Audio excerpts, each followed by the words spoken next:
Good afternoon, ladies and gentlemen. Happy Saturday and welcome to the Series Z Esports Arena Halo Infinite 25K launch event. We got them all in there. My name's Jaso. I'll be hosting today, and I've got the man himself, CEO and founder of Esports Arena, Tyler Endress, in the studio with me today. Happy Saturday, Tyler. How are you doing? I'm doing well. I'm doing well. Had a few too many cocktails last night, so a little fuzzy. But other than that, I'm vibing. Things are good. I'm very excited back. for today. He made it to the studio, and that's well, what matters. When you have a 4 o'clock start time, yes, PM 4 o'clock. That's nice. That's you can get nice. away with it a little bit. You can go a little hard the night before. Yeah, exactly. You got your head in the right place. We're obviously excited to be here, and today is an incredibly special day for us here at Esports Arena. Obviously, we've just recently eclipsed a year since you launched Series Z with Apex Legends. We've recently added Guilty Gear under that umbrella and had our first week on Thursday. Which was a ton of fun to watch. I mean, I know everyone here is probably, shooters, but like fighting games and like we're watching Guilty Gear, like it's a ton of fun. The whole combos that they're trying, once you understand the game, like that is, I think, one of the best esports to watch is fighting games. So tune in to Guilty Gear Strive on Thursday nights, guys. It is a ton of fun to watch for sure. It's awesome, and the FGC community is just built different. It's awesome. It is. Really, really cool. They're not. Yeah, they respect each other. Yes, 100%. So obviously we launched Guilty Gear Strive then this past week, and now, just like that, a quick turnaround. We're not going to wait another year. No. We've got another Series Z title for everybody, and it is going back to the roots of Esports Arena. If you know the history of this company, it started with you and Halo 2 back in the day. Back in the day. I mean, the reason, I guess it's not the reason why we started the company, but it is a founding reason as to how I got involved in esports. We, like everyone back in the day thought they were the best at Halo 2.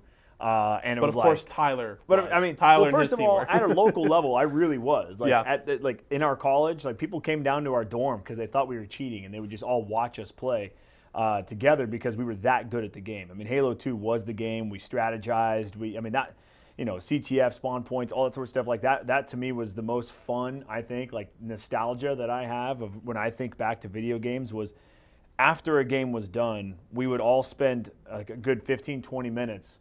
Like dissecting that game and what could we have done better and what we need to do better against this next team on the next time. And so we played these same 4 guys like in our dorms like over and over again, and they were really good too. And so we wanted that type of competitive feel and experience. And then when Halo 3 came out, it was still very competitive as well, but I just loved sort of that 4-shot kill, not too much equipment in the game and things like that. So Halo 2 I thought was pure. But really it was how could everybody get an opportunity to be better at the game they love, competing at a local level when nothing out there was existing for that. I mean, MLG came around once a year. I went to MLG Anaheim in 2007, and I think we just got washed. I mean, like the cliff of people that were the top of Halo versus the people who thought they were good at Halo. There's a big gap, big old gap there, and it was like, man, we want to be at the top, but we just didn't have enough time to compete. We didn't have enough money to travel and things like that. So that was always a challenge, and that's why Esports Arena was created at this local level that would host tournaments on a nightly basis for any game there is that's out there that's got a great community that's following it. So yeah, Halo is, I guess it is the reason as to why. I mean, the main planted reason. the seeds. It planted the seeds. I mean, and then Call of Duty Modern Warfare 2, like we loved that game too, and then we competed that in college, and it was like we always said to ourselves, wouldn't it be cool if we just had a place like this that we have built in our apartment that we can go to and compete and play against other people on a LAN, line, as opposed to playing online? Because there were so many cheaters online, modded Xboxes, things like that. So it was such a challenge. But now, of course, things are different. And to see that esports has grown this much and that we have grown this much with esports and Series Z has been successfully launched and is still succeeding, what better way to bring it back to the roots? A new game, Halo Infinite. We got a great relationship with Microsoft. We've been doing Halo for over a year now, Halo 5 tournaments.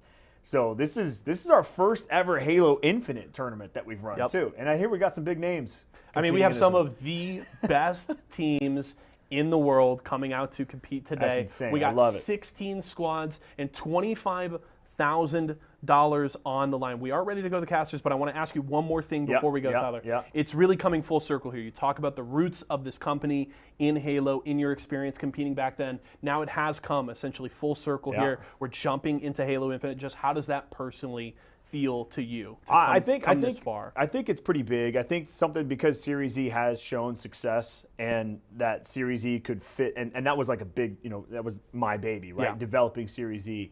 And the fact that it can be picked up and brought into another category and another category is just speaks to the success and the volumes of what Series E can do. Yep. But I think a game like Halo Infinite, because it's so hot right now and it is a pure game, I mean, it runs fresh, it runs good, the community's brand new, and it's Halo. So, I mean, it's one of those things, it's like, dang, such an iconic title like Halo has now adapting, or we're adapting to that with Series E, which is something that we started from the grassroots as well. So it's definitely nostalgic. It definitely feels good. I'm very excited, very excited. We've got a ton of announcements coming up about Series E and how you guys can get involved and compete in Halo. But today, it's about the 25K and just announcing Series E with Halo. So I'm excited for today, to be honest. It's going to be a ton of fun watching the action. It's going to be awesome. If you guys want any more information about what's going on with us, Halo Infinite, and Series E, just keep tuned in to our website over at esportsarena.com and make sure to follow us on Twitter at esportsarena. We'll be putting out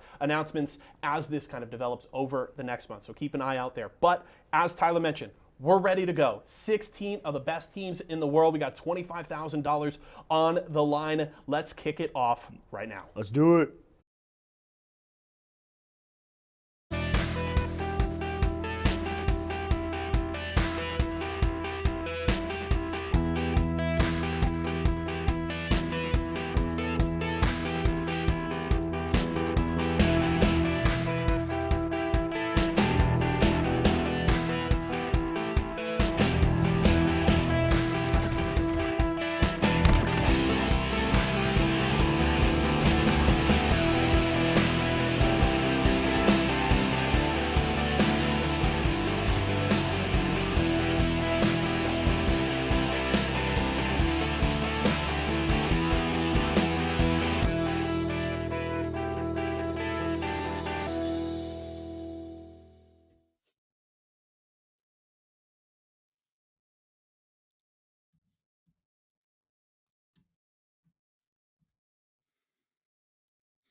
Hey, Garrett, I think you're muted, but what's going on, everybody?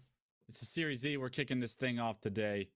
We got 12 of the best teams in the world joining us, and I got Garrett joining with me, Tools, if you don't know him. Definitely an up-and-comer in the scene. I love the fact that he's going to be sitting here with us today, enjoying some of the action. Garrett, did you figure out your mic situation yet? Nope. All right, well, so while Garrett gets that underway, guys, if you don't know me, I'm Clutch. Love the fact that we're getting this thing kicked off here today. It's a Saturday, not typically our Esports Arena's days for Halo, but we're doing something special today. 12, like I said, 12 of the best teams in the world, $25,000 is on the line. And we have some special guests. Like these teams that are invited, they're not just 12 of your average place teams. They're not 12 of your nobody teams. Like these are the highest tiered orgs in the world, right? We have Sentinels, Optic Gaming, Cloud9. Everybody you could expect is wanting to compete in this, and guess what? They got the tickets they needed.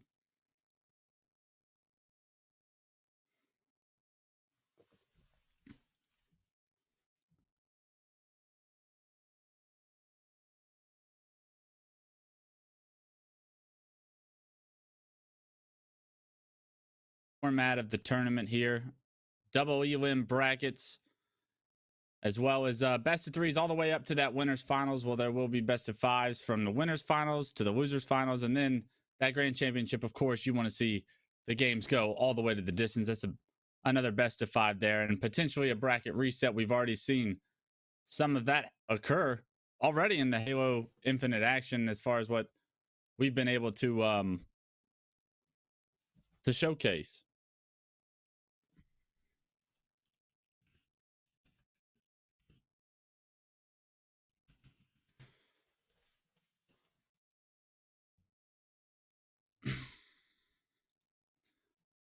And now as we take a look at the teams here, we're going to have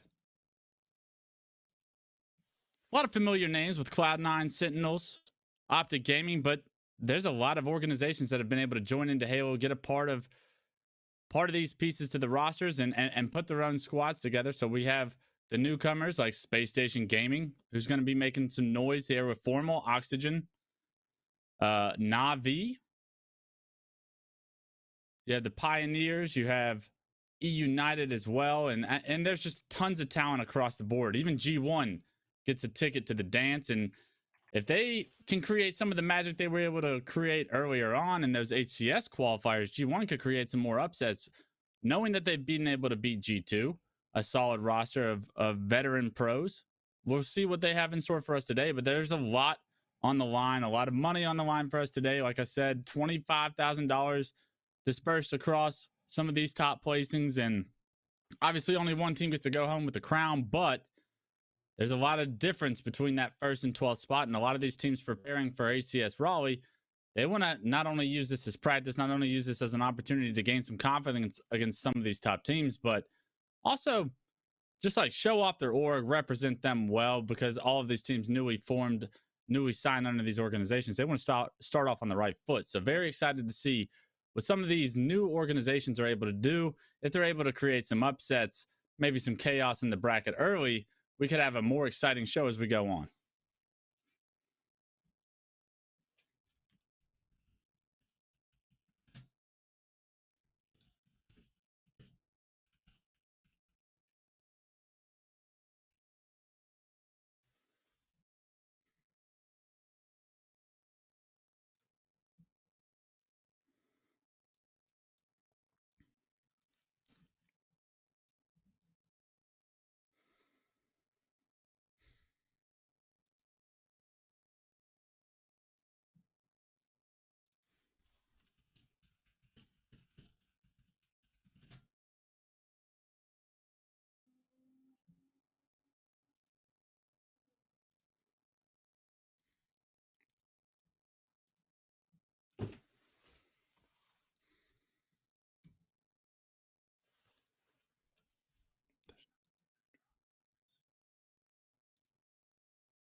Welcome back, Clutch. I'm excited to be here with you. You know, finally, everyone can hear me. Let's get it going on, guys. $25,000 on the line. We got the Halo Infinite Launch Invitational. And Clutch, to be honest, I'm super excited about this because this is the first time that we're going to see international play. We're going to see EU teams, Latin American teams, North American teams, all going at each other today. And I couldn't have a better partner to do it with. Clutch, how you doing today? Garrett, if you're there, I can't hear you.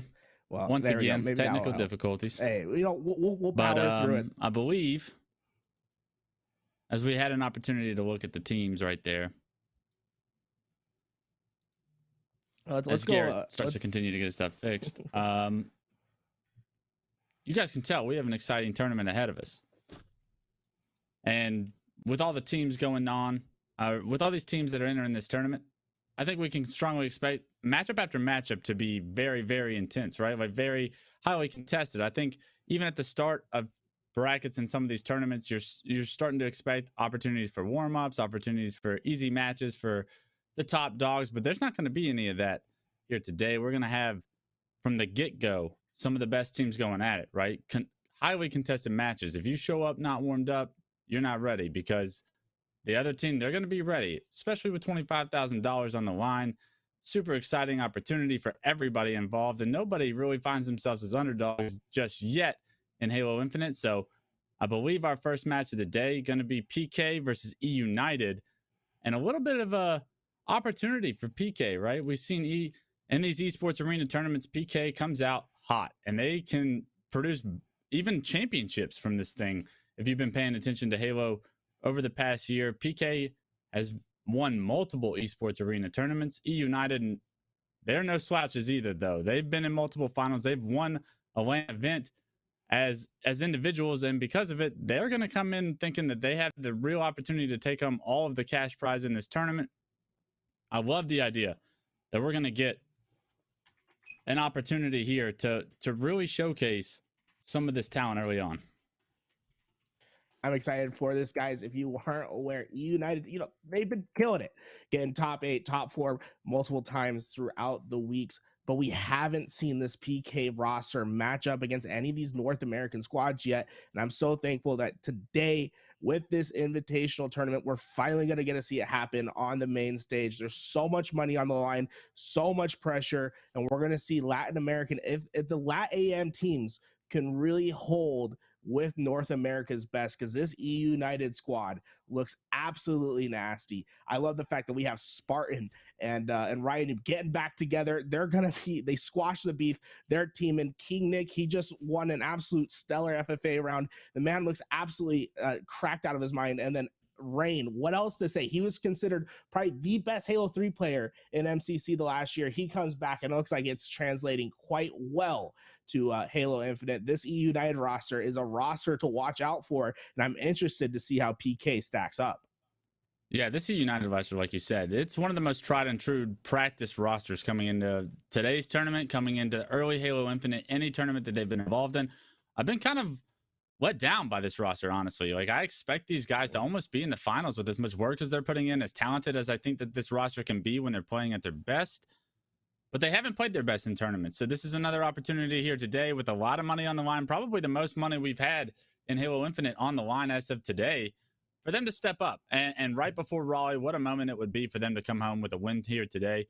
But they got to go through PK first, and PK, having pretty much dominated the entire LATAM scene so far in Halo Infinite, they're looking to now put their power to the test against some of these North American rosters, like they would if they were able to go to Raleigh, right? So very excited to see what PK is made of. And I think, honestly, Garrett, when we talk about PK, they've been playing in esports arena tournaments consistently. And I mean, when I say consistently, I mean like every single week they're ready to play with their roster for almost a year, probably over a year now. Mhm. And because of it, I feel like they have a comfortability of playing in these tournaments, and that could provide a big advantage, especially early on.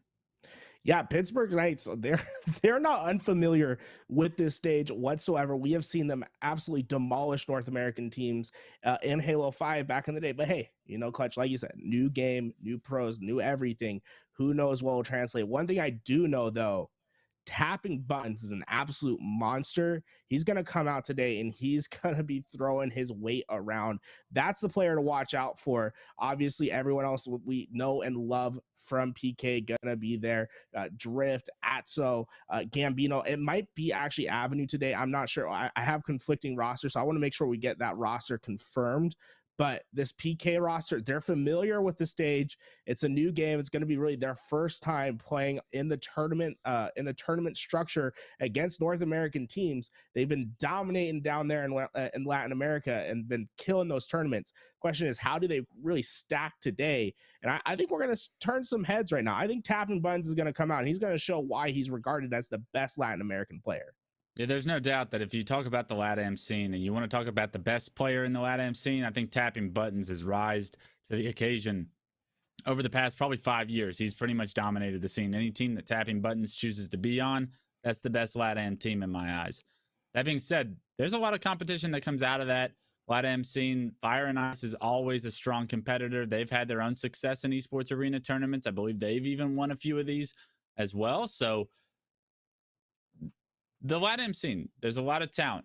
Tapping Buttons, he's kind of running the show down there. But when he comes into North America soil, what does his skill transfer over towards some of the top dogs?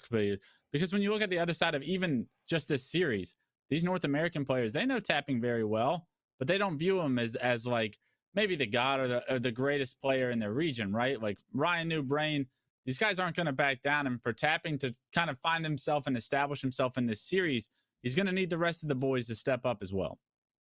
I think you bring up a great point, Clutch, and the fact that North American teams, they're aware of these players. Obviously, they know the names. Does that mean they respect these players? Not really. And you're going to see that throughout the gameplay. They're not going to really pay much attention. They're going to ego out a lot. They're going to think that they're just better and they're going to make those plays. And what I think normally happens is that we'll see the respect is paid quite heavily on the other side. What we see with the Latin American teams is they'll be a little bit more afraid to ego challenge some fights. And that's one thing I love about this PK roster is I don't think they really suffer from that same mentality that some of the other Latin American teams do. But this is their chance to come out, wave their flag, say, hey, we belong to stay. They're going to give us a little sneak peek of what we're going to see in Rally. And I absolutely love it because I think this roster can get it done. I'm a huge fan of PK. That being said, man, Spartan looks different on this game. Spartan can absolutely take over games in a flip of a switch.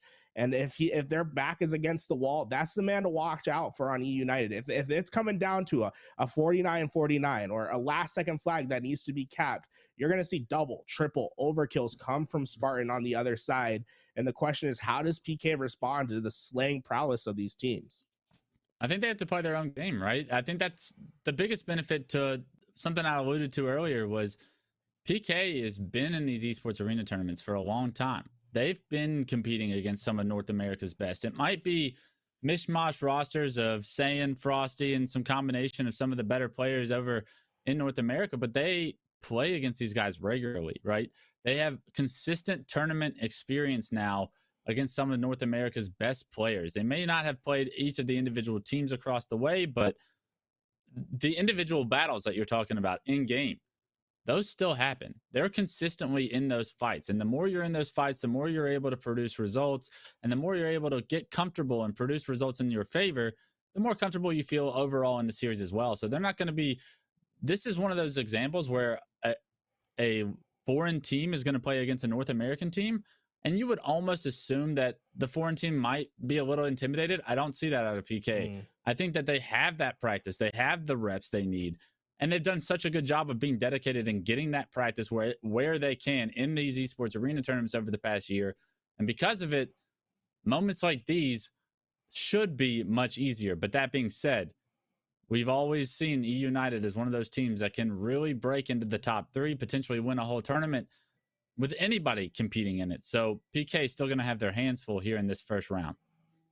Absolutely. And you know what? PK, I feel kind of bad for them because I feel as if they got a little bit of a short draw on this bracket. We're in round 1 winners, and they're going up against eUnited, what is largely considered to be probably the 4th best team in North America, just sitting on the outside.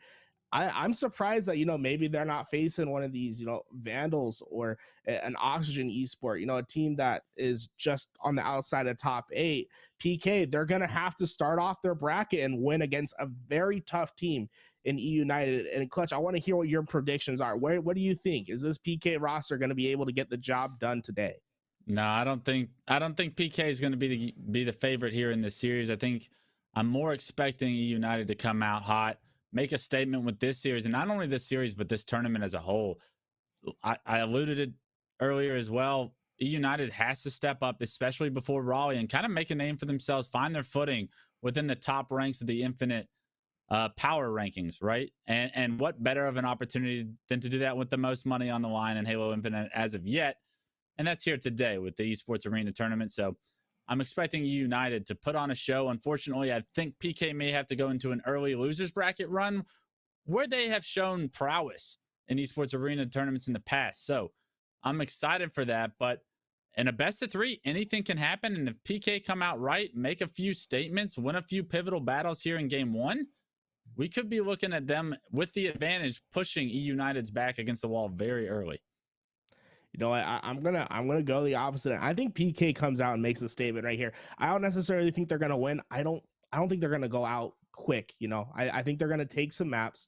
They're gonna push us how far it needs to go. I think we're going to the last map in the series, and then we'll see what happens in the Slayer. I believe this should be a best of 5. If it's a best of 3, we'll see it in the objective. It's a 3. Either way, we're going. I think we're going to the final game. I think PK at least takes away a game, and that, like you said, Clutch, what happens in game 3s, what happens in game 5s, it's a coin flip. Honestly, it doesn't matter how experienced you are, how much time there's been. It comes down to that one moment. All PK has to do is push it to that last game and see what can happen. I still give the edge to eUnited. I think they're absolutely phenomenal, but PK, they've been dominating over in Latin America, and like you said, Clutch, I don't think they're scared of nothing this tournament. I think they're going to come out. They want to prove it themselves. I think they're going to ego out every single kill. And I love the chances that I see from PK. I'm a huge Tapping Buttons fan.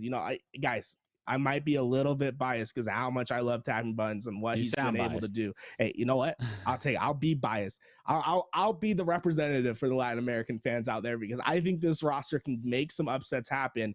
And eUnited, a roster that I think they consider themselves to be a consistent top 3 team, haven't been able to quite break that barrier yet consistently. Now PK, they could be, rocking the boat a little bit. And if they can take an early game, then eUnited, the question is their mental and if they can withstand it. And I think PK could potentially find their upset if they can come out strong and take the first game. That's a hot take, to be honest. We started hot. Wasn't aware Skip Bayless showed up today, but we got Gyarados Skip Bayless over here, who's gonna. I like the fact that you're so convicted in your prediction, but I'm gonna let the gameplay speak for itself. If I'm eUnited, like I said, I'm very well practiced coming into this tournament. A lot of individual skill, a lot of teamwork. These guys have been together for a while too. eUnited has. This roster, they've mixed matched a few players here and there, but I mean, I remember in the H2A days, like these guys were playing with each other, right? Back when we went back to Halo 5 ended, we went back to H2A, Halo Reach. Like these guys, they have a lot of time and experience together. They've been waiting on these moments for Halo Infinite to come out, represent a estrong organization like eUnited is. And because of it, I'm pretty confident to say that these guys want to start off on the right foot. It is a best of 3, Garrett. So really anything can happen in a best of 3, but I'm not sure if the experience on eUnited is going to let anything happen. I think that they're going to determine their own outcome and like I said, make a statement with this win. Yeah, guys, absolutely. You know, we love to talk about these rosters all day. We will get into the game. I promise, guys. Obviously, if you guys have been following the pro scene for a while now, you'll know that there is this custom game glitch that makes this, rosters get shuffled up. You're not on the right team. Observers get thrown into games. So sometimes it can be a little bit of a hassle to get started. We promise we're trying to get it. Everyone's in the lobby. They're starting up the games. We just have to get that one lucky start, and then we'll be there. But taking a look around the world, some of the teams that came out to play, one team that I'm looking at is Navi and what they're able to do, because this will be the first EU test on North American soil. Obviously, connection always plays an issue, but we're familiar with some of these EU rosters from back in the Halo 5 Esports Arenas days, coming in and making some upsets. Specifically, it was usually that cartel roster. Navi, though, they have some slaying power. They could potentially make something happen. What do you think? What do you think of the EU chance on this side today, Clutch? Yeah, I think if Navi's representing the EU side, we still have a lot to learn from the European Halo style, right? I think everybody's very excited to see Cartel on American soil later on, like a week from now in Raleigh, and the show that they have the opportunity to put on. But I mean, if we're strictly talking about this Navi roster, we haven't seen enough out of them, right? They've been third in the European tournaments, and because of that, that kind of makes you wonder what the heck's going on. Because if you look at the names on this roster, these are guys that are typically running the European scene, or have been at least for fairly a long time now. But Cartel, they took over at the end of Halo 5 and they never looked back. So I wonder if this is going to be Navi's like comeback tour, or if we're going to see an opportunity for Navi to step up and regain kind of their European throne, represent the European region as the #1 scene. But we haven't seen enough out of them yet. It's shown me that they can do that. And because of it, what does that mean for their chances against North American teams? Typically, even the best European team struggles against North American teams when we talk about the top 8. And for them to be the 3rd seed coming out of that worries me. They always will have that potential to step up, get better, and improve. The game is still so new. These teams are still learning so much on a day-to-day basis that, I mean, it could only take a couple of days of practice for something to click in their heads and they completely right the ship. But I haven't seen it myself, so I can't speak on it until they show me that they're capable of that exact performance. Yeah, one thing I would like to point out, right, is that we haven't really seen real a test of the EU scene since 2018 on LAN, right, where we had the World Championships in Halo 5. And, in those 2 years, I guess 3 years now, man, the COVID has got me crazy. We've seen the French monsters come to play. I mean, we've seen the EU scene explode in talent. So who knows? Maybe 3rd in EU is good enough to break top 8 in NA. I don't think so. Hey, Clutch, I won't get that hot with it today. I'll hold myself back, but we'll see what happens. Yeah, the gameplay will have to speak for itself. And that's the beautiful thing about competitive Halo, right? Nothing is determined before the match. Everything is decided in the gameplay. And as we hop into the gameplay, eUnited versus PK round 1, we're already on board with a member of PK. He unfortunately is going to lose that camo, and already you see a player in the base of eUnited right now. And if Gambino can stay alive here, there's a good opportunity for his team to start off early like you predicted. And Gambino gets a huge win versus Spartan, but unfortunately will be taken out on the push out. But Nick gonna answer back on the kill on Atso. He's gonna be able to clear out the base, and this is what it's all about, right? Finding the kills, clear your base, get to that halfway point, start laying down some damage and find those kills. And this is gonna be the first chance for eUnited to potentially make something happen, as we see Nick trying his best to stay alive. But who was that got just right into the back of the base? It's Drift. He's got the flag out and he's trying to make a play. No, this is actually eUnited that's running this flag right now. Unfortunately, they do lose 2 players. It was a 2v2 for a situation there. Another member of eUnited in the base of PK right now. And with the flags, look like they're both being pulled and they're both in the closet. This is a very important life for Sparty as he tries to stay alive. Back flag, but if he's not able to get these kills, this could be bad. Oh, the flag is getting returned. Tapping buttons coming in. Finding a clutch kill. Flag still out. His chance to get that. But no, Atso, he's going to be in trouble with the flank coming in. He's able. No, he does get taken out. Nick with the massive flank. He finds 2, and that's going to allow them to get the return and the flag out and away. One thing to notice on this map, there are 2 pistols that spawn, one on either side. And with the close quarters combat, you could expect a lot of these players to go prioritize that pistol to win some close engagements, and looks like Nick used that to get the first flag in for his team. eUnited kind of coined this flag run during the last HCS kickoff qualifier, where they love to pull it into the closet. They love to safely transfer it across top dynamos and into their own closet, running it across the bridge and punching it in. They did that so many times that I think that they've started a meta with it in that last kickoff. You see it already being used here today. A killing spree comes through as well for Ryan Noob. And when Ryan Noob is on a killing spree, typically that means objective results are coming quickly. Ryan Noob's so efficient with it. He's going to get in the back base. Knows that he needs slays. He's going to find one with the back towards him. Can the pistol get the job done? No, it cannot. He's trying to get away. And tapping is going to be able to get him on the wrap back. As we see the push coming in, Drift is going to get to that top mid position, a power position to be had. You're going to have so many angles, and you're going to be able to provide support. Unfortunately, Atso going to be taken out as we see Drift come back to the base looking for some sort of straggler. I'm not sure there's anyone to be found at the moment, but he's going to be looking around, and there we go. Flags are out. It's going to be, I believe, Rain who has the flag to run. And he's going to already have it to the halfway point. Just a couple more slays, and they're going to be able to get this one in.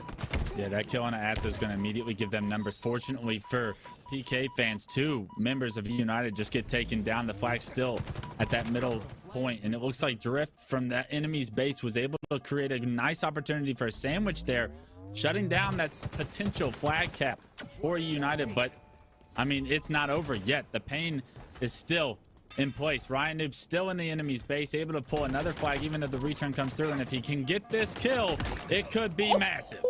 My Ryan Noob. Oh, talk about having a mastery of the sandbox and the movement in the game. He doesn't waste any time. He doesn't use a clamber. He has the pistol out. He's able to find the clutch kill and get this flag closer. Unfortunately, tapping buttons is going to come from behind and find that kill. But my God, Ryan Noob making some things happen early on. As oh my gosh. Am I witnessing some ghost stories? Did that player just pop out of nowhere on your screen? I don't know if Camo's that good. Camo is that good, that strong, and when you're able to prioritize it, collect it, and put it to use, you're going to see exactly what it can do. The flag return comes through. The second flag goes on the board for eUnited now, and look at the stats at the top left. It's going to be Rain, 11 and 5 over double positive on a map with very little power up, power weapon play. Rain is really starting to take over, and if Rain can heat up, if Rain can play at the highest level, this eUnited team is really in store for a run today. Rain pushing through. He is 11 and 7 thus far. The man has been absolutely killing it on the Slay department. He's going to be holding down the home base while Nick gets his flag off and away. Once again, taking it through the dynamos is he's going to try to find another. Gambino goes down. The return coming in for Drift. They desperately need to stabilize out of this position. They're finally able to get that kill. This is going to be a big one for Drift. He's able to win it, and he has control of utilities for now. And with 3 players in the back base, if he can stay alive and land damage, this could be the opportunity that PK has been waiting for.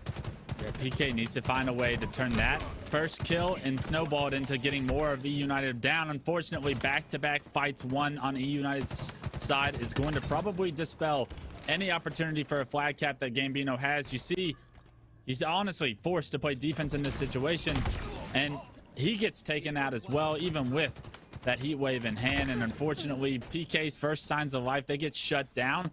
And right now, 2-0, it doesn't feel like it's too far out of the question for a comeback. But eUnited, with their ability to play defense and continuously force PK off on their back heels, it's going to get ugly as the clock continues to move in this game if they can't find a better opportunity to get some flag runs.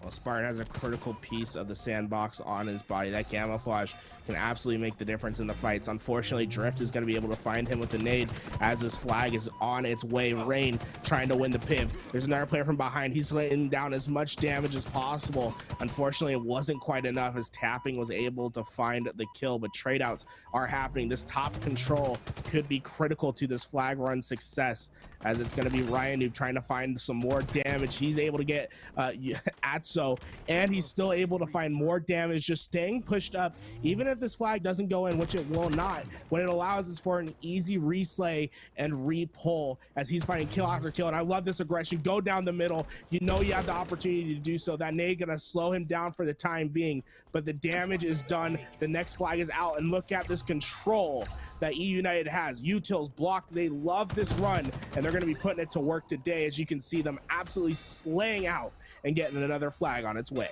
Yeah, as Ryan crosses the halfway point, you're seeing how dominant eUnited can be, even against a fairly strong PK team. These teams do not look like they should be in the same position in the bracket. It's very early. It's obviously round one.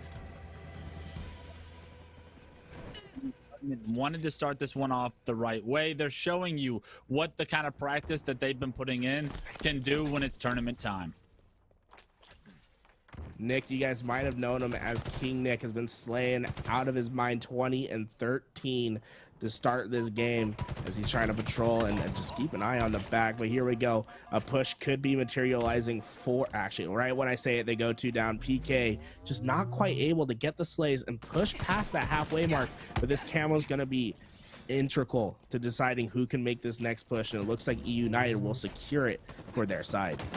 I mean, look at the difference in slays right now. eUnited dominating, not just with the 3-0 scoreline, but absolutely across the board. They are outslaying PK right now. It's only tapping buttons with 15 at a -1 performance that even seems like he's able to compete right now. And it's so difficult when you don't have numbers on a map like Aquarius that's so fast-paced, where you have so many opportunities to get angles, to gather some of the sandbox, to collapse on spawners, that PK just feel overwhelmed right now. A 4th flag now being ran, and with 3 minutes and 15 seconds, PK would have to pull off a miracle to stay in this game.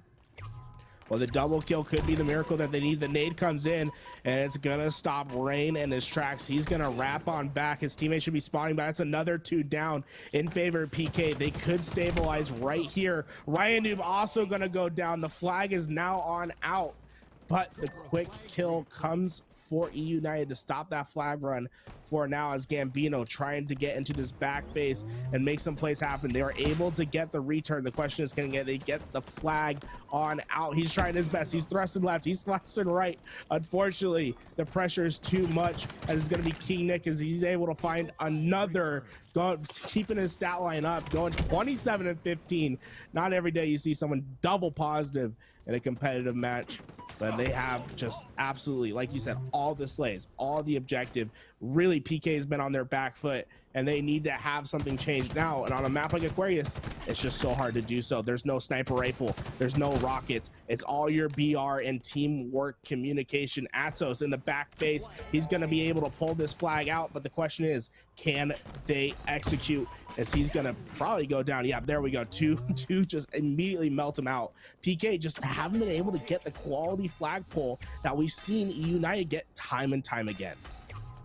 Yeah, and right now, I mean, we're hopping on board with the 5th and final cap for eUnited. It's going to be Rain with the flag run into the utility. Again, it's coined by eUnited. They want to do this every time. They're able to do this every time. And with it, you're going to see this flag get punched in, make it 4-0. Not only just 4-0, with 1 minute and 30 on the clock, they can virtually just about stand still and win game 1. If you're PK, you're trying to get your confidence right for game 2. You want to start to get some kind of momentum. You know that this game's out of control, that this game's out of hand. You want to build some confidence, but they're not able to do it. This 3 dead again for PK, as eUnited feel like they just punched the 1st or that 4th flag in. They're already pulling the 5th one with 1 more round of slays. They're going to end this game in dominant fashion and 5-0 in the scoreline.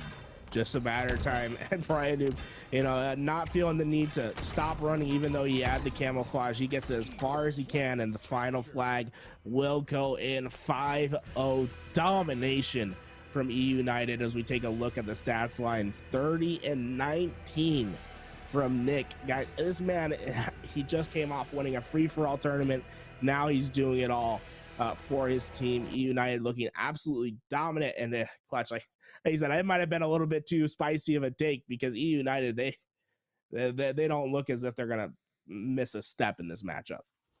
Yeah, I think you were talking some nonsense before the series started. You gotta keep me in check. You gotta keep me in check. I like it. We will not hold it against you, but in the future, just understand that there might be some different outcomes other than, I guess, the heavily one that you were biased towards. Hey. So just acknowledging your bias is the first step to fixing the problem, right? Ooh. Is acknowledging that there is a problem. But let's not focus on that, right? This PK team, they're strong.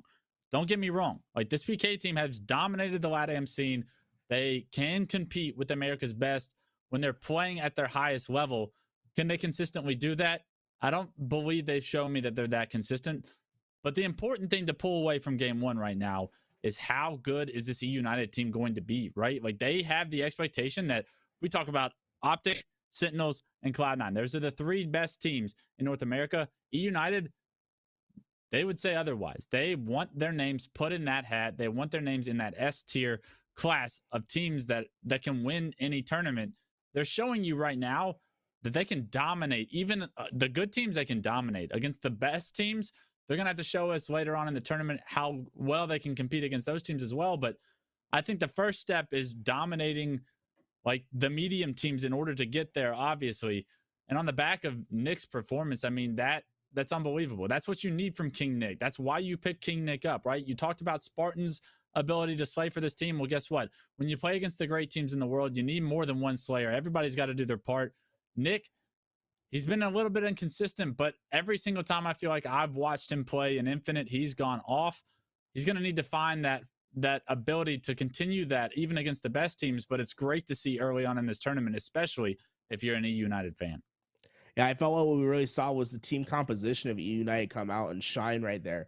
This team was built on the foundation of Ryan Noob and Rain, who can just let two young slayers go out and do what they need to do. And we saw that. Ryan Noob and Rain, they both held it down. I think they both had double-digit assists. They were making sure that they're blocking the appropriate spawns, and they basically said, hey, you know, we have King Nick. He's basically Hulk. He's going to go in your base. He's going to mess you up. That's exactly what happened. And I love these teams that keep building up. eUnited's an example of one. Two old heads that know how to get it done. They've been playing with each other for so long. I love the duo of Rain and Ryan. We saw them do some incredible things throughout Halo 5 and Halo Master Chief Collection during the Pro Series in the last couple years.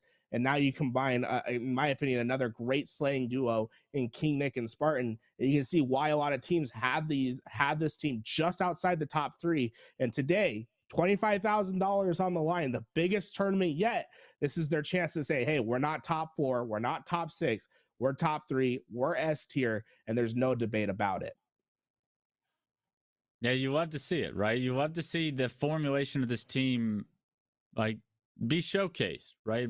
Rain and Ryan knew, to your point, they knew what they were doing when they signed Spartan and King Nick. They have to put it all together in tournament, like in front of us, and showcase it to the world. And what better way to do it here and now? $25,000 tournament here today, 12 teams invited, and they want to be number one, right? They want to go into Raleigh with a little bit of confidence, right? Like, what they've been able to produce so far as results, they probably could have seen as lackluster, and because of it, they want to come out here hot. They've done so here in game one of our Esports Arena tournament today, and here we go for game two. It's already an overshield in the hands of Drift, and that's exactly what they need, right? If we want to talk about what does PK need to get back into this series, they need to start dominating the power-up scavenge story that Halo Infinite is really based off of at a competitive level. You have to scavenge for better weapons. It's much more difficult to do when you're getting spawn killed on Aquarius, but we're already seeing an opportunity to reset that storyline here in game two. Absolutely. The overshield was put on. It took 2 rockets to take him out. I'll take the 1-for-2 trade all day. Waste both those rockets on my overshield player. Get that thing off the map. The problem is, for PK, is the rock control heavily in favor of eUnited right now. I believe most of the map runs through this rock side. You can see why. There's so many goodies to work with. As Rain is putting this shotgun to work, he was able to put the 2 into the body, 1 into the head with the BR switch. And for the first time in Halo's history, we're really seeing a new story told with the shotgun. No more one-shot, 1 kills. It's all about this full auto shotgun that can absolutely put down damage from long distance and put you at bay. And right now we're seeing a complete setup from eUnited. They have 2 players on rock side, 2 players on truck side. Unfortunately, the kills are coming through for PK. That setup has the potential to break. Right now they have to get this kill over towards rocks. Not quite able to find the finish. A player flanking through to the lockers, and they're trying their best to keep them on down. Tapping buttons, able to find the kill, and this is the chance for PK to start getting some map control of their own. Yeah, we're seeing PK in a great position here with Overshield coming up in 8 seconds to potentially get some control of the map, get this power up, put it to use, and finally take the lead in this series. And there it is. Up. Just 1 kill right now in the game, but with an Overshield, what are you able to translate this to? Overshield, Bulldog, Shotgun, that's a great combination. If he can apply some pressure here, which it looks like he has every plan to do, but unfortunately the Overshield, it's a race. He does get the reversal, and that's a great trade. That's a great use of the Overshield, and now we're seeing PK with a little bit of momentum. That's making me a little nervous right there. Like you said, you had all the goodies, the Overshield, the grapple, the shotgun. You can't ask for more. And he still somehow almost loses his life. He's still alive, though, and he's still laying down the hurt. One player in lockers. He's trying to take care of him with the nades. Not quite able to do so. He understands he's in trouble. He's holding the goodies that need to stay alive. You cannot give this shotgun up for free as he takes a retreating route. 15 seconds tell these Rockets they're going to be pivotal to the push of this next 10 kills or so, as we see the shotgun is getting pressured. Atso trying his best to stay alive. A player lockers, he's going out, he's ego challenging, the kill comes through. Drift with the help, this shotgun's still alive. Atso showing a master class of how to stay alive with the power weapons as he's patrolling the mid of this map. Rockets are up, the question is who can get them with this player and lockers. They're not going to have a clear route, they need to clear it out, and that's exactly what Atso's able to do, but the Rockets go to eUnited. Otherwise, oh man, such a close opportunity for PK, but eUnited seems to get the top end of it, getting the Rockets out and map control back for the team. Yeah, and just like that, you're seeing the scoreline just with 1 kill. It seemed like PK just had so much momentum, so many things go right, so much control of the map, and somehow still not able to really run away with the lead. On a map like Bazaar Slayer, you typically see that team that gains map control is able to snowball that into a greater lead than we saw PK able to do. And right now, you're seeing eUnited now with control of those Rockets. What have they been able to do? They've gained complete inside control of the map. You're seeing PK stuck bottom Rockets. You're seeing them stuck on sides of the bases with no sightlines, no real opportunity to use a ton of teamwork with sightlines. And Overshield goes into the hands of eUnited. And once again, PK, they're getting pushed around the ropes right now in the ring, right? They have to figure out a way to regain map control and not let it go this time around. But unfortunately, eUnited's kind of got to mess up for that to happen. Oh, this shotgun could be key to making it happen, as we see the shotgun and the Mangler playing action for PK. Unfortunately, they go 3 down anyways. Man, they just have full control. And you can see eUnited well aware of the next spawn cycle as they're getting shots in. Oh man, the kill comes through. This could be 2 for PK as Drift finds another. The break is happening. The goodies are down towards Rockets. Like you said, it's all about scavenging in Halo Infinite. Find the power weapons and put them to work, as we see Drift staying alive as long as he can in these lockers, doing his job and surviving. Unfortunately, you can only survive so many nades as 4 or 5 come through. Atso able to use that grapple to reposition and get behind, and now all of a sudden eUnited's on their back foot and the score keeps tightening, man. It is like Thanksgiving dinner in my household. My belt, man, after that feast, it's pretty tight, and this game just keeps tightening up. eUnited needs to try to find a way to pull away because PK is waiting for our opportunity to strike, and so far, in my opinion, they've done a much better job at controlling the shotgun, the grapple, and putting it to work. Yeah, and even though PK is doing a much better job, they still find themselves down here in game 2. And they need to win this game to push this series to the distance. And unfortunately, eUnited, without control, without the power-ups, power weapons, they've been able to not only stay in this game, which is so difficult to do, but they've been able to still keep the lead here. You see multiple members in this corner trying to stay alive, and if they're able to, that would be massive for eUnited. But PK tried to throw their nades into that corner, unable to get those kills successfully. Now, because of it, eUnited, they've regained their shields. They're looking to push. Multiple members of PK go down. That's 3 dead. And eUnited, they've started to extend this lead. Now it is up to 6, and PK is on the brink of winner's bracket elimination. And those 2 players staying alive in lockers is the reason why this is happening. The 2-kill swing is going to be so vital for eUnited to take away this game. Drift able to land the critical kill over at Truck, as he's going to alleviate some pressure for now, but they need to regain their map control, and Drift trying to make it happen. He's landing down cross map shots. The push is going to be happening from eUnited at any moment. The question is, how do they handle it? A 5-kill deficit to make up. They're going to need to be able to get this next Overshield, these next Rockets, in order to make something happen, but they have to survive until that time is ready, as we see really a stalling pattern from both teams, both poking out their shots, waiting for any opportunity. And there we go. First blood has been struck in, and now make it 2. It looks like PK gonna lose this fight and the map control with it, and this could spell disaster for this Latin American squad. Yeah, what a terrible time to die if you're a PK fan, because Rockets and Overshield, I believe, just came up. They're both in the hands of eUnited, and with that, there's an 8-kill lead. With only 7 kills needed from eUnited side, they have PK trapped in the back of this base. A huge pivotal is won by Gambino. If there's any chance of signs of life, Gambino could have potentially just began that spell. But right now, Gambino, when you get those kills, when you create those openings, you want to be able to push out. He goes back to his base, does get that thrust in his back pocket, but at what cost? Because how many openings can you expect to create against this strong United squad? Because right now, Drift, he's taken down. Gambino trying to make a play into the corner, but the teamwork, the sight lines are too strong for United. That timing loss was so critical, right? The scavenging is a big part of this game, but nothing will ever beat the timing loss. If you give up too much time, too much opportunity to let this team set right back up, they're not going to let you get away with it. As we see Nick coming through, he got, I guess, interlink. That's when your dynamo grenades link up and you find a kill through connection. And that's exactly what we love to see from this eUnited squad. They collapse well. They're able to execute on their opportunities. These players tapping and Atso trying their best to stay alive. It's not meant to be, as the Overshield player will find the final blow, 50-42. And really what we saw, the pivotal point in that game were the 2 players from eUnited staying alive in lockers. Yeah, I think the game was just about tied, and typically Slayers are always decided on that one momentum swing where a team gains not only full map control, but full control of Rockets and Overshield and where the score goes once that's collected all by one side.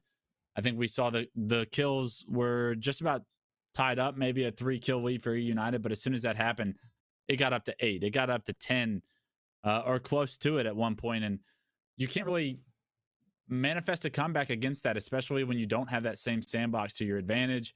Unfortunately, PK just didn't have control at the right time, lost numbers at the very wrong time, and because of it, they not only lost game 2, they lost the series. Like we said, they're going to have an opportunity to go into elimination bracket, make a run. They've been known to do so in Esports Arena tournaments, but eUnited moves on through the winners bracket.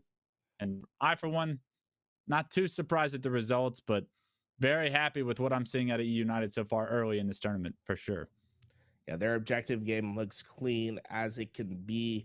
The Slayer was close, but like you said, it comes down to pivotal moments in eUnited. It looks like they're well and ready to execute on whatever pivotal moment shows up within their games.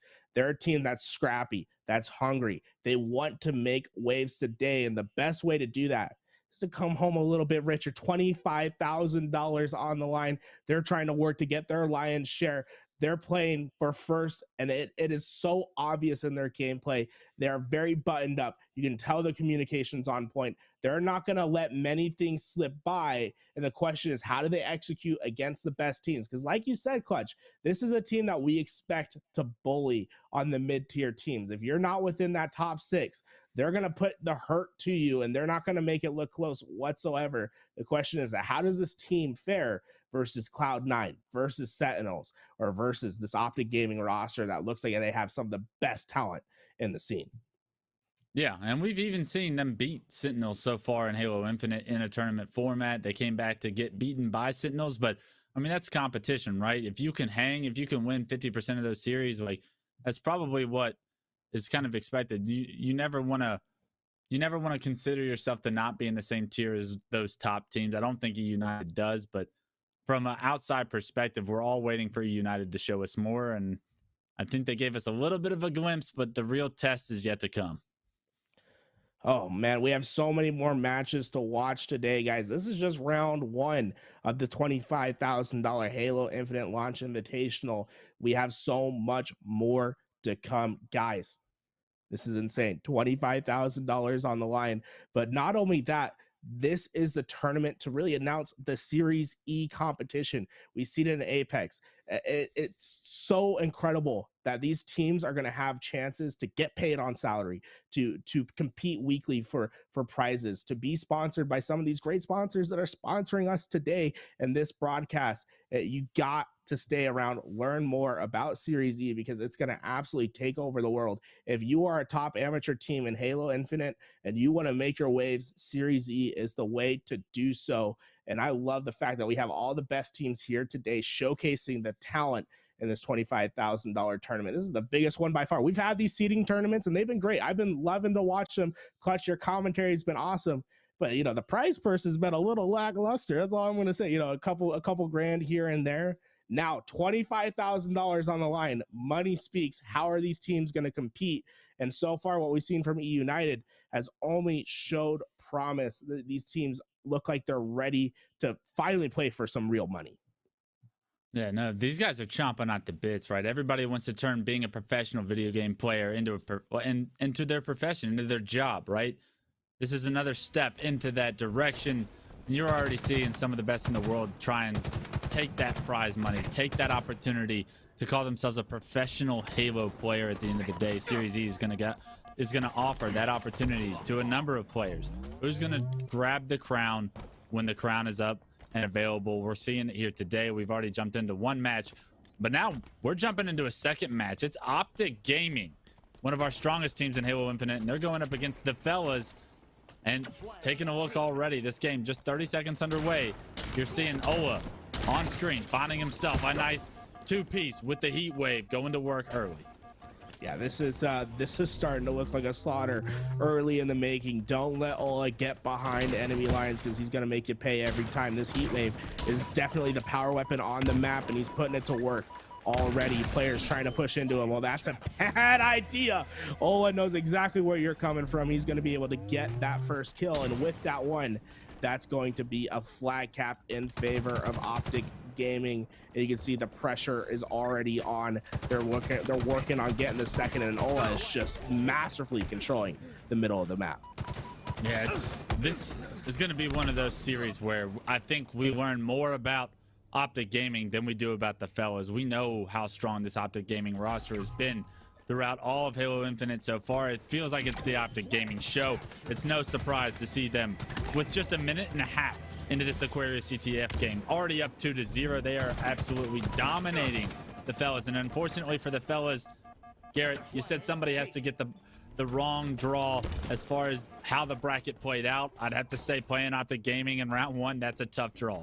Yeah, I mean, when you have to go up against what many consider to be, bar none, the best player in the game thus far with Lucid, and he's showing why, as he's 5-1 early on.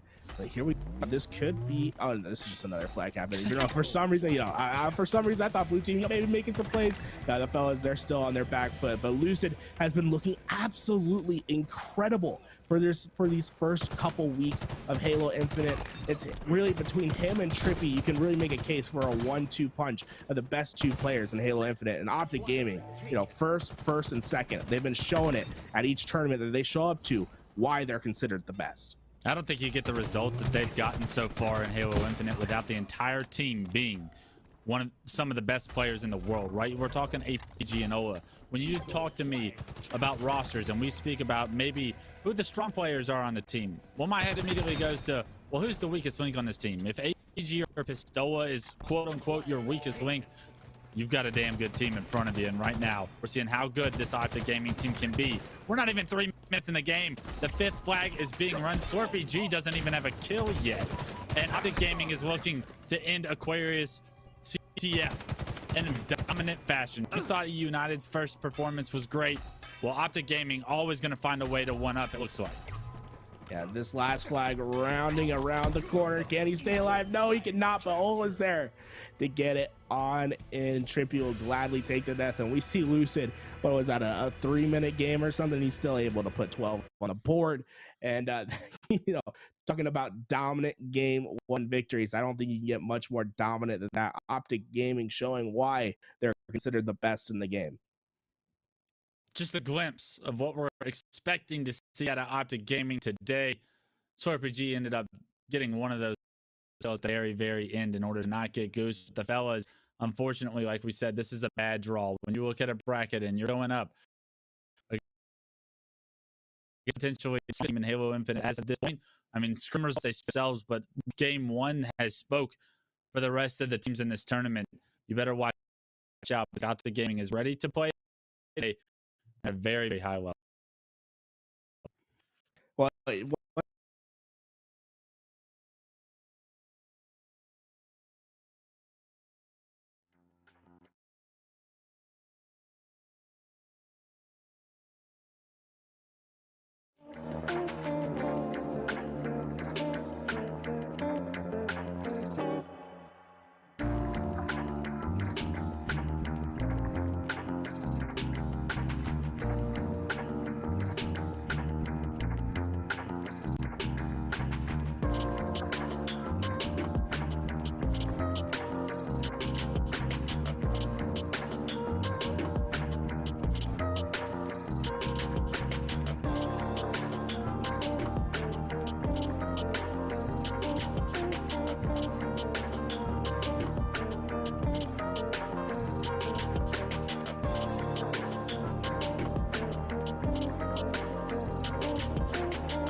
Hello, ladies and gents. Welcome back here into Studio Blue inside of Esports Arena HQ in beautiful Irvine, California. My name is Jay, so I'll be hosting here all throughout the day. You saw me at the start of the show and just wanted to jump in for a little bit to talk about, first of all, do want to say thank you to everybody in the audience and, of course, all of the players. Obviously, we've dealt with some technical issues with some bugs in the lobby that has delayed a couple of things, so we appreciate all of your patience sticking with us through that. Seems like everything is starting to smooth itself out. We're going to get right back into that Optic Gaming and the Fellas matchup as soon as we're ready to get back over there. So again, thank you and appreciate your patience on that front. I want to go back and talk about that eUnited PK matchup that we saw to start off the show. And obviously 2-0 scoreline, the win for eUnited. They move on the winner's side. But I would say don't count out PK just yet.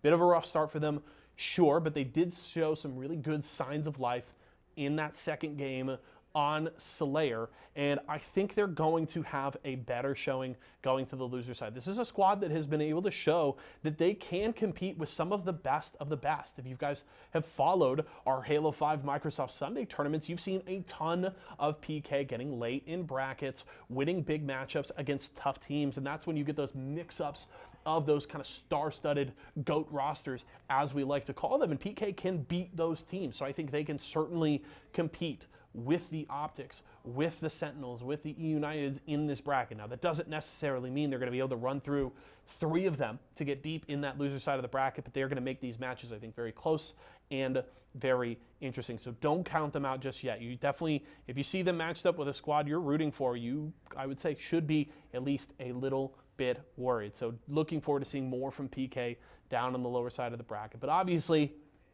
if you're an eUnited fan, you're loving it, especially Nick popping off in that first game and eUnited just having complete control there on Aquarius. It's a map that I love because I feel like it very much well rewards that coordinated team play. No real power weapons. The heavy focus is around the rotations, team fire, and controlling camo, and it really felt like eUnited did exactly that. The rotations were clean. They got very good pushes with the flag, and they 5-0'd PK, and that just shows an incredible amount of control from eUnited, good knowledge of the map and where they could make plays, and they just absolutely dominated that first game. So they were definitely feeling really good there. Obviously, things get a little mixed up when you go to Slayer, especially on Bazaar. Bazaar, for me, as a Slayer map, feels a little coin flippy. Obviously, gaining control of overshielded rockets is a huge boon to your squad, but it seems almost kind of like a coin flip Slayer map in a sense. So a little weird there, but we saw signs of life from PK there, but eUnited kind of stamped that down there once they approached that 35 kill mark. They said, all right, we're not going to let them have a chance, have a hope in this game and make some things happen. We're going to close this out clean and take the win. And they were able to do it. So well played from eUnited. Again, they do move on. And obviously, we jumped over to watch Optic and the fellas there and saw some good things in this first game. And of course, that match is going to continue. And I think we're ready to go. So I'm going to hand it back over to our casters and get right back into the action.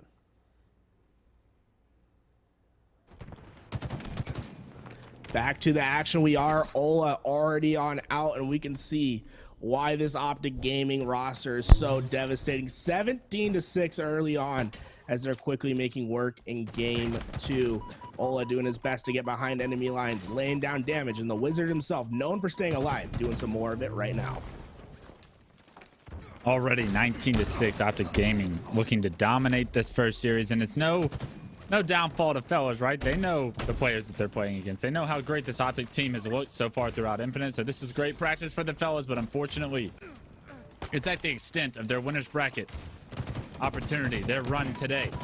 It looks like it's going to have to go through the elimination side because 21-9, a killing frenzy this early for Trippy. It's impressive, but how long can he keep this going? Already 10-2-0. If he can go on a perfection, it would be something to remember for this Optic Gaming team and all the fans out there that want the green wall to be as dominant as they can. How long can he go? I can tell you the answer right now. He can go all game. This man is absolutely filthy, and he's putting in more work. I think Trippy is the unsung, I shouldn't say unsung, because everyone knows how filthy this man is, but he doesn't quite get as much credit as I think he deserves, because when there's a player that needs to step up consistently, has been Trippy to do so. And you're seeing why in this first game, starting off this game 12-0. He basically just has as many kills as his team has combined. Look at him finding another one.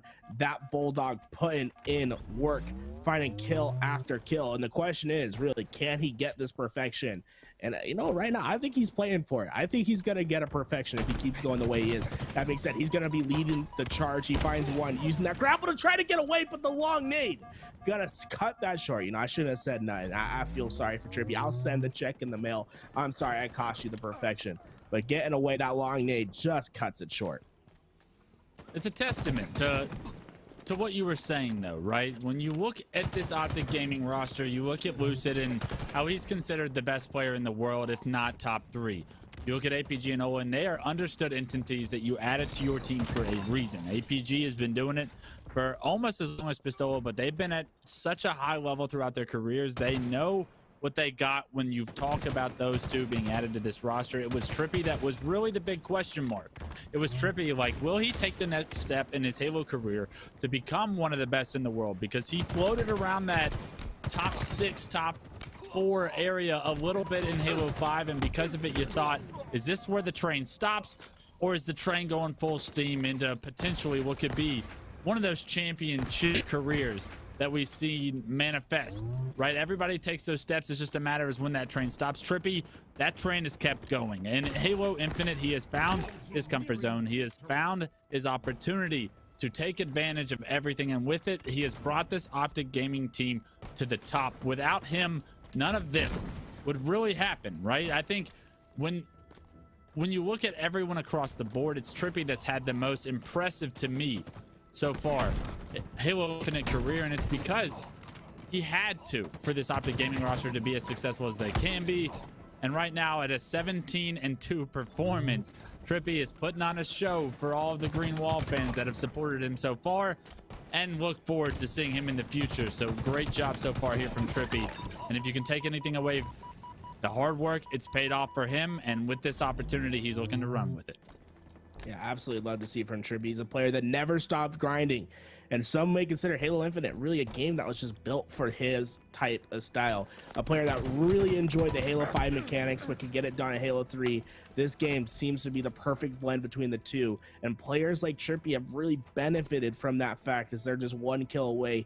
APG, the man has been on a tear the last couple of weeks. You can tell that how much these wins really do mean to him, as he has, I guess, what is a pseudo T-squared combo on this map.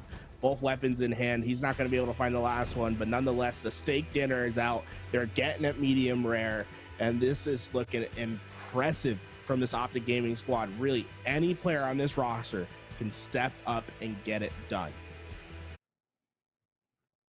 It's not like they needed to step up. No. But they did anyways. Optic Gaming, the most dominant series probably in the Halo Infinite tournament as of today. And what better time to try and start that winner's bracket run towards this $25,000 tournament. Optic Gaming coming out with all cylinders pumping, right? They are already in 6th gear. They are already in max capacity. They are fueled and ready to go for the day.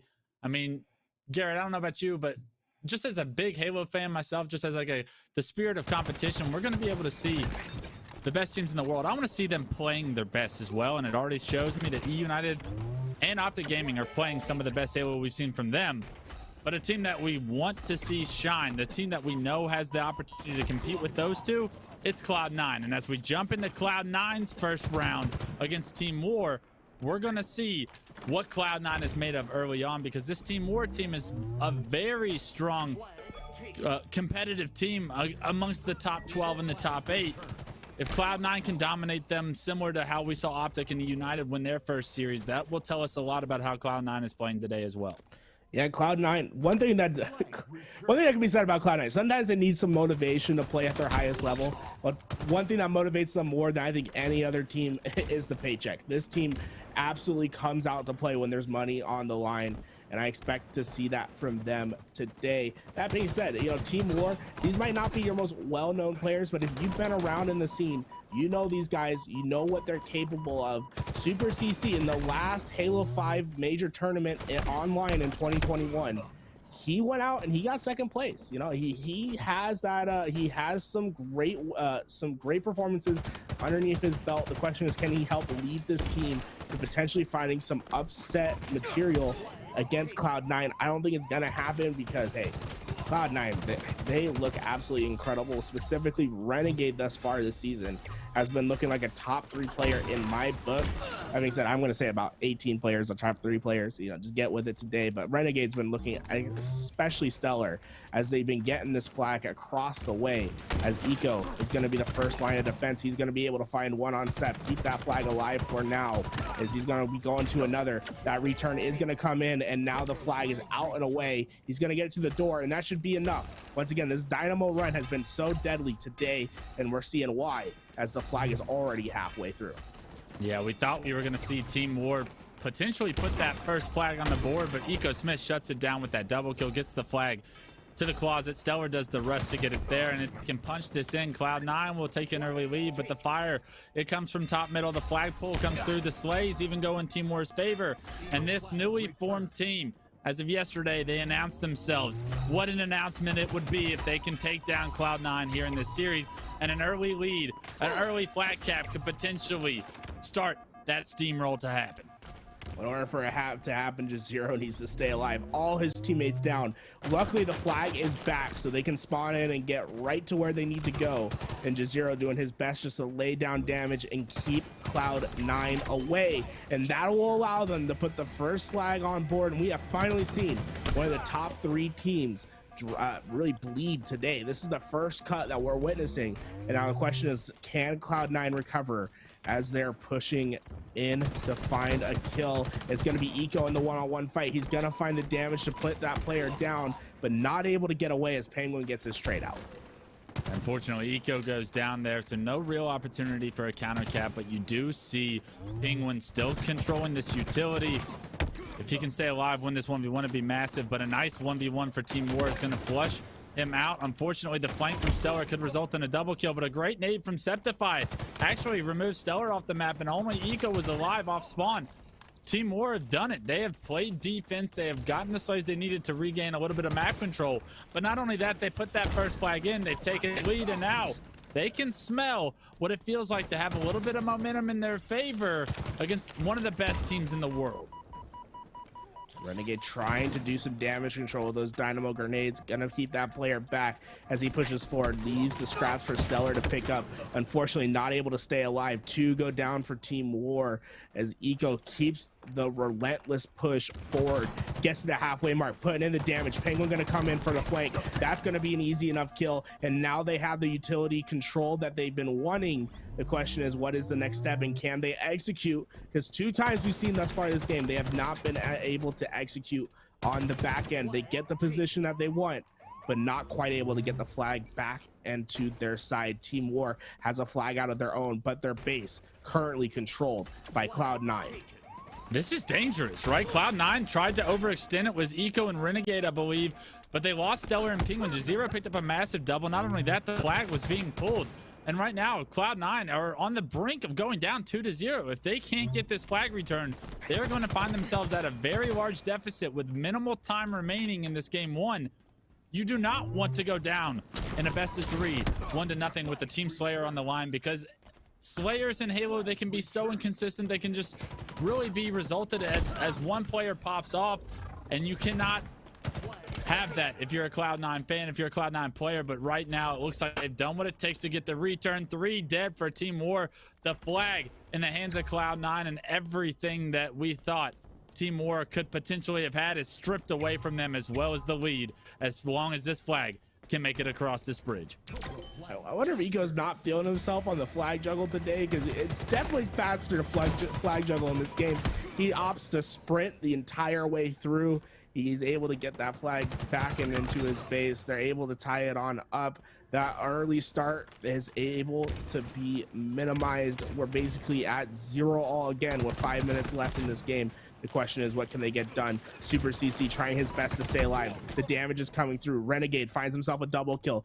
Eco has control of the back base, trying to clear it to find anyone that could potentially cause an upset on their side, and now just has the cross. It looks like Cloud9 is early on trying to find the control necessary to get this second flag in, and you can see all the dots for Team War on the opposite side of the flag. It's going to be tough for them to find the stop. Yet another opportunity or situation we run into here where Cloud9 has a member in Team War's base, and that player is literally watching his flag get pulled. Now he's forced to make a really interesting decision, right? You're seeing it right here. Renegade, actually the player with that flag, is going to get it all the way into his closet, and no one on Team War is in the enemy base. And right now, Renegade punching it in at an 18-12 performance, takes his team and gives them the lead. So you blink. Cloud9 down 0-1 in game 1. You blink and you miss it. 2 flags immediately come back to back for Cloud9 right now, and with the control they have, with 3 minutes and a half left remaining in this game, you're seeing Cloud9 start to build the momentum that they may need the rest of the tournament. But mostly, where did Team War's momentum go, right? They just had what they thought was the lead on one of the best teams in the world. It's removed in just less than a minute and a half span. And it really shows you how Halo can be momentum based, right? We're talking about the second flag cap being just meters away from being capped. All they had to do was clear out the base. But when you're talking about the world champions that Cloud9 are, it's so tough to get it done. And it's another flag out and away. What is that? I mean, I got to take a look at the watch, man. What is that? 3 minutes, 3 flags? This Cloud9 roster, they're answering right back. They showed weakness early on, and then all of a sudden they say, hey, we can't lose to a team like this. We are the third. We are in the top 3. We need to show why. And they're turning it on up. They get another 3 down, and now it's up to Renegade and Eco to clear it on out. And Renegade finds himself a triple kill, and he's still looking for more, going for the over. Unfortunately, Skeptified gonna be able to stop that one short. Eco gonna get this 4th flag out and away, and with 2 back in the base, you can't imagine this one not going in, as he gets it right next to the flagpole, slides it on in, and all of a sudden a 3 flag lead for this Cloud9 roster with just about 2 minutes left to play. Yeah, the 4th flag gets punched in, and just like that, Cloud9 show how dominant they can be, how quickly they can be that dominant. It was an unbelievable performance for Team War to stay in this game, to even have the lead over halfway across the game. But Cloud9 has dispelled any of that story. If you just tuned in, you would think that this was a beatdown in Cloud9's favor. And as of right now, it's every bit of so, right? Cloud9 starting to find that momentum, starting to build. You saw the triple kill from Renegade come through, and because of it, it created so much space to get another flag cap on the board. When Renegade can heat up, when he can do that kind of damage, you're going to see this Cloud9 team start to run away with a lot of games. And one thing that really has changed for this Cloud9 roster is picking up the sandbox, making an effort to go get the thrust, to go get the heat wave, to pick up the pistols, find whatever advantage that they can, and they take whatever advantage to the maximum. Renegade has had this heat wave for what feels like forever, and he's been able to find kill after kill. This man really had a slow start to the game, but he's going to finish at 27-14 as Penguin's getting this last flag back into the base. He's going to opt to go the safe way as he goes into these back stairs, but that will be the last flag cap. And what a reversal of a mentality. Oh my gosh, I was so close. What a reversal in gameplay from Cloud9. Talking about getting their buttons pushed really early on. Team War looked absolutely stellar for the first 5 minutes of the game. And then, Cloud9 had something to say about it. They absolutely put in work and just worked Team War out. And we're going to go on to game 2. And we're going to see how this Team War roster responds. But man, Cloud9 just absolutely pummeled them for about 7 minutes. It was very surprising to jump into that game, see how much time was off the clock, and see Team Ward take the lead early on. But it was refreshing to see Cloud9 kind of weather the storm and understand that, hey, guys, we've been here before. We know who we are. We're very comfortable with the players that we are. Adjust accordingly. And when the flip, when they switched the flip, you could see it, right? They never lost control since. You saw Renegade heat up. It just was a matter of time for them to get in those positions. They stopped with these weird stalemate positions where their flag's being pulled, but they're in the enemy base, and then all of a sudden it doesn't work out in their favor. And when they are able to play the Halo that they know, that they can understand, that they can control, Cloud9's the best in the game at that, right? So very refreshing to see them kind of turn that ship around, start to perform well, because like I said, when we first jump into that game, we've seen Optic, we've seen eUnited. They're both playing very, very, very strong today. We want to see everybody playing strong today, especially when it comes to like that top tier teams. Cloud9 kind of proved in the second half of that game that, hey, don't forget about us. And Garrett, you didn't say the sentence, but everyone could tell you were thinking it. Cloud9 doesn't think that they're a top 3 team. Cloud9 thinks they're the best team in the world. They have for a long time now, and they're going to be able to have another opportunity to prove that today. But that's why we have the competition at hand, and very excited to see where they can go. But first, they got to handle business in game 2, because game 1 wasn't as easy as we might have thought. No, I mean, they turned it up at the end, but that first 5 minutes, it was concerning for Cloud9. And what really turned around the game was, once again, that overextension that we saw from those 2 players on Cloud9. They got back into the base. They let Team War run that flag all the way back towards their sides. And they said, hey, if you're going to do it, you have to win this pivotal fight. We're going to take as much map control as possible. We're going to let you get back. But if you lose this, we're not giving it up once again. And that's exactly what happened. Cloud9, they stayed alive. They were in the base. Team War just could not get back into the groove after they lost that pivotal fight. And we could really see 2 different games. If Cloud9 would have did the overextension, those 2 players in the back base died, and Team War hits that second flag cap, I'm not sure if Cloud9 recovers and wins that game. Really, it was that moment that allowed them to start pushing through and absolutely dominating. And now Cloud9, I want to see them play a more of a complete game versus Team War in this game to really shut up all the haters and show why they consider themselves to be the best team in the game. Yeah, I think if we learned anything about Cloud9 throughout their run in Halo 5, throughout just basically how this team as a collective group performs, is that when they have control, they are the most dominant team. And when they get control, they don't give it up very easily. They may have been combating for control early on for about 6 minutes of that game, but once they got it, we saw the records and the action that they can produce with it. It'll be up to Team War to make sure that they do not let that kind of control fall into Cloud9's hands once again, but already 2 straight kills in the kill feed go towards Cloud9. It looks like rockets are going to be in the hands of Eco Smith, and I believe they were able to acquire Overshield as well. So when you talk about control, Cloud9 have everything they want here in game 2 already. Renegade getting that double kill, taking the pressure off Eco, letting him just push all the way through to this bar, and he's going to be looking for some more, but the splits have happened. So the Team War completely on the other side of the map. These rockets not really going to play an impact for a little while, as we see Renegade once again leading the charge. He's using the Mangler, that 2-shot pop. This gun is so devastating if you get up close. You know, it's a little bit hard to aim, but when you're talking about the best players in the game, they're going to make it work. And you can see Renegade, that's going to be his tool of choice on this map, as he's going to wreak havoc in back bases. Yeah, Renegade getting so much information for his team, clearing out this entire base is going to say, hey, they're all at the other base. We know where they are at this point. They do lose Eco in the kill feed, and now Renegade, Stellar, Penguin, it's going to be up to them to control this map. I love the idea of getting this grapple, pulling the Mangler out, and getting close and personal to Team War. You already see the first kill come through. The second assist is going to be for Renegade, and he finds a 3rd player. And look at the aggressiveness. Like, even if Renegade gets taken down there, that's a positive swing in Cloud9's favor. And not only that, but you're forcing Team War to play so reactive, play numbers down, and honestly win that pivotal, or the game continues to snowball against you. How many times can Renegade kind of perform that kind of pressure against Team War before they break completely? You know, the question has always been asked, Clutch, what would happen if you gave Barry Allen the Flash, the Spider-Man webs? And I think today we just witnessed it.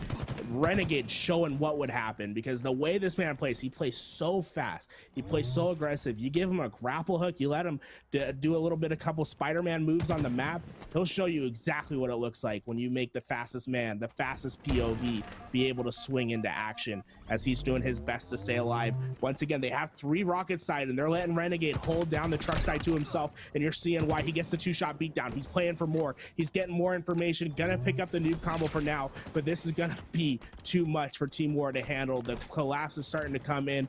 Renegade backs down towards his rockets once again, and these rockets are gonna be so pivotal for the next couple kills, and he's already on top of it, laying down the damage, saying, hey, whoever's behind me, you pick it up. I'm going to alleviate some of this pressure so that you can get away with these rockets. And Renegade, I believe it. I think he is the fastest POV in Halo Infinite.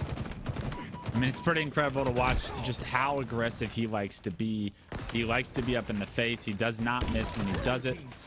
They dropped the Mangler there. A nice little button combo from Eco Smith to drop the Mangler in the mid fight, pulling his BR out as fast as possible, finishing that kill as well.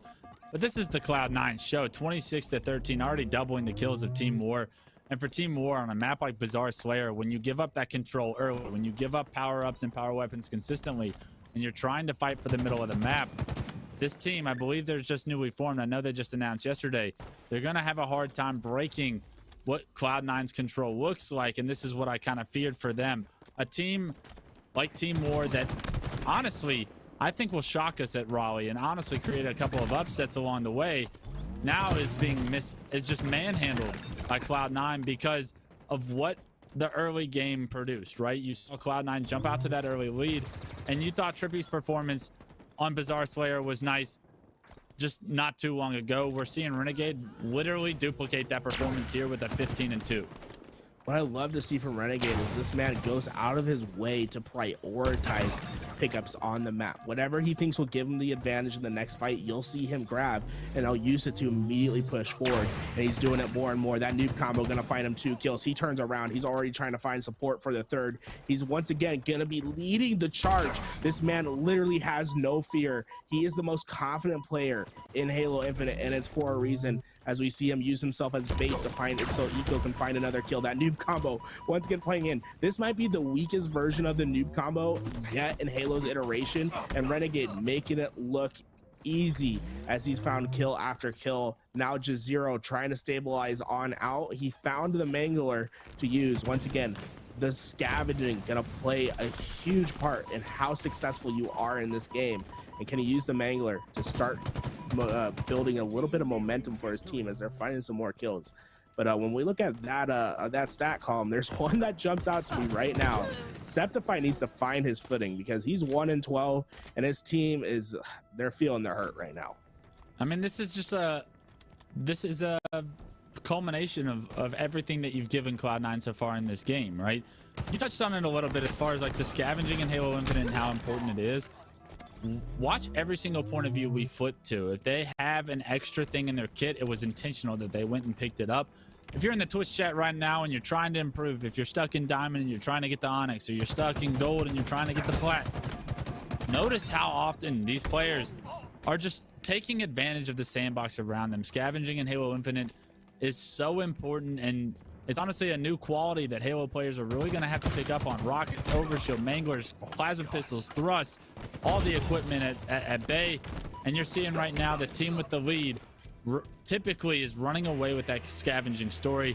The game now going to be over. The series over, 50-29. Cloud9 take the series 2-0 over Team War. So if you're a Team War fan, if you like those players, if you want to see them take the next step, you're going to have to do so through the elimination side. But not because they're a poor team, because they matched up against the juggernaut that is Cloud9. Cloud9 showing why they're so dominant. Renegade, he had an incredible start, but towards the end, Eco caught up. You know, Renegade started off, I believe it was like 15-2.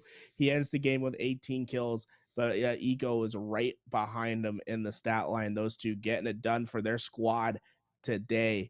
And I think we're going to see it more and more as we go on throughout this tournament.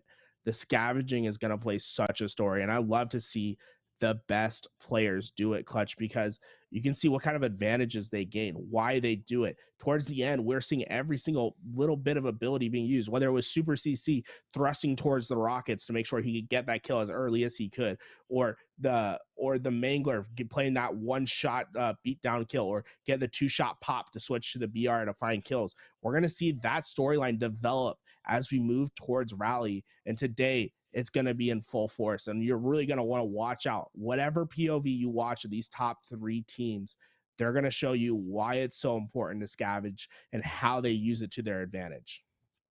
Yeah, it's really interesting to watch it. It kind of trickled down across, like you say, the top 3 teams, and then what are the top 6 teams doing that also the top 3 teams are doing, but maybe not as much of, right? It's how much strategy and how much meta have you been able to adapt into your Halo Infinite gameplay? And you see it from Optic Gaming's point of view, the number 1 seed right now in Halo Infinite. I believe that they are pushing that to its limits, or they're trying to push it to its limits, and they are exposing the most they can out of that.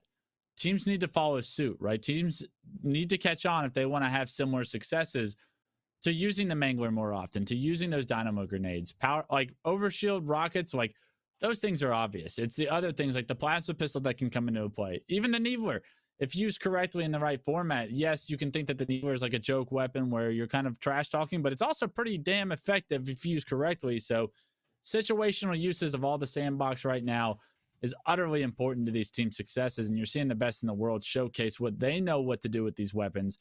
It's kind of up to you to decide where you're going to go with that and how can you create the new meta as far as using these sandboxes to your advantages against some of the best in the world. The sandbox plays a pivotal role at all times in this game. Cloud9 get themselves a little bit further in that winners bracket, where you see Optic Gaming doing what it takes to get their job done. We saw eUnited do it as well. The top teams keep showing why they're top teams. $25,000 on the line to get it done, as we see these teams juggle on out. Guys, it's been incredible. I want to see what they have to say over in the analyst booth. What happened in these last couple games? We'll see in a little bit. But guys, the incredible action. Do not go anywhere. The action, honestly, has been incredible. Tools and Clutch, man.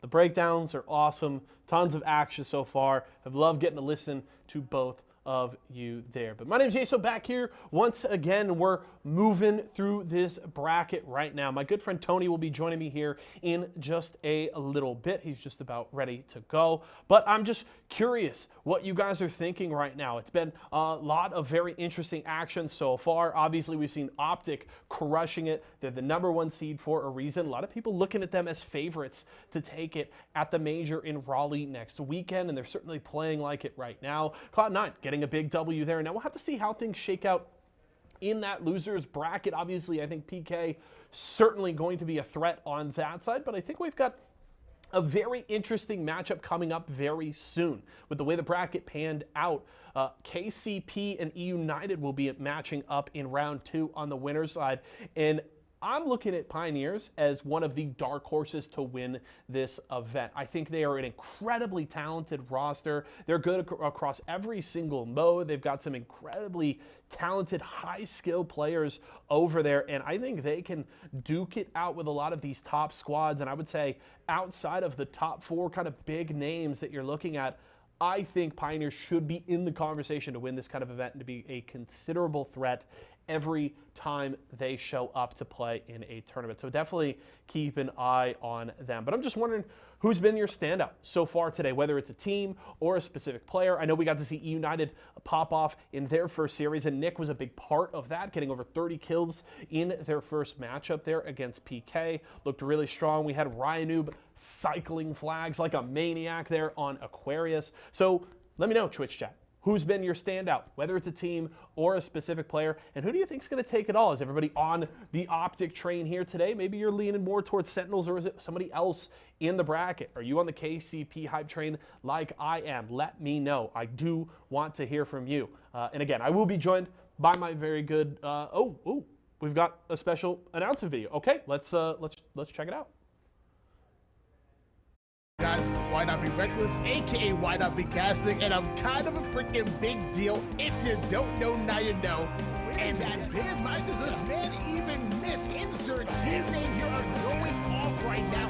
Go back smack on Renegade, goes after the double. Oh my God! And planted on the one and only's head. 3 down, go team next. The avenue is absolutely out of control. If this man isn't the best player in the lobby right here, the body shot on Frosty ends up getting the double kill, and that is going to be a killing spree.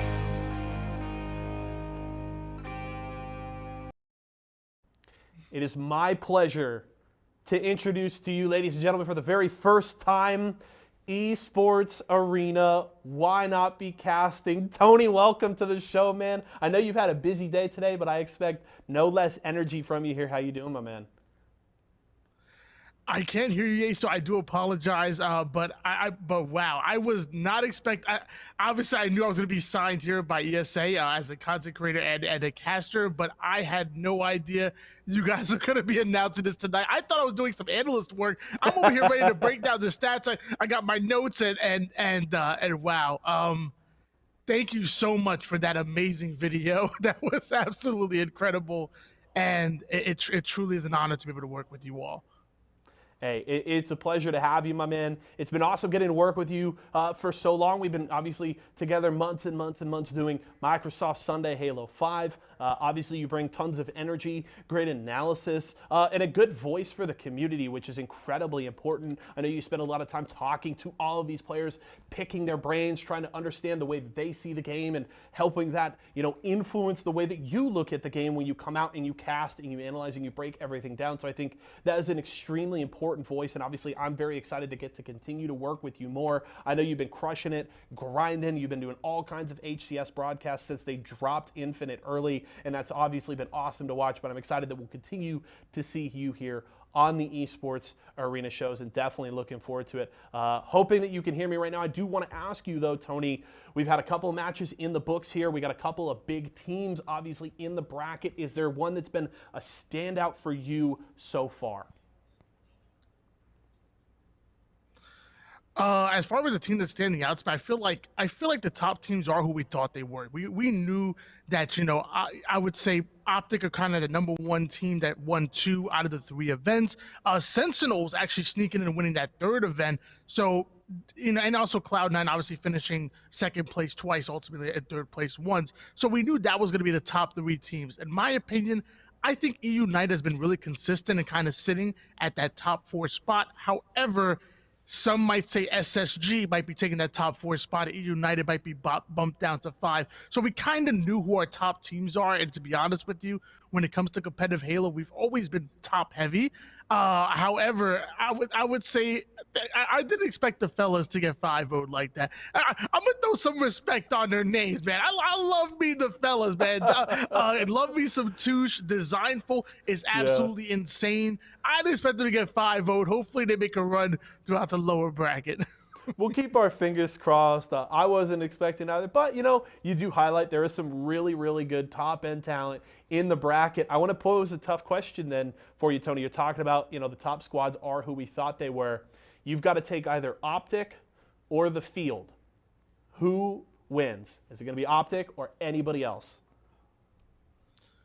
If I have Optic or the field, that's tough. I think I'm going to take the field just because I think Sentinels can pop off at any given moment. Let me tell you, man, we're talking about the best players in the game, and everybody's leaning towards Lucid, everybody's leaning towards Renegade, everybody's leaning towards Frosty, but you also got to remember Royal 2. Royal 2 can slay with the best of them. When it comes to point and click, there's probably no better than Royal 2. And if his controller dies, he'll just switch like a mouse and keyboard. He's that good at both inputs. And obviously with Snakebite, that IGL extraordinaire, along with Slaying. Their team is just so good. Lethal Shot is deadly. Then you have Cloud9, who I feel like have the most approved. Cloud9, in their minds, they know they're a #1 team. And at this point, it's just about putting it to action. If you do it with the largest prize pool, $25,000 that we see in the Halo Infinite so far, that's going to really be like, I guess, kind of springboarding and really feel confident, all that momentum going into Raleigh, which is in just less than a week now. So if you give me Optic or the field, I'm going to take the field, even though Optic are number one right now, just because there's so much talent, eUnited, SSG, so on and so forth. I think the fact that you say it is still a tough question to answer says all you have to know about Optic. They're an incredibly talented team. But we do have our next matchup ready to go. So Tony and I are going to be here in between matches all day to break things down, do some analysis, check out some replays, all that good stuff. So make sure to stick around for that. But I'm going to throw it back to Tools and Clutch to get you into the next game.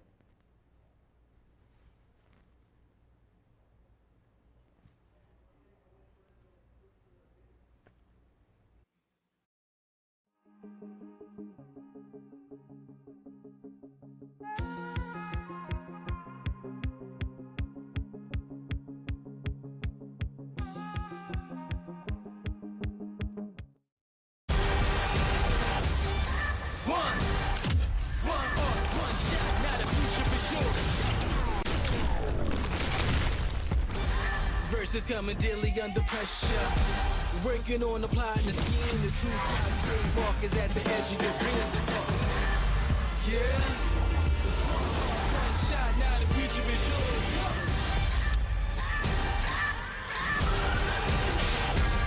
I'm turning dreams into reality. In the lab with the formula and chemistry. The memories spark and motivate and make the industry shake. With the balls in the breaks, I'm talking one chance that I was so going for the goal. There's one shot, now the future is yours. Let's go.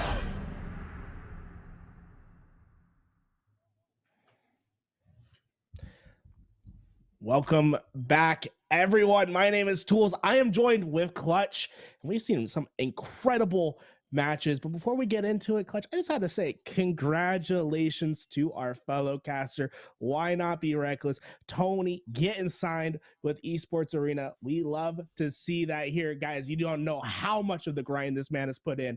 So all the congratulations in here. Spam in the chat, whatever you need to do. But congratulations to Tony. But Clutch, we got some more important, I shouldn't say more important. We got some important things going on. We got round 2 of our winners. KCP, the Pioneers, going up against eUnited. It looks like we're going to have SSG versus Optic on screen, though. I mean, based off the observer mode, a little bit of oh, yeah. a different series, but I mean, just as important, right? Just as intense. I mean, Optic Gaming versus SSG, these two teams, they're fighting for that top spot. Optic already having claimed it a few times in Halo Infinite throughout their tournament runs, but this SSG roster, one I'm very excited for, one that has a lot of potential with the young guns and Formal coming back from Call of Duty into Halo. I mean, they want results, and I don't think that they've seen those results as of yet, but I have a lot of high hopes for this team. The broadcast production switch it over, so it is going to be this Pioneers versus eUnited, so thankfully we're switching back over to the Pioneers. A little bit different score line, though, as we already see Pioneers off to a very heavy lead here in round 1, 77-28. Pioneers, a roster that often feels disrespected by the rest. A bunch of Halo 5 grinders that have really made their name into the late cycle of Halo 5 when it was Druck and Soul Snipe who placed top 8. Actually, it was top 6 at DreamHack Atlanta 2018, the final Halo 5 tournament, and then made some noise in the Pro Series as they're going up against the tried and true eUnited. You know, often this KCP roster really taken, gets put down, not really seen as what they consider themselves to be a top half team. I believe that they think that they're firmly in the top 4 and that they can make things happen. And so far, it looks like they're putting the pressure to eUnited as they're going to get this first game done, as Tulloch will finish holding that ball for the team. Facing elimination.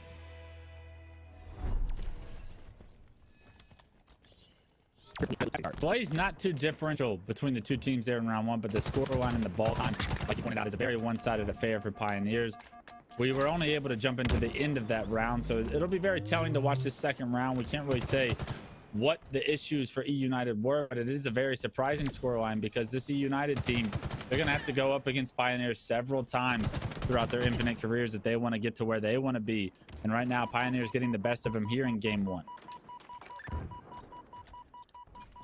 Pioneers trying to not let this go into a third round. This ball just sitting on the spawn, either team waiting for their opportunity to push in, and Spartan could have just been the catalyst. He finds one, he's immediately challenging out for the second. The nade will catch him as Manny's able to clear out the long hallway as he pushes on forward. Gonna miss his clamber and have to push back for now as Nick pushes through to the tower. He's able to find that kill, and this could be the pressure that's needed for eUnited to finally get this ball out and away and to get some more time on the board as they're finding kill after kill. Make that 2 down, and here we go. Rain finally able to get it, and look at that. He prioritizes getting the grapple for his team. He stays alive, but that's going to be so important. Right now they have the opportunity. Play the ball out the window, stay in yellow, grapple it back when you need to, find the rotations, but that grapple going to be impactful on this map.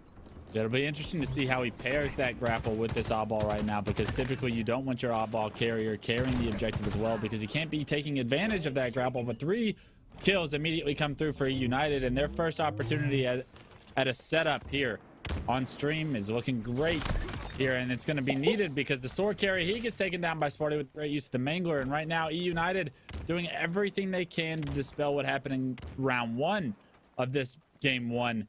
Take this first game to the distance, and on the back of Sparty with this sword, that could be the realistic opportunity they now have. Up 50 seconds already. Spartan tried his best with that sword. He's able to get one with the blueberry to the face, gonna cut him short. And we can see Rain still with this ball. He has 3 grapples to get away whenever he needs to. The camo is up. I could see him try to grapple that away. Oh, and that is the bane of my existence right there. I can't tell you how many times I've done that in matchmaking. It is so tough to hit that small little camouflage with that grapple, but he's able to stay alive in the meantime. Rain able to recover. He's gonna throw that ball, finally letting someone else take the load for now. You definitely don't want your camouflage player on top of that ball, but what we've really seen is Spartan has just been let loose in the back in the behind of KCP. Their flank has been absolutely devastated by Spartan this game as he's been racking up kill after kill, getting damage on the board. He's 10-4 in just this round.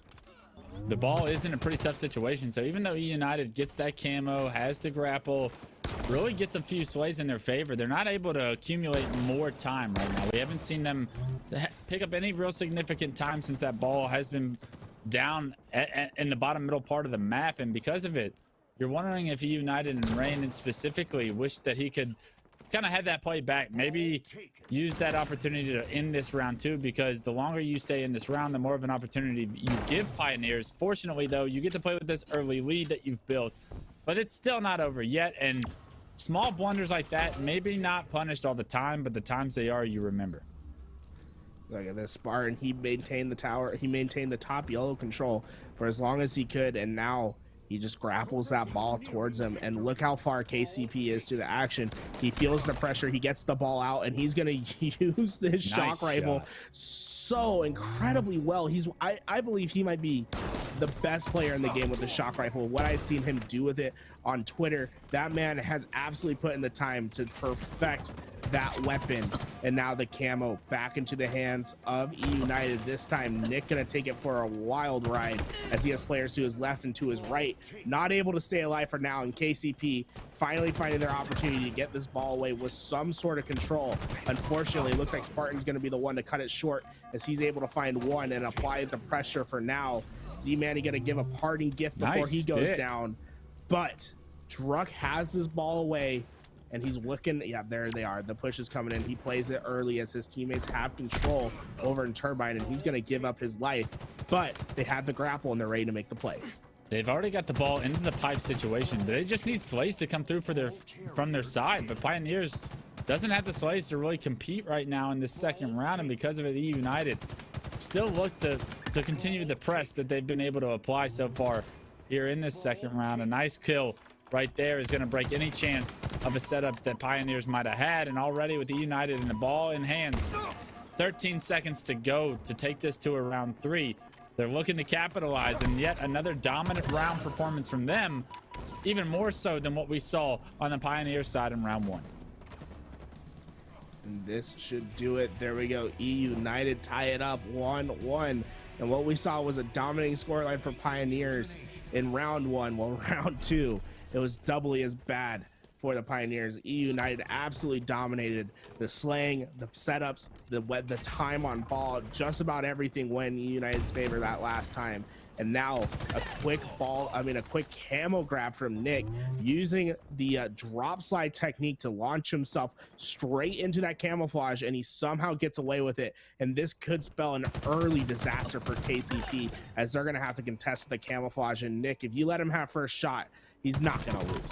And he's going to get first shot with this camo whenever he wants it, typically. So great job by Nick to understand, to position himself, top elevator, scan the area, find that first kill, open up the map for his team, and already they have the ball in a location where they're going to be able to rack up significant time unless the setup is broken. And 3 down for United. Pioneers do just that and keep this round 3 close. Not only that, but they themselves should be in a pretty good opportunity here to get some ball time and get it to a place where they feel comfortable to set it up.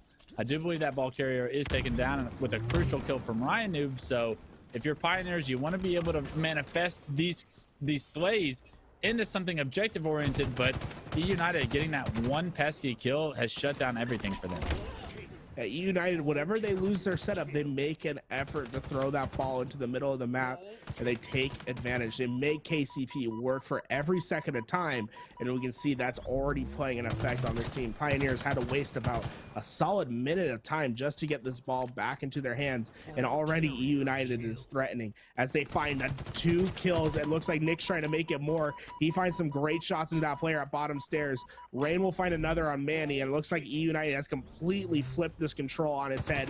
They're going to be able to maintain the back spiral, and they're finding kill after kill as Rain is absolutely gross from across the map, doesn't miss a shot, able to get his kill. The stick will take down Soul Snipe, his one from the grave, but this is looking all eUnited in our round 3. Rain needs to be careful here. A bit of an overextension from him going past the window situation there has allowed Pioneers the opening they need. They get 3 dead. Smarty, the last guy alive with the shock rifle, misses both shots, lands a little bit of a third, but it's not enough to get him a melee kill. And right now, Pioneers, they not only broke eUnited's setup right there, the ball stays on the map, and because eUnited doesn't play it, Pioneers now have an opportunity at the same exact setup.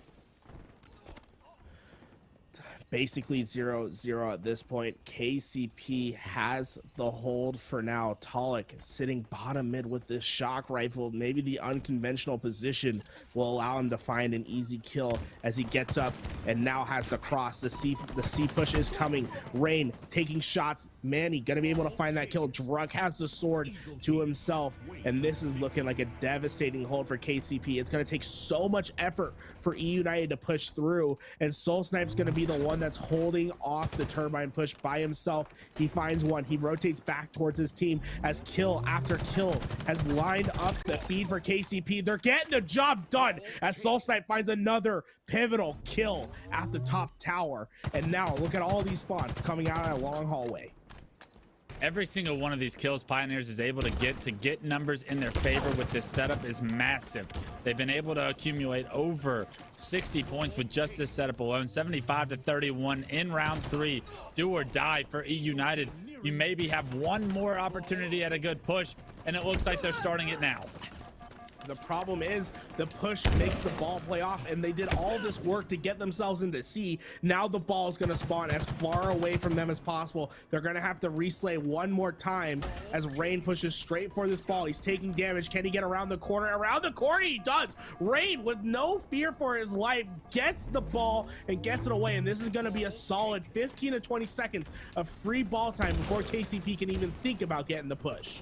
Yeah, you see KCP had just lost 2 fresh players right there, trying to stay alive here, but it's this player on screen. It's Nick that's the most important player in the map, finds a kill, and just starts that clock all over again for Pioneers to get all 4 players alive and get on a respawn. Once again, finds another pick. This camo, it's becoming so crucial to eUnited's potential comeback.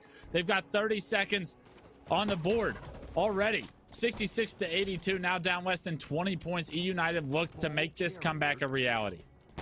Nick, he's behind 2 players. The question is, do these 2 know that he's coming in? He gets one with the sword. I believe Ryan knew, but found one, but there is another to take care of.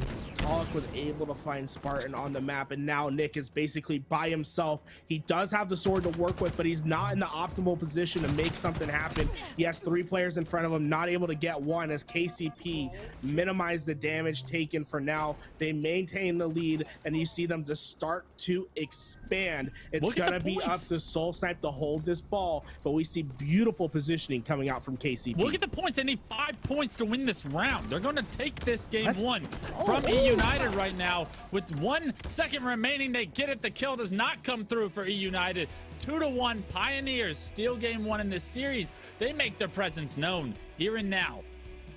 That wasn't really that big of a steal, though. KCP played incredible on the second half. 1 slip up from eUnited, absolutely taking advantage of. KCP get the job done, and really eUnited had to play that ball out at the end, but was not able to do so. We saw them win round 1 decisively, and round 3 it was a little bit of a nail biter, but they dominated the first half and they used that lead. All it took was 1 great break, and because of that 60-70 seconds of ball time that they held over at Spiral, all they had to do was hold it for a measly 15-20 seconds when they broke the setup, and it was too much for eUnited to handle. And now all of a sudden their back is pressed against the wall, and we're gonna have to see what this team is made out of, because this is gonna be a dangerous spot for eUnited to sit in. They believe themselves to be in contention for the top 3 teams. Well, you can't be losing games to the Pioneers. I mean, you pointed it out, right? The mess up that determined the outcome to game 1 was outside in blue, and eUnited had their first opportunity at that setup. They racked up a good chunk of time, 20-30 seconds. That's great. That's a phenomenal chunk of time that you awarded yourself, and a great opportunity to win that game 1. But you have to play the ball, right? You have to get that ball off the map before the setup is broken, because if you don't, the other team is going to have that same opportunity. And with that opportunity, we saw the Pioneers not only gain those 20-30 points, but turn it into about 60-70.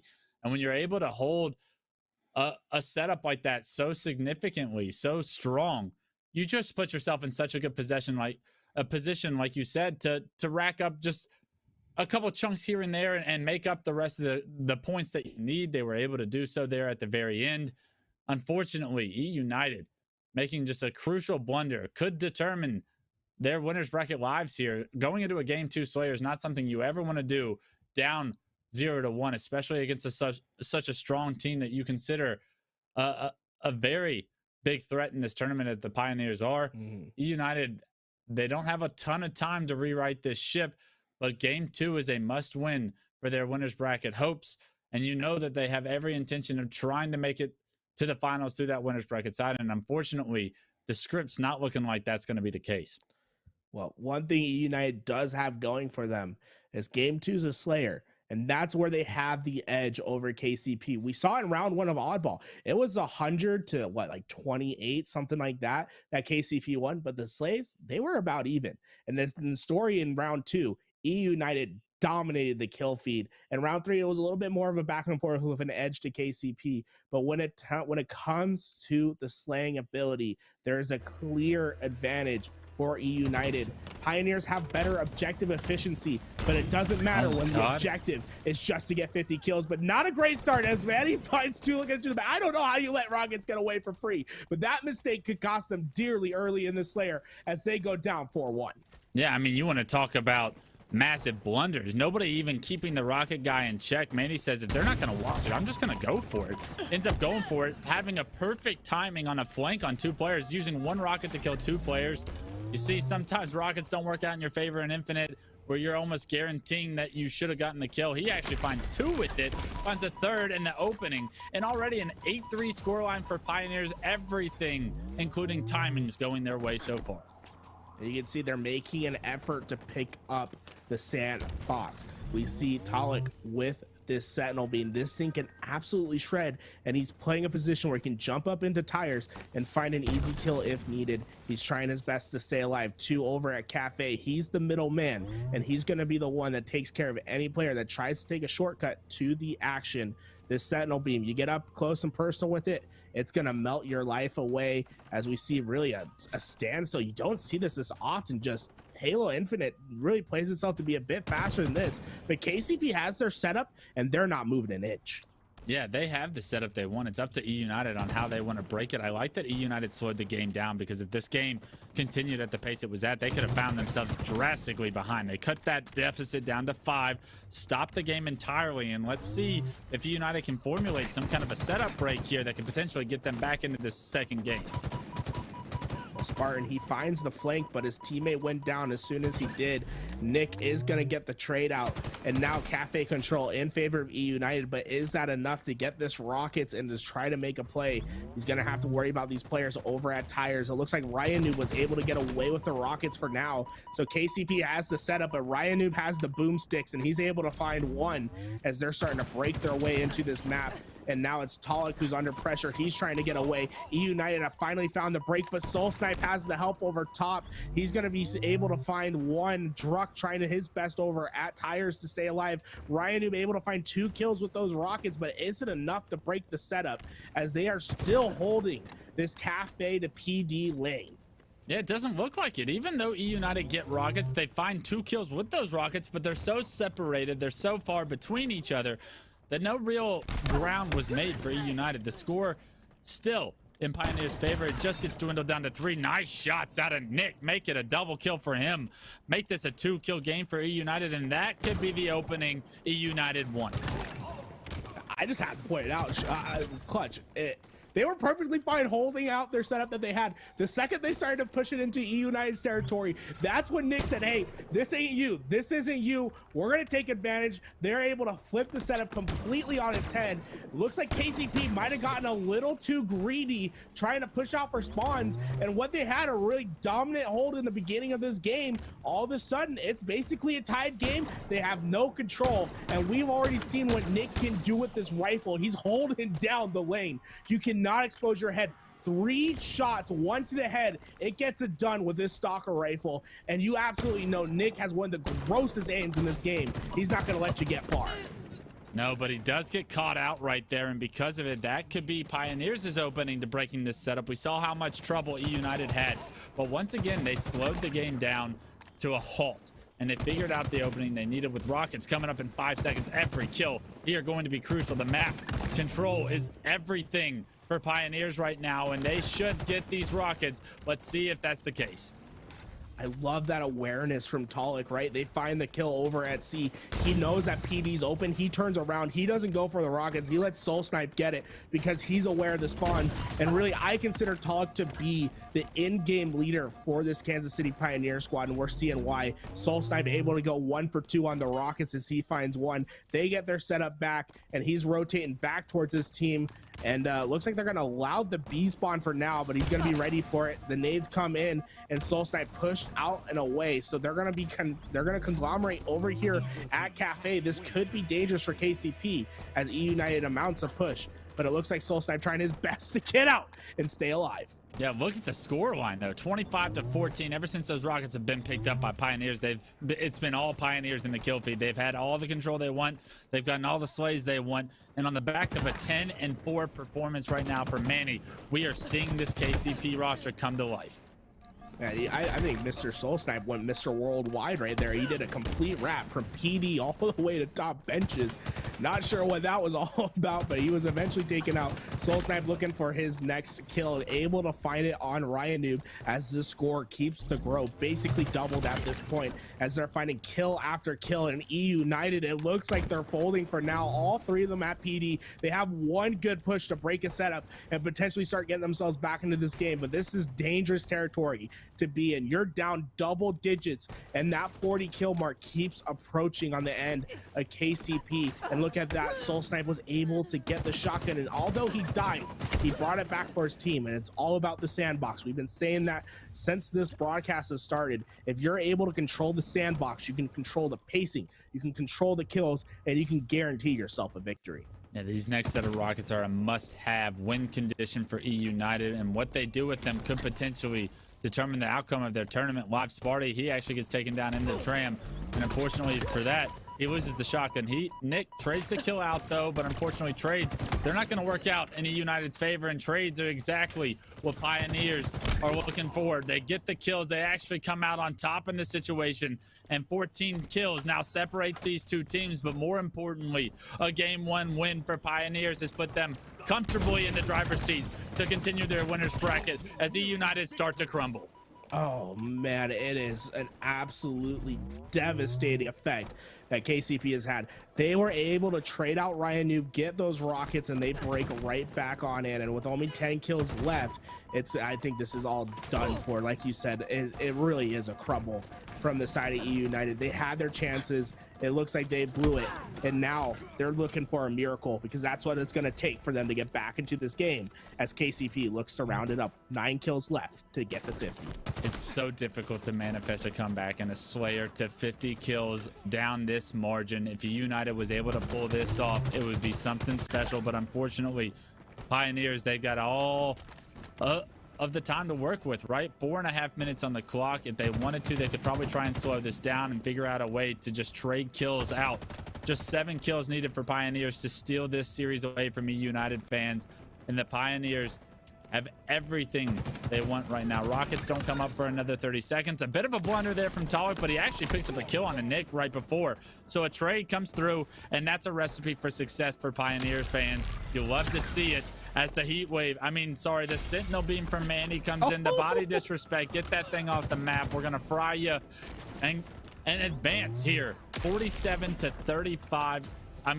Pioneers coming out with one of the most impressive performances against one of the best teams in North America right now. This is exactly what I wanted to see coming into today's tournament.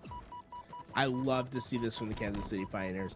They really have just played their own game. There was one time where eUnited broke the setup. KCP spawned up and they broke it right on back. And now all they have to do is play trade for trade. They need 2. Well, guess what? eUnited needs 12. All you have to do is find a couple trades within there. Druck playing throughout the middle of the map, looking for some sort of kill. There's a 1 shot, and that's going to do it. Ryan Noob sees the respawn screen and now the defeat screen, as that was a dominating victory for the Pioneers. Z-Manny showing some disrespect throughout that game, giving some body shots, but I gotta say it, it's well deserved. Pioneers just played a better game too. They looked as if they were a dominant team in that second game, and I'm excited to see what they can do in this winner's bracket. Yeah, Pioneers look like the better team in both games, right? And rightfully so. They're going to advance in our winners bracket. eUnited letting the fans down once again in Halo Infinite. It'll have to be Raleigh that they step up. I guess they do have this losers bracket run, but to rewrite this ship from the direction that they've been going down, that's going to be difficult for them to do. But fortunately, they get that opportunity in a WM bracket. I couldn't be more excited for the Pioneers, guys. And knowing the hard work that they put in coming up to Infinite, hearing all of the slander as far as that they're just Halo 5 kids, that they won't have success in another Halo, that they won't be able to find their footing and compete against the best in the world. They have other plans. Oh, guys, that has been an incredible start to our winners round 2. Pioneers, they make it to the semifinals. $25,000 on the line. We'll see what comes up next. Stay with us.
Going on, ladies and gentlemen, and welcome to Eat, Speak, Compete. Eat, Speak, Compete. Yes. Name, incredible. Logo, even better. I'm your host, as always, Yeso, joined by my co-host, Luke Shimoni. Brew. There's a lot to unpack there. I don't even know where to start. If one of the North American teams doesn't win, their 2021 season is done. I got my fingers crossed. I think you got this. Let's turn more towards the competitive side. They finished strong. Like 35-2. They finished strong. They looked. If the only intent is, hey, let's make this game as esports as possible, then sure, but that's never going to be what Nintendo does. And I'm very curious to see what kind of their first take on what a Valorant World Championship should look like. Dang. That's super fun sounding. Yeah, I think it's gonna be awesome. That sounds super fun. I think that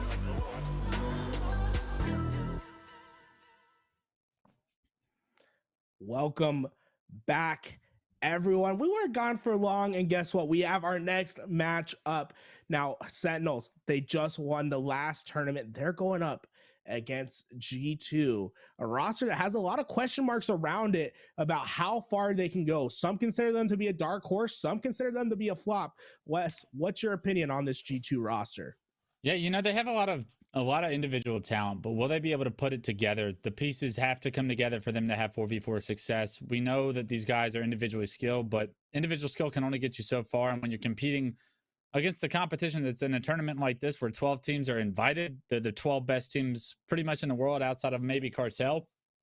And you're seeing that individual skill is not going to carry you that far. So a lot will be answered as far as how they've adapted as a team. Because when you talk about the individuals like Arctic, like Sab, Gilkey, Straight Sick, like these guys, they don't miss. It's just a matter of, are they in the right position? Do they have the right awareness? Are they shooting together? Are they playing off of each other well enough to find success? Going up against a team like Sentinels, you're going to find out very quickly if you have what it takes. And right now, we're watching Royal 2. He's on screen, already picking up a nice kill and creating a lot of space for his team with 2 dead. 0 points on the board for now, but I expect Sentinels to get off to an early lead now when they have numbers and control like they do. Royalty just going to be left to his lonesome over there. Royalty, one of the players I consider probably to have the best aim in all of esports, not just Halo. That man hardly ever misses, so you can just let him rain terror wherever you see him. This G2 roster, I really think it has to run through Gilkey. If we see the Gilkey that we saw the last year in the Halo 3 Pro Series, then we're going to see this G2 roster go far. If we see the Gilkey that is a little bit more inconsistent, that's where this G2 roster could run into trouble. But we'll see what happens here today as they're trying to make the upset versus the reigning champions. Here we go, Royal 2. He's going to use that Mangler to its best of its ability. He knows exactly what needs to be done to hold down this lane. He's trying to find this player in the back elevator, not quite able to land his movement to find that last shot, but Snakebite able to find a kill of his own across the map. Frosty says, I don't need your help, Royal 2. I'll do it my own. Now, even though the kill's heavily skewed in the favor of Sentinels, not getting that much ball time from it. Yeah, that's a big critique, I would say, that we have of Sentinels up until this point, is they may not be the most efficient team when it comes to getting their slays. They like to overslay a lot before playing the objective, and unfortunately, that can come back to bite them. Will it this series?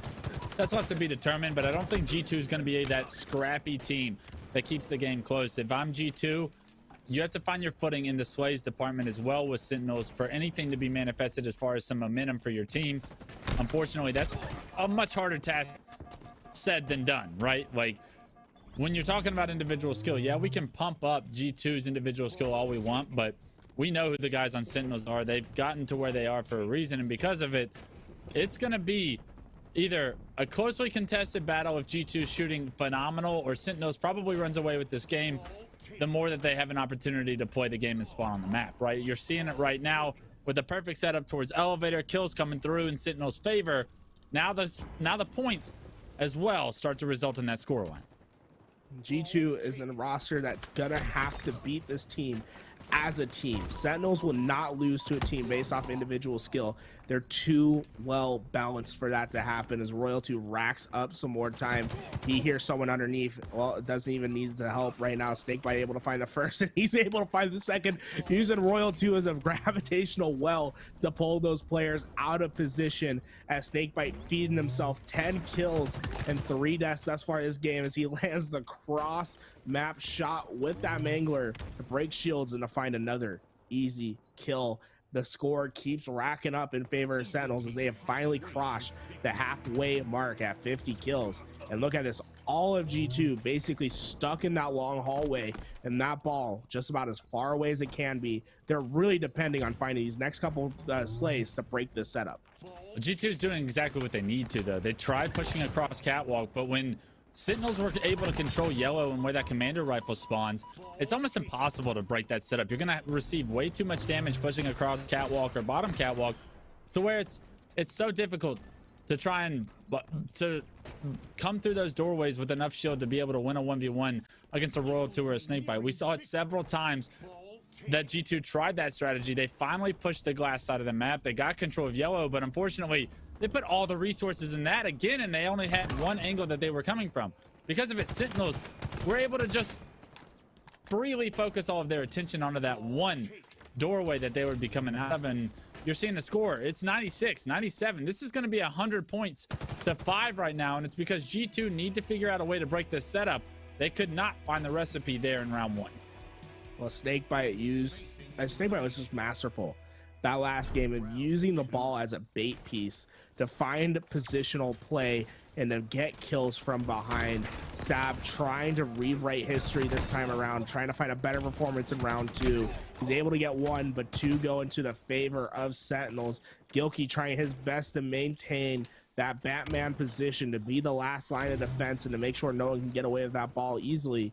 Unfortunately for him, he doesn't really have the help now. He's going to be this first player to push. The question is, can he get the kills? He's able to push it just right. Finds Royal 2 with hash shields. Now looking for the second. He's able to get the damage in, and this is exactly what G2 needed. Kills going in their favor. That ball could be racking up time in just any moment, but they still have to execute on these kills, and it's taken them too long. This is ball time that they could have been getting. Instead, it looks like we're staying at a standstill. Yeah, they were able to successfully trade kills throughout this round so far, but G2 with no real opportunity to get the ball out of the middle of the map. It's so difficult because of all the sight lines that can be done. A massive 1v1 in pipes there, I believe. It was by either Lethal or Frosty, and because of it, it looks like Sentinels is going to put the first points on the board here in round 2. G2 need to be careful because we saw how strong of a setup Sentinel can hold in round 1. If they are able to replicate that here in round 2, this game will be over very quickly. Snakebite has the ball, but no one in front of him to really weather down the push for now. He's going to drop an Optic Slay, finds one with the grenade, and now he's going to be that forward player. I love the adaptability from Snakebite. He's really doing it all this game as he gets up into the face. Killing spree for him. He killed it in game 1, went 14-4. Well, he's doing it some more in this second round as he starts off this game 5-1, and more importantly, they are able to get this ball out and away and into a setup. Now, Gilkey has the shock rifle. That could be the power weapon needed to break this setup. And with camo coming up soon, the question is who gets control of this camo and who can control the pace of the game. And oh man, we talked about it time and time again. It's about using the sandbox clutch, and that's exactly what Snakebite does to get away with camo. Yeah, he gets that camo. I would have liked to see him grapple the ball and at least have it towards his team in the turbine, but he has other plans. He has every intention on slaying right now. Finds the first kill with the backsmack, spots another player bottom middle. Not the greatest shots, but the job gets done. Arctic gets taken down as well. 2 kills for Snakebite come through, and that should be the control back to Sentinels' favor, but it looks like Gilkey's been able to deny the ball from moving too far as of yet. A great job by Gilkey to keep his team in this round. 37 seconds isn't impossible, but if Sentinels gets another setup before we see G2 go on a run, this game, this second round, and this entire game 1 could be heavily in Sentinels' favor. Gilkey, I think, choked the kill on Frosty, and that could come to haunt them as Frosty now finds the kill on Gilkey. He gets the shock rifle for his team. Arctic coming in from the back way. He's able to find one, looking for the second on the ball. That ball is going to get away for now and push them towards the 50-point threshold. They've hit it, and now, oh my god, what a rotation from Sentinels. They get away from the pressure. They lost sword, they lost shock rifle. It didn't matter as they maintain this ball, as they just out rotate G2, and they're keep racking it up. Oh my god, Sentinels showing why they're one of the best teams in this game. They play so well off each other. Yeah, it's so difficult to beat a team like Sentinels, and unless you're on your P's and your Q's, and you probably need to be on the rest of the alphabet as well. And unfortunately, G2 not having that kind of performance here today. This G2 lineup still figuring things out, still working through the difficulties, it seems, as far as getting their individual skill and utilizing it all and figuring out the best way they want to play Halo Infinite. Not a lot of time before Raleigh, not much time before this game 1 of this series is over. And because of it, G2, they're going to have 3 dead yet again. Sentinels going to have control, bringing that ball towards the elevator where we've seen them hold a complete setup for an entire round before. This could be the beginning of the end. I just want to point out, Snakebite's 11-1. I believe that puts him at like 25-5 for the game. We're talking about quintuple positive. Really, to me, he's been able to stop every push just by himself. Unfortunately, we did lose the game, but I think Clutch, we may have known how that one was going to end at the end of the day, because that looked all Sentinels. And really, MVP of that game for me, Snakebite. He positioned himself so well, found the critical double kills, consistently stopped the push of G2, and was really a one-man army. Yeah, I mean, it was a dominant Sentinels performance, right? And it leaves you wanting more from G2's side. G2 is going to be one of those teams that it feels like they have the skill to place better than what they're going to place it seems. And it's all about how they can go about improving. And unfortunately, that recipe is not ever easy, right? And sometimes you have to go through some grueling losses in order to do so. I'm not sure if they're going to be able to really fix things here before this tournament's over, but there's a lot to be fixed, it looks like, especially when Sentinels is just able to hold one setup against you and basically in the first round there. Things like that cannot happen. G2 needs to have a better understanding of how they want to break these things and be more successful at it, like hands down, right? It can't take you more than 4 tries at breaking a setup or the game's virtually over. You make those mistakes once, it's shame on you. You make them 4 times in a game, and you got to go back to the drawing board at some point. They are still in this series. They do have a Slayer to play with, and Sentinel's known for slipping up in some Slayers. That could potentially be where G2 finds some life, but they have to show me that they have more in the tank than what they did in game 1, and I'm not sure they do. Well, one thing to say about that, right? G2, they might have their kinks right now. They might not be the best team at the moment, but we have players on that roster like Straight Stick who've been around the block for a while, and they know what it takes to be successful. If you recall back to DreamHack Atlanta 2018, that Straight Stick roster that ended up getting top 6, they started all the way in open bracket. They lost round 1 of winners to go into the losers bracket. They have experience with getting knocked down, with having to play on their back foot and figuring out a way to get it done. And the question is, can that experience that players like Straight Stick and Gilkey have really help their new up-and-coming Slayers in Arctic and Sab? And I think it's a possibility. They just have to figure it out by rally. And I'm very confident in that team that they'll get together and they'll figure it out. It might take them a while. It might take some brutal beatings from Sentinels, but that's a team that I think has legs in the long run. They have a longer focus. The question is, how long can you really afford to take? Because, man, that was a brutal game 1 to watch. I mean, if we're going to go in that direction and that train of thought, right? Like, not to bash G2 or anything, but like their ambitions exceed all of their past results. Mm-hmm. And to mention things that Gilkey has done or Straight Stick has done throughout their careers, it's like they've always left me wanting more. It's like Gilkey, yes, he had that Halo 3 tournament at LAN in the MCC era where it was unbelievable to watch him play, but it was like, where is this every other series that I've watched you play? Where has this been the past 10 years? And it's a level of like, how can we get this consistent? Straight Stick has also gone off against some of the best teams in the world throughout his career, but the level of consistency, sometimes it's not there.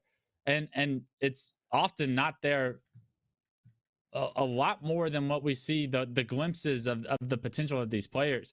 They've got to figure out a way to hone that potential and to manifest more consistent results if they want any opportunity of trying to compete for some of this, not only this prize money, but the stakes that are on the line here in Halo Infinite. I mean, everybody is gunning for that top spot, and with the talent around you, you're looking around like these guys are big dogs.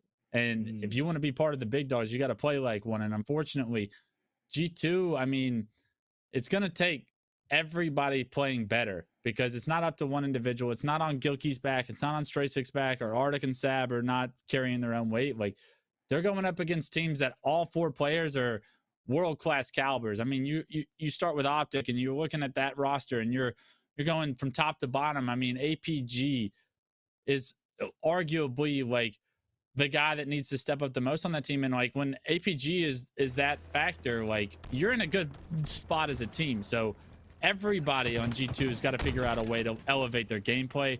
And not a ton of time to do it here today, but they have to figure out advantages that they can exploit using their own gameplay. And unfortunately, that recipe, it hasn't come through at a consistent rate. Well, the question is, can they answer back in this game?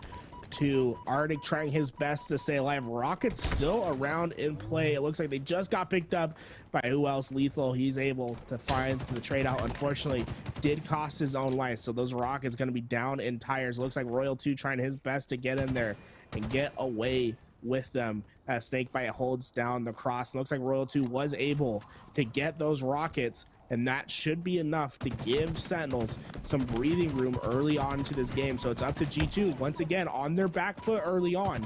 They're gonna have to find a way to break through. A nice sneaky play from Gilkey here. He's hiding under the grass, was able to find a kill, stay alive. Royal 2's been looking for him this whole time. And Gilkey making a play to keep this game close. Now 6-9, still in Sentinels' favor, but G2, if they have any hope, it's probably in the Slayer right now to turn this series around. Now that Gilkey gets taken down, we'll have to see what Sentinels is able to do with the man advantage.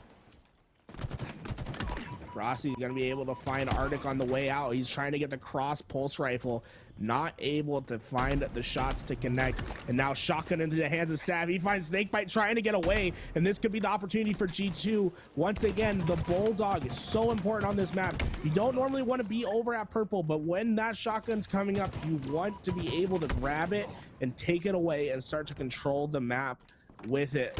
Arctic has a fight against Frosty and Snakebite. Snakebite gonna come out on top with the help of Frosty, and now the damage has been done. G2's on their back foot. They're back spawning B. Frosty lining them all up, gets the double perfect, and now trying to find some more damage to lay down. He's gonna find another player in front of him, and this is why Frosty was the Halo 5 MVP. It's because he doesn't lose 1v1s.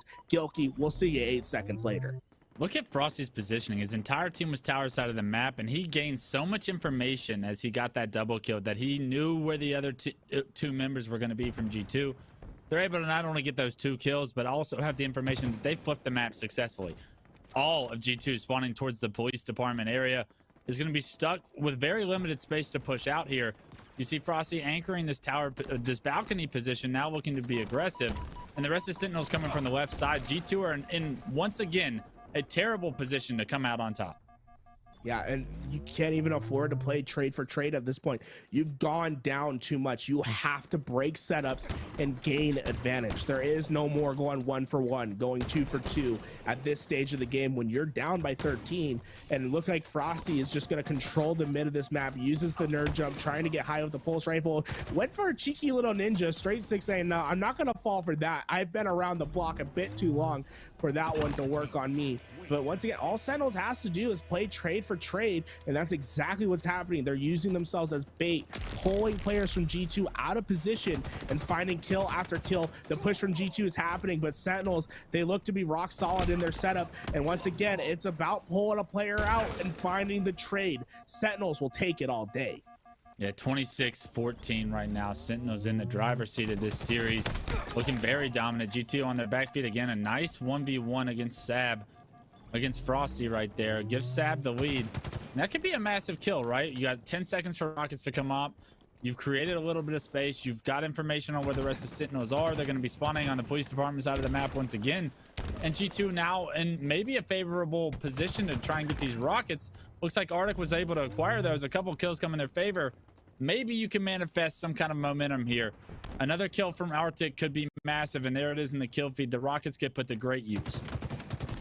They're able to find that too, but they're not breaking any hold. They're going to maintain their spawns for now. That shotgun B is going to find Arctic. They're going to go find the stalker rifle. The shotgun's still down over by the oddball spawn. And now, really, they're slowing down this game. The question is, how slow can you get it? Is Sentinel's going to allow you to find pick after pick?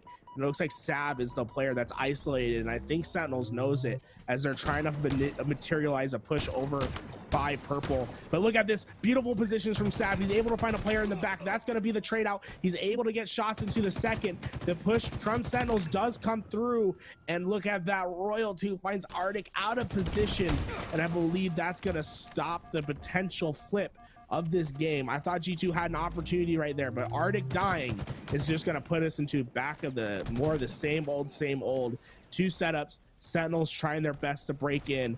But at this point, right, all they have to do is go trade for trade. They're okay with giving up their lives as long as it's traded out. And that's what we're seeing from Sentinels. They're pushing in with really no regard for their life as long as they find the kill.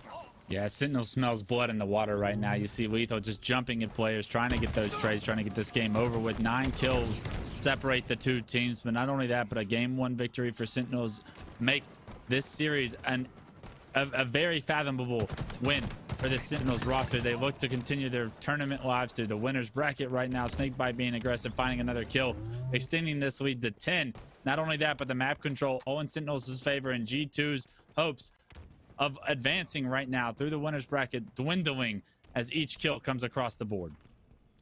Rockets are up on the map. If G2 wants to make this comeback happen, it needs to happen without Rockets. Stalker rifle over at backseat. Can they find the kill on Frosty before he gets away?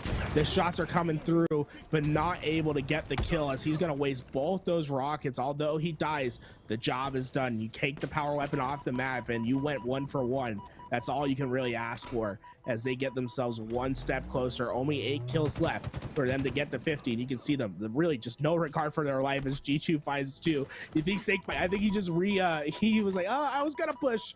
My teammates go down. We'll just head back as Frosty's taking the one-on-one fight. He'll win that one versus Arctic. And now it's up to Snakebite to hold down this back flank by himself. Yeah, Snakebite wisely backing down, taking a look at the score. It got down to 7 right there. And all of a sudden, Sentinel starting to know that, hey, if we take this G2 team too lightly, they can come back in this game. They have the capability and the individual skill to manifest that. So let's not give anything away for free. Right now, it's still a 7-kill game. Make it a 6-kill game as G2 pick up a kill or 2 in the feed. But with such little room for error remaining, it's Sentinel's game to lose right now. And Royal 2 with this shotgun back tower finds another easy kill, making it 1 step closer to Sentinel's advancement. Beautiful paint on that shotgun. So he's waiting for his opportunity. There we go. There's a player in PD. They're going to be able to find that 1 kill. Straight Stick with a Stalker rifle was able to find his own across the map, but they have to find 9, where Sentinels only has to get 2. And both these players stuck back in red. Well-placed grenades can take both of them out. Well, a flank does the same. Royal 2 is able to get there. Frosty collapses as well. Those 2 players caught out of position, and it will cost the game. A 2-0 victory for Sentinels as G2 tries their best to get back in that game 2. There was opportunity, but not quite able to materialize it at the end. No, and G2 will be kicking themselves for the early mistakes they made in that game too. But in all honesty, that series was a better team playing a worse team, and Sentinels coming out on top, rightfully so, with the performance they were able to put on. 17 kills out of Sabinator is very impressive. I'd like to see more Sab gameplay as we continue Halo Infinite's story. I do think he's one of those very talented individual players that's on the come up right now, but it's G2 as a whole that needs to figure out a better way that will produce better results for them to play Halo Infinite. Right now, they're playing Sentinels' game, and Sentinels was able to take that series fairly easy. Oh, man, I just want to see more from this G2 roster, because we've seen the individual talent. Like, we've seen Gilkey be the best player in the game at some points in his career. And I want to see that again from that G2 roster. I want to see these players step up because I think they have the capabilities of doing so. Unfortunately, it looks like it's going to take a little bit more time because Sentinels, let's just be honest, the way it is, they rolled through G2 that game. Game 1 wasn't particularly close, and the way that game 2 started, you could basically count G2 out from the start.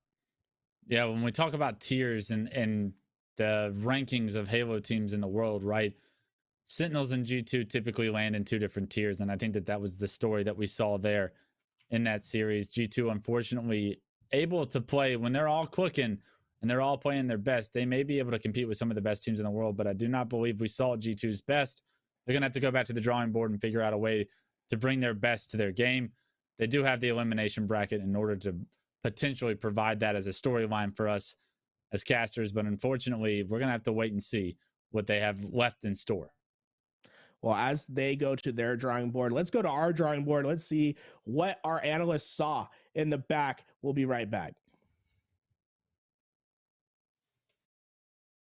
Thank you, gents. Yay, so back here, I got my man Why Not joining me once again, and we see a nice clean 2-0 from Sentinels there, taking out G2. The first game on Oddball, relatively close and back and forth, Tony, but then we go to Slayer, and interestingly enough, a game mode that I feel like a lot of times can get pretty fast and loose and pretty aggressive. Sentinels were actually able to slow things down, control it, and take a pretty convincing 2-0 win. What were your kind of thoughts on that best of three we just got to watch?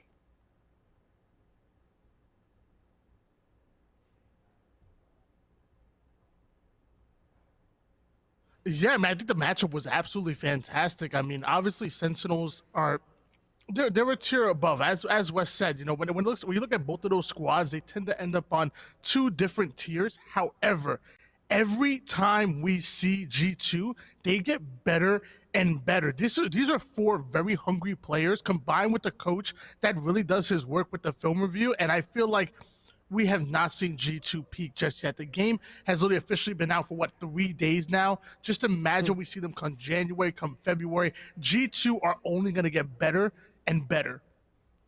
And I mean, I think it's important to look at an organization like G2 with the incredible wealth of history that they have, the success and the championship pedigree as well as this organization has across multiple titles, right? Probably the best European organization in League of Legends, incredibly talented teams in Counter-Strike history. They've done things all across esports, and now coming to Halo, I think this is an organization that is going to put in the time and the resources to build up this roster and have them competing at the top level, because, you know, knowing Carlos as an owner, he is not going to accept anything but championship contention from this team. So I know that they are going to get there, and I think the point you make, let's see what they're like in January and February. I think they're going to be an incredibly talented team when we get to that point. So I'm looking forward to it. We'll have to see what they can do with the losers bracket. But we are getting ready for an interesting matchup here next, Tony. The one coming up, we're going to have Cloud9 and Inconceivable, which is Snipedown's roster. What excites you the most about that specific matchup here in Winners Round 2? Let me tell you guys, don't you dare touch that dial. Grab your popcorn and get ready. Renegade and Bound used to be the duo. When they used to play in twos tournaments, they were almost undefeated throughout every tournament, and it was absolutely insane. Now we see them split up, go their separate ways, and now we're going to see them go back up against each other. Boo Boo Dubu and Renegade used to team on that Splice roster. Remember that Yes. Splice and Sentinels rivalry for so long? Hey, Boo Boo Dubu was a part of Splice for a bit, and even won a championship with them as well. So this is just going to be so exciting. Plus, you also have Snipedown coming back from Apex. Renegade tried to dabble with Apex too, and he was actually pretty good himself. And watching those two go at it, there's a lot of storylines here. Both of these teams are star-studded, and now they're about to go at it. This is going to be incredible. I think it's going to be incredible as well. And the match is ready to go, and so are our casters. So Tony and I are going to hand it back off to Clutch and Tools to get it going.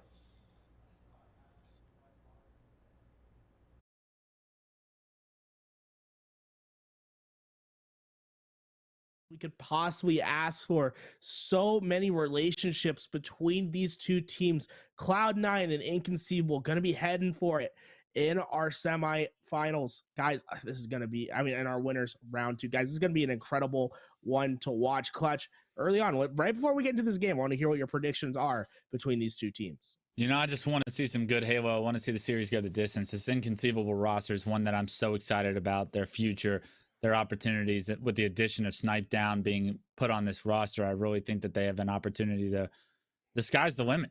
When they're playing their best, I think that this team will be able to win any and every event that they can. It's just a matter of getting everything to click. When I watch this team scrim, they're so close to beating the likes of Optics in games. They are so close to competing against Cloud9 in the scrims. It's just a matter of a couple of different decisions need to go their way. Maybe the internet connections are a little bit of a problem, but what I have seen is a ton of individual skill on this roster. We talk about Bound's opportunity in Infinite. He's just an up-and-coming player. No one knows what the kid looks like. I've seen his screen enough. I don't care what he looks like. The kid is good at Halo. Snipe Down being back. I mean, you know Eric Rona. Everybody in this scene knows Eric Rona. Everybody in just about any Halo or any FPS scene knows who Eric Rona is. There's a reason for that. It's because he leaves statements where he goes, right? I expect Inconceivable to be playing at such a high level. And I haven't even talked about the other team. That's the world champions in Cloud9. That Splice roster minus Shotzi plus Penguin. What they've been able to do, absolutely impressive. This is the clash of two Titans. In my opinion, two of the top 4 teams we have in Halo Infinite. Either one of these two teams wouldn't shock me if they won the entire tournament itself. I'm not going to predict the series, but I expect plays being made on both sides in a very high contested match. Yeah, I think we have the most talented players we could possibly ask for in this game. One thing I love about this Inconceivable roster, right? It feels as if we're seeing history repeat itself. And remember back in the day, Halo 3 came around. There was a kid that was up and coming. No one knew who he was. All of a sudden, he comes to his first tournament. He's on a pro team, and he made some noise. That was Snipe Down. Now we come back 10 years later. Well, guess what? There's a player. No one really knows who he is. He absolutely has been killing it in the game online. Everyone's been calling him an onliner. They don't think he has to do what they can do on LAN. Well, guess what? Bound's trying to make the same story happen twice because he really does look like Snipe Down reincarnate. He's going to come out to his first LAN. He's going to be on that top roster. How much noise can this guy make? Because when you watch his gameplay, you know he's a little bit different. Honestly, I'm not convinced that he's even human. I think he's part of the Matrix. Something's going on back there because he's just built different. He looks absolutely incredible. I think Bound has the best movement in this game, and we're going to see why in this series. When you see him in a pickle, he's going to be able to find a way to maneuver his way out or to find some sort of advantage using the techniques on this game. You go watch his stream. He's spending hours at a time wandering around in the academy mode, just finding new grenades, finding new jumps, finding new techniques and mastering them. So he has them in his toolbox and he's ready to pull them out when it matters most. And you know what? $25,000 on the line, Clutch. I think that's when it matters most. I think we're talking a lot about the underdogs in this series right now. Okay. Bound, he's got a lot to prove, right? And I think rightfully so. He's put himself, I mean, I'll touch on it for just a second, right? Snipe Down, his story in Halo 3, it was something special, but he didn't go to that tournament with a team that could win the event. Bound has already found himself on a team that can contend for championships.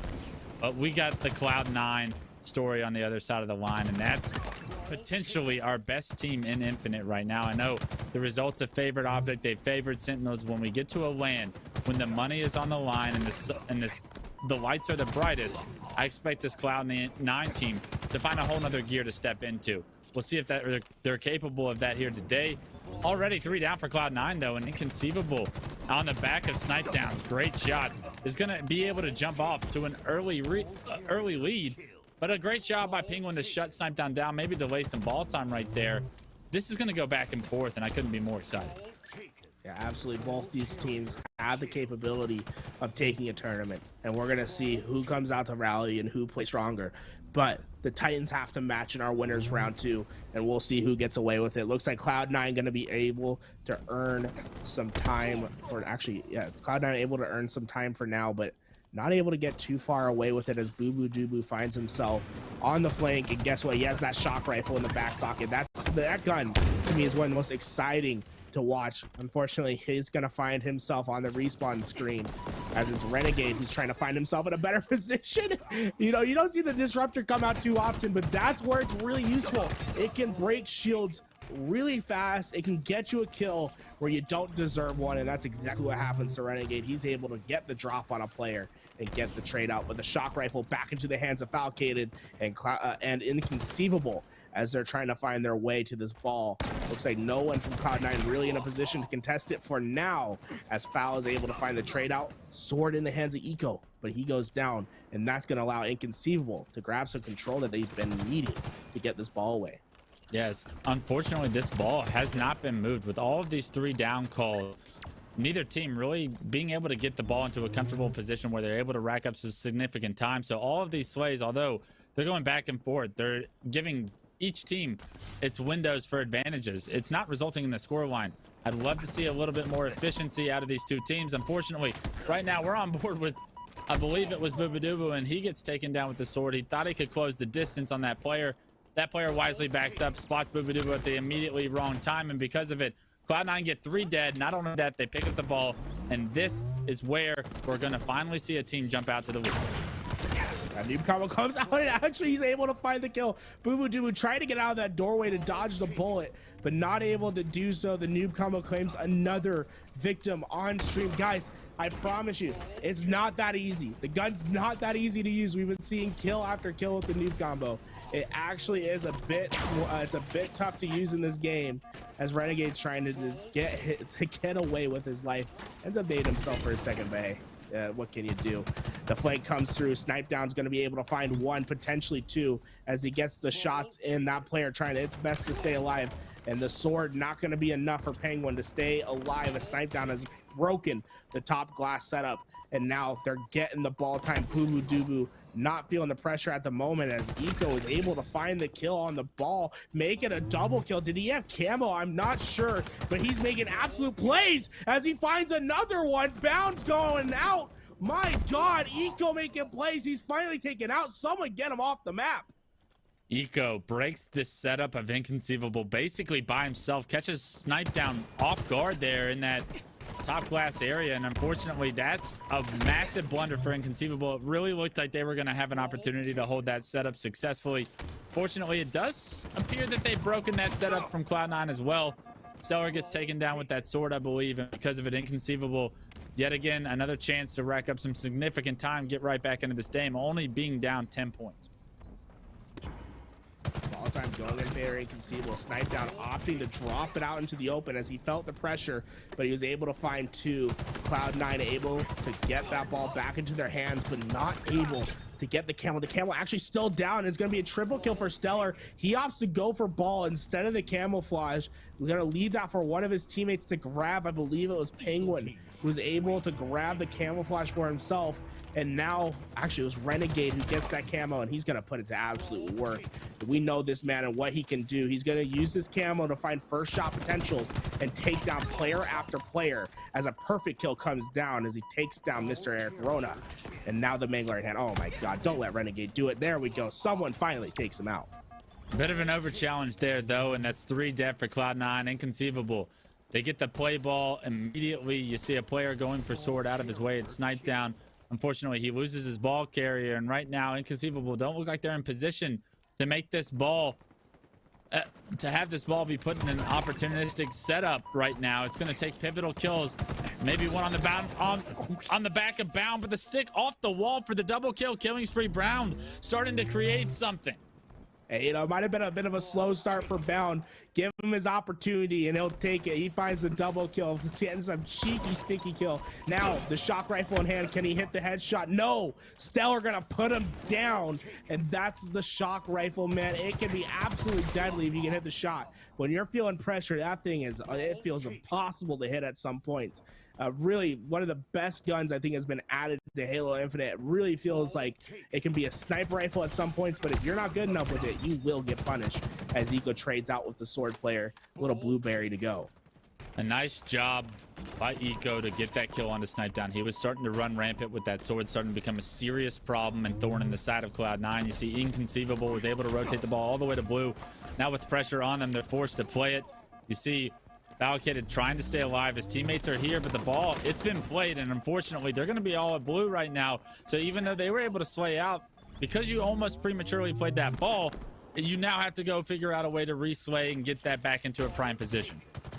Ball is very exposed at the moment, but it looks like that is no problem for Cloud9. They end up just going down for it anyway, having confidence that they'll be able to get up kills on the back end, and that's exactly what happens. Snipe Down now in the position to try to make a play. Unfortunately, the flank comes in just before he notices, and that's going to cost them dearly as Cloud9 racks up more and more time. Only 15 seconds until they take this game away. There's one push left for Inconceivable, but they're so far away. With only 8 seconds left, can Penguin out-rotate? The grenades are coming in. Only 4 more seconds. One lands perfectly, and it will get the kill. Inconceivable, not quite done yet, but Eco trying to put the nail in the coffin, and he'll do just that. Round 1 for Cloud9. A very, very close round 1 right there. Inconceivable. It's kicking themselves probably for a few mistakes, but overwhelmingly able to compete with Cloud9 right there. They just needed to get a set of slays or 2 more, and they probably would have come out on top. It's all you can ask for as a fan right now. Jumping into round 2. Cloud9's start out hot, picking up the first 2 kills. Not only that, but the camo goes into Eco's hands, and they need to shut him down. A massive kill from Fabricated shuts that down. The ball still being top middle is big, and because of it, Inconceivable might be able to weather this storm, even though they've been outslayed early on. Kill feed still lighting up for Cloud9. Now, finally, Inconceivable find 2. Looks like the push is coming in. Cloud9 trying to find another. Escape routes being looked at. Not quite able to find that kill. I'm not sure where that one player went away, but hey, we'll take it. Foul. Able to find the kill on Eco. And now Cloud9 trying to break the setup of Inconceivable. You can see this ball player very isolated from the teammates, finally able to get back towards his teammates, but they've given up top red, and that is the position that you really want to keep when you have that A control, right? Because you have to be able to have the cross map shots into that top A catwalk. And it looks like Inconceivable gonna have the chance, Cloud9 gonna have the chance for an early break. Yeah, but this 2 kills are massive for Inconceivable. The teamwork, the angles, they all come through. 3 straight kills for Inconceivable right now. They are able to hold this elevator setup. They can force the blue plat spawns right now, and you see him come through. They're already ready for him. Boobadooboo laying down some great damage. Needs to stay alive here. But if Snipedown can play his life well in pipes, it would have been massive. He goes down. Renegade finds that kill, and now Inconceivable needs to be worried about this setup. Well, I love what Cloud9 does right there. There's one kill that matters the most. Oh my god. My god. Jeez. Who was that? Renegade with the shock rifle lands that kill, and that is not an easy shot. No, that is not an easy one. Renegade showing why he's the player to go pick that one up. Oh my god. We saw some devastating carnage right there. Camo coming on up. It's going to be up to Penguin to make a play. He's finding the shots, but not able to get the kill. The nade, not going to be able to get it done. Renegade goes down as well, but the trade out happened. Camo still on the map, though. Boobadooboo trying his best to get it away. Unfortunately, 2 players from Cloud9 ready for the action. Boobadooboo trying to find his opportunity to get to this camouflage. It looks like it's finally there. Grenade still doing the damage. Camo still on the map. I'm not sure if Snipedown was able to grab it and get away. I think Snipedown has the camo now.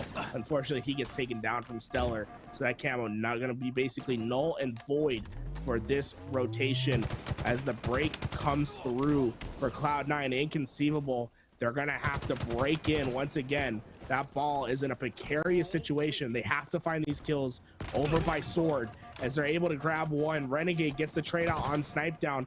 Bound and Boobadooboo working together to control this pipe room. Now trying to get this ball away. Man, this is just carnage. This ball has been in a terrible spot for either team to try to get time. Yeah, but I love what we're seeing out of Boobadooboo. How he played that situation, understanding that he was not able to bring that ball any further towards that knockback spawn. Understood that he had to back up and stay alive. If he's not able to do that, we would be looking at Cloud9 with a complete setup. So phenomenal play out of Boobadooboo, keeps his team at least at the score line that it was at.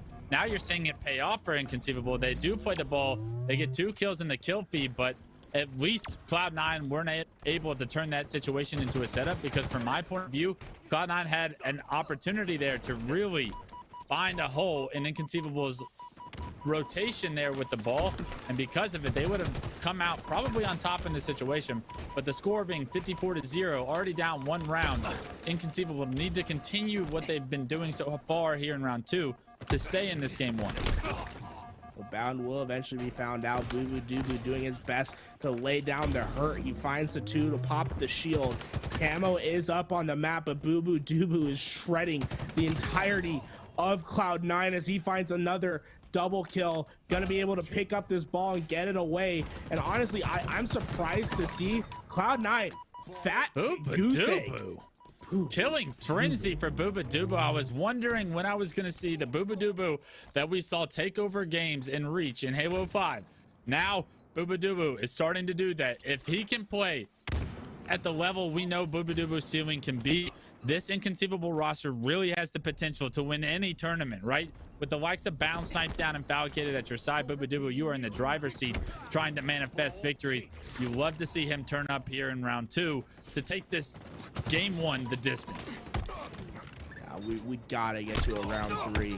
And, you know, a dominating performance from Inconceivable thus far. Booba really championing the cause for now. But here, it's going to be a critical play spot as we see Booba finally taken out. And it's Cloud9 that comes out on top. The 2-on-2 fight goes in their favor, and they will be able to get some ball time for now and try to get themselves back into this game. But with 80 points being on the board for Inconceivable, it's not an easy play.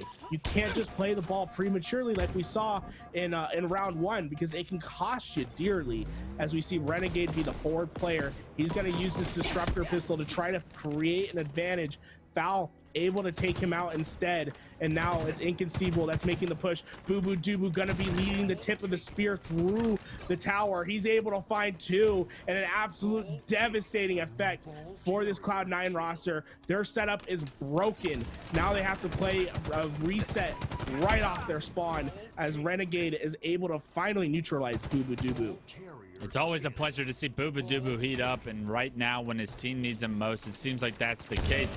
You see Inconceivable already on top of the ball, starting to rotate it. Cloud9 pressed to make sure this ball carrier doesn't get farther, but Falcated, he gets a little bit of help. And because of it, not only those 18 kills from Falcated matter, but the ball time to get them closer to 100 points to take this to the round 3 is exactly what Inconceivable fans wanted to see. Falcated in a perfect position. He's not going to have any pressure on him, it looks like, in time to end this round. And because of it, you see Inconceivable take round 2. And this game 1, it's going the distance. We're going to hop into a round 3. Dominating game 2 performance. We'll see who can get this camo off rip this time around. Booba opting to play towards tower.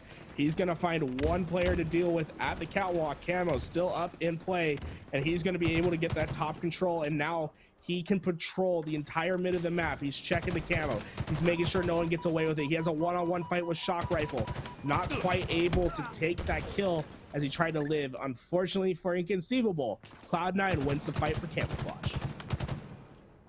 What will they be able to do? We've already seen Camo impact the first 2 rounds so significantly. We've seen Eco go off with it. We've seen what Inconceivable can manifest as far as ball times related with that Camo. Renegade does have Sword as well. And this is a very bad situation for Inconceivable to find themselves in. Giving up Camo, giving up Sword, giving up a lot of map control as Renegade with this Shock Rifle finds another kill. This could be where Cloud9 look to steal game 1 if they're able to turn this into a setup. Oh my god, Renegade. Okay, so let's talk about this real fast. You have Shock Rifle, you have Sword, you had Camo. This man had all the goodies, and you show why you put this player in this position. Renegade absolutely executes when you give him any sort of advantage, and that's what he's doing right now. He's staying alive. He's playing this masterfully as he's checking all his angles, but it looks like the push is materializing on the other side of the map. Can he find the pick necessary to alleviate that pressure? No, he cannot. Inconceivable finally able to break the ball setup, but all the power weapon control still into the hands of Cloud9, and it's going to be up to Renegade to make something happen. Booba flies on out, but he gets deleted. But finally, Renegade sees the respawn screen, and it's Inconceivable that has the setup. A little bit of a blunder there by Cloud9. They had a complete setup, and unfortunately, too many resources over towards the elevator while the ball was still in pipes. It allowed Inconceivable to break that setup without having to face the Renegade spree that was going on, right? That was a great job by them to do so. Unfortunately, I'm not sure if it's been able to manifest into more than just that setup break momentarily. We see Camo go in the hands of Renegade again, and if it's anything like the start of this round 3, this score could get ugly because Renegade, able to find a killing spree with the first Camo, was able to get his team this early lead. Let's see if he can push them across the finish line now that he has the second. Must be nice to get Camo, go on a killing spree, eventually die, and then spawn right back up and push 5 feet forward and get the next Camouflage. That's when you know you have the rotations right. You know you're playing exactly what you need to do. And Renegade is finding himself all the goodies. Hey, that's a sword. I'll take it. Camo finally gets out, but you trade one power weapon for another, and all of a sudden Renegade looks to be in a dangerous position to really ruin Inconceivable's dreams, as we'll see Cloud9 eventually make that push through. Inconceivable finally getting some time on the board, down by about 20 something seconds for now. They have the setup at back spiral, and no pressure really to be seen from Cloud9. No, they do get 2 kills, Inconceivable do, in the kill feed, and one of them being Renegade. So knowing that sword grapple player is down is massive for Inconceivable fans right now. He is in a tough position here, so he chooses to play the ball. Unfortunately, the knockback not strong enough to knock him in that direction off the map, and because of it, Booba loses his life. Cloud9 in a perfect spot to pick up that new fresh ball. And Inconceivable, even though they racked up a little bit of time there, made this game close, Cloud9 was ready for the play ball. They were able to get control of it very early on, and now it looks like they're going to extend this lead, unless we see Inconceivable get us around the slays here, but losing 2 is massive. Oh, there we go. Inconceivable able to find 2. Renegade knowing he's in trouble. He's going to try to push this ball back towards his team, and he's able to do so. So those 2 kills not going to matter in the time for the time being. We can see that shock rifle player making his way towards the long hallway. That gun could make a difference. With camouflage coming up, though, it's going to be up to Snipe Down to make something happen. Bound was able to grab the camouflage and get it away. So the tools are in the hands of Inconceivable to make this comeback a reality. Come on, Ben, stay on the map. Oh my God, just by the nick. Woo! Talk about living on the edge right there. Bound able to stay alive with the camo. 3 players ahead of him. He's going to be able to find the shots on the first. Not quite able to get the kill in time. The repulse eventually going to be able to find it. They can't survive it 2 times in a row. He does find 1 kill, though, and that stops the full-fledged push from Cloud9 for a little bit, but the rest of Cloud9 looking to push in this glass situation. A great bait and switch coming out of Inconceivable right now. Get the kill, and nice Fallicated. You have just done your job. You're able to get your team back into this game. Now down 22 points, but Fallicated, he's holding onto the ball. They're able to climb back. Booba still doesn't have a kill in this round, and his team is looking to take the lead. So he's all of his momentum in round 2, as we see Cloud9 trying their best to put this game away. Inconceivable still with ball time, though. Boo getting it done in the objective this game, as he's 0-9. Bound is going to be his savior with the sword in the control room. He finds the first on Penguin. If anyone pushes, they're going to find the end of that spear. Unfortunately, oh my God, so close. Oh, not able to get it done. But this ball time still racking up in the favor of Inconceivable. Boo, he doesn't even have to shoot his rifle to win this game, because he's been able to rack up as much time as possible. Eventually the kill comes through. Penguin spawns up. He's able to find a perfect kill as they're trying to get back into the rotation. The lead has flipped. Inconceivable, only 13 seconds for them to win this game. Yeah, but Cloud9 do such a good job of repositioning, getting back up top for the play ball that they forced. They're able to get the kills they needed, force the split spawn, keep 2 currently dead, and because of it, they get that ball safely to Elevator. We've seen how strong Sentinels was at holding this setup. Will we see the same similar story from Cloud9, or will Inconceivable be able to break this with only 13 points remaining? They have 1 last chance. Let's see if Boo gets a kill this round. He's still 0-9. Renegade feeling the pressure from underneath. He's going to drop down, and Boo not able to get the job done, and that could spell disaster too, trying to push through this turbine, but they're going to have to beat these players out. Looks like Renegade's trying to milk the last 2 seconds, not quite able to stay alive. It's Snipe Down that leads that push. He's able to find that kill, and now it's Inconceivable ball time, and it's almost as if the story has flipped. All of Cloud9 spawning out. They try to fake out the rotation towards Pipe Room, and he's going to come back to Elevator, and that might be able to get the job done. Only 2 more seconds remaining. They're able to get it done. Boo doesn't even have to get a kill. Drops a donut to win round 3. Bound has 21 kills in game 1. Round 3 of game 1, Bound had 21 kills and pushes his team across the finish line, but it was Inconceivable as a whole that really impressed me in that last round. Even if Boo doesn't have a kill to his name, everything was being done right by Inconceivable. The play balls, the setups, they were strong. The power weapon control, the camo control was heavily in their favor in the second half of that third round. And because of it, they're able to play with all of these advantages and manifest that not only just like a 40-point comeback, but to come out and win that third round outright was so important. We've been waiting for Inconceivables to create an upset in one of these tournaments and establish themselves as one of these top teams in Halo Infinite. And this could be the series we've been waiting to see.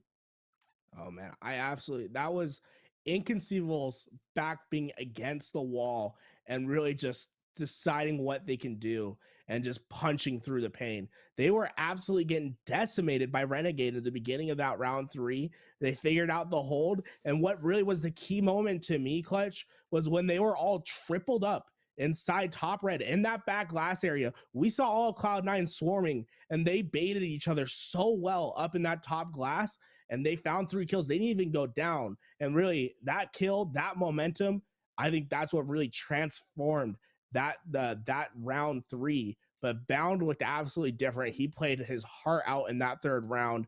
Boo Boo Doo, he, sometimes you get the objective role, you make it happen. 0 kills from him. You won't see that every day, folks. 0 kills and a victory in a round of oddball. Well, I mean, that second round was all Boo Boo Doo, right? He had a killing frenzy. So if we want to talk about how they got to round 3, it was on the back of Boo Boo Doo's performance. Everybody on Inconceivable stepping up when it matters. Falcated had big kills. Snipedown was consistent the entire time. And because of it, Inconceivable, now in charge of this series, have an opportunity to end this series here in Game 2. Cloud9, however, they have other things in mind. They've already started out Game 2, 7-0. You're seeing Renegade with the Stalker Rifle absolutely put in work. He's got Thrust in his back pocket as well. And if there's anything you learned about Renegade and Thrust, it's that he can put this combo to use and be extremely difficult for Inconceivable to deal with. Renegade with that Stalker Rifle, so pinpoint accurate. It can be tough to hit when you're not aiming in, as there's not much to forgive. Unfortunately, he goes down. Eco's going to be the first line of action. He's going to take on the one-on-one fight. Don't lose those ones, foul. See you later. 8 seconds to get back in as that perfect kill comes in from Eco. He's going to cut the map. He's going to try to split it in half. Unfortunately, there's a player at top C that's going to stop him short. And we can see the push materializing from Inconceivable towards B, and now it's going to be up to Eco to stay alive and potentially find the pick necessary to stop this push, because Inconceivable has broken through B. It's going to be so difficult for Inconceivable to climb back here in Game 2. The start that they had is so unacceptable when it comes to trying to win this Game 2. You almost prefer to just go to Game 3, but right now they're starting to try and take a little bit away, right? It's still early on. You still have an opportunity to maybe get some of the power weapon controls and climb back into this over time. Unfortunately, Cloud9 find a few kills over there towards the B stronghold, and because of it, 17-6 is our score line. I believe the second set of rockets should be coming up, and I'm not sure Inconceivable are in a good position to compete for him. You do see a player trying to make his way out there. Bound, he's going to be surrounded. Does he get the trade onto Eco? The answer is yes. But those rockets, they're part of the win condition, and unless you're able to put those to use and in your team's favor, it's going to be even harder to come back now that they're off the map. Love Penguin using the ping system to show his teammates exactly where those rockets were, so that he didn't have to be the one that had to go pick them up. He can get that information to his teammate. Renegade is able to grab it, and now Renegade's telling, hey, there's another weapon for you guys to pick up. Never mind, I'm going to take it myself. Renegade's on a tear. We saw him use that drop shield before to find a cheeky kill towards PD. Now what can you do with it with the Stalker Rifle on hand? Only a couple more shots left with the Stalker Rifle. But this is what I love about the gameplay of Renegade and the gameplay of players like Bound as well. As you can tell that they've been built on the sandbox. We saw it in Halo 5, we're seeing it in Halo Infinite. They will find whatever's on the map to give them that advantage and use it. Snipedown's able to find himself a double kill, but the flank is coming through from Renegade. He's able to land the damage down. Unfortunately, no more shots left in that Stalker Rifle to use, as Renegade is taken down as the 2-on-2 push comes into C. Bound's able to find one with the help of Boo Boo Doo Boo. One player left and the trade outs happen. But man, they are down by just too much to afford these trade outs. Inconceivable have to find a setup and to start racking some kills up to have the potential to get back into this game. Yeah, we were able to see a slowed down version of what Street Slayer looks like, but unfortunately, I don't think you're going to see something similar when Cloud9 is in the lobby, especially when they had that comfortable lead that they're able to play with. Cloud9 looked to step on the throats of Inconceivable here in Game 2, take this to a quick Game 3, and unless Inconceivable really right this ship, get these rockets, and potentially start to like play perfect Halo from here on out. It's going to be very difficult. Great shots, perfect shots, might say, from Snipe Down. That's a start in the right direction, but unfortunately, he's traded out immediately. Anyone able to pick up one in the mid map. Renegade now by his lonesome in the back A, trying to find these players that are around him. He's going to be able to find one. Renegade really one of the few pros that I've seen use this commando.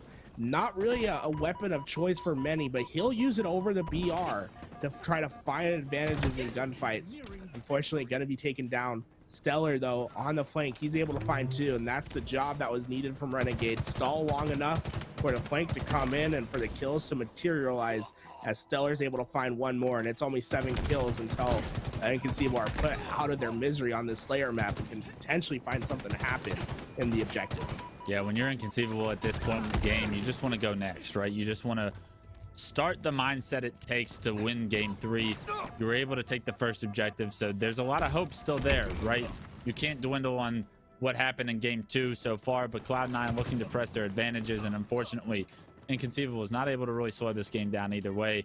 So they're kind of stuck between a rock and a hard place. 2 more kills to go for Cloud9 to make sure that we see a game 3 in this series, and I think Inconceivable are going to be ready for a immense reset and an opportunity to start off a little bit different than they did here in this game 2.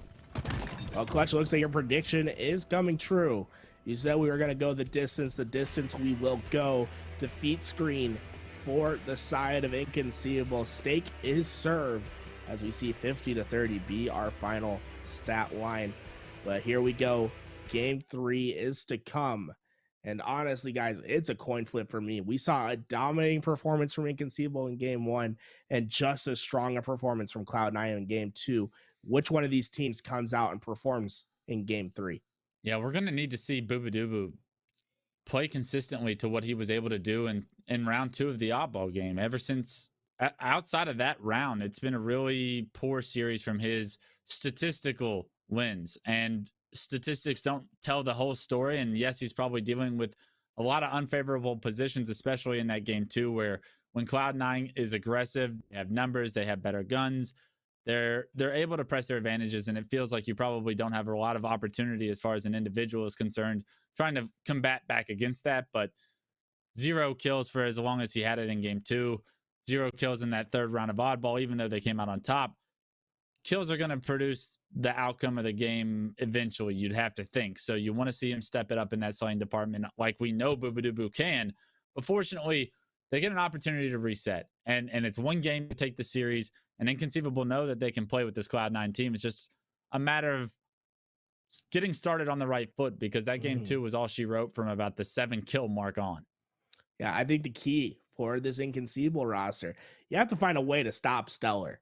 The man carved you up the last game, 17 kills for him alone. And what he was really doing, he was finding the weak points in the setups, and he was just getting behind players, finding easy double kills, letting Renegade soak up a lot of the damage, laying down the hurt, and then finding the flanks and getting easy doubles. You can't afford to let Stellar off the hook again. You have to keep that man in check. And obviously, it's going to be the battle of your main slayers. It's going to be Snipe Down versus Renegade, in my opinion, in this next game. Who's going to win those pivotal fights? Who's going to be the difference maker? And who's going to allow their team to push forward? Obviously, we've seen great performances from, I think, just about every player thus far in this series. We've seen some downsides, but once again, Boobadooboo, he might be having a rough couple games, but we know what he's capable of. Killing Frenzy in round 2, that oddball, I can see him for sure finding his way back in. He's been on main stage more than just about anyone else in the scene. He knows what it takes. The man's had the pressure on before. I don't expect him to choke in this 3rd game. It's not a matter of choking to me. To me, it's a matter of momentum swings and how teams are able to balance those momentum swings. Like, it's very difficult when Cloud9 gets that complete control of the map to combat against that, right? Like, you're split spawning, you got to try and slow the game down, but Cloud9's not going to let you slow the game down ever, it seems, when they have the lead and they want to charge. Inconceivable needs to figure out ways to gain advantages in their favor and then press those advantages. They were able to do it in game 1, and that's why they came out on top. They have to formulate that same kind of recipe in game 3, right? We're talking power-up control, power weapons control. It was all Cloud9 last game. In the oddball, it was much more of a 50-50 battle for those stuff. you have to figure out ways to put Boobadooboo in his prime, and that's with camo and the ability to be sneaky and the ability to formulate and dissect teams based off his comfortability and his space on the map. Creating space for him is so important for Inconceivable success. It's not easy to get space against a team like Cloud9, but you have to find ways if you want to win this game 3. Back to objective we go. Inconceivable, they had the advantage in game 1, and we saw the round 3 in which Boobadooboo, he didn't even have to drop a kill, and they figured it out. Now that was largely due to the fact that Bound went absolutely ham. He went Hulk. He had I think 25 kills, something like crazy in that round 3 just by himself. The question is, can he replicate that performance in Aquarius Flag?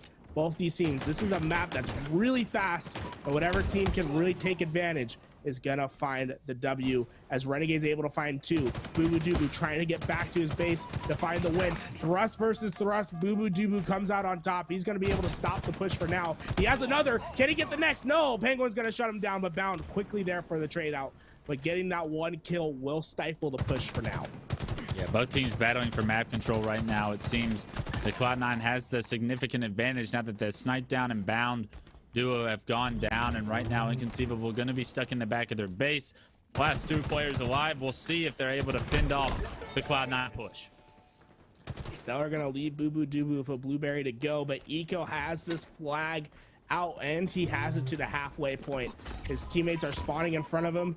All he has to do is get this flag a little bit further. He's going to opt to go back for the slays instead, immediately taken out. Looks like that flag could be dead in the water if these kills do not go into the favor of Cloud9. Inconceivable able to get the kills. They're back on it, and looks like they're going to need a heat wave to work with as well. This could spell a counter cap if they're able to execute, because Boobadooboo has the most powerful weapon on the map. Whatever Inconceivable did to break that flag run and stop it, get that return, and manifest one of their own right now is so important for their confidence going into the rest of this game. That was a great job led by Snipe Down, I would assume, to get that flag return that we saw on screen. Not only that, Boobadooboo picking up a kill in the kill feed is almost going to guarantee that this flag is going to be punched in. And right now, Falcated puts his team, Inconceivables, in the lead here in game 3. And look to close the door on this winners bracket series. You love to see the resiliency out of Inconceivable right now. And this is the difference, right? Cloud9, you're not playing against Team War this time. You're playing against Inconceivable. You can't afford to give up counter caps. You can't afford to make these mistakes, because they will punish you, just like we're seeing right now. This is the second that could be coming in. Snipe Down puts it right on in. 2 flags in a matter of 60 seconds. Look at what Inconceivable was able to do with that return. They were able to get control of the map, and with that control, they have put in 2 consecutive flag caps. Unbelievable job by them to take advantage of the space they created for themselves, and that's exactly what they need to do to win this game. Renegade finally able to take down Snipe Down. That could alleviate enough pressure for them to start getting into this space and making some work happen. Foul trying his best to stay alive. Penguin eventually going to be able to find that kill. The flag is out and away from Cloud9, but a beautiful nade from Snipe Down across the map. And although that's not going to stop the flag from being ran, what it does is alleviate the amount of pressure that they have on that side. This could be the opportunity for Inconceivable to fight back in their home base. We'll see it. There's 1 player ahead. Unfortunately, wait a minute, they're not finding kills on Cloud9. No, Inconceivable find the stop. And to me, it was that grenade that started the damage. Cloud9 not able to get this flag in. They're gonna have to put some more work in. And there's 3 players. Renegade's in trouble. He's trying to get away. He pulls the flag once again. How is this man alive? He's going back into the back base again. 1 player ahead of him. He's gonna fall. This flag still out for any player to get. Double kill from Boobadooboo. Get onto that flag. Get the reset. Well earned. What a stop from Inconceivable. What an unbelievable push from Inconceivable to deny that flag from going in when everything looked like it was going Cloud9's favor. 1 player gets in the base. He creates chaos, and because of it, he buys enough time for the rest of Inconceivables to show up. They aren't going to be able to get a counter cap from the looks of it, but the damage control is done. Inconceivables deny Cloud9 from capping the fight. They actually get the touch, though. Snipe Down doing absolute work right now. Finds the kill, gets a touch on the flag, and Snipe Down playing objective. Take a screenshot, ladies and gentlemen. If he's able to efficiently do this in his gameplay, he can be the best player in the game. Hands down. The selflessness that we're seeing out of him right now with an 11-6 performance. Welcome back, Eric Rohn.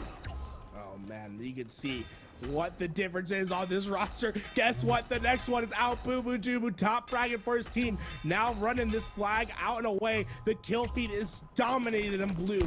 Looks like this Inconceivable roster gonna find another one to get in. And there we go, 4-0. And we're only 5 minutes into this game. Oh my Boo Boo, use the movement. Get up and close. You're gonna be able, oh no, that grenade doesn't get the trade, but the damage is done. Bound has the 5th flag out, but the kills aren't there. He's gonna go back for the frag out. He hits the cross map heat wave, puts that damage in. Look at this movement. Oh no, he was going for the drop slide. Unfortunately gets a dead slide. Not gonna be able to get that flag back into his base for now, but look at that. Foul is there to get the support. He picks it up where it's down, and this is just a run to get it in. A dominating game 3. Boo Boo Doo Boo 14-7. Snipe Down 14-9. The two pair together so well. What a game 3 from Inconceivable. An absolute beatdown. That's the Inconceivable. That's the ceiling for Inconceivable. When they're able to roll like that, when everybody's clicking and Boo Boo Doo Boo is able to find his comfort zone, you can see the damage that they're done. They just 5-0 Cloud9 on Aquarius CTF, and Cloud9 looked damn good on that game type earlier today. Inconceivable, welcome to the party. It's great to have you here. And if you're able to continue to perform like that, we're going to have a pleasure watching you continue your route through winner's bracket. My God, what can we say other than this team is they're legit, guys. There's a reason why they picked up the players that they did. I'm so glad to see Snipe Down back into this game. He's the perfect mentor for players like Bound. You know the potential that this roster has. They haven't been quite able to show it through the qualifiers yet, but 25K on the line, the first real prize pool in Halo Infinite's since Halo Infinite's launch, and we're seeing what this Inconceivable roster is really capable of, and they're getting themselves one step closer to the winners final and a top 3 guaranteed finish. Yeah, it's honestly a pleasure to see, right? Going into Raleigh, one of my big question marks was Inconceivable going to be ready for the rest of the competition? Because this roster, top to bottom, they're stacked. They have what it takes to win. They just haven't shown us that in their scrims yet, and they've been close, but they haven't crossed that hump. That series could be the beginning of something really special for this roster. I couldn't be more excited to continue to watch them compete, not only today, but until Raleigh, until their future in Halo Infinite. It's phenomenal to see Eric Rona on a contending team. Boo Boo Doo Boo and Falcated have been towards the top the last few years of Halo, and it's a pleasure to see them piece it together, as well as the addition of the young gun Bound, that's the newcomer in the squad and the scene, making a name for himself, even in just online tournaments. Well, I mean, we witnessed one of the greatest Game 3 performances from Inconceivable. Let's see what our desk had to say about that stunning performance.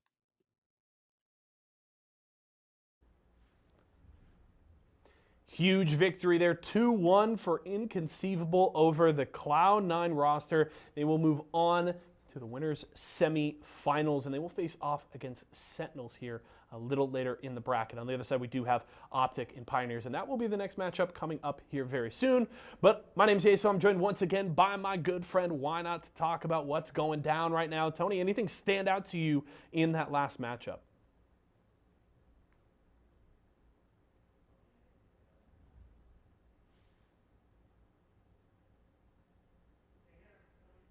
It was so close with game number 1 and game number 2, but my gosh, game number 3 was insane. I just kept asking myself, like, where was this Inconceivable, like, early on? This was so dominant coming out of him. It was literally insane. I can't believe what I just saw. And like Wes said before he sent it over to us, that's the ceiling that Inconceivable is playing at. They have a little bit of roller coasters going through some of these series, especially against some of these top teams. But when they're peaking, my God, do they peak. They're incredible. And obviously there's, big name value on that roster, and they are delivering on the kind of potential you see when you look at a roster like that on paper. We'll just have to see if they can keep it rolling into Sentinels, because that's going to be the biggest test that they have seen so far in the brackets. I'm looking forward to seeing how that goes. Tony, I wanted to talk to you a little bit. Obviously, the big part of this event is not only is it a launch event for Halo Infinite, which officially completely released a few days ago, but it's the launch of Series E Halo Infinite. I know you and I have been heavily involved in Series E Apex Legends over the last year, and now bringing Series E to a title near and dear to both of our hearts here with the Halo franchise. What does it mean to you to see something like this coming to a scene that you've been so heavily involved in for so long? Yeah, Shaman will probably tell you how much I've been bugging him to get Series E over towards Halo. Series E is so important to esports, and it literally needs to it literally paves the way for what grassroots and semi-professional esports is going to be going forward. You give an opportunity for these players that may not be household names in their respective esports, but they come out of nowhere, play, or at least in the past, they've played in a qualifier, and then the top teams actually got sponsored by different orgs. They received a monthly salary where they play weekly against each other, but then on top of that, they also get to play against the top of the top pros, literally in Series E and Apex side of things. Teams like TSM, teams like G2, all of them play once a week against the semi-professional league. It's incredible. It gives players the opportunity to get sponsored by big names. It gives them an opportunity to grow as content creators as well, because a lot of content that's being involved around them, and even earn a little bit of a monthly salary and consider yourself a professional player. It's so amazing to have in esports, and I've been dying to have it in Halo 5, and it is coming soon.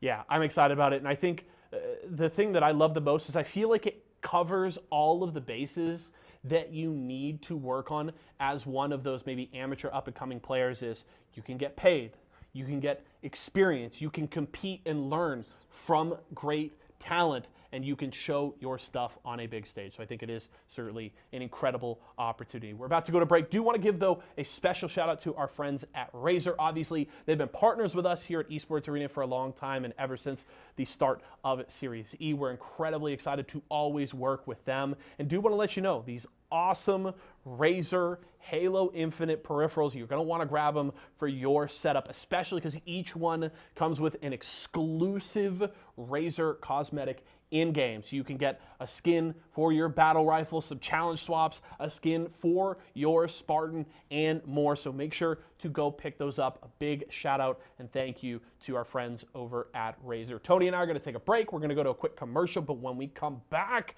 Tools and Clutch will be getting you ready for winter semis. Don't go anywhere.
It's brewed fresh.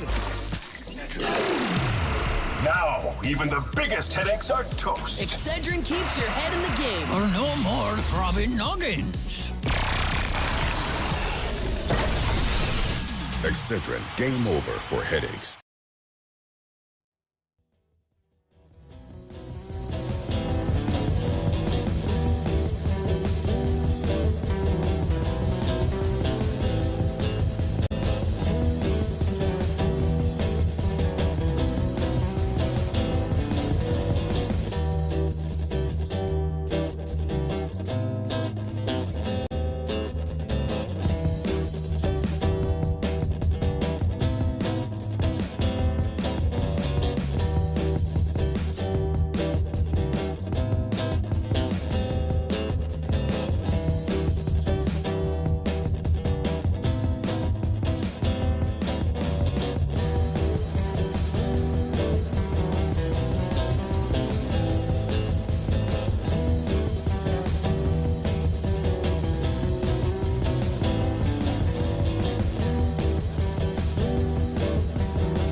Welcome to our winners semi-final. Guys, it's been an incredible tournament thus far.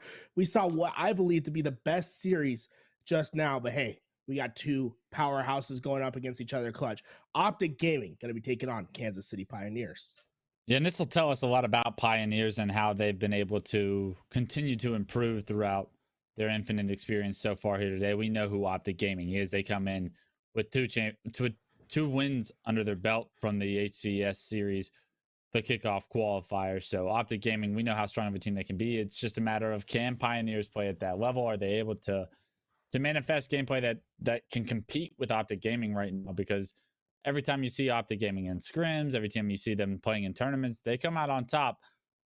Outside of that most recent ACS kickoff qualifier where they only placed second, so not a terrible performance to have as your worst performance so far throughout Infinite's exposure. But Pioneers, although we've seen some good out of them, we're gonna have to see greatness if they want to win this series and get to that winners bracket finals. Well, Pioneers are feeling themselves, though. Remember, they just took down eUnited in a decisive 2-0, winning the oddball and a slayer and what really was a blowout. Now, can they use that momentum to potentially find an upset versus Optic Gaming, right? To me, it's about Pioneers finding the one game and just pushing this to a third and seeing what they're capable of doing. But like you said, I mean, this Optic Gaming, they are the final boss of Halo Infinite thus far. They are the juggernaut. The music starts playing when you have to play against them.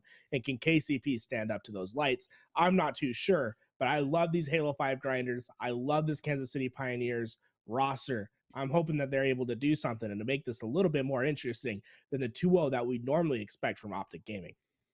Yeah, I definitely think that they come into this series as underdogs, and they're very willing to play that underdog role. We've seen that come to their advantage several times throughout their early careers so far here in Halo, right? Like, although Halo Infinite's just getting started, they didn't really punch their ticket to some of these top performances and standings until late in Halo 5. Before or after LANs were all over, the Kansas City Pioneers really started to take the scene by storm.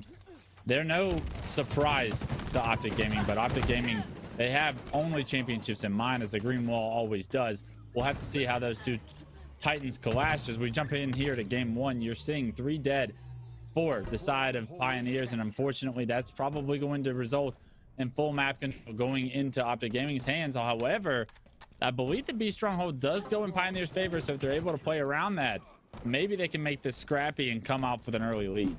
Well, it's so interesting, right? It was a 3-2 push towards the shotgun, and the one-on-one fight was won by the Pioneers over at B, but now they're gonna have to do it once again, and those missed shots aren't gonna help. Soul Snipe gonna get pushed out of B. That shotgun gonna do all the work. Trippy finds himself a double kill, and that early control all but gone. Not I don't feel like you normally see that much of a push for the shotgun where you send 3 and 3.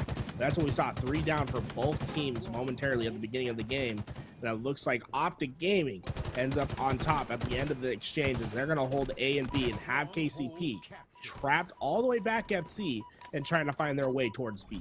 With the game being so new, it's such a pleasure to see different strategies, especially when it comes to starting strategies.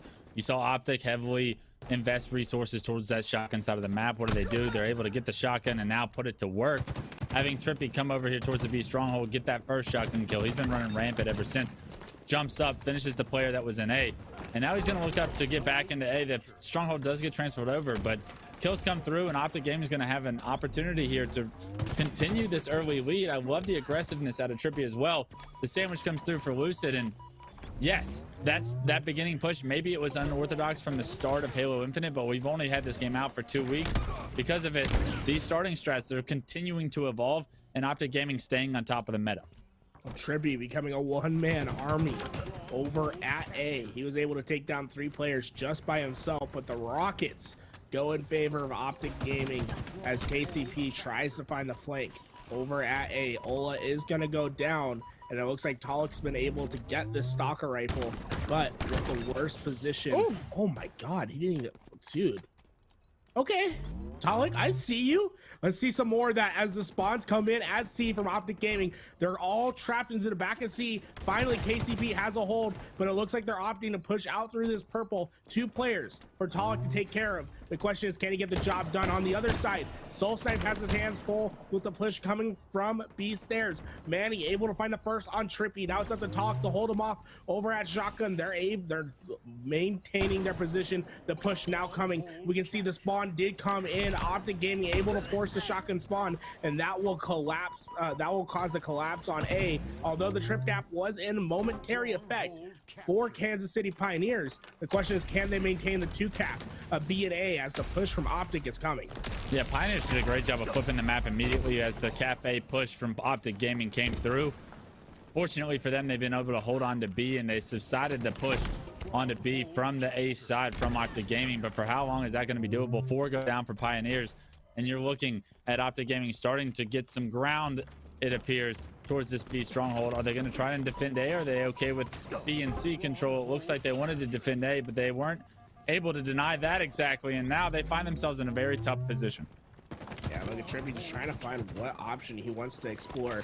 He's able to get the shotgun, but not able to stay alive. His stat line absolutely crazy to start this game at 10-5. Although Kansas City Pioneers, it seems as if they found their foothold, and you wouldn't really expect them to have a lead with how this game really started out early on. But there they go, trip cap in effect. Optic Gaming on their back foot. It's going to be up to APG to win this fight over at Rockets. He's able to get the damage in. Lucid finds the trade out. Rockets into the hands of Optic Gaming, but Druck able to find the kill with the shotgun and keep those on bay. Soul Snipe now with the flank, and this looks incredible for Kansas City Pioneers. They've been able to get the Rockets in the position which they only have access to it, but the question is, can they get away with it? And the flank comes in, back smack on Ola, and this is looking devastating for the side of Optic Gaming. Can they get CC? Is not found. The point's still on board for KCP as the shotgun rings shots from across the map. Oh my, Optic Gaming, this is not what I expected. Kansas City Pioneers in firm control of this map thus far. I mean, look at the difference in slays. Optic Gaming heavily outslaying Pioneers up until this point, but the score, it results in Pioneers having a great lead. The scrappiness of their objective, their ability to rotate on time, they're showing exactly what they were able to apply in Halo 5. And that's an objective efficiency. This team is known for being able to be annoying with that objective and the ability to out-rotate teams at times. They're seeing that display right here in Halo Infinite. The game 1 of this series, they may not be able to keep up with the slaying of Optic, but if they can continue to play the game type better, they may just come out with a win. Kansas City Pioneers is probably one of the most objective efficient teams in the game, and they're going against one of the most slay heavy teams in Optic Gaming. The question is, which one does reign supreme? Because how long can you maintain not having the majority of the slays? And we're seeing why it's so hard to win a game when you do not outslay at the moment. Optic Gaming, they have a trip cap of their own, and look at this, all of KCP getting trapped into that back seat. We see the push coming in. Lucid's gonna find a quick flank and a kill on Druck, and now all of a sudden the A spawns are gonna spawn over by PD and B. If Optic can get back and find these slays in time, this could spell disaster for KCP. The kills coming in favor. Trippy able to get a double as he increases his stat line 18-8 to start this game. That's all 4 dev for Pioneers. Optic Gaming right before Rockets come up, get total control. And if you thought Pioneers was going to be able to keep this efficiency up, you thought wrong. Optic Gaming now look to step on the throats of Pioneers here in game 1 with total control, Rockets in their back pocket, and absolute all the information they need, knowing that Pioneers have spawned PD. They look to sandwich here. It's going to be extremely difficult for them to fight out of this position, and already Optic Gaming green numbers. Druck able to win the fight over at B, but can he survive the war? No, he cannot. The shots come in. Druck trying to get the scrap time. He's able to get in there and stop the trip cap for now, but the score is absolutely flipped on its head. Optic Gaming now with firm control and a lead that grows. C starting to be taken by Kansas City Pioneers. We can see Talik using the nerd spot in Red Closet, not able to stay alive for just a bit longer, but Optic Gaming's push towards B is secured. Now it's up to Soul Snipe to make the play. Soul Snipe gets in there, but there's a Bulldog to worry about, but the Bulldog doesn't matter. Druk comes in. The team shot's too strong. They're able to find two. They're breaking it through. The cafe spawns are coming in. Kansas City Pioneers has their opportunity, but there's one player to worry about in the back of C. Talik tries his best. He's not able to get the kill, and now the CA control is in favor of Optic Gaming. One player makes all the difference at C. Yeah, unfortunately, Talik loses his life to that player that spawned into C, and because of it, you're going to see Optic controlling A and C. This is not a setup that can be held for a long period of time, but Pioneers, they have to try and fight out of the middle of the map. With that, they're going to be sandwiched, it appears, from this situation. The trade does come through, but all the while, A actually gets transferred over, and that's amazing for Pioneers fans. You needed to figure out which direction they were going to go in. They chose A. I love the idea of the setup coming through for the A and B setup, but right now Trippy making a mess of what the B stronghold setup looks like because he's trying his damnedest to get this transferred over. Ola and APG find kills, and with that, Optic Gaming regain control. It's those moments where you're able to stay alive. Trippy was made one shot for about 10 seconds or more right there. Able to stay alive, secure the base for his team, and now because he was able to stay alive, he has quick access to the next spawn. He's putting in the damage, he's putting in the hurt. Lucid holding down the back A spawn, but all of Kansas City Pioneers trapped back at C as we see Trippy and APG gonna be the first line of defense. Whichever way KCP decides to come on out, they're gonna have to slay through those two. And now it's APG that goes down. He went for the push, not able to get the kill. Soul Snipe's gonna be able to find the trade out. Druk gonna be able to find the next. And now they're gonna be able to get their hands on BC already in their control. And this could be a trip cap momentarily as A being captured by Optic Gaming. Look at Talik able to stay alive over towards A. There's two players for Optic Gaming trying to contest this stronghold, trying to deny the triple cap. Talik unfortunately gets a shield back, but loses his life. And that's going to be the signal that Druk needs to back up with this shotgun. He's going to be forced to make a play here if he wants his team to have any opportunity to still take game one. Unfortunately, a trade's not going to do it. 3 go down for Pioneers, and Optic Gaming once again flipped the map on Pioneers' forehead. Oh man, Optic Gaming. I mean, really, what the difference is the Slays. We're seeing great objective work from both teams. I think KCP probably has the edge when it comes to playing an efficient objective, but the Slays have just been way too much for KCP to handle, and it's showing at the end right here. But a potential trip cap coming in at the end of the game, and with only 50 points needed, 50 ticks, this could be it. They have to hold this for just about what, 25 seconds, and they can stop A. This is definitely a possibility. Talik is gonna go down. The push is coming through to B. They're trying to get in time. They're able to do so. They've stopped it. The comeback is looking real as they're starting to get back. They're spawning C. They're playing for the collapse. They have to find these kills. Optic Gaming gonna be able to stop it. Lucid with the rockets to make it happen. Soul Snipe needs to stay alive. He's not able to do so. Trippy finds the kill. Talik now in position. He finds one to go. Nades coming into B. He's trying to find a player at B stairs. Unfortunately, the stalker rifle is going to prove to be too much. APG, he captures the hill, and now only 10 seconds needed for Optic Gaming. Kansas City Pioneers need to get into a hill right now. They look to try and push B, but Manny loses his life. He's a little bit before the opponents, before his teammates, and unfortunately, because of that, the numbers is everything Optic need to close out game one. It's as close of a game in strongholds as you can get, 250 to 232. The Pioneers fall short, but not without making it extremely scrappy and competing against the best in the world at one of their best game types. But we're talking, a very close game. But we're talking about a 20 to 30 kill differential between those two teams, which is insane to think about. Optic Gaming heavily outslayed, but still having trouble versus KCP. And to be honest, if Lucid didn't have those rockets in the back of the base, I don't know what happens right there. I think KCP gets those couple kills. Lucid getting a little bit lucky with those rockets to find that pick out and eventually alleviate that pressure.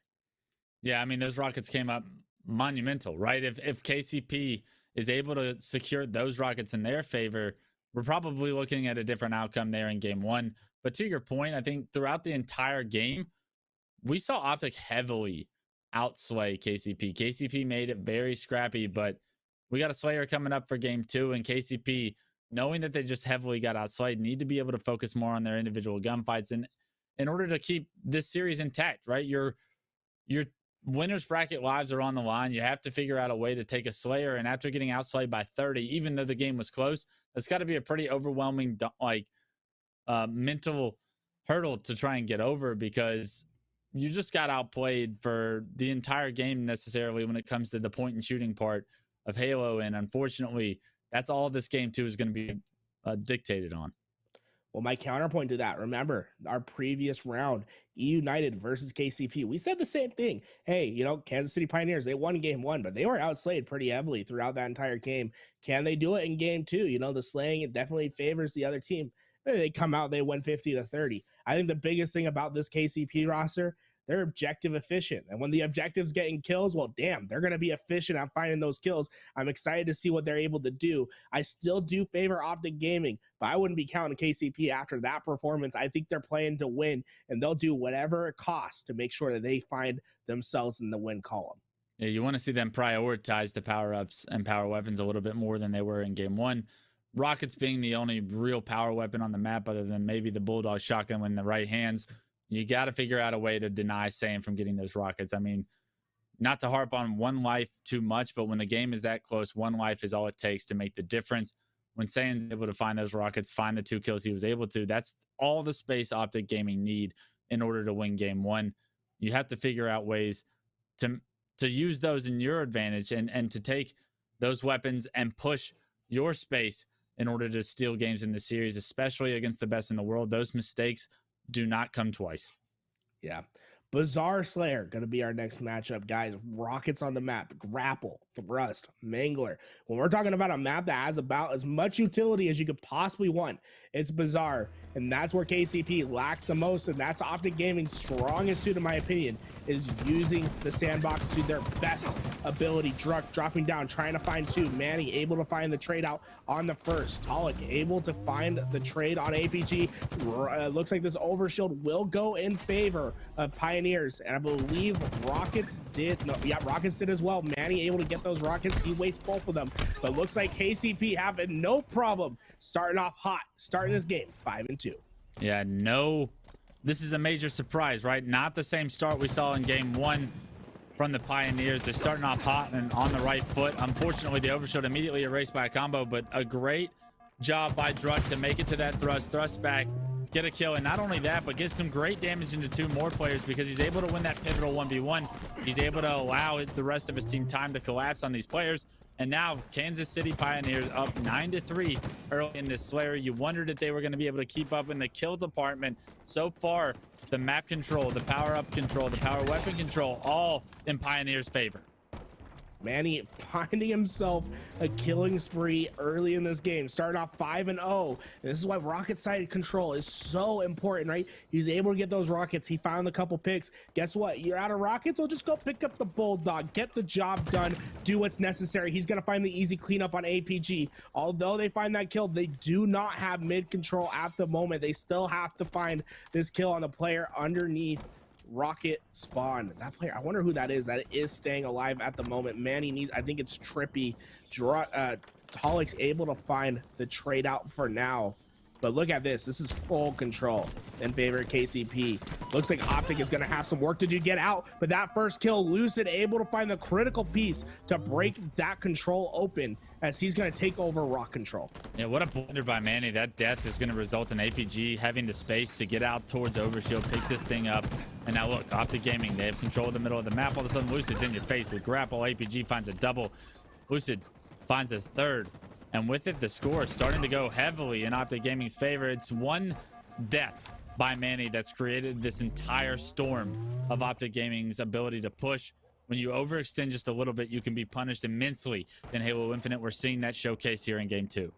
Absolutely. Optic Gaming is a roster where you give them an inch, they'll take it a mile. And that's what we're witnessing at the moment. APG doing his best to stay alive at lockers. He's getting the damage in, but his teammates are finding the kills. 6 and 4 for APG early on in this game as he's going to be leading the push. He has one in front. The second comes in. Soul Snipe finds the kill, and that will weather the storm for now. But KCP far from having control on the map as they're going to have to find some more. And once again, the pivotal spot You can see the mark come in from Talek. He's telling his teammates, hey, we gotta get control of tower. The rocket spawn is the most important spawn on this map. We need its control as Ola goes down. Trippy with the quick trade out. 17-16 this game, nearly all tied up after the hot start from Pioneers. Optic Gaming have done what they can to make this game to a game. 18-17 now, and battle for control continues to go down. You do see right now Pioneers look to make their way out rocket side of the map. A great job by them to find that first kill onto Trippy, and that could be the opening they need to regain this control of the map. You don't want to see Manny trade here, and a phenomenal job of playing his life, dipping, dodging with that Mangler, getting that kill onto APG is massive.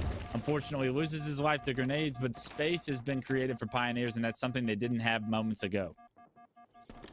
Unfortunately for KCP, though, Lucid has control of the Mangler, and he's in the most powerful part of the map. He's going to be finding cross-map shots. This overshield play is going to be so important. Lucid doing his best to stay alive. Jiggle peeking in the corner. They're going to give up the overshield for now, but can they recover? And that's a great start for it. Lucid sniping Manny from across the corner. And that's the only thing we can say towards it, man. Sheesh is right, but above them, overshield still in play for KCP. Lucid somehow doing his best to stay alive. Finally gets taken out as two players pop that corner at the same time. KCP baiting and switching each other to find kills on the map, but how long can they maintain as the push finally comes through? Lucid spawns back up and finds the kill.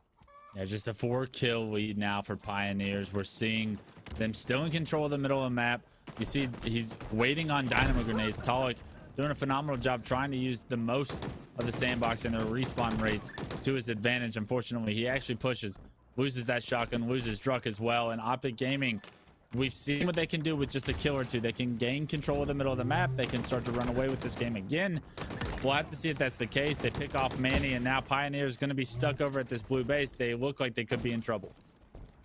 Optic Gaming having the utility needed to break players out of power positions. That spike grenade made all the difference in getting that player out of lockers. Massive amounts of damage that allowed Lucid just to put a single commando bullet into the shoulder and find the kill. Now Druck trying his best to get away, unfortunately not able to do so. And now we have an even game. It's basically 0-0 at this point. The hot start from the Kansas City Pioneers has officially been nullified. The question is, can they do it in the late game when it's all down on the table? Can they clutch on up? Trippy trying his best to stop their momentum. He's going to rotate back out. Overshield coming up soon. Lucid's in position, but two players from KCP are going to try to break in through trees. Trippy going to find a different angle. Gets back down for the moment being. Overshield still up. He has a grapple. Can he grapple it away? Yes, he does. Can he get it on the body? Yes, he does. Optic Gaming has the momentum that's needed. Now can they execute as he refills his grapple? Look at the execution here from Trippy. Just such beautiful pressure. He's able to apply the dynamo grenades, the grapple onto the overshield to get him so much opportunity here. He's getting so much information on these players for Pioneers, applying so much pressure. They feel stuck in the back of the space. They look to try and use teamwork to get out, but Trippy, he denies that from happening. The killing spree comes through. The double kill as well. Plays his life perfectly. He doesn't over challenges, and because of it, you now see Optic Gaming with a 6-kill lead. Oh my, Trippy making all the difference, and he's not going to stop. Soul Snipe's going to see the respawn screen as the trade out happens. Druck finally has lockers, but they have no presence at Rockets at the moment. They're trying to find the cross map shots. You can see all the spawns come in on Rocket side for Optic Gaming, and it allows the singular player who is over on the flank to find the kill, and that's APG, and that's going to make all the difference. You can see the complete setup for Optic Gaming. KCP has to fight out, and they can't afford to trade at this point. The game has just gone too far along. They just have to win every gunfight. They're going to have to do more than that. They're going to have to control this middle of the map and trap Optic Gaming as they find picks, but Optic Gaming look like they have that exact same strategy in store for Pioneers. You're seeing how well they're able to control this map. There's no overextension to find on Pioneer's side. You see the pink one push comes through. A trade in Trippy's eyes is a very big success as you approach the 50 kill mark, 44-36.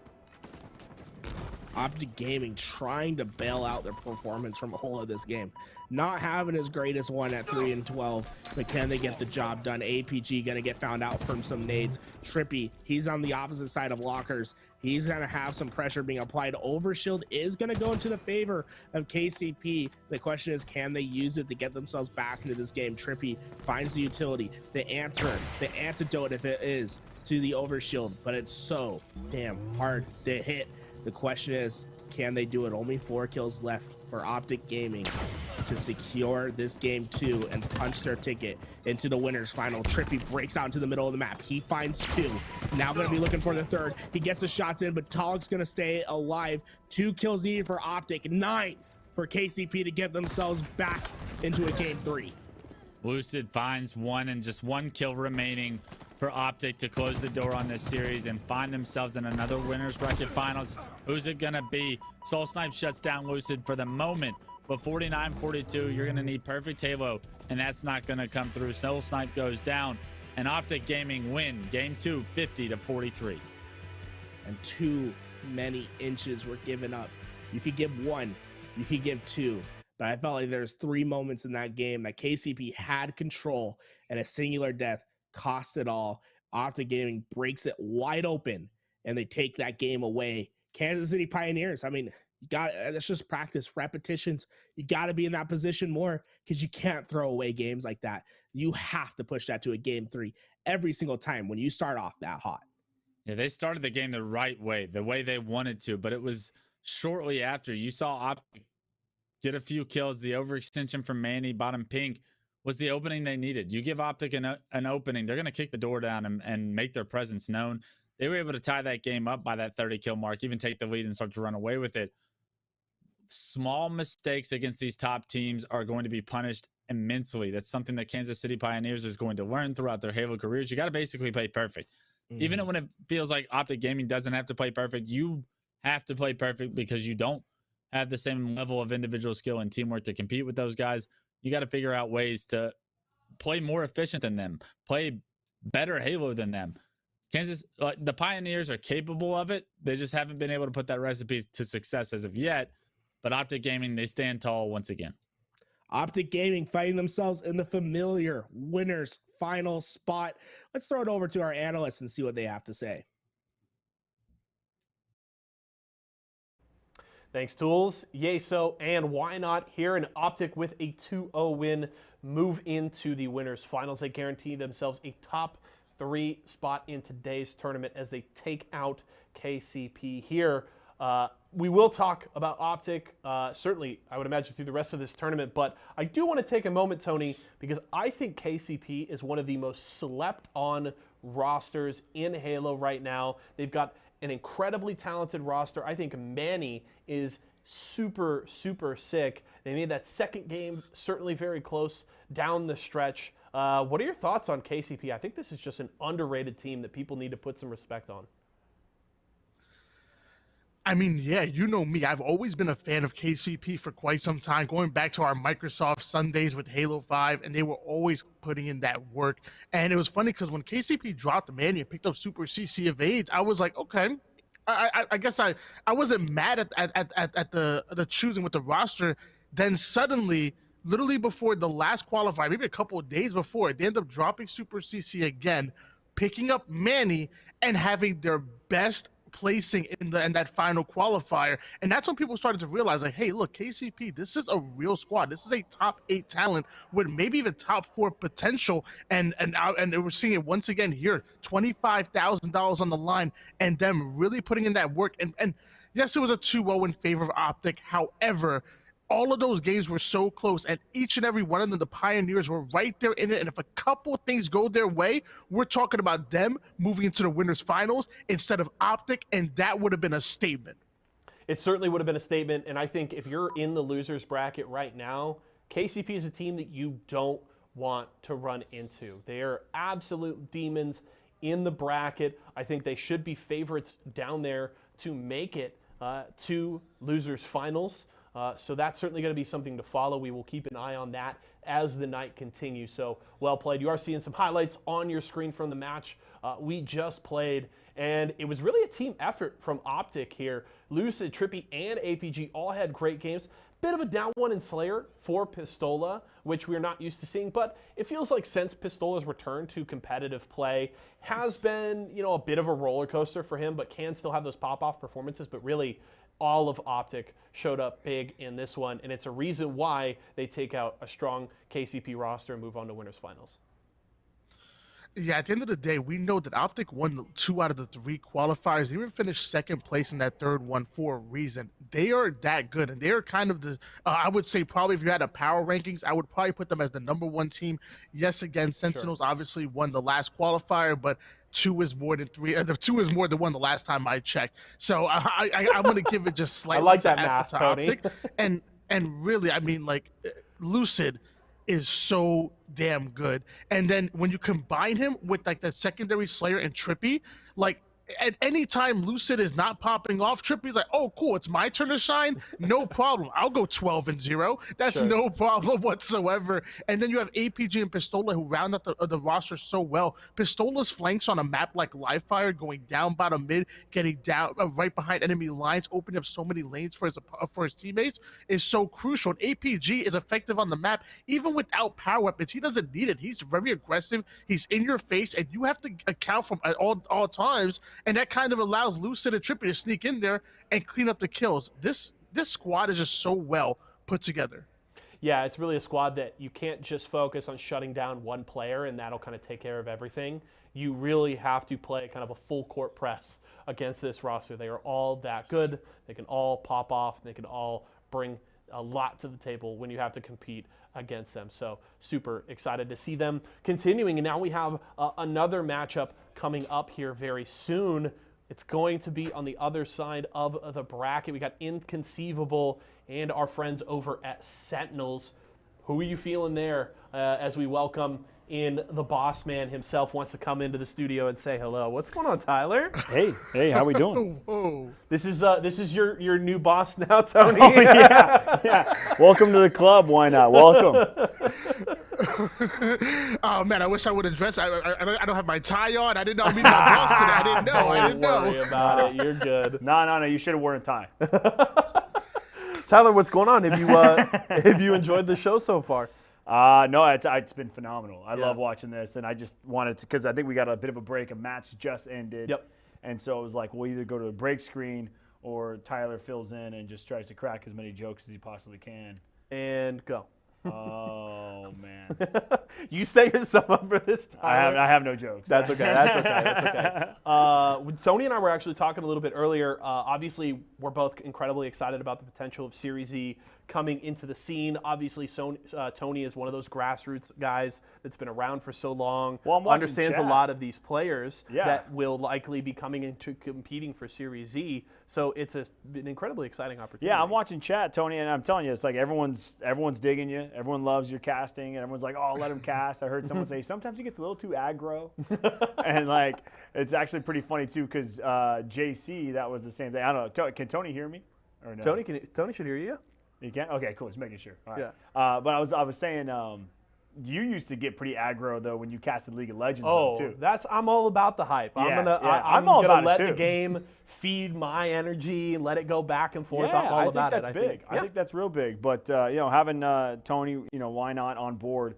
It's big for us. I think it's big for we got Jamerson on board, who's the ESA. Jamerson now handling Apex Legends with Series E, and then now we've got Why Not. I mean, I'm pretty pumped because it means that we've got someone who understands the scene a lot better than we do, right? And knows the players a lot better than we do. And then you can have some sort of rapport. You could be, just into the scene, integrated more so with Series E as well as all the players and whatnot too. So I'm happy to have him on board for sure. And I'm excited, Tony. You're going to be in Raleigh next weekend, right? Are you looking forward to that? Yeah. That's going to be exciting. Yes, I'll be at Raleigh, and it's going to be exciting. We haven't had a LAN in over, I think, almost 2 years now, since January 2020 at Anaheim, actually. And it's just like, that's right. We love online tournaments. It's obviously fantastic to be able to compete for big money right from the comfort of your own home is kind of magical in its own sense. But to be in an environment where you can, even as a spectator, you can feel the intensity, you can feel the pressure and the excitement in the building. there's nothing like it. So I'm excited to be at Raleigh. I get to watch some of the best, and it's going to be great. I mean, I like the fact there's a LAN coming back. I mean, we've been doing LANs for a long time now. We've been sanitizing everything down. And look, I understand like the state of the industry, the state of the country right now. But at the same time, it's like if people want to go out, they want to go to LAN, and they're taking the precautionary measures and things like that. I mean, I think it's okay, right? I'm happy that there's LANs coming back. I'm happy that people are feeling comfortable enough to go to these LANs, given the fact that these precautionary measures are being taken. And I think the hype's just going to be there. I mean, it's like one of those first LANs that's back. And for a new game like Halo Infinite, and you got some of the old scene, you got some of the new scene, they're all going to be there. They haven't seen each other in a while. You're going to have some new up-and-comers here. So for sure, man, I'm happy that Tony's going to be there and represent ESA in Raleigh. We have a location in near Raleigh, actually. Yes, we do. It's in Holly Springs. So we should be running some why not? We should have you go out there early, and like we should have you run some Halo Infinite, practice rounds or something like that with the group at our store in Raleigh that we've got out there. That'd be fun to see. I think we can make that happen, and we'll have to make sure, Tony, you're going to come to MLG Anaheim? There is no way I'm going to miss out an opportunity to be 10 minutes away from you guys. I don't care if I have to backpack there. Tony. I'm going to be there giving every one of you guys a hug. And I think I have a tie here somewhere. Go back to our previous. I swear there's a tie here somewhere. I'm not sure what's good. He's going for the tie. Tony, you get the tie. Yeah, he's got the and tie. I'm just curious what kind of. There it is. There we go. There you go. My man looking sharp. There it is. You know what, Tony? With the golf collar too. I love it. Tony, you make it to Anaheim, and first round's on me, my man. Oh, hey, if it's the first round's on him because we have free alcohol here in the building. That's why. That's the only reason. I mean, I was gonna maybe we go out and get dinner and I buy him a Why didn't you lead to that? Why did you lead with that? I would have been there last week. I'll be right back. Well, hey, now you're under the banner. We'll get you a fob. You'll be good to get in the door. You're good to go. Yeah, I love it. Hey. I'm not sure what's going to take longer, the flight to Raleigh or the drive from Anaheim to Irvine. Yeah. We'll see how it goes. We are getting ready for that next match. We are going to go to a quick break, folks. But when we come back, we got that other winners semifinal on deck. So don't go anywhere. Don't go anywhere.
What's going on, ladies and gentlemen, and welcome to Eat, Speak, Compete. Eat, speak, compete. Yes. Name, incredible. Logo, even better. I'm your host, as always, Yeso, joined by my co-host, Luke Shimoni. Brew.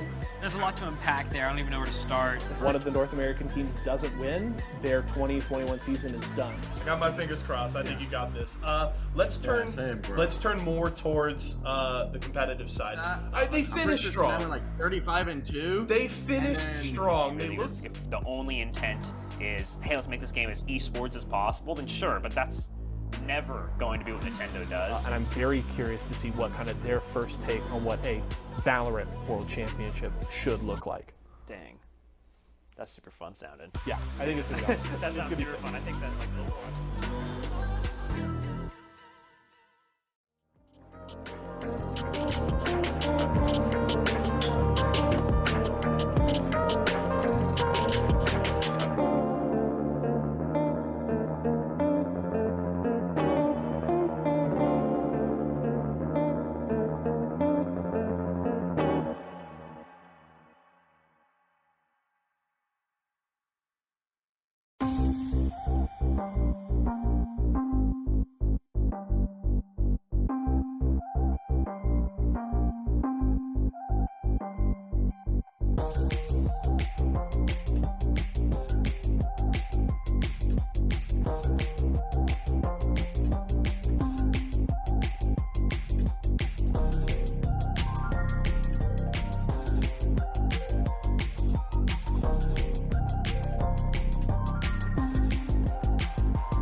We saw an incredible action in the top half of the bracket. Well, that's not all done. Optic Gaming's waiting in the winners final. Let's move on to the bottom. Sentinels taking on Inconceivable. It's going to be an incredible one to witness. Who's going to be heading to our winners final to face against Optic Gaming? Yeah, I mean, the battle of two titans, right? Inconceivable and Sentinels are very familiar with each other. Not sure if they've matched up so far in any of the Infinite tournaments as at this point, but Inconceivable looking stronger than ever. The results of those series wouldn't matter to me because you got to love what you're seeing at Inconceivable, right? Their ability to upset Cloud9 in the winners bracket is a massive step in the right direction for these guys. They have the potential to take the whole thing. This is another big series that they're going to have to come out on top in if they want to find themselves champions at the end of the day. Sentinels, having won the HCS qualifier last week, is in a great position to continue their kind of momentum that they've built so far in Infinite, but only one team going to be able to come out on top. And in a best of three, we have very little gameplay to decide the difference between these two teams. Yeah, Inconceivable. I mean, props to them. Massive upset. Now you got to face the juggernauts, the dynasty, the people that have done it. I mean, Clutch, you know better than anyone else. You sat behind those guys and coached them. These guys are different. They're built different. They know what needs to be done. They know what needs to be done, and they're just winners. Inconceivable, very much an unproven roster, a newish team. Snipedown coming back after years of being away from Halo, and they have to play against the dynasty to get themselves into winners final and try to play against Optic Gaming. I'm not so sure that can be done. Yeah, I would hold off on the not proven roster. Hey, yeah. I mean, we're talking Snipedown. His legacy in Halo is almost unmatched. There's probably less than about 7 or 8 people if I do the math on what Snipedown's been able to accomplish. And then Boobadooboo and Falcated, they've been there, they've done that, they've been around for a little bit. If you've been watching Halo throughout the Halo 5 scene, you would have seen these guys win a tournament or two, and you would have seen them play some damn good Halo while they're at it. The addition of Bound is that unproven, unspoken skill set that we're not quite sure what we have in this package, right? We're not sure what kind of a player Bound is going to end up turning out to be, but if he's anything like the people think he is, he's going to be an absolute superstar in this league. It's an incredibly exciting time for Inconceivable fans to step up and to be excited about this roster because they do have what it takes to take down a team like Sentinels. They do have what it takes to win an entire tournament. 3 of these players are expecting to be in every finals, and the 4th one, he's new, but he has an ego that shows me that he expects the same results as his teammates. So I'm very excited for this series. Sentinels gonna come off that win, building some momentum. Like I said, I mean, they really want to start their Infinite legacy on the right foot, which means tournaments after tournaments after tournaments going in their favor, just like Halo 5. And to your point, it hadn't been the easiest start for them, but they're still like, that ball's still rolling, and the first land's going to dictate a lot of how these two teams view each other. But I like where Inconceivable's at. I like the opportunity that they have, especially with the fire that Snipedown seems to have now that he's back in Halo. Well, here we go. Gameplay is up. Inconceivable, like you said, they have Snipedown, top 7 player of all time. And on the other side, Sentinels. I mean, we've had the list, right? I think you voted on it, Clutch.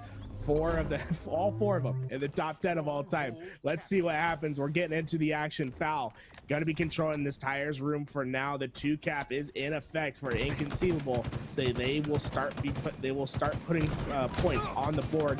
2 players pushing out towards purple. Foul can't quite seem to clean up the 1 shot as the push comes through to C. It looks like Snipedown's trying to get the cleanup, but they can't get it done as well. Boobadooboo, he can't get it done as well. What is going on, Sentinels? They break on through to C. They make it happen.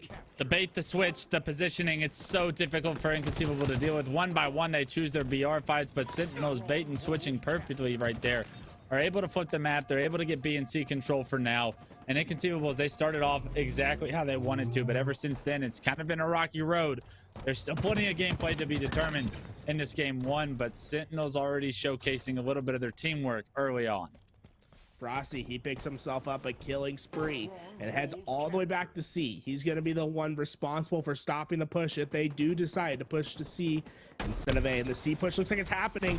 Unfortunately, that player, Frosty, very much ready for bound. And Boo Boo Doo Boo, you're gone as well. The triple kill potential is here for Frosty. He's going to let that player stay alive in C for now. He's okay with the hill being given up for now because the push to B is on its way. Lethal's able to secure that, and all of a sudden these spawns over at C, well, good night. The duo come in together, Snakebite and Royal 2, they get it done. And now Inconceivable, they're on a dangerous spawn cycle. They have to break out of it.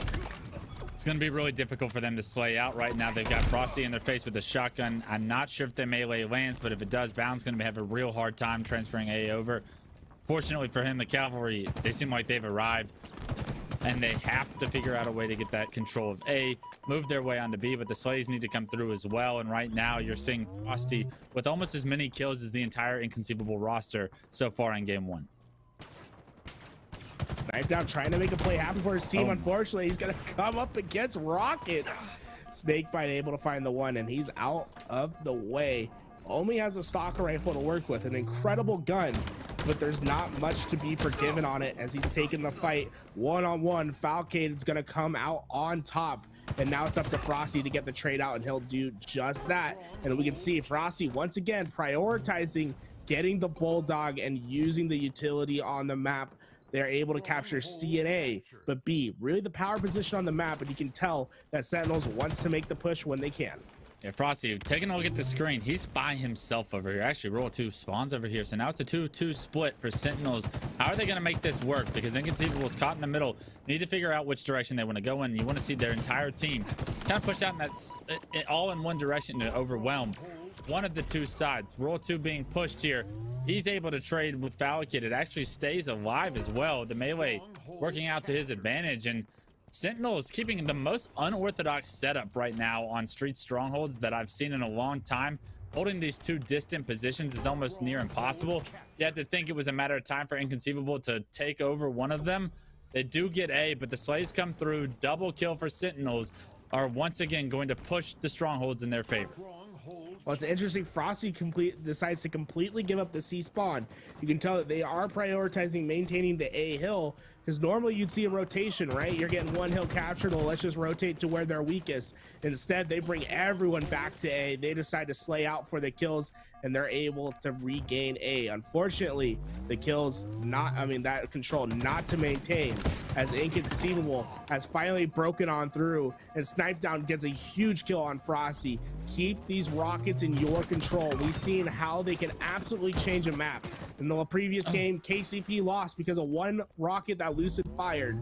Now, Inconceivable with control, and the man that basically has the most experience in this game with him in hand. Snipe Down able to find one with the grenade, 0 with the rockets, but the trip cap is in control of Inconceivable, and you can see the red room spawn coming in for Sentinels as they're finding kill after kill. Inconceivable really turning this game around in just a matter of moments. I mean, I can't tell you how important it was for Snipe Down's life there, right? Able to get the kill onto Rockets, able to play his life, the trigger discipline to not blow his teammate up as he's able to get that kill, as Snipe Down's able to save the Rockets. It turned into a great opportunity to control the map for him. He's able to do tons of damage with the Rockets, maybe not find a kill, but at least his team's not getting rocketed at that time. They're right back in this game, 111 to 98. Sentinels, yes, they have control of C and B for the moment, but Inconceivable needed a spark to get back into the score of this game. That's exactly what they got out of Snipe Down. Oh man, Snakebite just missed one bullet out of a 3-round burst and doesn't get the double shot beatdown because of it. And now B's gonna go in favor of Inconceivable. Really, Snakebite, the last line of defense over at B, and that kill gonna cost dearly as they're starting to feel the pressure as the 2 caps in effect. Sentinels trying to break in through A, but huge kills in favor of Sentinels. They're able to find the A hold bound. Watching these rockets, but clearly not in position to pick them up. Okay, now Sin have that AC combo right now. Rockets coming up could be the most pivotal power weapon on the map for this game 1. It looks like they're going to go in the hands of Sentinels. The shotgun in the hands of Royal 2 right now. He's just anchoring C. He's kind of by himself at this point. He knows Inconceivable is going to be forced to go in one of the two directions. It looks like they've chosen A as the stronghold. How quickly can Royal 2 acknowledge this and advance on the map? Clearly, Sentinels has changed the meta to their liking. Normally, we see teams hold a B, A, or a BC. These guys opting for the AC, using that back shotgun lane as the transfer point, and it's working out for them at the moment. They're going to be rotating back to A to try to get these kills. Tires is Frosty. He goes down as Snipe Down finds the final shot. Bound was able to stay alive, but not able to get the help for Boo Boo Doo as Snakebite's able to stop A. And although B control still in the hands of Inconceivable, they aren't getting points on the board. I mean, what an unorthodox game we're seeing right now of Street Stronghold. Snakebite getting that kill top tower is so pivotal for Sentinel's success right now. Snipedown still alive, still making plays over towards the tire area, but Inconceivable have to figure out a way to get A control. Snakebite still being a nuisance over here. 3 members of Inconceivable trying to hunt him down, and finally it looks like Snipedown is going to take him down, but at what cost? The score was once just 20 points. Now it's up over 100. And now, really, if Sentinels wanted to, they could push out to B and try to break that hold. Instead, they're going to be playing the mid-map. Oh my god, he goes into A! What a monster! Royal 2 gets the reset. Inconceivable has been powerless to the AC hold, and it's absolutely dominating at the moment. Frosty finds another kill, holding down purple. He's rotating back towards C. B stairs will pick him up, and finally, it seems as if Inconceivable has admitted defeat. They say, we're going to push to C. We're going to hold BC. You can clearly tell that they wanted A, but Sentinels is not giving up an inch. Yeah, what happened with Rockets, though? They go in the hands of Inconceivable. They do have B and C control right now. Inconceivable needs to make a play with these Rockets. Falcated finds one. Potentially he's able to pick up a thrust there. We'll see what he's able to do. He's forced to trade in that second scenario. Inconceivable is scoring currently. They've got numbers in their advantage again, but Sentinels looking to push B. How long can they fend them off for? Well, there's 2 and B. Snipe Down trying his best to stay alive in this red room. The nades not coming in. He's going to have an opportunity to get into B and try to stop. And stop, he does. Snipe Down goes big. Royal 2 gets the trade out because of the team nade that comes through. Bound doing his best to stay alive at B stairs. Frosty shuts him down. And now it's once again the Sentinels push. Looks like Snakebite is going to find the kill on Boo Boo Jubu, but he lost all his team help, and those nades will come through. And once again, the B has been stopped. Actually, no, who got in there? I believe it was Royal 2 who was able to finish out that B hold, and now they have the A-B setup, and Frosty's ready for the A push. He's checking his lanes. Snakebite gets the spawn. The cafe push is coming. They find the team shot. Instantly melted as Snipe Down. They only have 20 seconds to get this done. Make it 13. Every second is a tick, and they're one step closer to a dominating Game 1 performance. Sentinels look to lock down A and B right now. Multiple members of Inconceivable are actually in B. You see Frosty a little bit out of place over towards the shotgun. Does find a kill, and he's got a lot of time to work with now. You see that B stronghold does go over, so Inconceivable still with the opportunity to keep this game alive. Snipe Down finds one on the lethal. They know Frosty is back shotgun somewhere. They know, but they can't go near him. Snipedown has to play this situation perfectly, understanding that Sentinels is going to have to go towards C. Boobadooba is going to come from up top. Snipedown needs to find an angle to help his team. Unfortunately, he has to deal with the player above him. Does get the kill. A and B are still continued to be held by Inconceivable. They're able to flip the map successfully, and Snipedown may have just clutched up. Bound was able to get the rockets. He's pushing through. He's trying to find some easy kills. He opts to get the one on Snakebite. Foul finds the next, and all of a sudden a trip cap possibilities in play.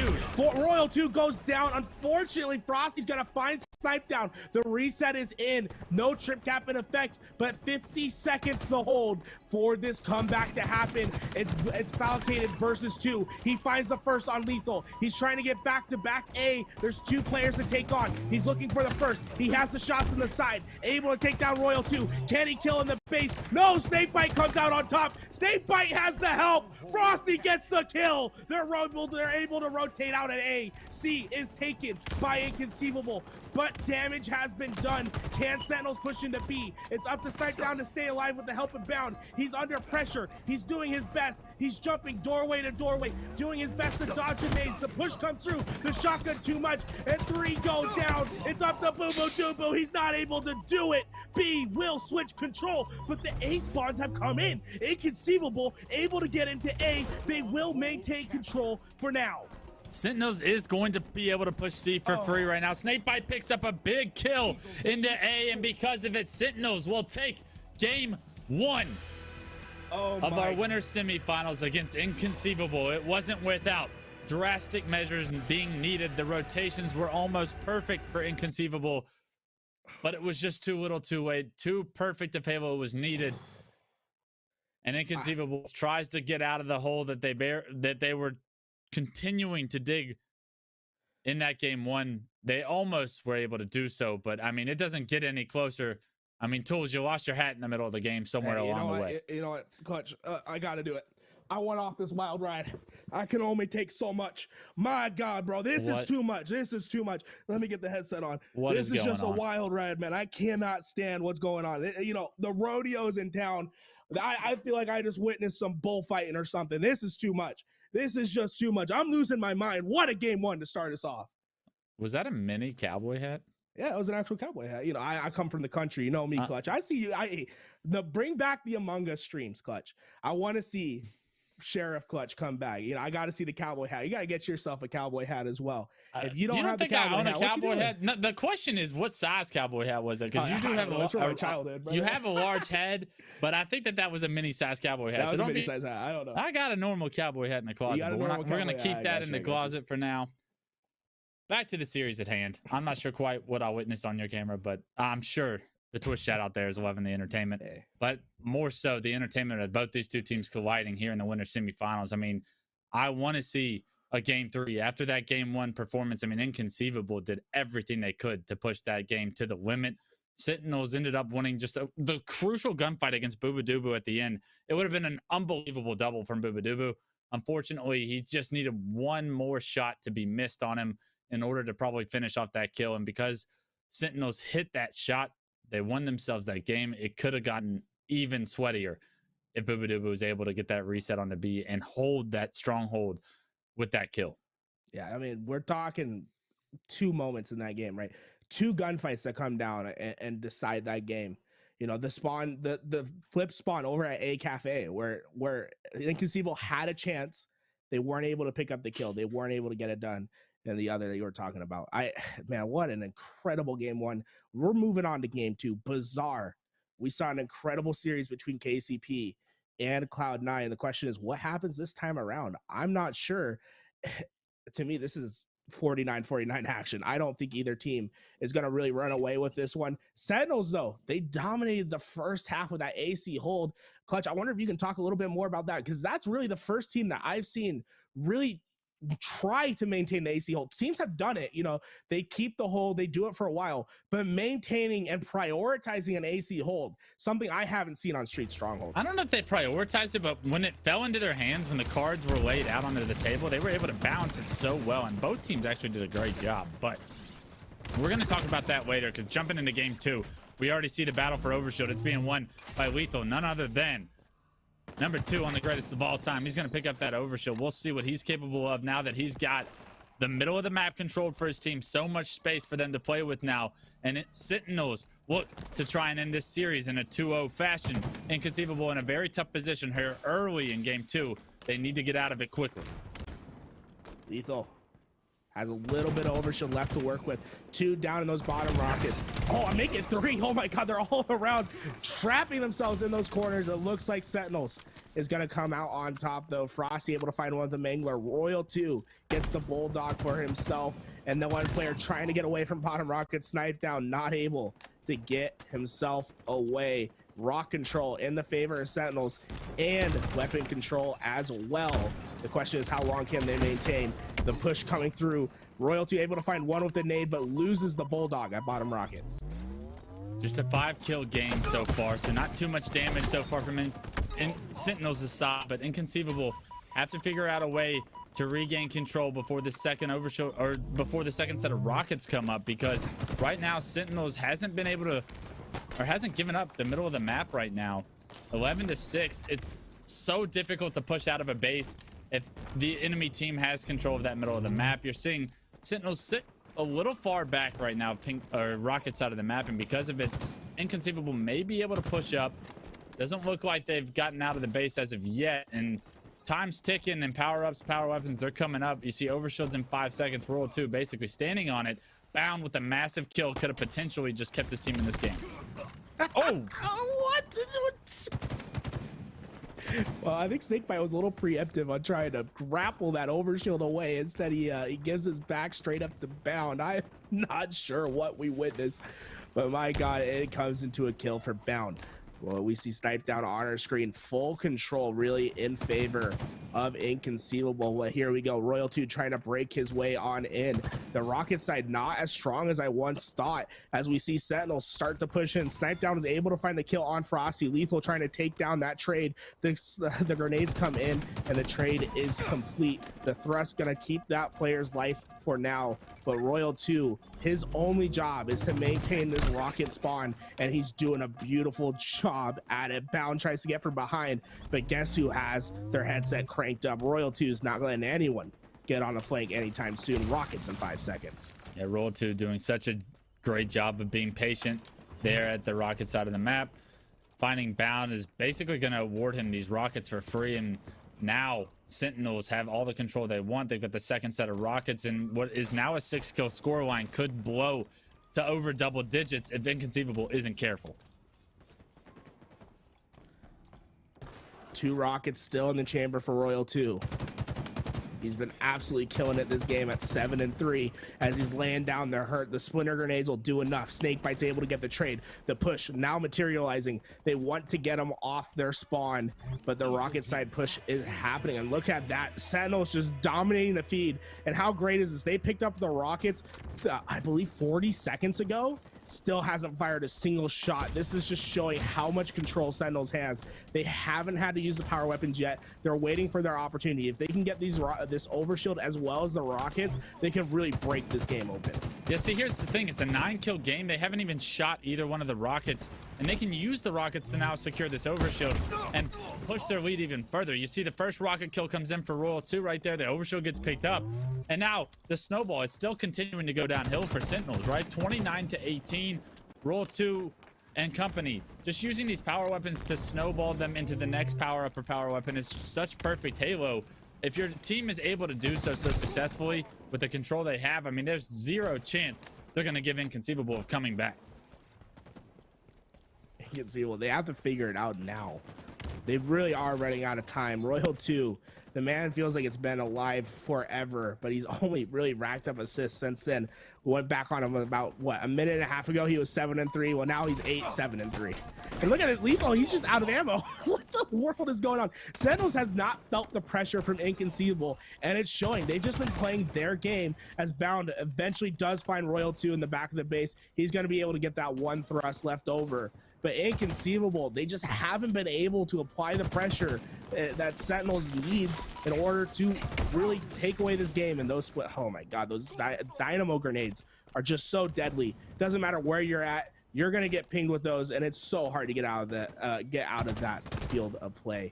But here we go, Royal 2 once again having to take on the fight. The shotgun eventually does come reigning supreme. Boo Boo Doo. Can he use this bulldog to get his team back into the game?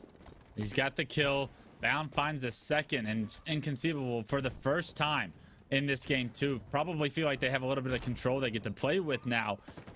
They're down 11 kills with overshield coming up. This is such a crucial overshield to the win condition that they have if they want to stay in this series. 2 go down in favor of Inconceivable.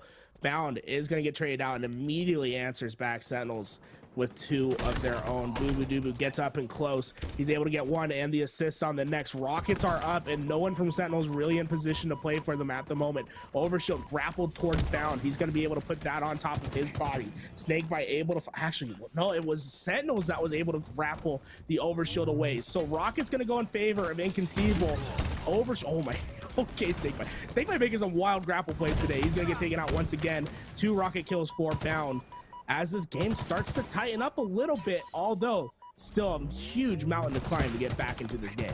Yeah, unsuccessful control from Inconceivable in the middle of the map right there. Rockets and Overshield both coming up, and somehow, even though Sentinels is fighting out of one base, they're able to secure both the Overshield and the Rockets. We saw both of them get put to use there by Snakebite. The grapple had a large play in both of those stories, but unfortunately, Inconceivable had to deny that from happening if they wanted to stay within striking distance. But a 5-kill game nonetheless. With those Rockets and Overshield off the map, they're able to close the distance a little bit onto this Sentinels roster. Now down 7 kills. They lose 2 immediate players, and those 2 deaths could be the start of the nails in the coffins of Inconceivable's winners bracket run. Unfortunately, Snipedown stuck in this closet. It's going to be pushed, naded out, and Snakebite finds him with the battle rifle. And now it looks like Inconceivable, the map control they had is now erased completely. Yeah, it's so hard to come back into games when you give up too much of a lead, just because Sentinels don't really have to value their life anymore. They can go and chase kills. They can try to find you around corners. You saw Snakebite had no hesitancy to push Snipe down in that lockers, and it earns himself a kill, even though it's a high risk play. And that's what Sentinels will continue to do as they storm closer to finishing this game. Only 5 kills remaining for Sentinels to get the job done. 14 needed for Inconceivable to come on back. Frosty, he has the utility in his back pocket. This Mangler is gonna be putting in work if he can find a player up close. And there's the player. He finds one. Bound goes down. Another 2 pushing out. He finds shots on 1. That player playing for Overshield, but really Inconceivable have no lane to play for that Overshield. The thrust comes in, and unfortunately not able to stay alive. And with only 1 kill left to go, Inconceivable's hopes and dreams of getting into the winners final seem to disappear. Sentinels knew they could bait the Overshield, and with that bait, they're able to pick up the necessary kills to end this series 2-0 in favor, but not without Inconceivable putting up a hell of a fight. Not only in game 1, but the comeback in game 2 was very realistic up until they lost control of the middle of the map when they were down 5, and with that, it looks a little bit more lopsided than probably it was. But that's the story of Halo, right? Like, games can be decided on 1 or 2 kills. And when those 2 kills come through, it's what the team's able to do with the space and the momentum that they've created for themselves. Unfortunately, Inconceivable not able to deny that from Sentinels' grasp. And because of it, we're going to see another winners finals with Optic on one side, Sentinels on the other. Inconceivables is going to be pushed to the elimination side. We'll see if they have what it takes to climb all the way back. And I feel like the story is starting to become a little bit old. Clutch. Winners final. Who else? Optic Gaming, Sentinels. It feels like a story as old as time at this point. Halo Infinite definitely seems to be dominated by 2 teams thus far.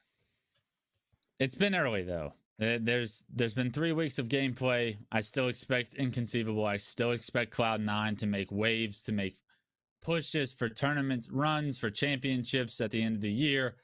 I think we have a lot of teams that have a lot of talent. Even eUnited can step up and compete with some of the best in the world. And then we have dark horses that can create upsets wherever they may choose in the bracket. So it's an exciting time in Halo.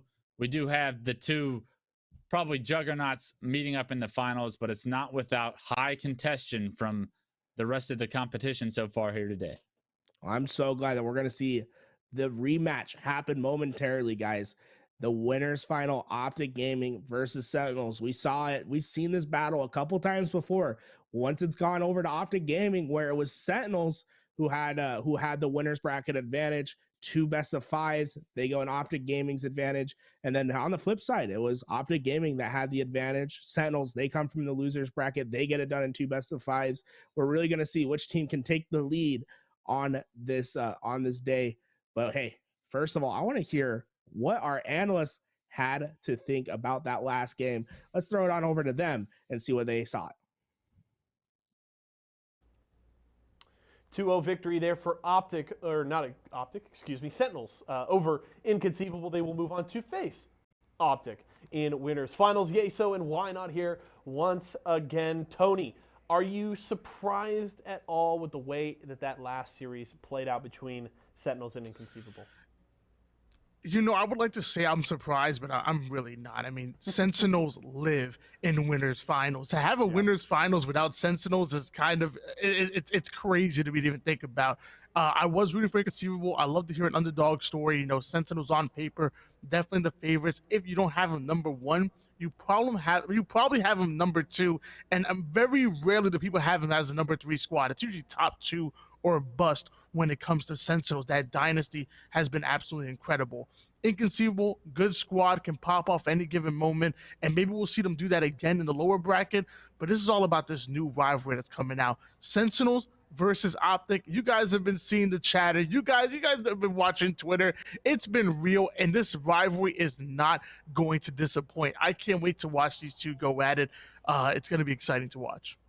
Yeah, I think it's important to mention that these are the first and second best teams in the world right now. Put them in whatever order you choose, but they certainly belong at the top of pretty much every single leaderboard. So awesome that we'll get to see them in winners finals, and we'll get to see both of them at least one more time apiece, because one will go to grands, and we'll get to see one more match from the other, at least down in the losers finals. So there's still plenty more Optic and Sentinels gameplay ahead of us tonight. Tony, I want to put you on the spot then a little bit, because we're talking about these squads. Obviously, we've already mentioned that these are the two squads that won all of the Raleigh qualifiers leading in. Do you have a favorite here if you had to predict who's going to take this winners finals, especially considering it is going to be now a best of 5? Who do you have winning winners finals this time around? I'm going to be honest with you, man. If you asked me this question before the tournament, if these two teams matched up, who do I have winning? I always really gravitate towards Optic. I love the way that team is formulated. Lucid's absolutely out of control. Trippy is a great secondary slayer, and APG and Pistola just know their role and they play to perfection. I love the way the squad is put together.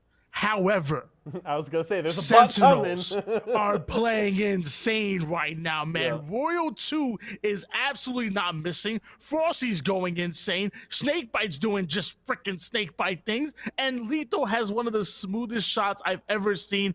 I gotta go with the boys Sentinels. I'm sorry, Optic. I'm sorry. Plus, the last time I bet against Snakebite and they won, he tweeted me and let me know about it. So I can't go against the two-time ever again. You know what, Tony? I've asked you a lot of times on our Microsoft Sundays for predictions. I feel like every time I feel like I have a grasp on, all right, I think he's going to go with this team, I'm wrong every single time. I know you're a big fan of the underdogs. I love it that I can just never quite ping you down on where you're going to go. Because I would say, I'm surprised that you're going with Sentinels here. I can understand why, though, because I agree. I think they have been incredible today, especially because it feels like they're able to build leads and then they can be in complete control, right? They're willing to slow things down and really kind of strangle a team out of a game. They don't just have to run you over with speed and force. They'll build a 5 to 10 kill lead, and then they're just like, hey, we're just going to slow down the pace and just make you suffer through the rest of this game. So they look incredibly controlled, very strong, and they've got to be feeling good going into this winners final. So Tony has Sentinels. You know what? I'm going to trust his expertise and go with Sentinels myself, but let us know who you guys are thinking in Twitch chat. We've got winners finals between Optic Gaming and Sentinels on the other side of this break. I'm certainly excited about it. Tony is too. We're going to go to a quick one here, but we'll be back with winners finals after this.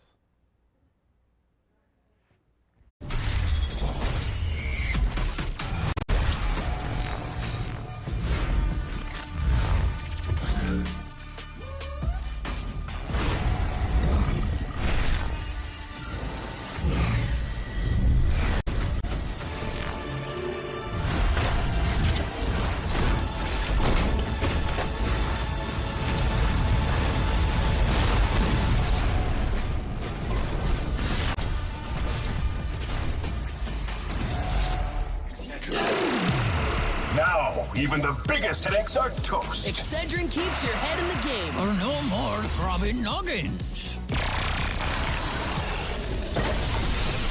Excedrin, game over for headaches. Refreshing, refreshingly sweet, but without sugar, 0 calorie treat. They're all our top flavored splash. It's fruit freshing.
The wait is over.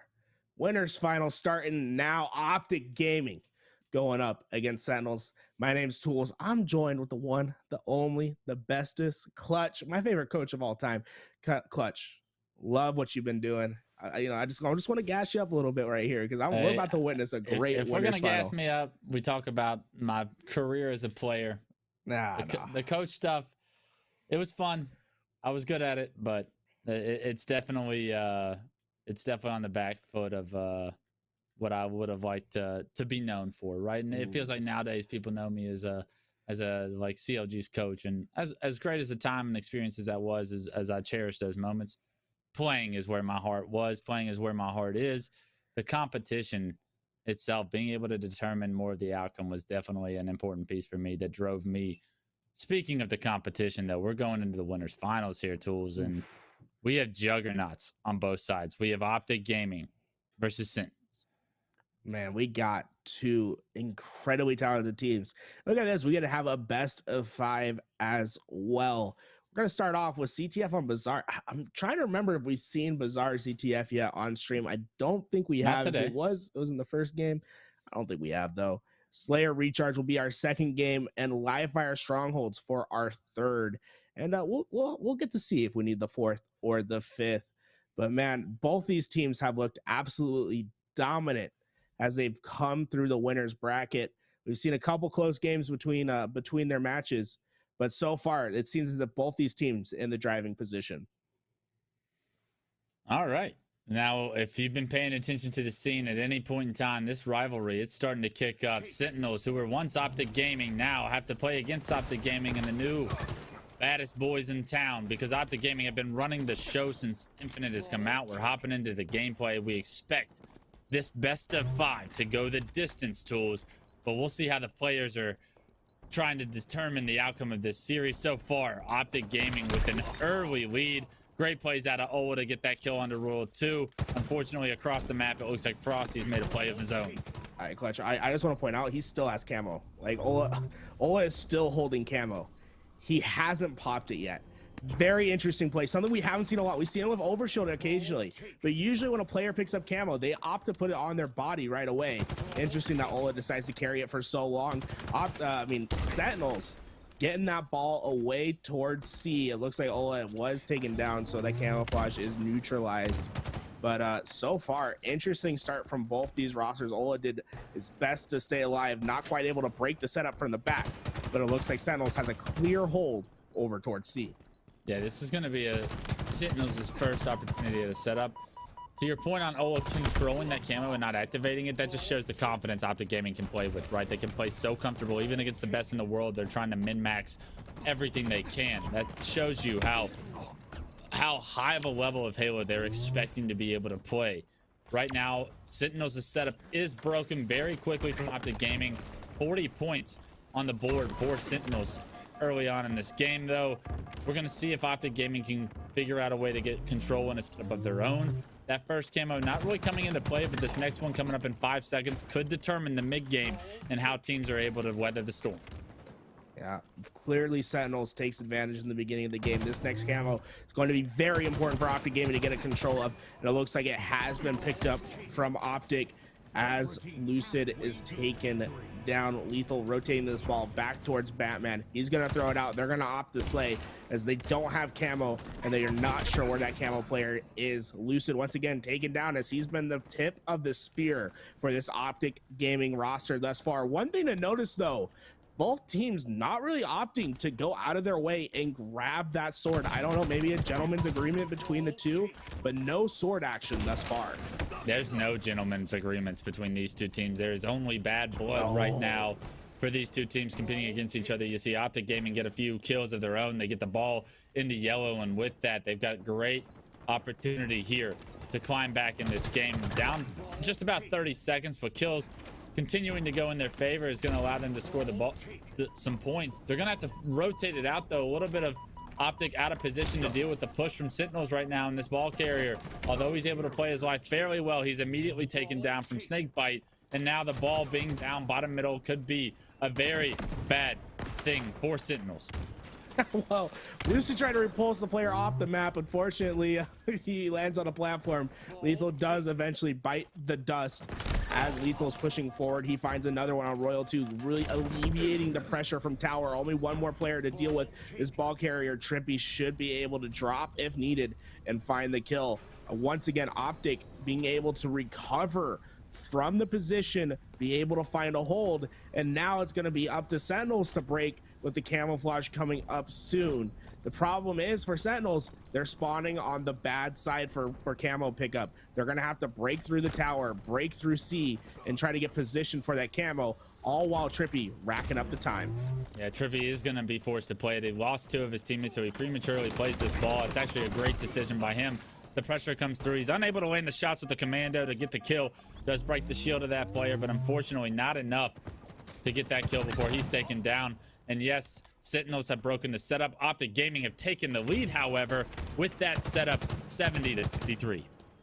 Lethal wins a critical fight over at red, and you can see Snakebite, as soon as that fight was won, he goes, he instantly grabs the grapple, he gets this ball, and he pushes it back to their hold. It's going to be up to Lethal to take on the fight of those players pushing through pipes. As the rotation comes in from Snakebite, he's going to rotate all the way to Royal 2, but there's one player in position, and it's Ola. Ola wins the big fight. Now it's up to Snakebite to win his. He's not able to do so. Lucid gets in position. Lucid finds another one. Frosty to his back, and all of a sudden, Optic has broken the rotation. They try to rotate too early, and it costs Ola with the pivotal fight to take down Royal 2 and to break the hold. Yeah, that break in that rotation is going to pay dividends for Optic Gaming right now. 10 points remaining for Optic to take this win. Sentinels looking to try and break this setup, but the rotation going to continue towards blue for Optic Gaming. And with 4 points remaining, the ball carrier is no shield, but he looks to end round 1. He does so. A great job by Trippy to hide behind that box for the last possible point. And now Optic Gaming came back in round 1, steal round 1, and now have the lead here in game 1.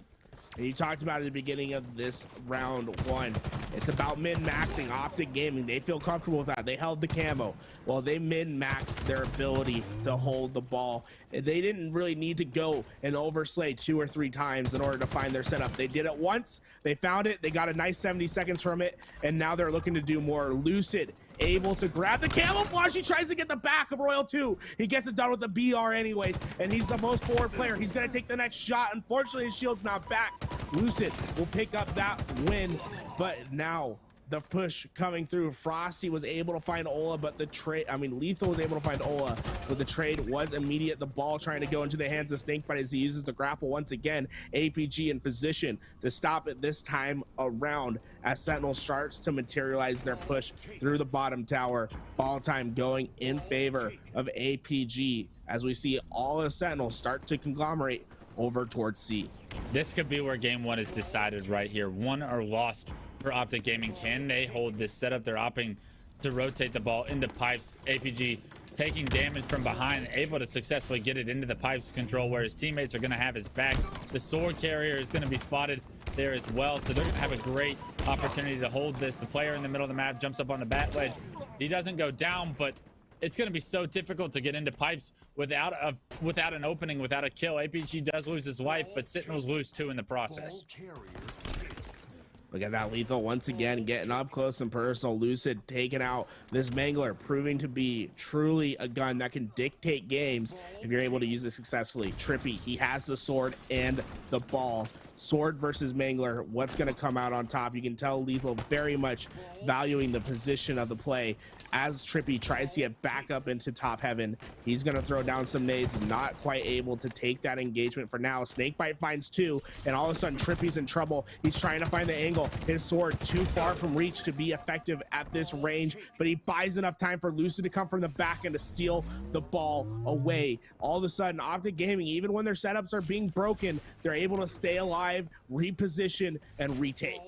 So well played by Trippy. He didn't really do much other than stay alive, but he distracted multiple members of Sentinels right there. The focus on the Trippy wasn't successful, right? They need to either kill Trippy and create the space in that direction, or they're going to get sandwiched. Lucid comes with the sandwich, and surprise, now Optic Gaming not only have a great lead here in round 2, but they have sword, they have grapple, and they have control of a complete setup. You love to see the perfect Halo being played out of Trippy here to allow his team to get control here in blue with the ball and run away with the second round.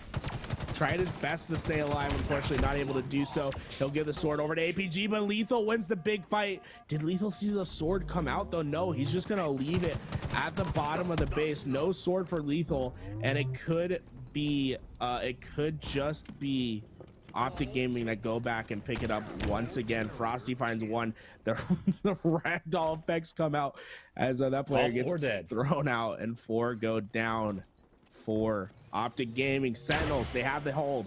Snakebite, he has the ball position in favor of Sentinels. The question is, can the kills go in their favor? Yeah, it does look like Optic Gaming is going to look to push the control room right now. You see the ball immediately with that information is going to be rotated into pipes. I love the rotation out of Sentinels, but they're going to have to do so much more if they want to crawl back in this second round.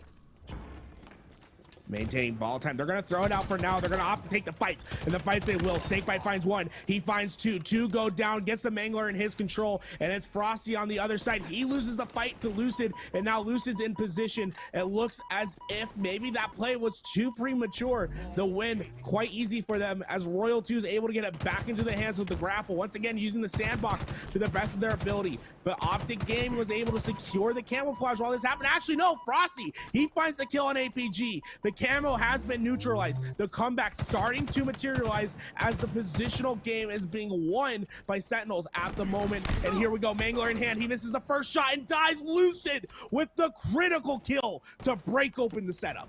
That shot would have held Sentinels' setup, but unfortunately the miss comes through. Lucid with the massive kill with the pressure has created the opening that Sentinels needs. I mean, Optic Gaming. Another kill going in favor of Optic. Sentinels able to find the trade outs. Ball time being secured by Optic Gaming as they take closer. Only 15 seconds for them to take this game. They throw it out into the open in a baitable spot, but there it is. Sentinels quickly in position to grab that ball and try to rotate away as Frosty finds another kill in the feed. Royal 2 doing his best to rotate. Normally you want to see him with the BR in his hands, but you got to get the job done. Trippy doing his best to maintain this lane, but he's gonna have pressure applied at any moment. He has to win whatever fight comes towards him as Sentinel starts to dominate the feed. The comeback starting to look more and more a reality. Remember how Optic Gaming started this game in dominating performance. They won round 1. They dominated the start of round 2, but all of a sudden Sentinel starting to materialize. They're getting it done. Ola able to hold the ball. Only 10 seconds for Sentinels to come and break in, and really no one in position. Make it 5. Can anyone get there? Lucid finds one kill. There's no one going to be able to get there in time, and Optic Gaming hold the ball and hold the comeback off as they're able to take game 1. I mean, it's Trippy playing so smart, playing so patient at all times. It's so impressive to me how consistent we see him make the right decisions. He lost 2 teammates.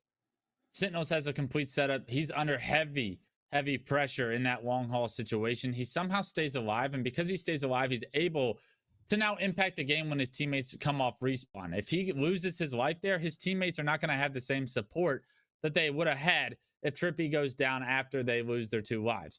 But because Trippy's able to play the situation slow, understand that, hey, we built this lead. We're able to play with this lead. We're able to play around this lead. He finds the opening, right? Like, and it's just like a testament to his patience, to understanding the gravity of the situation and kind of like the moment and how much time he actually has in the moment, as opposed to we need to break this setup as fast as we can do it because Sentinels is on the threat of coming back, right? If Trippy doesn't do that, I'm not sure if Optic Gaming win that game 1, but because Trippy does that, they stamp their ticket in game 1. They're 2 more wins away from taking this winners finals, and if Trippy can continue to play like that, Optic Gaming have a great chance. Yeah, that was an absolute performance from Optic Gaming. I'm just not sure what Sentinels just needs to get more kills. Like you said, I think it was really the moments in which Trippy was able to stay alive and provide the plays, like you were saying. Like, he was just playing his life masterfully. He found opportunities, and now Sentinels needs to find an answer in this game too. We're moving on to Slayer. Sentinels has been dominant today in the Slayer, but man, we haven't really seen a close Slayer game all day, Clutch. Every single time it's been one team that kind of just blows it out of the water at the beginning half and start to run away with it. I think it's Halo Infinite can become when a team has the sandbox control with map control. How do teams fight against this deficit, right? Teams are still learning. It's easy to play when you have control. It's easy to play when you have all the advantages in the world. It's a very different story when you're fighting the uphill battle that it is against the sandbox, against the map control that some of these teams have.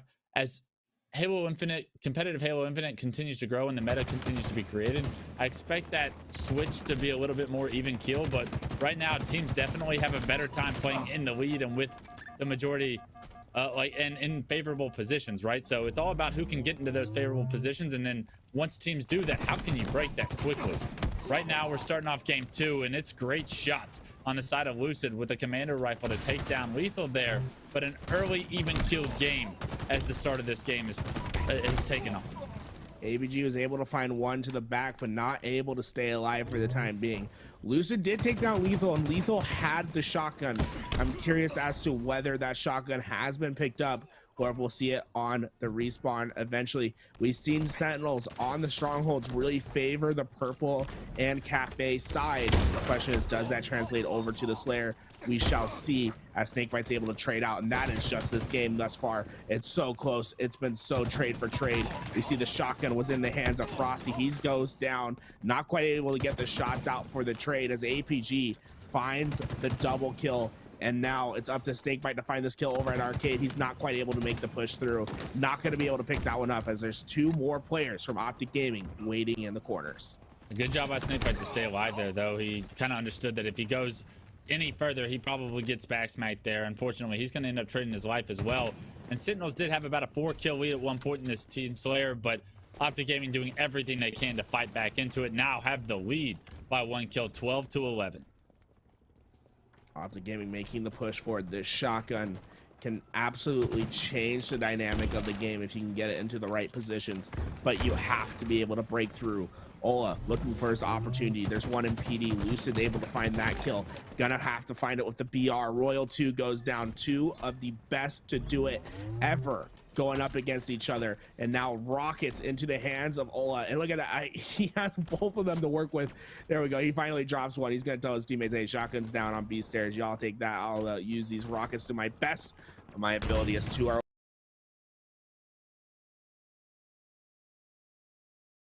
over in cafe. The first one hits the wall. Oh, just I think our observer. No, there we go. The kill comes in for Ola, and this looks to be the start of something great for this Optic Gaming roster in our second game.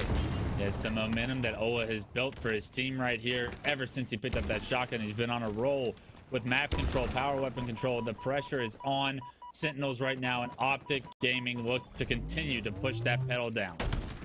A 7-kill lead that could grow, make it 8 as they're starting to find more kills in the feed. APG finds the next. Shotgun is in the hands. This life started with the shotgun. He dropped it for the rockets, found a kill and got the shotgun back, and it'll end with the shotgun in his hands as well. Optic Gaming doing it their best to maintain the lead, but finally Sentinels has found some sort of stranglehold on the map. They're going to be able to grab A control, and they could push for B if they want. They're looking at the crosses, and they should have the information that 3 players from Optic Gaming are going towards B. The question is, how do they opt to take this fight as we see the push start to come over to top purple? The player in PD gets pushed out, and it's going to be a 2-2 split. Royal 2 and Snakebite, the duo, going to work with each other as they're getting up into tires. They find the shots on both, but not able to get either kill as those 2 players stay alive. Ola doing his best to keep his life. The Wizard back at it again as all 3 from Optic Gaming are able to stabilize, keep their lives, and find kills over at back B.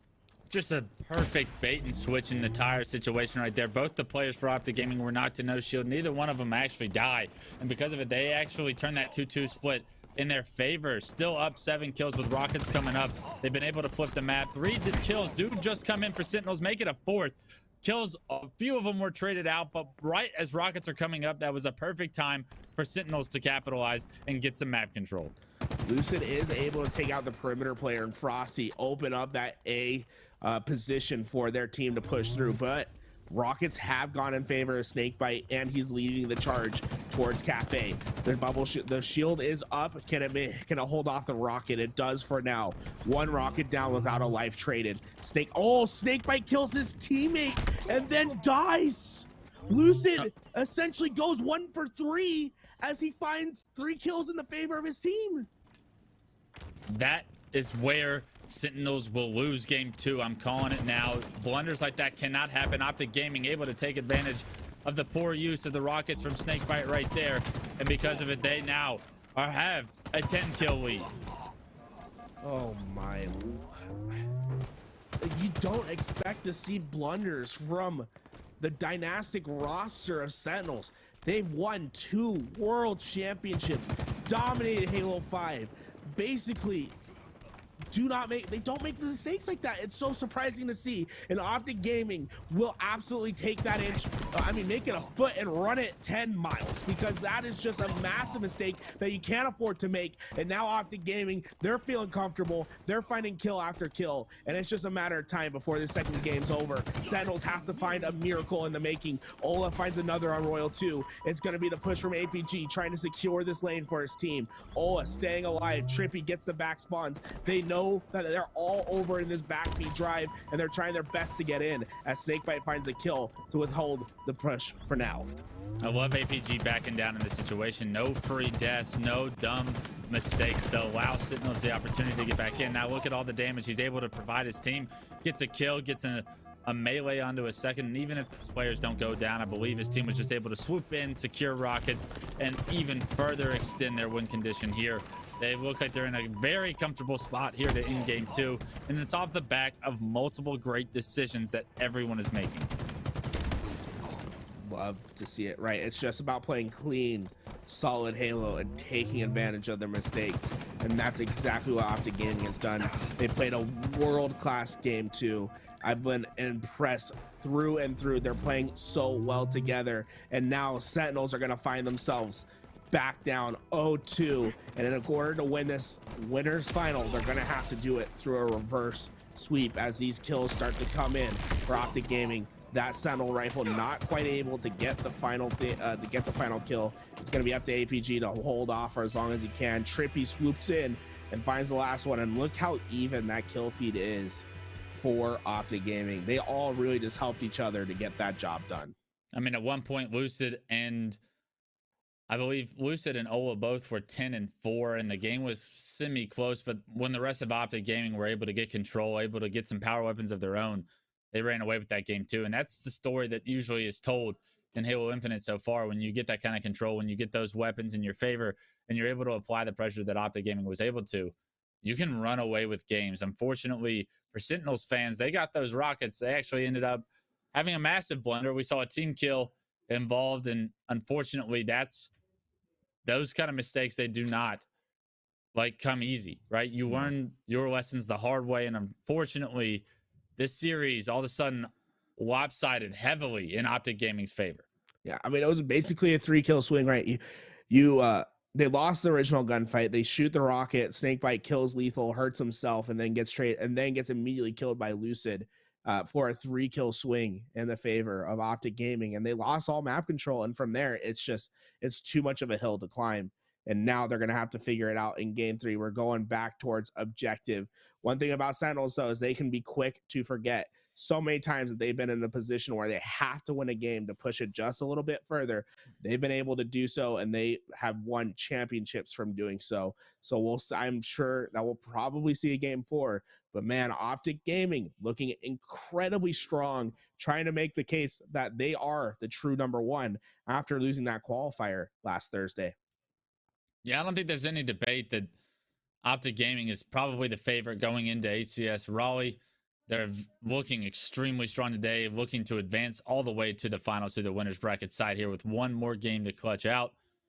It's a matter of where is the competition up until Optic Gaming standards. And right now we're seeing even the best of the competition go up against Optic Gaming, and Optic look ready, prime, and set to make examples out of anyone that they see in the finals.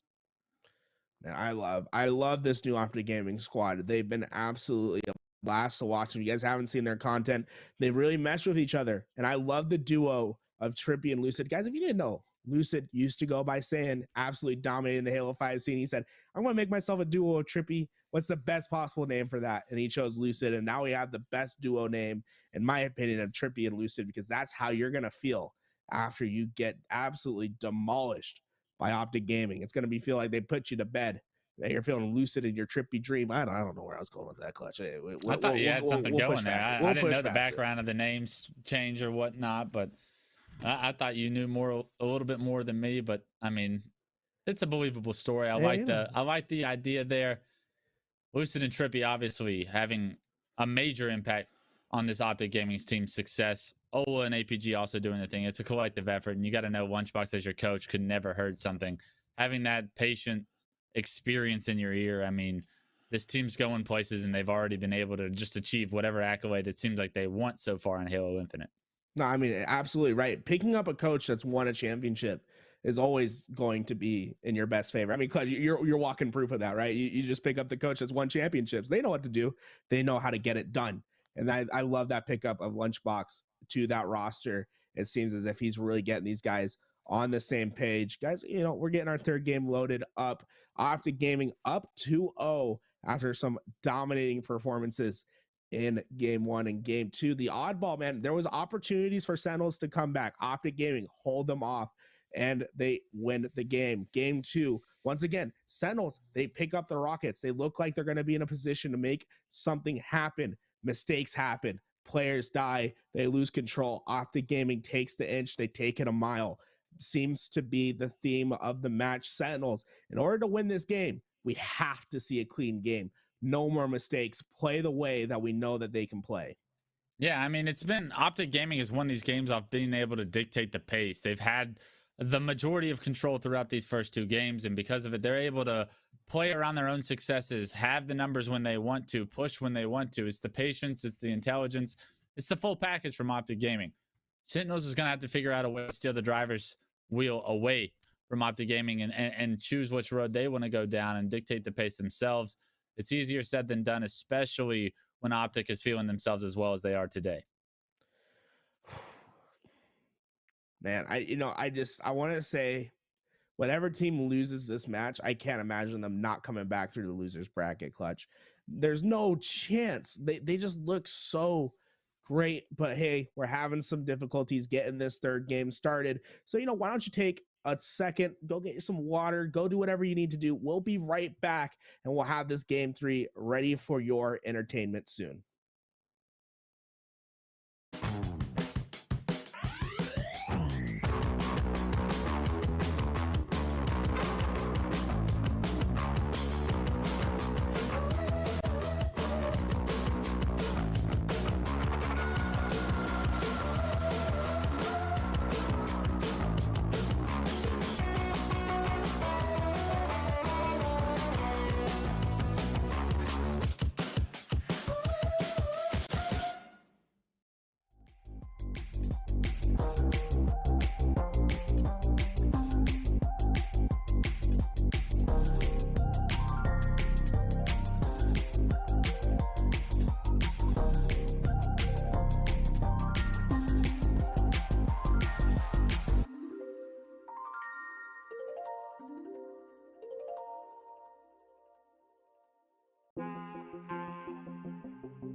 Did you get your beverage? Are you settled down? Get the blanket across you because you got to get nice and cozy for this series, guys. Game 3 is going to be incredible. We're getting started shortly. My name is Tools. I'm joined with Clutch, and we just saw Optic Gaming go up 2-0 in our winners final.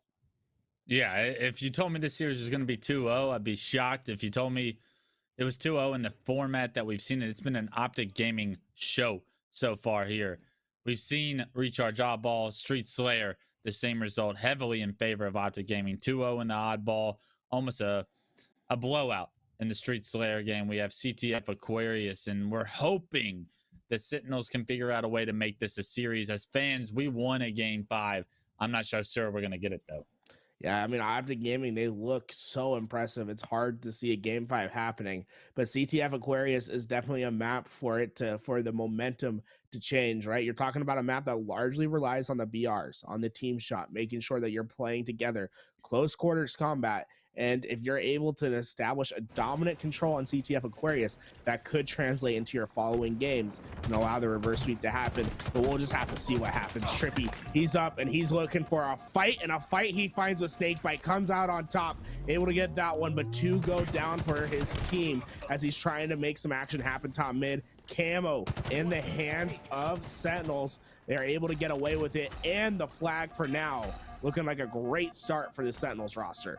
Yeah, Frosty able to turn the corner with that flag, even though he was no shield, has now got it across halfway. 2 kills come in Sentinels' favor.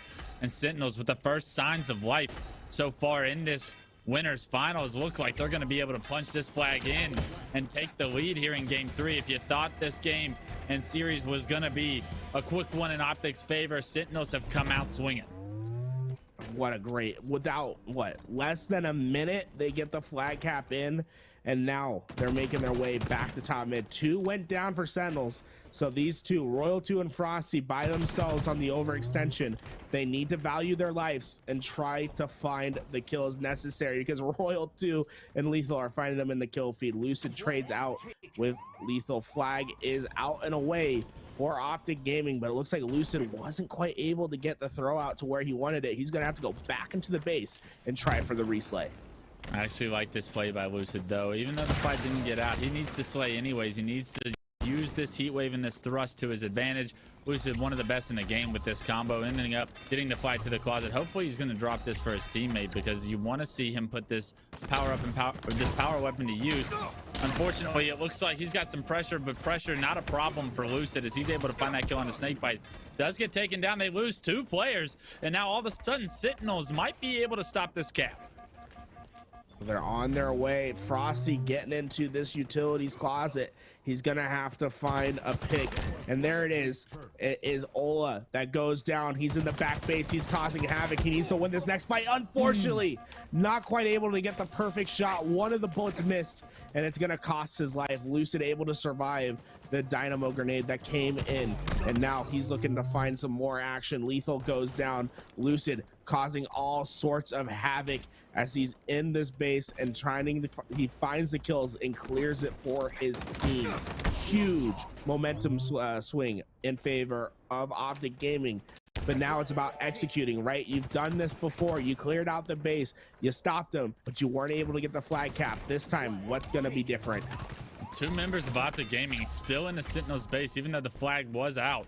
Unfortunately, they both go down, and Roll 2 on the opposite side of the map sees the window to pull the flag in the closet, gets it safely there. And now Royal 2 all of a sudden has got the flag across the map. The kills, they came through for Sentinels. Royal 2 is under fire, but he punches it in. Sentinels take the lead 2-0. I love the full commitment from Royal 2. He definitely could have thrown that flag and tried to value his life. He thought he could get around the corner and get it in. He does just that, but now a potential counter cap for Optic Gaming as Lucid is quickly running this through the top utils closets, and now he has it back in position. He's gonna opt to go away and try to find the slays. He doesn't think he can get that flag in without finding a couple to go, but unfortunately gets caught in the reload, and it's Frosty that comes in, finds the kills, and allows a return. As this game has looked all Sentinels thus far. Trippy still alive in the back base. He's gonna pull this flag out, but there's little chance that this is gonna turn into a flag cap. You have to find the kills. I love the idea of him getting it out as far as he did and then turning around with this heat wave. They're not going to expect him to be in this space. He's probably going to be able to find one. Will he be able to find two? Finds one on the lethal. And now it is up to Royal 2 right now to find Trippy, take him down before he's able to do too much damage. Royal 2 does his job, goes back to the fight to get the touch. And we're going to look at a flag stalemate here. An unbelievable job by Sentinels once again to kind of flush out these players out of their base. Optic Gaming have been in such great positions, but they're not able to accumulate any of this objective work. And already you see multiple members of Sentinels fighting for the return. That return not quite able to come in, and there we go. Royal 2 says, okay, I gotta go. My teammates are gonna spawn. They can take care of the flag.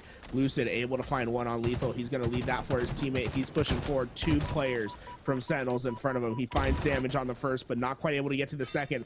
Is there someone in the back of that base? That flag is almost returned. If APG can keep him off the touch, that flag could return by itself. Instead, the touch does come in time. So we have a full flag reset. I mean, a full flag standoff.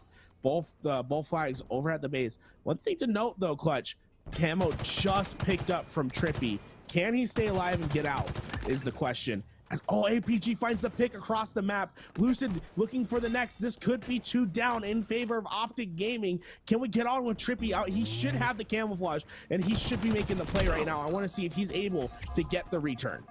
Yeah, we'll have to see. Optic Gaming, all of the kills feel like they're going in their favors. They find 2 more. Looks like APG's hears that the return's coming through. Trippy getting the kill across the map, able to punch this in. And honestly, Optic Gaming might be in a position to double cap in this situation. Trippy making the play. He got the camouflage. He used that camo to get behind enemy lines and to get that return. And now all of a sudden it's looking as if this could be a 2-point swing. 2 flags could be coming in. Royal 2 and Frosty doing their best to get these kills and to get forward as they're going to be able to alleviate the pressure for now. Camouflage coming up soon. Frosty's in position, but they only have control of 1/2 of the map. They don't have the cross completely, so this camo is going to be a little bit difficult to get to at the moment. Looks like Lupo's finally taking that position, and they're going to value the flag over the camo. I don't blame them. That thing was almost reset. I want to see if they did get away with the camo. It should have been Lethal that has it if he did get away. And look at Lethal. He's already pushed forward. He could be finding 2 kills of his own if he does have that camouflage. More importantly, Frosty able to stay alive for so long, get the kill, get the touch, punch that flag in, and go up 3-1. Sentinels now have that 2-cap comfortable lead as we approach 5 minutes and 25 seconds. 2 kill leads on Aquarius. I mean, 2 flag leads are so important in Halo Infinite, right? Because when it comes down to that final 30 seconds, you can pull out a flag and push this thing into overtime. When you have that 2 flag buffer, you force the other team to play more aggressive. They can't bank on getting a last second pull and extending out the game. They have to get it within 1. And this is huge from Trippy. He gets in, double kill, reversal. He's able to get the kills and the flag away. And there's no one from Sentinels that's in position to stop him. He's gonna go back. He's looking for the slates. He gets 1. He's looking for the second. The thrust in hand. He comes back for the reach out. Unfortunately, not able to get the kill. Now Royal 2 on the return, but APG is there for the trade out. This flag is in a devastating spot for, oh no, I was gonna say Optic Gaming just needed to get there 1 second earlier and then we could have seen a flag cap on board. Instead, Sentinels able to stabilize. Frosty frying 2 players make it a double and an assist. Snakebite gets the kill from the 3rd shot, and now all of the control back in Sentinels' favor. Optic Gaming expended all resources trying to get the touch on that flag, trying to get that flag a little bit further, and it could come back to bite them now that Sentinels have map control. They've got the flag into the closet. You're seeing Frosty run it. 2 go down for Optic Gaming, 3 go down for Sentinels. Optic Gaming should be able to stop this cap. Frosty has to stop running this and slay immediately. Oh man, can Frosty, no. Frosty has the heat wave. He just needed to put that flag in a safe spot to where he can play a corner. Oh, Snakebite! Snakebite got the kill. He's staying alive. He's pushing forward. He knows what needs to get done. He's trying to find another. He's able to find the kill on Ola. He's pushing forward. That flag's still out and away. He comes back. He wraps back for the double. Lethal had camo, and then camo capped the flag. What a play from Snakebite. all of Sentinels going off here to keep them in this winners bracket finals to make this one interesting. 4-1 lead, 3 minutes to go. It would be a miracle for Optic Gaming to get some momentum and try and win this game 3, but it looks like Sentinels is pushing for the 5th and final cap. You would imagine that Sentinels would be up 2-0 in this series with how they're fighting for the jugular vein at the moment. This looks to be as if they're applying a finishing blow as Snakebite finds another double. He's looking for the triple. Frosty's going to be able to pick that up. They're running this flag right down the middle. You don't see this every day, folks. They're going to throw this flag into the top base and potentially secure the last one. Nope, they're going to take it the safe way around. Lethal knows what's up. 2 went down for Optic Gaming, and at this point, unless if a miracle nade comes through, this will be the last flag. Sentinels, a dominating game 3 performance. You had to see it from Sentinels, and you had to see it in this game 3 for their winners bracket run to continue. Optic Gaming let this one slip away, keep the door open on this winners finals, and it looks like Sentinels is not done yet. Man, we're going back to recharge for Slayer. I'm not sure if that's exactly right.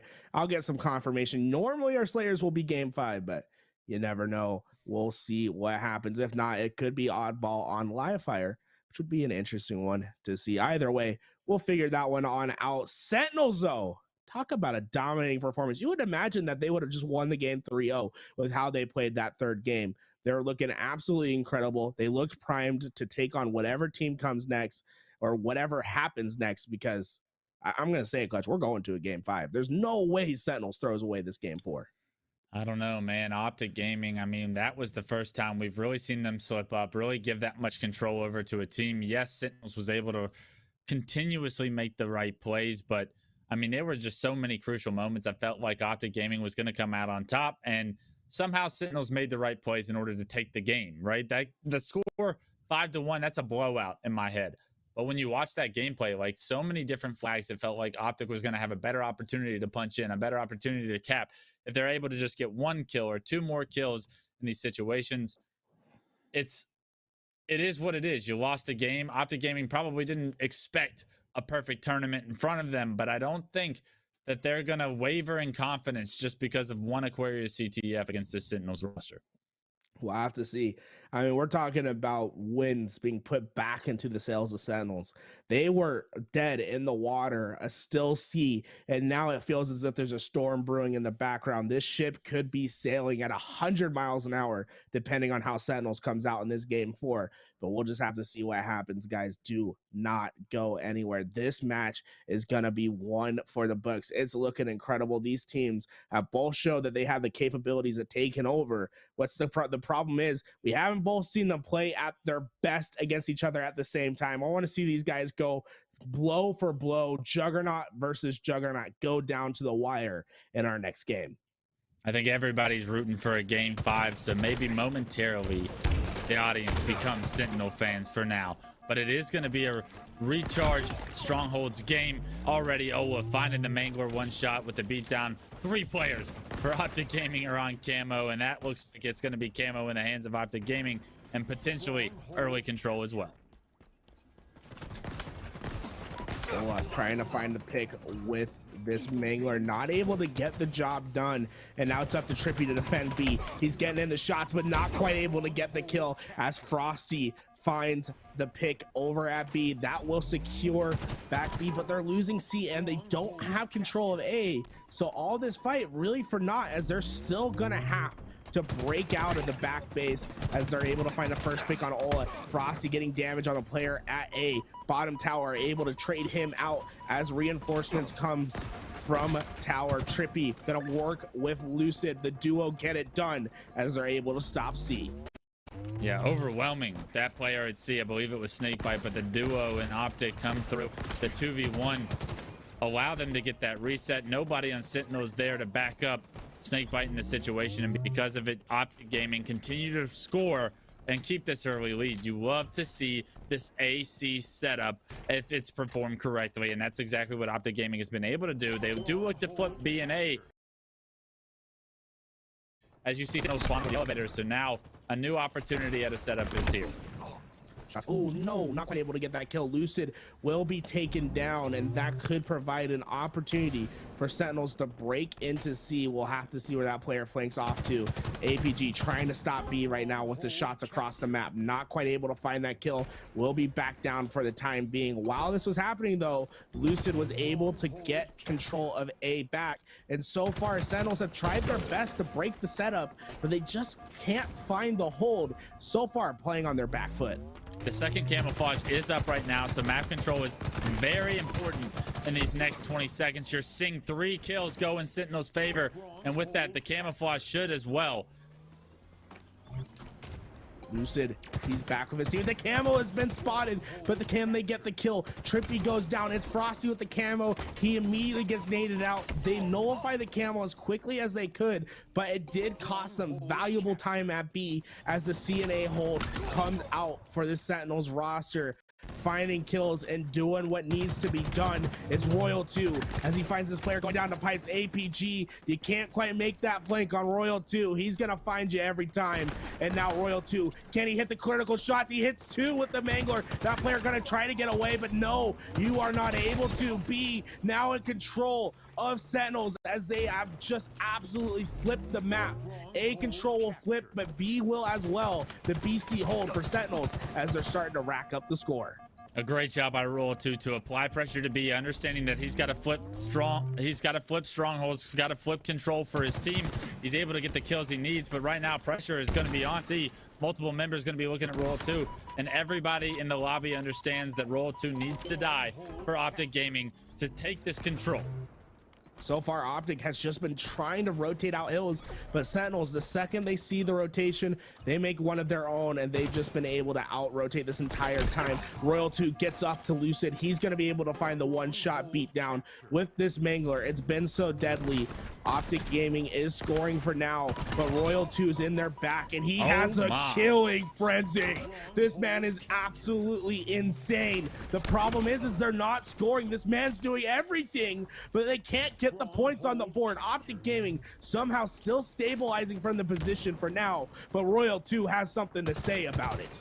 Royal 2 needs to find his way over towards elevator and jump into A. Unfortunately, he gets pressure from Top Yellow. He understands that if he goes to A, they're going to flip the map once again, so he's trying to figure out a way to stop these rotations from being an Optic's advantage. Optic Gaming is doing such a good job working around the map to deny Royal 2 from, although he's getting kills, although he's slaying out, his team not able to have the success they need in order to come back. Royal 2 has finally made his way back to B. Snakebite has the sword and finds himself a double kill. Royal 2 has been alive for what seems like forever, and he's not stopping anytime soon. He's getting cross-map shots. One gonna come push back towards B, and Royal 2, he knows what he needs to do. Stay alive, find the kills. He's doing just that. One player in top red backlash, they're going to rotate out, and now Royal 2 has control of top red to himself, although not the ideal situation that you'd like to see him as they're trying to get back towards C. I take it back. Royal 2 knows what he's doing. Oh my god, position. He has the perfect spot. I don't know what I'm talking about. Royal 2 does exactly what's necessary. That man is still alive, by the way. He's about to go on a run riot. Yeah, we got to go back to Royal 2's point of view. He's got the grapple, he's got the Mangler, he's on a frenzy. That'd be disrespectful to get off if he hits the right. You see all of Optic Gaming, however, looking to push into C, but they lose A immediately. It's a game of rotations right now. You saw how successful Optic was earlier on. Now Sentinels finding that same level of success that they have controlled. They're all Royal 2's life finally taken away. The Killjoy medal comes out. The one that's least fun.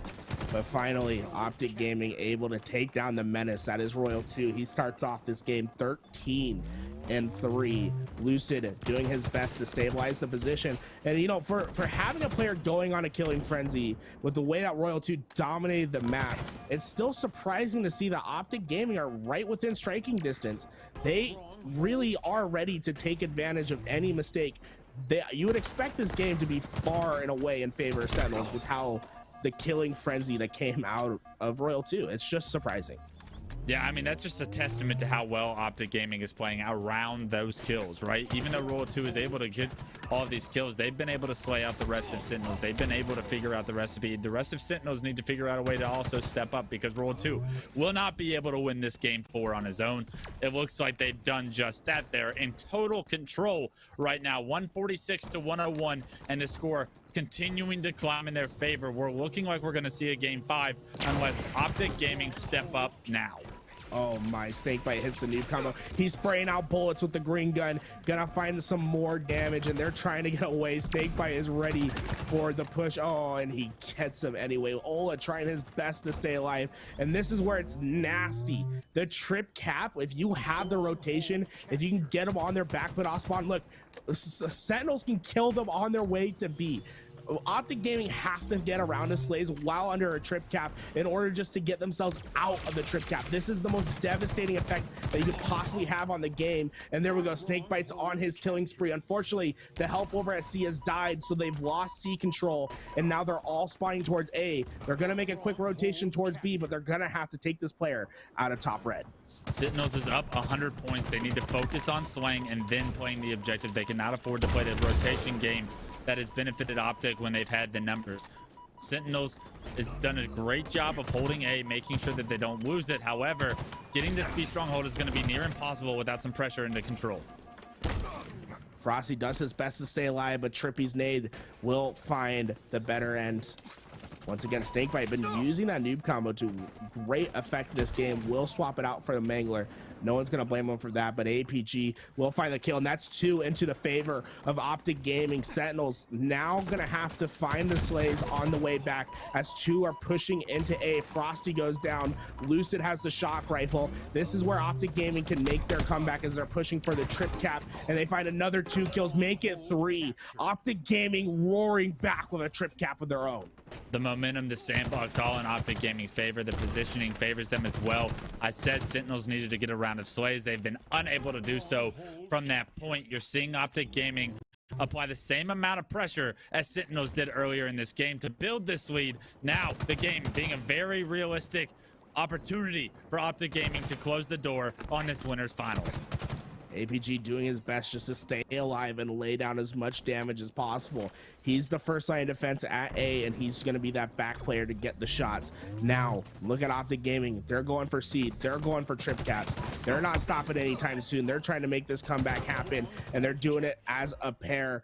They finally are able to get CB traded out at the same time. Royal 2 does have the shock rifle, so the power weapon in the hands of Royal 2 and Sentinels to try to break in. Sword has just spawned up, and we'll see who gets control of that. But it's going to be up to Royal 2, the tip of the spear, to break into C. I mean, look at Optic Gaming about to take the lead now. It was once a 100-point game. Royal 2 trying to find a way to help his team get them to this game 5, but it won't be easy. They have to figure out a way to get C, but Optic Gaming's not giving them those kills. They're not giving them an opportunity to get control, and right now Optic Gaming doing everything right. Royal 2 finishes his flank, but he sees 2 players ahead of him at tower. A being captured by Sentinels at the moment. APG does his best to stay alive at C. Lethal takes him out. Royal 2 able to get the camouflage. Although they didn't get A, they do get away with the camo. No grapple to be found. He's shock rifle and camo. 20 seconds to figure this out as we see Frosty take the top red position. It's going to be so hard to break in, but they're going to have to make it happen. Royal 2 finds one on Ola. Only 8 seconds to get into the hill. Lucid finds Frosty on the cross, and that's it. Optic Gaming get the comeback. Trip cap to win the game, and talk about a complete reversal of momentum. Optic Gaming go blow for blow with Sentinels. It looked like they were down and out. We were calling for a game 5. Optic Gaming get the job done. They got total control, basically did the exact same thing Sentinels did to them earlier in that game. With that total control, it's so difficult to try and get out of that spawn trap, try and get out of those situations. Trying to even get all 4 members of your lives alive on this at the same time is almost impossible, it seems, to try and stop that snowball. Sentinels did not have the answers they needed, and Optic Gaming take that winners final series 3-1. But we look at Sentinels to make the losers bracket run to potentially return and look for an opportunity at a comeback. Well, I can't imagine anyone else coming out of that losers bracket except for Sentinels. Guys, in our losers bracket, we have Pioneers versus Cloud9 ready for us to get into. We're going to wait for that match to come on up. But Sentinels, they'll be waiting over in that losers final for whoever makes their way. Optic Gaming, they have the treat. I believe they should have a game. They should have a match advantage in the winners bracket. So they're looking great. They know what needs to be done. Although, you know, this could be looking a lot like what happened during the qualifier clutch. It was Optic Gaming that had the match advantage, and it was Sentinels that came from the losers bracket in order to win that match. We'll have to see what happens today. $25,000 on the line. This is the biggest tournament that we've seen yet, and we're seeing these teams really come out and play as if this money is really important. I mean, guys, $25,000. You can't ask for more. This is an incredible tournament to happen right before Rally. Yeah, we're actually going to hop into this Cloud9 Pioneer Series. It's 1-1. This is a best of 3, as we can see on screen. And it looks like Cloud9 and Pioneers are going to go the distance. It's a team slayer here on Streets. And it's already going to the 30 kill mark. 29, 30 to 30, 31, 31. A tied game as we go into the mid game. Last time we saw the Pioneers, they were on this map on Slayer, and they dominated to take eUnited into the losers bracket. KCP trying to make it happen again. Cloud9 had an early losers bracket run when they lost that match versus Inconceivable, and now they have to match up against KCP, and this match could not be closer. Look at this thing, 35-36, shotgun in the hands of Talik as he was able to find a double kill, and KCP has broken through. Cloud9 just one player alive, and that's a 4 down for Cloud9. They're spawning all the way at C, and Druk, he smells blood. Look how fast he's pushing forward. He has the Sentinel beam. He wants to find an easy kill. Drop shield is out. It gives him the advantage necessary to find the kill. They're breaking through. KCP is finding Cloud9 on their back foot. Yeah, Druk being aggressive, using all sorts of utility to find the win, to find the advantage, to help his team continue to push across. 42-36, up 6 kills now with only 8 kills needed to win this series against Cloud9, a team that has given them so many problems in the past. Oh, there we go. Manny able to find one. A second one, he cancels his clamber mid-animation to get back and try to keep his life. Unfortunately, not able to get away from the BR of Penguin, but smart gameplay action in your face. I love that from Manny. He knows what needs to be done. The micro fights are where you win games. Not able to live that time, but it provides his team the opportunity. He's pushing forward. Soul Snipe finds the back of Penguin, and they're pushing for this game. 4 kills left. Can KCP finish the upset? Oh no, that nade doesn't get the kill. Manny pushing forward. He thrusts. There's no kill to be found. That player, there we go. Hunt him down. Penguin goes down. 3 more kills left to go. But Cloud9 still within striking distance. Only 6 for them. If they can find a wipe, they can absolutely make this comeback happen. Renegade gets one, and as we see, Soul Snipe, no shield, able to stay alive here would be massive, but he's got everyone swarming him. It's Stellar that gets the 46th kill for Cloud9, 48-46. You're seeing the pressure on Druk, 49-48 right now. No one from Cloud9 can die. 49-49, and all of Pioneers die on the street. You see Soul Snipe anchoring this back-tram position. He gets information that multiple players are trying to push him. They're nading him out as well. He's got to back up. All of B control in favor of Cloud9. They can dictate where the fight happens, and you can see it. They're all rotating back towards A. They're going to get together, and they're going to find the best way to break through. Who will be the player that falls? Manny, he has to stock a rifle. He's looking for an opportunity. He sees 3's player. Talik is in position to potentially make a sneaky play. He's going to hide in that cubby and wait for a player to push forward. Druk also down by B stairs. And once again, we're seeing a full rotation from Cloud9. They're just trying to find their spot. Druk, he's able to get the Sentinel beam, and he saw the rotation to B. I think he's telling his team that the purple is clear. They're able to push through shotgun, and that's what KCP is deciding to do. And he finds Druk down to move back towards him. Out shield. Oh my God, the push from Druk, the confidence. The assist comes through, and Druk makes the play that wins his team not only game 3, but the series against Cloud9. What a call from the Pioneers to be aggressive with all of these rotations coming through from Cloud9, you think that they're going to be able to expose one player that might be out of position, but Pioneers see the opening that they need and take the series in their own hands. Druck made the play at B stairs, Clutch, right? He's at B stairs. He went for the Sentinel beam. He jumped up and he saw the first player that rotated, and he knew all of Cloud9 had left Cafe. He called for the rotation. He was the tip of the spear. He went around the corner, found the player on that top ledge, not looking, broke the shields, and let Talik get the cleanup. What a play from number 84. Druck showing why he's on this KCP roster. Absolutely love this for these guys. 50-49 upset versus the world champion Cloud9 roster. This is insane to witness. Love the fact that we got to get in on the late end of that game, because it would have been a shame to miss it, Clutch. The Pioneer boys are here to stay. They make a statement that they can beat some of the best in the world and allow themselves into that upper echelon of just North American teams that really can dominate and win tournaments. It's a pleasure to see Pioneers get this far. But their tournament bracket is not over. This losers bracket continues. They can celebrate that they beat Cloud9. They got the monkey off their back for now, but they will be going up into another series here shortly, and hopefully they're not content with where this road is stopped. Pioneers trying to make their way back to the grand finals. Let's go back to our desk so they can break down what's happened in this tournament. Thank you, gentlemen. Yeso here once again. I got Why Not joining me. He's got the cap on. And Tony, I just want to hand it to you here. We just watched 4 games of winners finals between Optic and Sentinels. We jump in for the back half of game 3 there between Cloud9 and KCP. KCP with the clutch. I just want to give you the floor, my man. We just saw some beautiful, beautiful Halo. What do you got to say about all that? Yeah, well, before we actually get to that KCP game, I mean, that was crazy. I honestly, I really thought that Sentinels was going to force a game number 3. Yeah. I don't know what happened. Optic came out with some incredible comeback. They left it all on the line. They knew if you give Sentinels any room to breathe, they're going to take advantage of it. However, I think we need to check that scoreboard for Pioneers and Cloud9.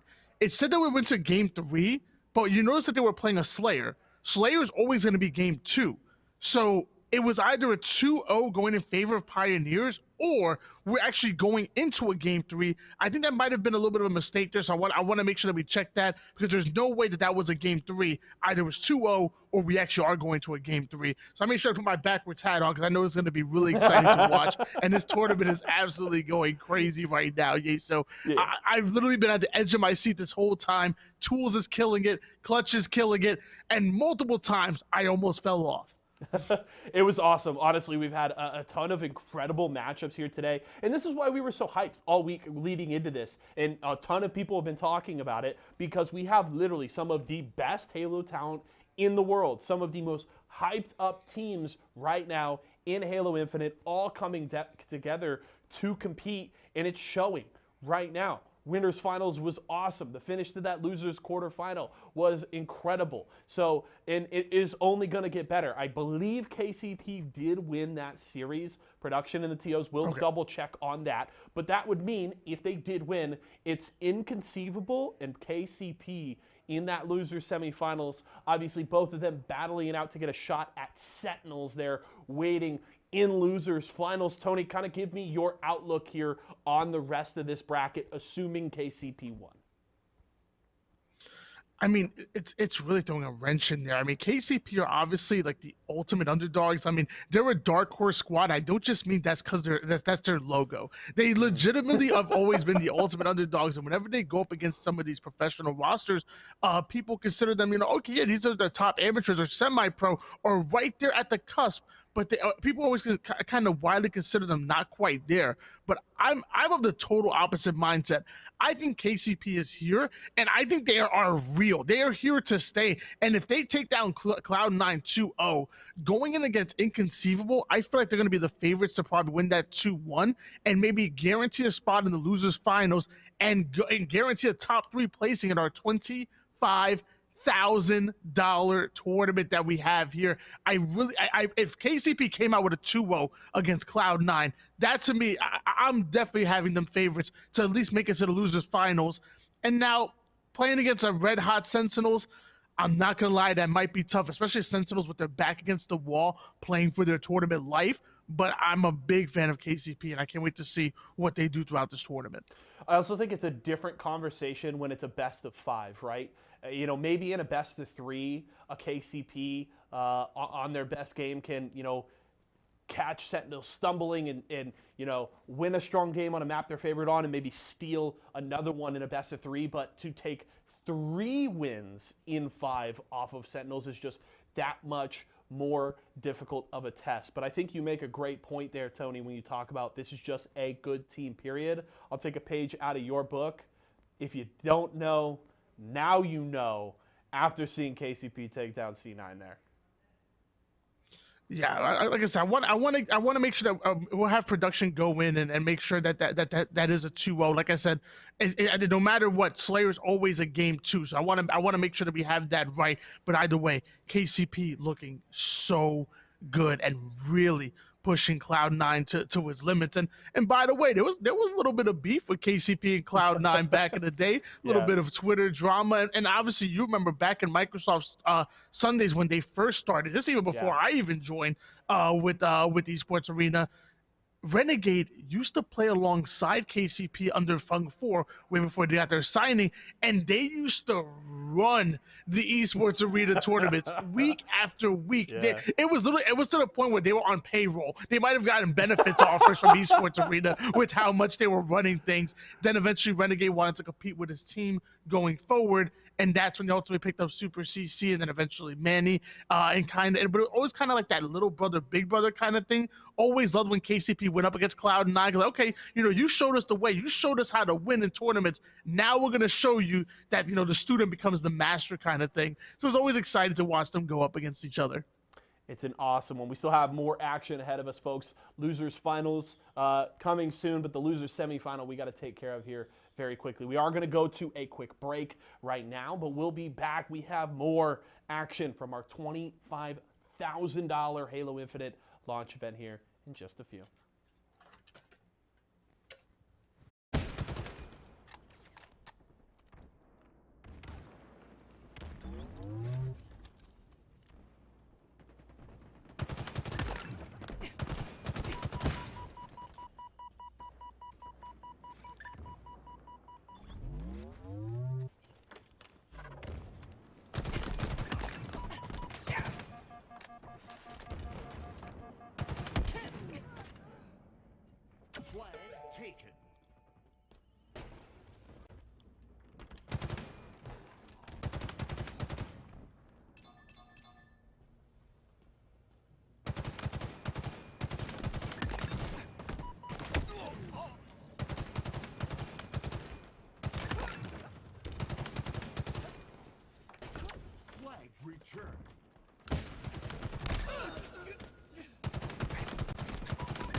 We lied.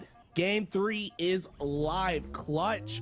Game 2 wasn't it. That was just the precursor. This is what's going to decide all the marbles. We're back. Aquarius flag. Kansas City Pioneers trying to finish the job. Cloud9 trying to hold on. Look at them up 2-1 at the moment. Pioneers trying to get into this base and cause some havoc.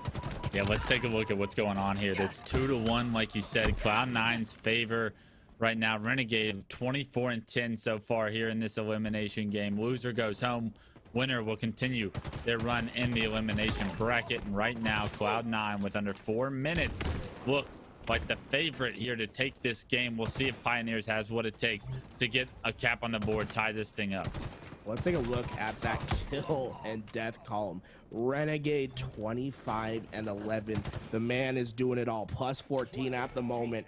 And Cloud9 has been looking great thus far. But here we go. A flag is out. Manny getting it past the halfway mark. He's going to get the dynamo grenades. He's going to throw this off and play his life. Talik finds a huge kill to take down Stellar. And look at this. We're going to be tied on up. No way that Cloud9 stops his flag from coming in. 3 minutes and 30 seconds on the clock, but next cap will give the team a significant advantage. You see these lightning grenades coming through. A great opportunity to deal some damage there. Multiple kills, 3 go down for Cloud9 actually. Pioneers lose 2 of their own, but one's already off spawn. And the flag already in the closet, being worked across the map right now. Manny, he was the one that just punched in the last cap, and he's already got another flag in his hands into his utility. They need to slay right now, but Pioneers have an opportunity here to somehow take the lead in game 3. My God, what a run. Z Manny liked it so much he did it twice, and all of a sudden we came in, we're like, hey, Cloud9 our favorites. Well, Pioneers, they're sick of that storyline. They take the lead. They're trying to get the job done. Renegade, he's been killing it so far this game. He's trying to make a hole for his team using that pistol, getting up close. He eventually finds the trade out on Manny. Eco is able to grab the flag, but he won't be able to get it away for now as he gets traded out as well. Top mid, Stellar, last alive. This push from Cloud9 has been nullified. Camo coming up in 15 seconds, and if Cloud9 wants to make a play, it's gonna have to come off that camo. That was such a big trade from Manny to allow Soul Snipe an opportunity to be in a one-on-one against the flag carrier there. It stopped the entire cap after that trade comes through. So great job by Manny and the defensive Pioneers to keep this game in their favor. Oh my, was that Renegade that's on the flank right now? Whoever it was, it prevented them from getting the camouflage, and it was Renegade. He was able to get behind him, get the flag out, prevent them from getting the camo, and now potentially cap this last flag. What a series of events for Renegade. Beautiful plays as they're working on getting that return, as it's just sitting there on the flag, and they'll be able to get this one in. We're tied 3-3 with 1:30 remaining. Renegade needs to be careful here. A kill already comes through for Pioneers. Somehow Renegade, no shield, finds the kill onto Manny, and that could deny Pioneers his push. You see, the numbers were against Cloud9 in this favor. If Renegade doesn't get that kill, the flag potentially being run. But no, Renegade shuts down that storyline completely, finds another one, and the defense of Cloud9 now has a chance. If you're wondering how Cloud9 won a world championship, it's because they have it within them. They go demon mode when it needs to happen.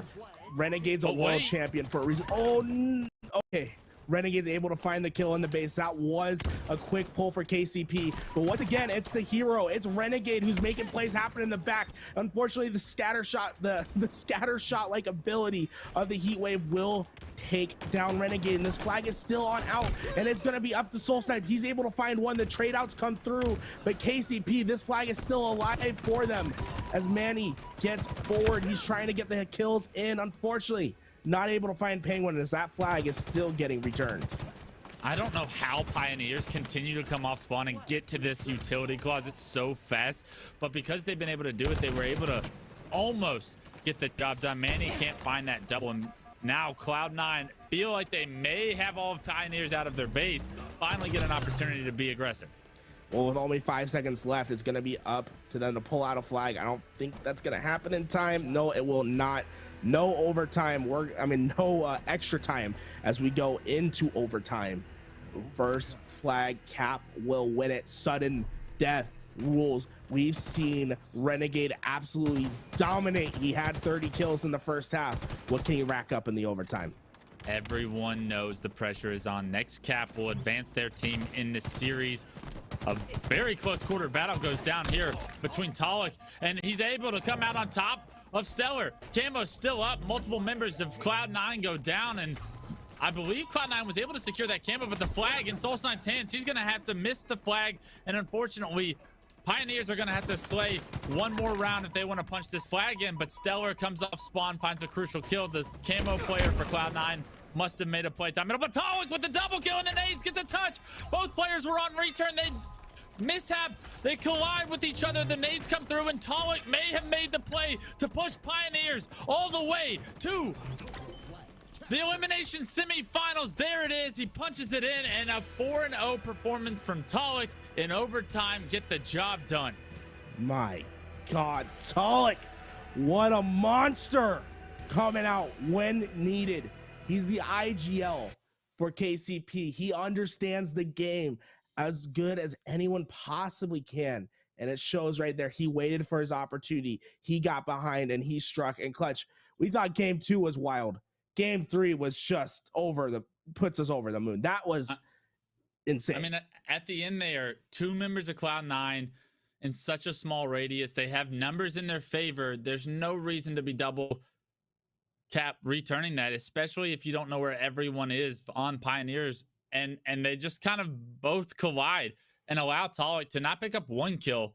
And like he picks up both kills with those grenades onto the flag return. And not only that, they don't even get the return. He's there to get the touch. That's a massive blunder from Cloud9. They're going to be kicking themselves for letting that happen. But Pioneers, with a clutch in game 2, 50-49, and an overtime win, showed that they have some ice in their veins to close this series out and continue their run. You can see all the practice that they put in Halo 5, all this time, this work, this effort, and what we've seen. They've done it on this stage in particular. Esports Arena has really been their platform where they make upsets, where they show off, and we're seeing it once again. What a performance from these guys over with the Kansas City Pioneers. They're going to advance one step further. Absolutely insane. I know we just went to the desk not that long ago, but I have to see what's going on over there. Guys, what did you think of that last game?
Well, we just witnessed Pioneers do what many consider the impossible, and now they have another giant ahead of them.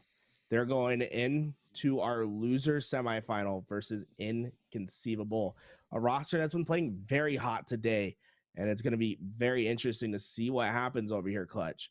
But let's get right into this as soon as we can. Best of three. We're starting off our best of three rotation on Aquarius. Yeah, the last best of three of the night is the losers semifinals, and Inconceivables, they look so strong early on.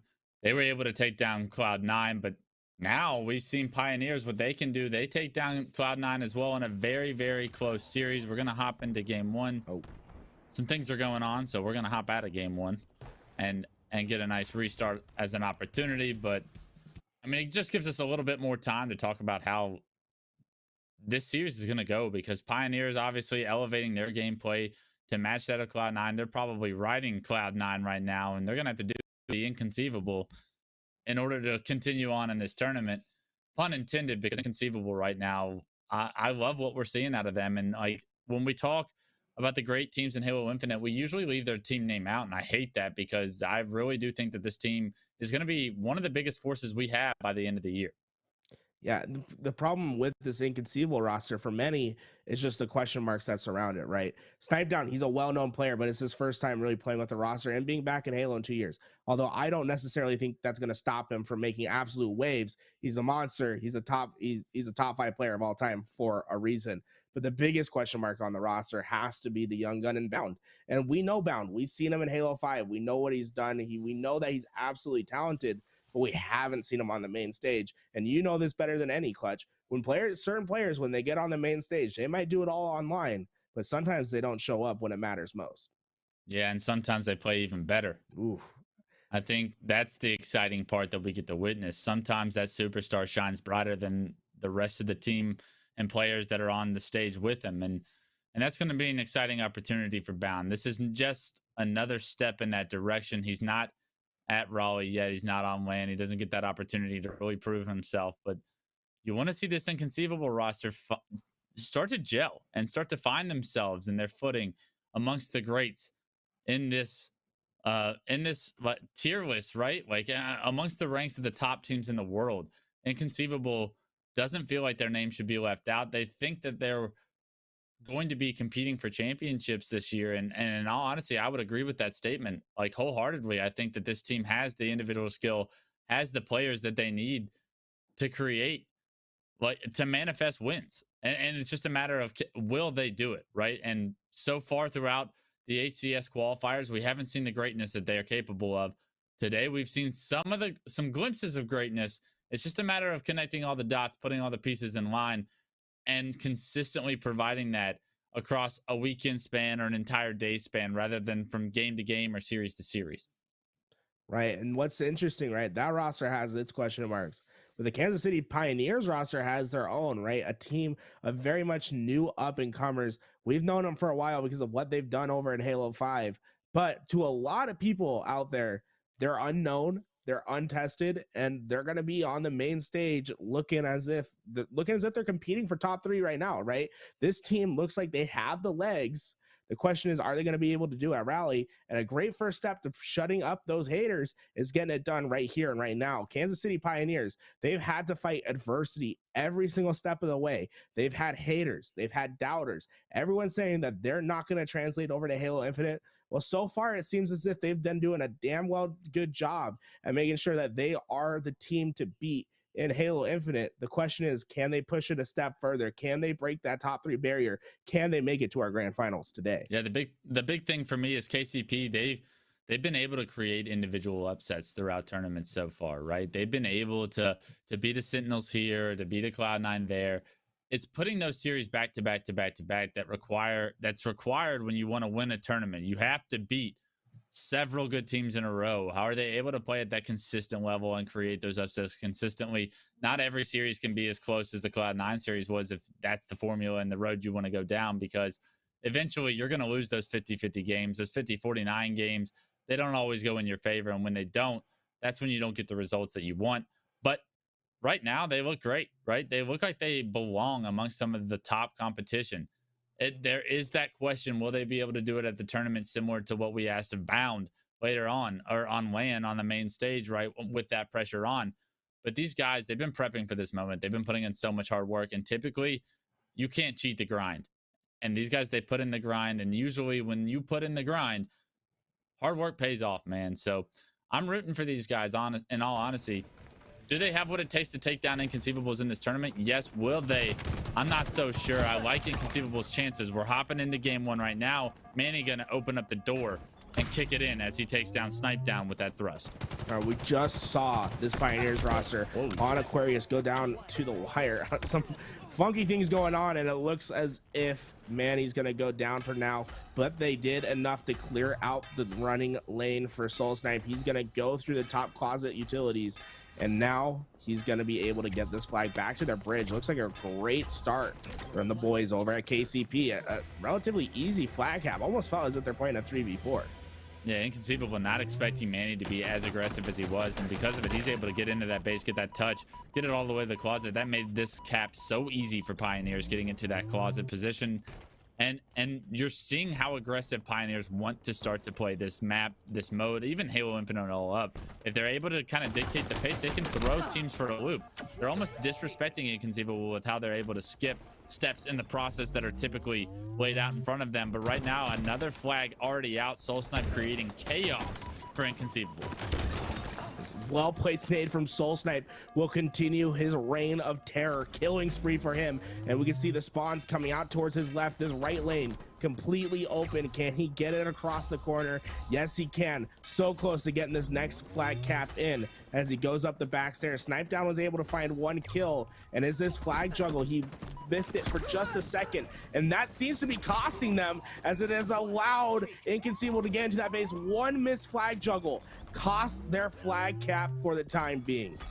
You see kills continuing to come in Inconceivable's favor. Snipe Down able to get in there, get the touch, throw it out the window, find a kill of his own.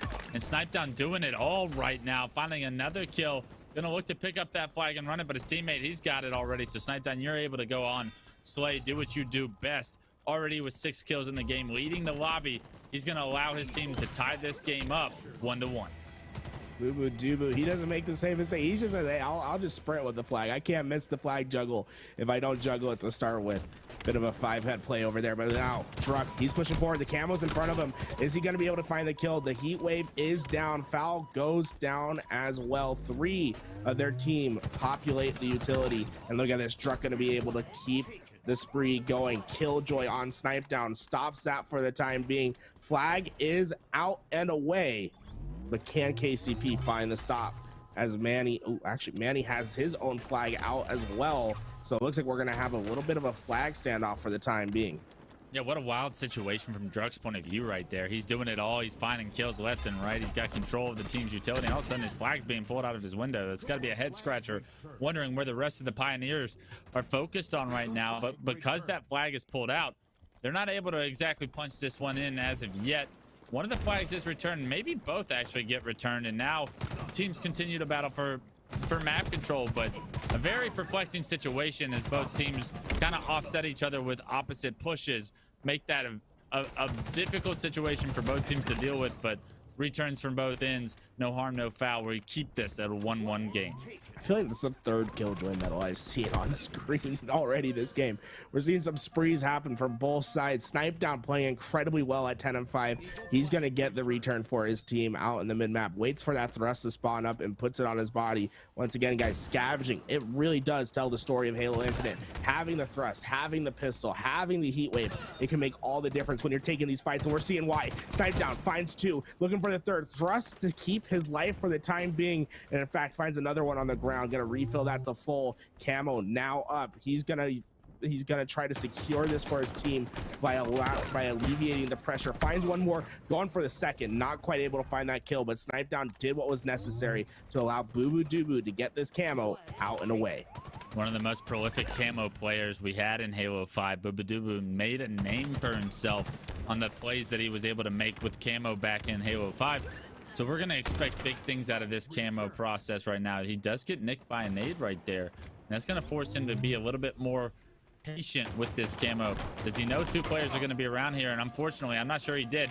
Does get 1 player to no shield damage onto a second, stays alive as well. Camo goes out, but Boobadooboo does what he can with that camo. He doesn't try to do too much, and that's probably Boobadooboo's best quality as a player, is he doesn't overstep his boundaries. He lets the gameplay fall into his hands. Boobadooboo's keeping this pistol out, something that we have seen from these players thus far, really valuing the pistol because of how close quarters this map can be. Having that pistol, even with the bloom, it can absolutely be the difference maker, as you have a much faster time to kill than the BR. Oh, Soul Snipe comes out on top. Boobadooboo misses the last shot, and that could alleviate the pressure needed for Pioneers to start to break out. As Talik looks for another, he has the help of Druck, and they get the job done. 1 more ahead. He's trying to find the shots. The dynamo grenades come out. They make him weak. Talik trying to reposition. The team help is there, but unfortunately Soul Snipe gets flanked, and that will be 2 down for KCP. As Druck tries to stabilize, he finds one of his own, but gets immediately traded. Now Snipe down, making his push forward. He's going to be right in front of this flag. The question is, how long can he hold off? They need to find some picks before this flag can come out. Yeah, Snipetown can't even push into the base until his team kind of arrives and gets some impact, gearing some pressure onto these players. He is going to be pushed into this closet. Unfortunately, a trade is not going to cut it when you're on offense. You want to come out on top in order to have the space to grab this flag. Fortunately for Snipetown, though, the rest of Inconceivable have been in position to pull this fight. The flag actually stays in the window, and unfortunately, that's a massive blunder from Fallicated to not get that flag out on that first toss. It's going to buy so much time for Pioneers to come off their spawn.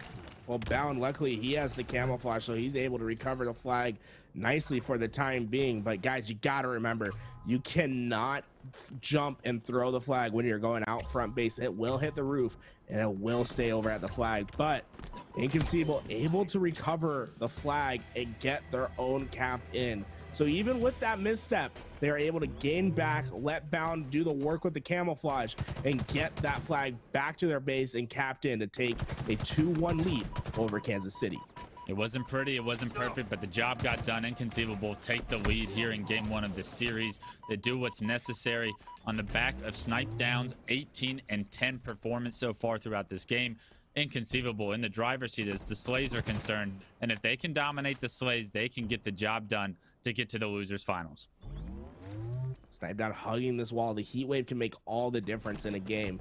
He's 18-10 at the moment, and if players push too close, he can just one shot, one hit with this heat wave. But the teamwork from Pioneers, they take 2 different angles, they're able to take him down, and now they have the heat wave to work with. 10 bullets left in this thing, and it can absolutely turn a game on its head. All it takes is some well executed shots.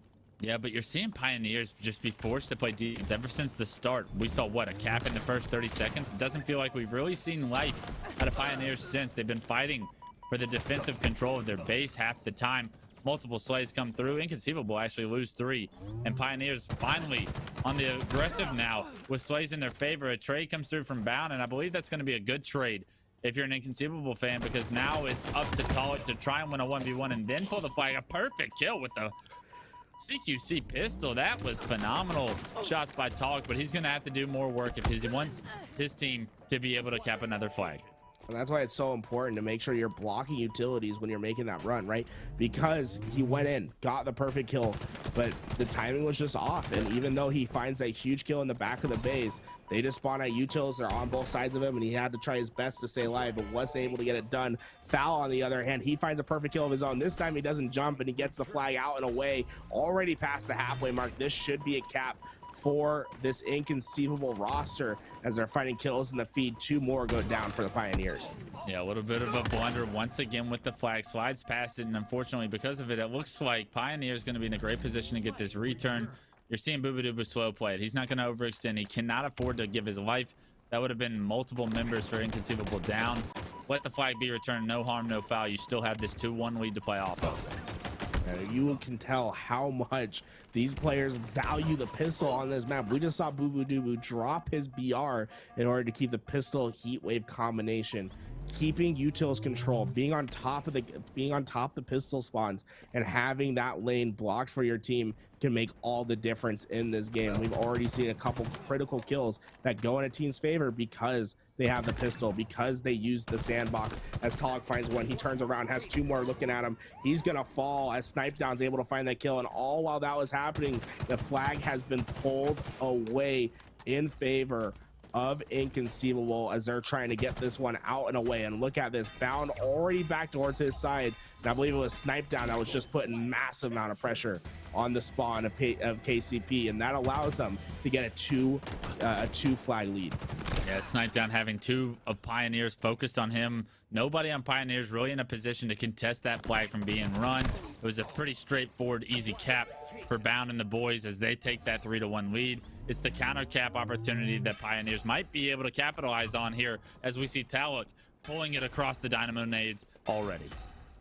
Question, is there anyone on the side of Inconceivable that can stop it on the back end?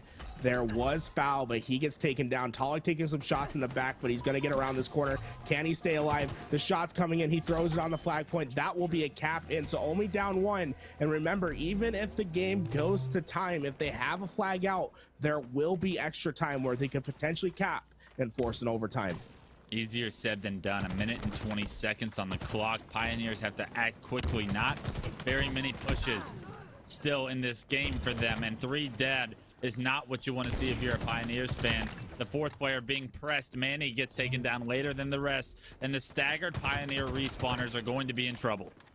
Get that Snipedown with the awareness, gets the call out from Bound and drops down and still applies the damage. 2 spawning in the back base. Snipedown just laying down the hurt. Unfortunately, not able to kill Manny, and that's 2 big kills in the favor of Pioneers. They cleared their base, and now they're able to push forward. Unfortunately, not able to find that kill. It's going to be up to Druck to maintain the util spawns for his teammates. They have 1, maybe 2 pushes left if they're lucky, as Druck tries his best to stay alive. Snipedown comes out on top of that fight, and that's going to be a critical win for their success. But Talik making some waves. It looks like he could be potentially pushing into the base soon as the heat wave comes through, and reversal for Snipedown. Get that heat wave out of his face. It does not matter. 2 more go down for Pioneers. The flag is out, but man, it's basically dead at this point. There's no chance that they're going to be able to run this one, and this game should end momentarily as that flag is returned. With only 5 seconds left, KCP won't be able to pull it out once more. If Snipedown doesn't get that kill onto the Heatwave player, Pioneers have a legit chance to tie it up, but those shots, the turn, the reversal, unbelievable from Inconceivable, and the defense stands true when they need it most. Time was on their side, and so is now the series as they gain that 1-0 lead as we look at Bizarre Slayer for game 2. 30-18 from Snipedown. The man went absolutely nutty with it. Jeez. In that first game. He just dominated the entire game. KCP had their opportunities, but once again, it's been the story of KCP throughout every objective game that they played. They usually get outslayed. They're a really efficient objective team, but they haven't been able to really show the slaying power to keep up with these top 3 teams in the objectives. Now they get it done with the efficiency, but you just can't rely on that. At some point, you just have to turn on the Jets and just win a game through and through, not just out objective them, outslay, out objective, clean victory in order to really feel comfortable in your best of 3s. KCP has been strong in their Slayers so far here today, so Bizarre Slayer may be what they'd be looking forward to tie this series up. It's with everything on the line for this team, though. Their backs are against the wall. One more game and their tournament lives are over as they know it. But like I said, Slaying may seem to be their weakness in the objective game types. But when Slayers come around, they've come out on top so far today. I'm excited to see it. We'll have to see what this KCP roster can do. Once again, Bizarre, and an interesting Slayer map just because you have just about every tool in the sandbox available to you. There's a grapple, there's a thrust, there's a rocket, a mangler, a bulldog, an AR. You have just about every tool that you could want in the box. The question is, how do you use them? Who's going to take advantage? Making sure you're on top of those grapples and thrusts are going to be key to success for winning in the Slayer map. Yeah, I couldn't agree more with the amount of sandbox that's allotted to these players on a map mode combo like Bizarre Slayer, but you might be missing the most crucial one, and that's those dynamo grenades. What they're able to do, the entries damage that they're allowed to have onto enemy players. Not only the damage, but the locations, right? When a team is stuck on their half of the map and they're trying to fight out of their tree, they're trying to fight out of the bar situation, those dynamo grenades are going to give the enemy team not only a lot of damage output, but the audio cues from the grenades give away basically location as well. And when trying to clear those corners, walking through those doorways, it could be not more important that you get that information before you go in. It could be the recipe to success for some of these teams, and it could also be the demise of some of these teams that aren't able to keep control as well as the others. Yeah, Coach, I'm going to have to ask that you go back to the team, next patch that comes out, those dynamo grenades, the sound cue, it's a little OP in my opinion. Maybe we could take those out, maybe stop it a little bit. The dynamo grenades are basically a power weapon, but on Bazaar, they're placed as a power weapon. You have to go through bottom mid in the most exposed part of the map in order to pick it up. There's basically overshield and dynamo. That's the only things there. And if there's a player in a better position than you're going to get taken out 90% of the time. So you have to value your life when you're going for them. But like you said, those dynamo grenades can be absolutely game changing. They can get players out of lockers. They can give you information on the map, and then they can allow you to set up, get the control that you need, control the mid map, make sure that you're getting the overshield, getting the rockets, and putting them to work. Guys, Bazaar Slayer coming soon to your eyes. I'm excited for it.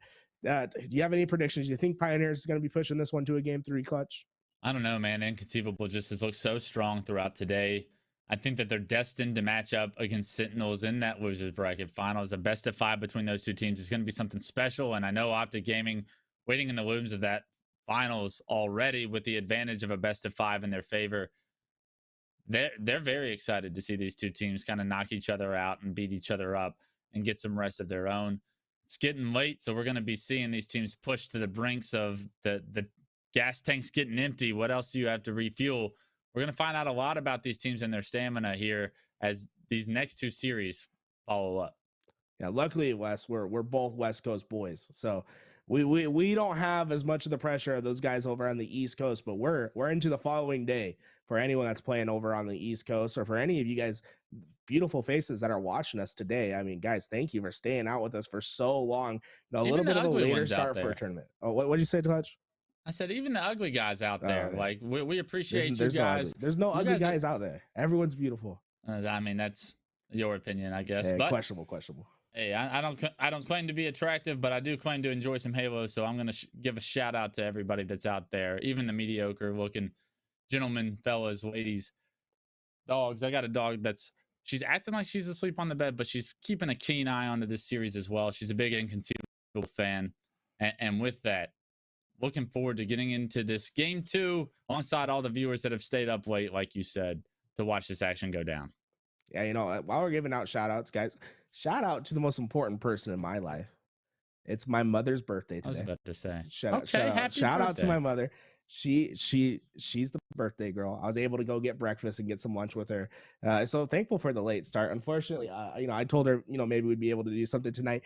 I don't think that's happening. So, I'll wake up tomorrow. I'll give her a call, make sure that we're on good terms. But my Lord, guys, it's been a crazy day today. Some incredible Halo action, and we're rounding towards the end. KCP tournament life on the line. They have to do it here in this game 2 Slayer. Inconceivable looking just so damn strong after that first map on Aquarius, and they're going to be really pushing it towards them. The player to watch, in my opinion, is Snipe down 30 kills last game. I don't think he's slowing down at all, Clutch.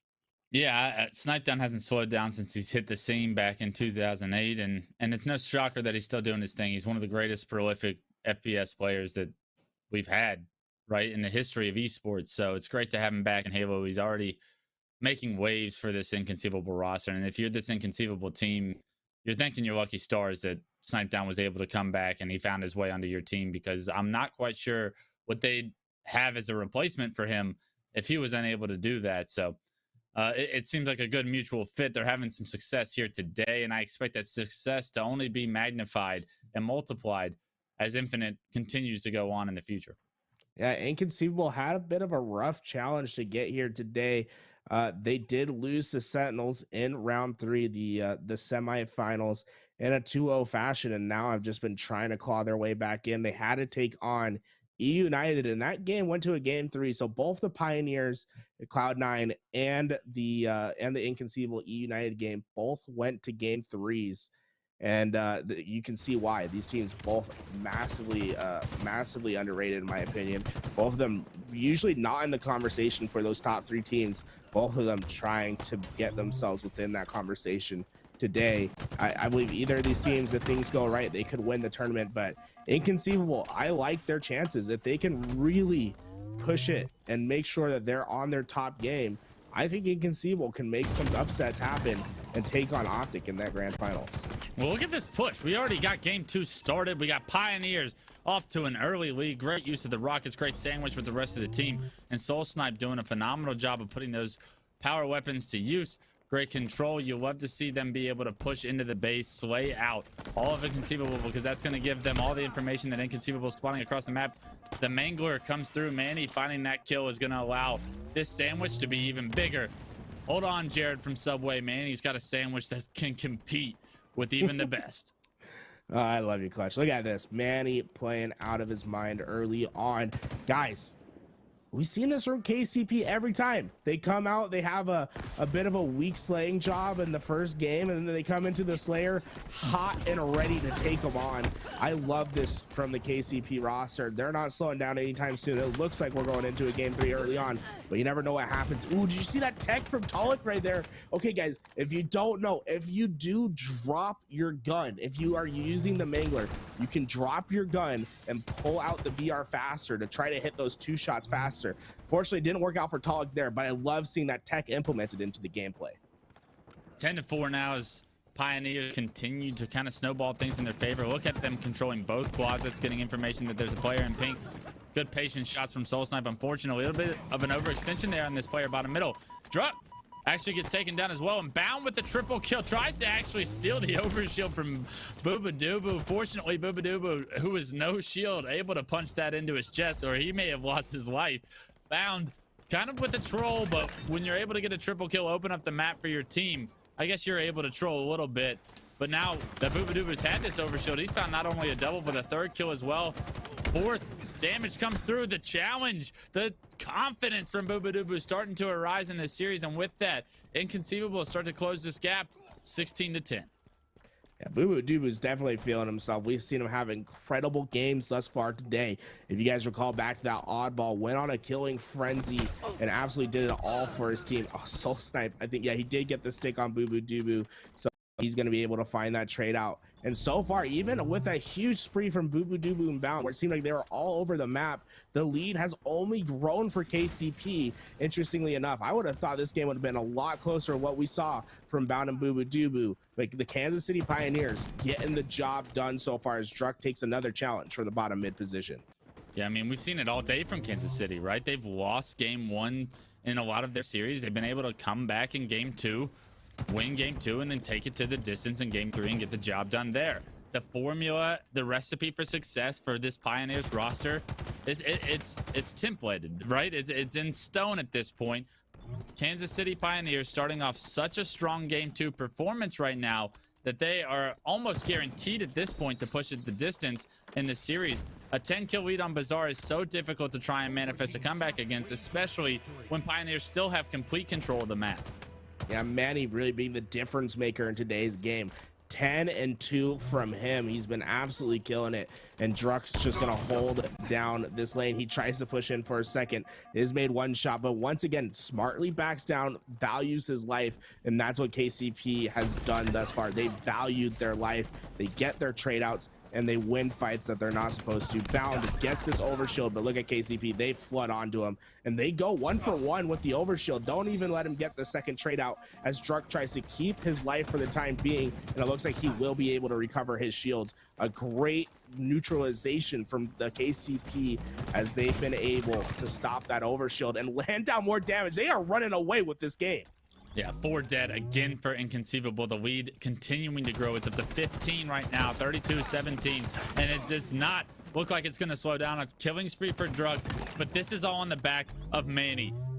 11, 4, and 3 off the start of this game when his team needed the most. The change for Manny to come in for this KCP roster and start making names is a realistic like approach that they took, right? Pioneers had Super CC at the first tournament. They didn't get what they wanted. They added Manny to the roster, and ever since they've had a lot more success. They've been able to contend with these top teams. Manny showing you exactly why his name was the one called upon when they needed him. You gotta love that from this roster, right? They went back to their roots. They went and got Manny, the man they did it all with Halo 5. And he's really, it's been a difference maker. This KCP roster has looked much better. They look much more cohesive, and they look so strong ever since they went and got Manny back. Boo Boo Dubu trying to get himself back into this game as he finds the kill across the map. Unfortunately, the hill is becoming daunting to climb. They've hit the 40 kill mark, only 10 left for the Pioneers to take this game. But Boo Boo Dubu's been putting in work. He's basically gotten 4 kills for his team, whether it be through assists or kills without dying. The question is, how long can he maintain as he's getting pushed out? And Talik will use the assault rifle to find that kill. Once again, picking up the sandbox and using it for his team. Yeah, it's been all Pioneers since this game started. Bound and Falcated do pick up kills. 3 go down from Pioneers, and Inconceivable potentially able to get rockets and overshield and maybe manifest what would be one of the greatest comebacks in a Slayer that we've seen so far in Halo Infinite. But it's going to take a lot more work than just acquiring the power-ups and power weapons. They're going to have to put them to use and contain Pioneers without trading kills, which is much easier said than done. Right, it's so hard to make these big comebacks because you'll see the weapons being used on the map. Jesus. There's so many of them, and Talik's able to use that Bulldog to win the fight versus the Mangler. So you just see the sandbox really play a difference. There is no more like Halo 3 just BRs only. You can out team someone. You have to go find the tools on the map and use them to gain any advantage in the gunfight, and that's what the Pioneers are known for. They will manipulate the map, abuse whatever mechanic they can to give themselves one little bit of an edge. We have a 10 kill differential as KCP gets one step closer to ending this game with only 5 kills left. Talik staying alive in this top bar, looking for some more shots to take down, just getting as much information for his team as KCP trying to close this one out. Yeah, great patience right here at Talik. With only 5 kills remaining, a lot of players would just fly out, try and get trades, try and understand that, hey, this game is probably over, but they understand how strong Inconceivable is. They show them all the respect in the world. Talik slows the game down, finds himself an easy kill, and now 1 kill to go for Pioneers to take this series the distance and force a game 3. Drug not able to get that one, but Manny gets the trade out, and that will mean the victory screen for the team. They get it done 50-39, a dominating performance. You know, Inconceivable had some legs at the end, but you have to know Pioneers, they're playing more loose, they're playing more aggressive, so you can expect for the kill barrier to shrink a little bit. They get the job done, and now I think for the first time on Stream Clutch, we're going to see some live fire on Strongholds. I don't think we've seen any live fire today. I don't recall seeing any sniper action, so I'm excited to finally see some sniper on the map. That's actually a good point. I don't think we've seen live fire today as well. So excited to see this series go the distance. These guys all have to step up in this moment of truth. Tournament lives are on the line. A shot at Sentinels in the losers finals on the line. And a nice live fire Strongholds game to decide the difference between the two teams. And right now, I mean, you saw a very close Inconceivable game 1. You saw Bizarre Slayer go heavily in the favor of Pioneers. So both teams playing off of their strengths right now. We'll see if an objective game can be won by Pioneers to close this one out, or is Inconceivable going to once again dominate the Slays in that objective, making that objective so much easier for them to dominate as well. Well, there is one game type, and it's been Strongholds, where Pioneer has been consistently outslayed, and they somehow get the job done. Every time we see them on Strongholds, it seems as if they somehow figure out how to get into those hills, how to gain points, even when they're being massively outslayed. If you recall back, they had a game where they were outslayed by 20 to 30 kills. Did not matter. They won the game. It's insane They to didn't watch. win, but it was close. Oh, it was against Optic. I misremember. We've been doing this for way too long, Clutch. It's been a long day, but we still got series to go, brother. Oh, we got 2 more fantastic ones. And who can, what's going to determine who faces Sentinels in that losers bracket final is this final game. And man, live fire is a fun map to think about, especially on Strongholds, right? You have the sniper rifle to worry about. You have the heat wave. Believe on Strongholds, it should be the camouflage, right? I'm trying to remember. It's been too long.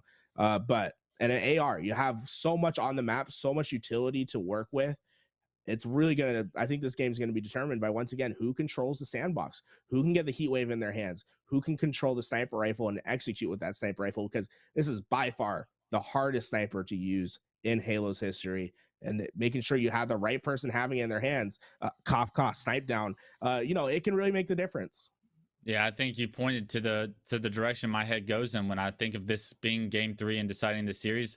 If you're a KCP fan, if you're a KCP player, you cannot allow Snipe Down to get control of that snipe. You cannot allow him to be in a nice anchor position where he feels comfortable, where the entire game is in front of him and he can kind of let the kills fall into his hands.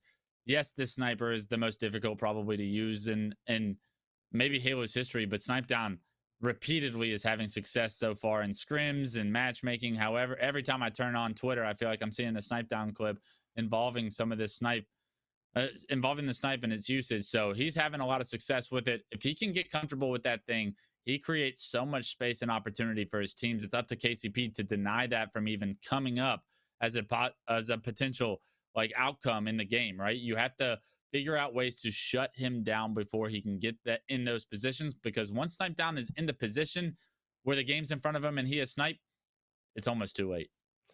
Snipe Down, probably the most prolific sniper in all of Halo's history.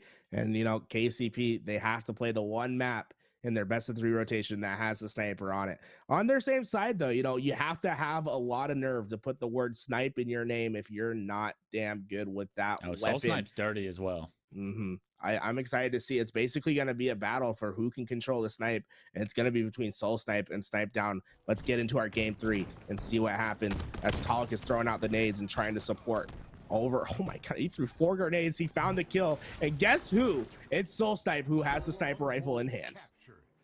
Yeah, unfortunately, I said you got to stop that from happening. Snipe Down does get taken down, though, I believe. Soul Snipe actually going to have the snipe in hand, and because of it, the nice body shot points out the heat wave, trying to give it to Druck, but if Druck's just going to run away, I'd say pick up the heat wave. Let's do a snipe heat wave, little new era T2 combo, right? Unfortunately, he actually keeps his VR, and it's the right decision because he's able to land the body shot, finish off the kill. But Overshield and Snipe get transferred over because Soul Snipe finds himself by himself against 3 members of Inconceivable, and unfortunately, that's too many for him to try and take on.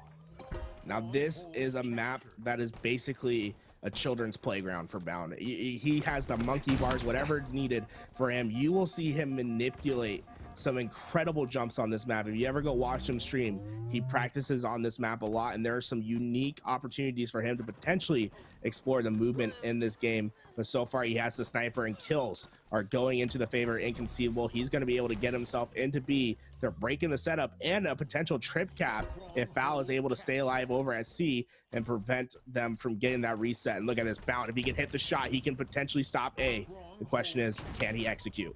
Oh my god, he hits one on the no scope with the body. Has to stay alive as he spots multiple members, and I like this by him wisely backing down, understanding that his team's not going to be there to follow up on that damage. That no scope subsides, maybe a push from Pioneers. A no scope again. Bound doing some work with this snipe, showing him Snipe Down might not be the only player that can go off with this weapon on his team, and because of it, creating so much of an opportunity for Inconceivable to build an early lead. The trip cap's still in effect. You know what doesn't show on the screen right here for everyone at home? Bound, he's one of the few pro players that plays at 120 FOV.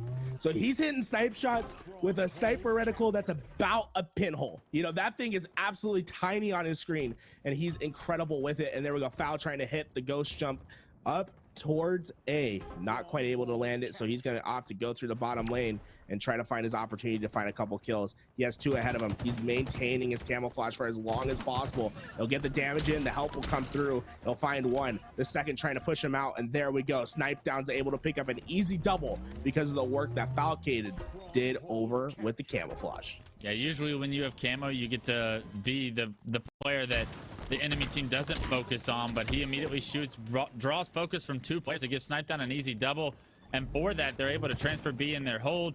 And now C and B belong to Inconceivable. Yes, you saw Pioneers transfer over A, but as Inconceivable has taken the lead from the trip cap earlier on, it's going to be up to Pioneers to figure out a way how to flip the map once again and get some control of their own in order to get back in this game.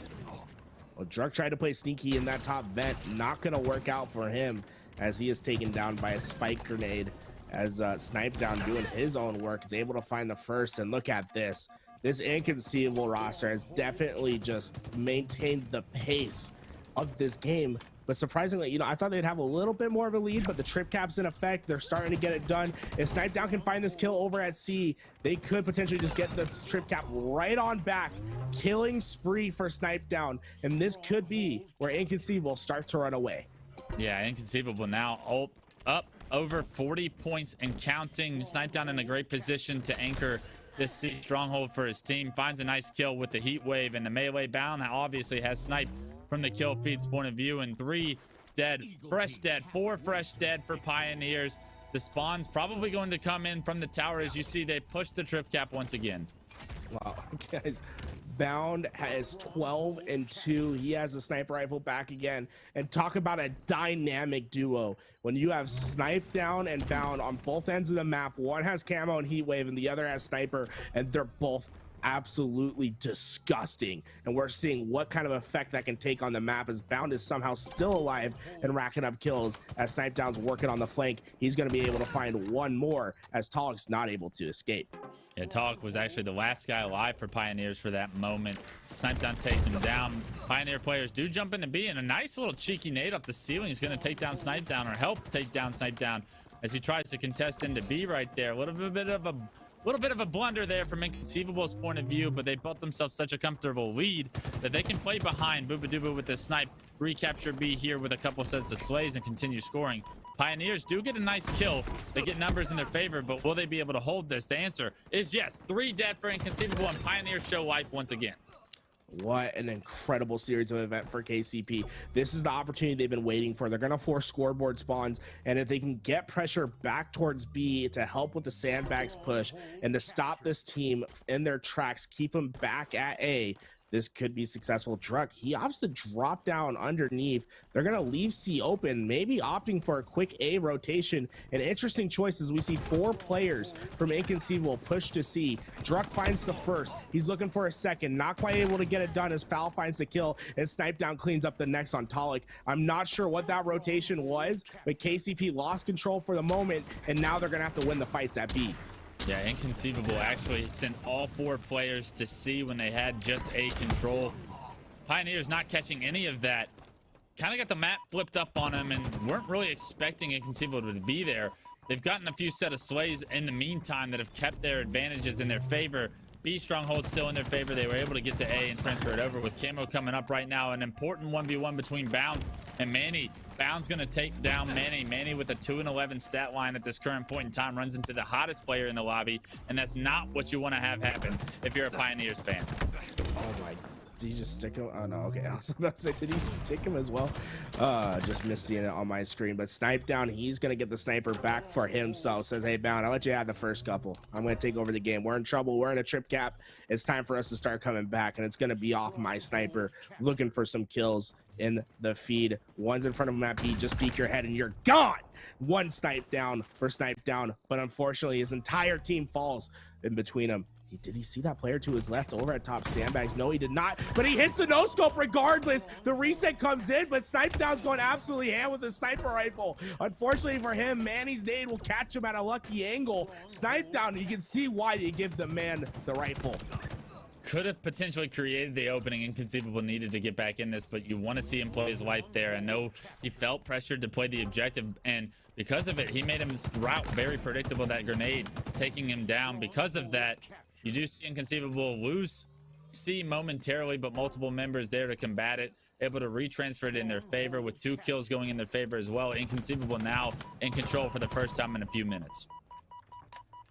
Basically 0-0 from 10 seconds ago, and you're starting with a trip cap if you're Inconceivable. Get this thing done, in their opinion. Oh, Druck not quite able to get that kill. The heat wave comes in handy as it's a 2-shot to the body to find the kill. We move on to Boo Boo Doo Boo. He's trying his best, having a bit of a rough game at 6 and 7. Has definitely not been able to keep up with the slays of his teammates, because it's been the show of Bound and Snipedown throughout this game as Bound finds another one, gets the bank shot medal, one of my favorite in this game, as they work to secure this camouflage. KCP is there, but Bound has the drop down on him. The question is, can he find the kills? This heat wave not quite able to find the first, and KCP able to get away with the camouflage. The question is, can they use it to get themselves back in this game? Yeah, snipe down spots, 2 players pushing open field. Boobadoo was able to take down one. Snipe down knows that this player is in the drop down right here on the silo, but understands that as soon as he gets the reset there, he knows that player is going to try and flank him. Bound picks up another kill with the help of Snipe Down's Mangler, and Snipe Down has opened up the map once again for Inconceivable to continue to score points with 2:25 at the score line right now. With only 25 points remaining, Inconceivable are in every position to close this one out. Foul using the drop technique to find a kill. Only 15 seconds for this, 25 seconds for this team to win this game. KCP needs to get into the hill to stop the timer. They're able to do so. They're in B.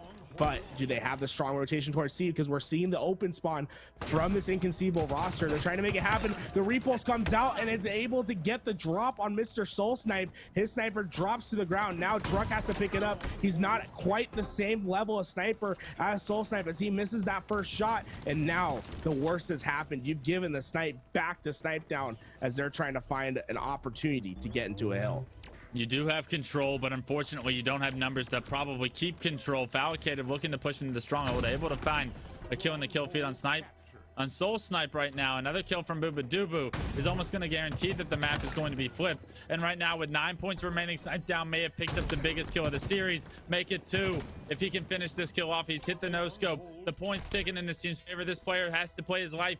And unfortunately, that means Inconceivable are going to take this series 2-1 over Pioneers and advance to our elimination finals to face Sentinels.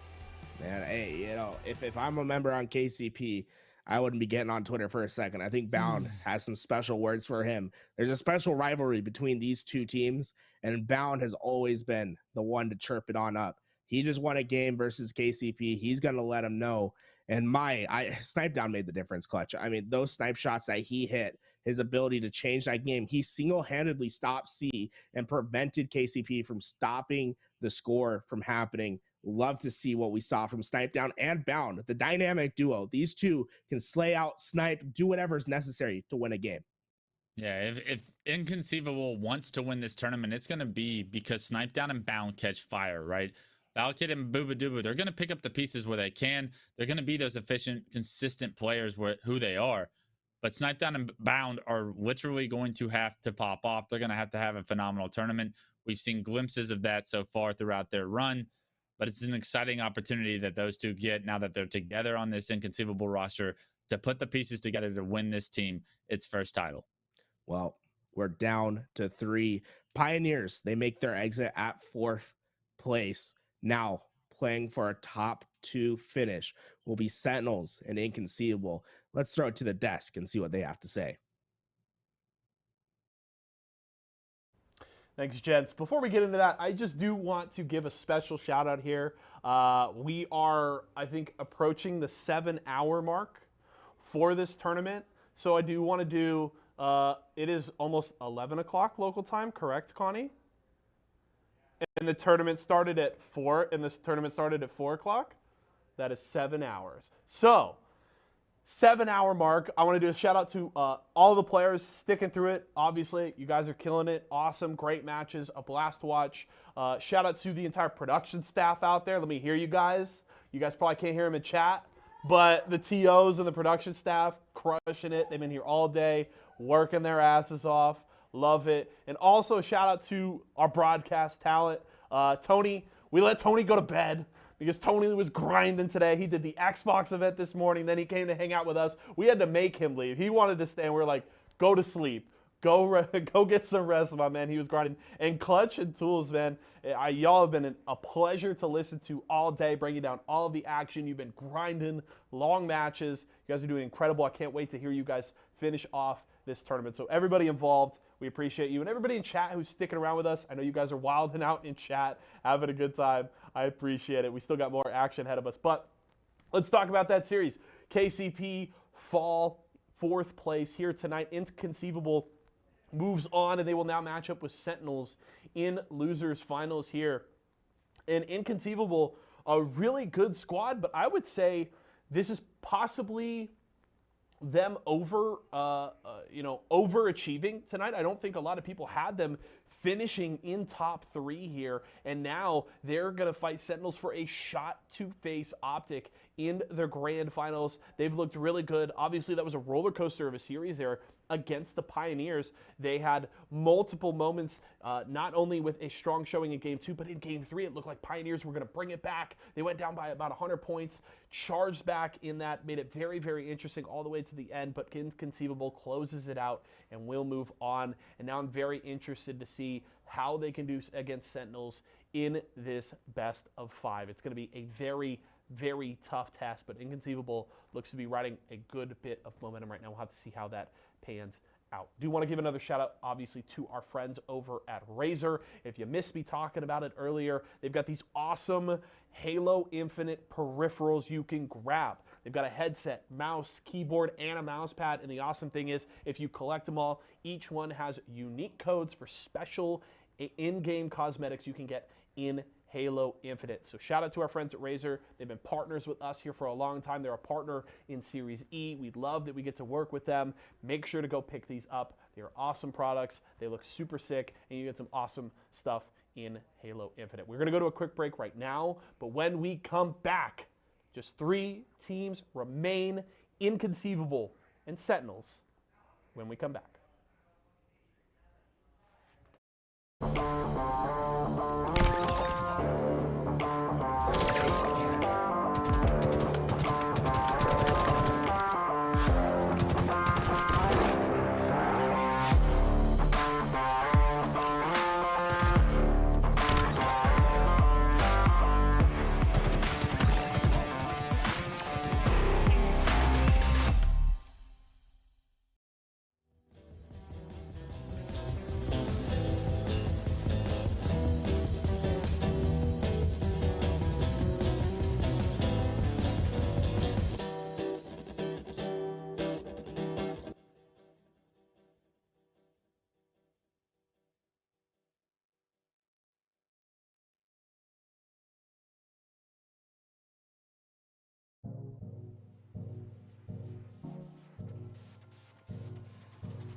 It's time. Losers finals is here. Sentinels versus Inconceivable, a matchup that we're going to see quite often in the future. I'm Tools. That's Clutch. Welcome on back. This is going to be an exciting one. We're back to best of fives, Clutch. Yeah, best of 5 here for the losers bracket or elimination bracket finals. It's going to be Bizarre CTF, I believe, is game 1 of this series, and we're already getting into that match. Very excited to see what these two teams can provide for us in this elimination finals. Both these teams have had such a long day, have persevered throughout this tournament, but it's not over yet. Neither one of them want to go home, want to go to sleep just yet. Oh man, this is what I love. No time for talk because it's all action. Royal 2 starting off quick with a triple kill. Make it an overkill. First one of the tournament. Snipe down. Thank you for the medal.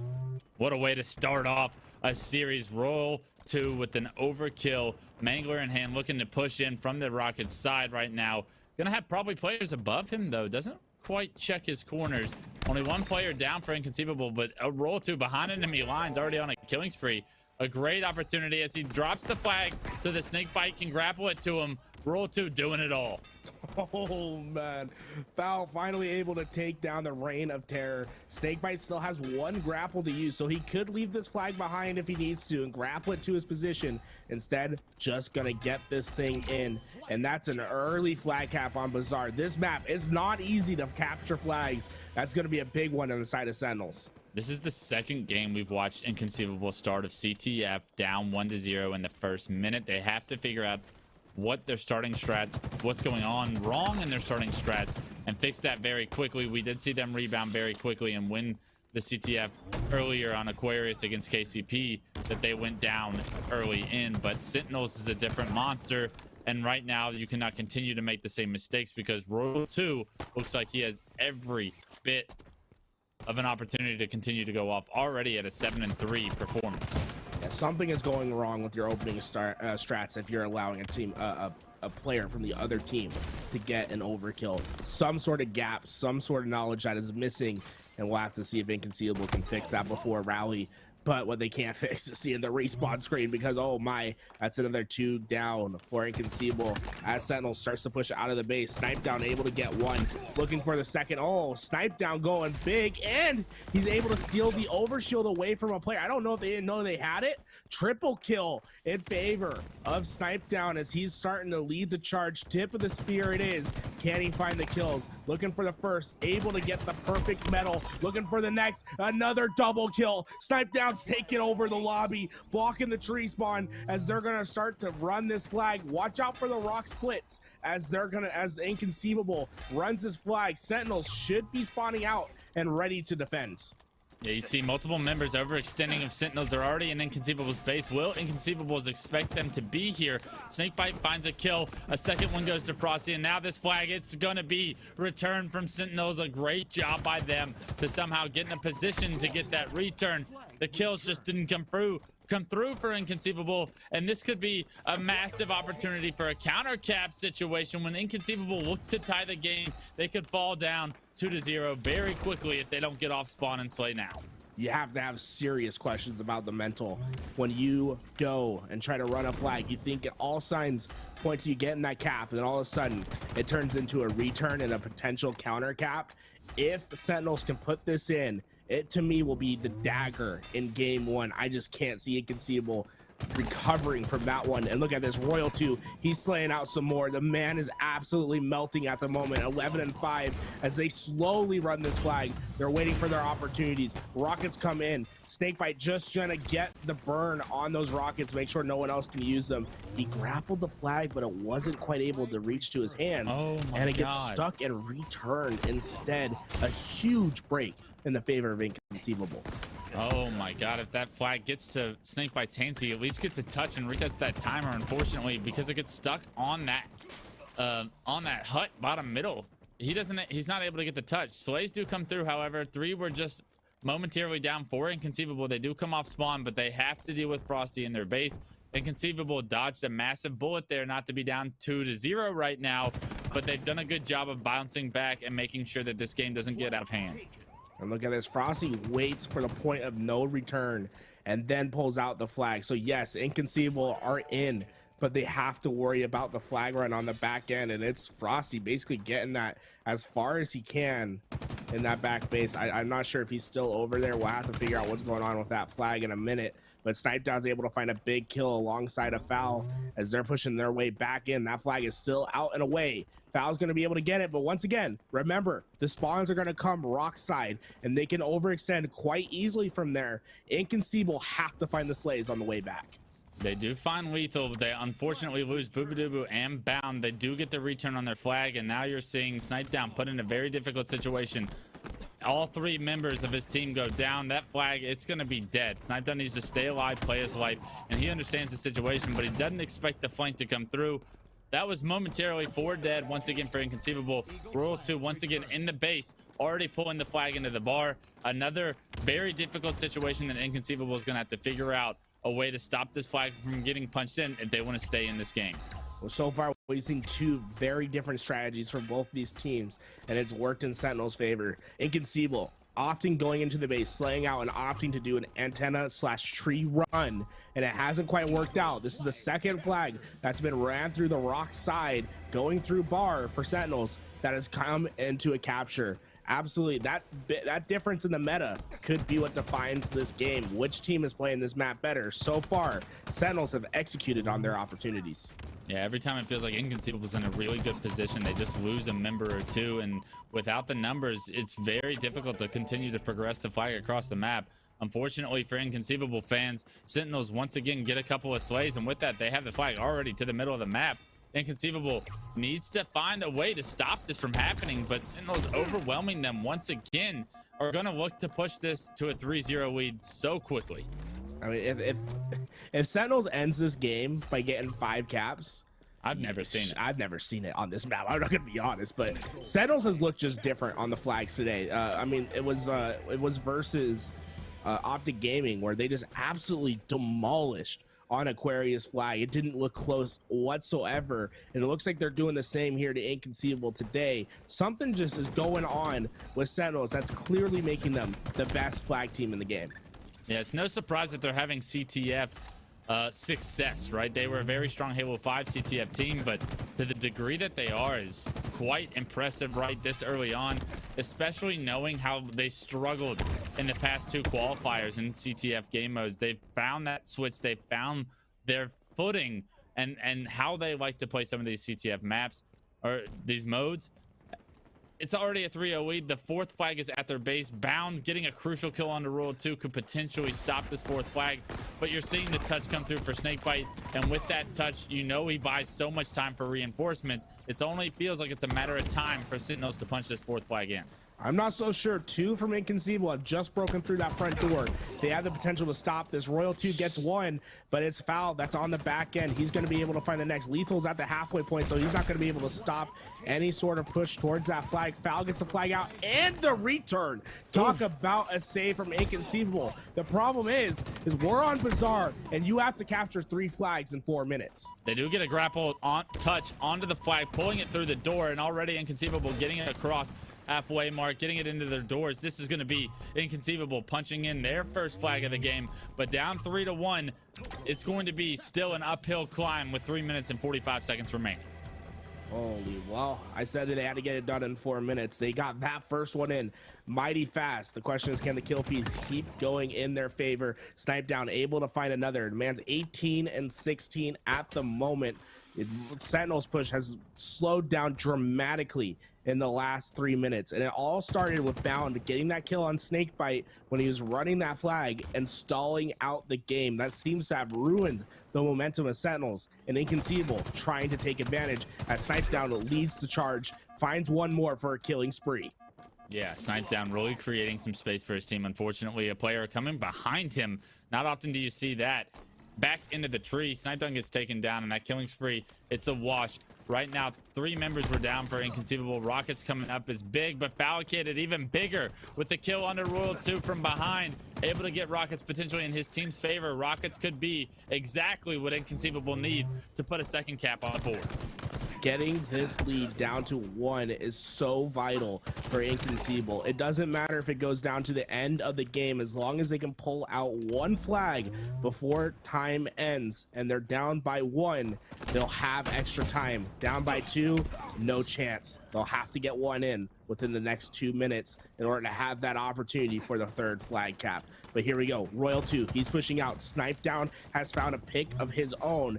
And now, oh no, Snakebite pings the truck. They're trying to find this kill. Eventually, Lethal does find it. And there we go. 2 go down for the side of Inconceivable. They need to recover quickly as they get 3 go down for Inconceivable. This is looking deadly as Overshield will be coming up momentarily. Frosty's going to be able to put that on his body, and that could spell disaster and an end to this potential spree. But what a burn! He had it for 2 seconds, didn't get 1 kill, and now grappling into the base of Snipe Down as he's trying to make a play of his own. Yeah, 2 members go down for Sentinels, and Inconceivable smell blood in the water, but unfortunately, Lethal creates a little bit of space for his team with that kill on the Snipe Down, getting control of his bar. Unfortunately, the nade does come through. Inconceivable continue to trade kills here, and that cannot be the recipe for success that they're looking for. They have to figure out a way to keep numbers in their favor as they breach the base of Sentinels. Snakebite throwing up some nades, not quite able to find the kill as Snakebite opens up the rock lane. They basically have 45 seconds to do this. You're going to have to keep a player in the back base to immediately pull out another flag, which basically means you have to dominate this next round of slays. And there we go. 3 go down. That's exactly what you're looking for. The last one's in double doors. You'll have the info foul. You just have to get this flag out and away. That's exactly what he's trying to do. Snakebite comes back for some more action. Can he win the fight? And that's a pivot by Sentinel. Get the killjoy. Shut foul down and shut the hopes of Inconceivable from getting back into this game. Yeah, if you're on Sentinels right now, you're focused on defense only. You're trying to just keep control of your base, create space, and slay out. You see 2 kills immediately go in their favor. Snipe Down does find 1, though. And with that, you're going to see Snakebite immediately go back to his base. Unfortunately for Snipe Down, Roll 2 and Snakebite predicting that they have to pull the flag here in the next few seconds in order to have any chance or opportunity to tie this game or get it to a winnable point. And unfortunately, Inconceivable going to be out of luck, out of time here in game 1, as Sentinels will take this game 1 3-1 in the last final seconds. Royalty absolutely turned up. The big difference maker, in my opinion. He was responsible for all 3 flag caps that went in today by pushing into that back base, finding the timing, and getting those flags out. We saw him start the game with the overkill, allowing his team to cap the flag within the first minute, and it made all the difference. They started off strong and they finished strong. As we're moving on to Aquarius, Inconceivable needs to find an answer. Inconceivable did show us signs of life, however, at the end of that game, right? A lot of the last 4 minutes of that game were Inconceivable on the offensive side. They just couldn't manifest those flag runs they needed to get back into that game. They fell from a deficit, like you said, of 3 flags on a map like Bizarre CTF. I mean, that is a steep hill to try and overcome. Inconceivable didn't have enough time on the clock to be able to play around that. And Sentinels are able to take this game 1. But fortunately for Inconceivable fans, you've made it to a best-of-5 series. Game 1, far less expensive of a game than a best-of-3 situation that we've been looking at all day. So Inconceivable not out of this yet by a long shot. Well, we're moving from the largest map in the HCS pool to now the smallest, moving on to Aquarius. Very close quarter combat-esque map. You know, we have tools in the sandbox such as the pistol and the heat wave, the camouflage, that are really going to make the difference. And what, in my opinion, will make the biggest difference is who can control the Dynamo side. Keep the utility closets, get those pistols, refresh them, make sure you have the Dynamo nades, and make the pushes when necessary. Controlling camo is important, but honestly, camo is pretty weak in this game compared to others where it's very easy to see, and sometimes it doesn't make quite the impact that you need. I think making sure you're on top of the toolbox is going to be your recipe for success. Be on top of the toolbox from Tools. That's his advice as we go into game 2. What he means by that is controlling that sandbox, heat wave, dynamo nades, everything that's at your expense. Even the Magnum comes into handy on Aquarius, right? Close quarter combat DPS is outrageous if you're able to hit your shots, and these top players, they're able to hit their shots consistently. That's why we're watching the elimination finals right now at such a high level. Frosty finds the first pick, make it a second for the Slayer, but it's immediately answered by Inconceivable finding 3 of their own. Guys, I'm rebranding. We're changing the sandbox to toolbox. I'm ready for it. I changed my name just for this occasion. Frosty finally able to find Boo Boo Doo Boo, and he's going to be controlling the top end of the map. Camo still up for grabs. It's just up to the team to find the opportunity to grab. Frosty's still weak. He pushes forward regardless. Oh my, Frosty almost gets sniped down, but the punch comes just in time. If he would have found that kill while down 2 shots in the fight, it would have been the difference maker. But Foul is able to kill Lethal before the camo goes on the body, and there we go. Inconceivable with the first real advantage in the game. Yeah, unfortunately, Boo Boo Doo Boo is going to go down, but this camo in the hands of Falcated is a major opportunity. Immediately wiped off the face of the planet by multiple members of Sentinels. A little bit of an overextension from Falcated while he was by himself there, and loses the camouflage for his team. That was a big moment for Sentinels to erase him off the map and make sure that he's not able to do too much work. This game still remains as close as it can be, 9-10, as we enter the mid game. An absolute answer from the side of Sentinels, right? That could have been disaster if that camouflage made more of an impact. Instead, they stabilize and they're looking for their opportunities. Foul able to use that pistol to find another kill, and look at this, the kill feed is just racking up for Inconceivable. Frosty's able to get behind one and find the pick, but so far it seems as if Frosty really has been the only one that's been able to stay alive and find kills on the map. It's been 3 down consistently for Sentinels, as Inconceivable has been taking advantage. They need to clean up these 3 down moments, as they're keeping within this game, but they're allowing too much control for Inconceivable, and it's allowing the camo to go into their favor. Yeah, not only the camo, but Grace uses the dynamo grenades you see in the kill feed. Falcated is going to have that heat wave, and with it, a 7-3 scoreline. Falcated really starting off this game the way Inconceivable needs him to if they want to stay in this series. A phenomenal job by him to take the bull by the horns and start to impact this series on his own. He's gonna miss that jump, man. That jump, it looks a lot easier than it is. Many people miss that one. It's a tough one to hit, but Foul looking for some opportunities, looking for one. I'm gonna be able to get the one-shot beat down. Only the Mangler and the Heat Wave are effective at doing that one-shot, one-tap beat, and it absolutely makes a difference, especially on a map like Aquarius, where you can just play your corners. Lethal able to trade out with snipe down, but the lead is growing for Inconceivable. Sentinels needs to find a 2 or 3 down and regain map control so that they can even up this game. Foul looking to stop that in its tracks, playing the top positions, maintaining his life, and trying to be the supporting player for these players pushing into the base. It does look like Sentinels has an opportunity here with a little bit of space on the map. Roll 2 pushes with the heat wave, able to find that kill on the Falcated, and for the first time you see Sentinels with like a power weapon in hand, right? They're able to apply some pressure. Inconceivable needs to figure out a way to rotate out of this situation because they've lost numbers, they've lost map control. How can they plan to regain it back?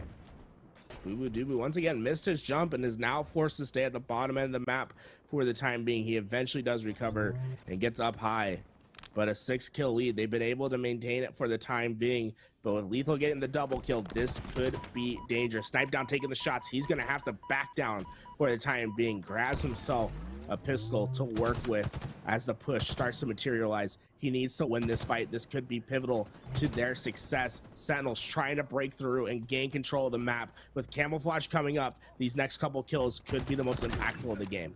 This 5-kill game hasn't wavered since this 5-kill lead has been gained by Inconceivable, but Snipedown picking up this camo, and now with the extension to 6, Snipedown gets all the information he can on this player on the flag. He's getting collapsed on by multiple members of Inconceivable. That's an easy kill for them to pick up. Boo Boo Doo Boo in the feed finds one. Lethal trades it out across the map with Bound, but Snipedown in such a good position with this camo to stay alive, but unfortunately he gets sniffed out, and not too much done with that camo is going to result in a win for Sentinels. However, they have to figure out a way to still cut into this lead that Inconceivable has been able to build, and they haven't had a recipe for it yet. And now with 3 dead for Sentinels. Inconceivable extended all the way to 8. I'm about to have to call Shyway up on the phone or something and give some jumping lessons to Inconceivable. They have consistently missed that jump to top mid from the Dynamo grenades. Not sure what's happening over there, but Foul eventually does find the kill for the killing spree as this game starts to open up a little bit more. A 10 kill lead gets cut down to 9 as Frosty finds the kill on Boo Boo Doo. Snipe down, ready for this next cycle as he's looking for this solo player over at Blue Base. Just one to deal with. He's listening, he's looking, and he finds him. That's going to be a kill. And this leads too much at this point. I think we're ready to go on to game 3. Let's take a look at this stat line as Falcated doing what's necessary. 13 and 6 this game, really executing on his plays. It's been about time we've seen Falcated really step up for this Inconceivable team. He's one of those players that randomly will just have an unbelievable performance that pushes his team over the edge. This 13 and 7 performance as they were down 1-0 in the series is much needed for Inconceivable fans out there. And when pushed to the limits, you know that one of these players is going to step up, is going to make a play. This series is not going to be a blowout by any means, and Falcated making sure that that's the case. Again, though, it comes down to the Slayers. Slayers, normally, colloquially known as the easiest game to take off the best teams. It's where teams that don't quite play as well or play as good as others, they usually find their success. And maybe that's the case right here. Inconceivable, we've seen them get trounced in the objective. They're able to get it done in the Slayer. We'll have to see what game 3 decides, as that's really going to be the turning point in this best of 5. We have 2 objectives back to back. Inconceivable needs to steal one off Sentinels. Yeah, to me, it was just a story of the overwhelming control that Inconceivable always felt like they had. They had just about every single camo. Heatwave was in their favor a lot of the time. Even map control, you could feel that Inconceivable was never really relinquishing over to the Sentinel side. Because they're able to play from such an advantageous point, the game looked fairly easy and in control in their hands the entire time. They need to be able to find that how to perform that recipe throughout every game map mode combo in this series in order to come out on top, right? When they play from an advantageous spot, Inconceivables is one of the most dangerous teams we have on the circuit. You love to see them find their footing in this series, tie it up as we enter game 3. Right, they opened up the cookbook in that Slayer. Now the question is, can they find the recipe and get cooking on strongholds? We're moving on to recharge. The shock rifle is so important, and we're going to see some of the best players with the shock rifle. Snipe down, Frosty. What they've done with this weapon has been absolutely insane. I am expecting it to play a huge part in this game. The other player to look out for is Snakebite. What he does on this map is really unique. I feel as if he has the best command of the grapple yet. You'll see him make play after play with that grapple hook. You'll see him prioritize it. I'm interested to see what he's able to do on this strongholds. I give the advantage towards Sentinels, as I think we're going to be pushing to live fire where Inconceivable has their edge, but I think this is a map for Sentinels to win. Inconceivable needs to figure out a way to steal this one away. I think both these two teams are as strong as they can be. I don't know if any game map mode or combo is going to favor one over the other. I don't know enough about these two teams and their strengths and weaknesses as Infinite continues to be built on, as metas continue to change. But like you said, it really is going to come down to camo control, shock rifle control, and getting those weapons and opportunities in the right player's hands. All 8 of these players are all-stars in my eyes, but they each excel in different situations. Royal 2 snipe down, you get them with a shock rifle in hand, they're going to be dangerous, as well as Bound, as well as Frosty, right? It's camo going in the hands of potentially a Booba that could really change and put this series on its head if he's able to find the footing and find the openings with that camo as well. So I would like to favor whichever team can really dominate the story of the power up, power weapon control throughout this game 3. But that's a given, right? Like teams that typically control those usually have map control and numbers in their advantage in order to secure those safely. And then once you put those to work, you're able to build on that snowball as it continues to go down the hill. One thing we saw what happened to Sentinels when Optic Gaming were able to get complete control.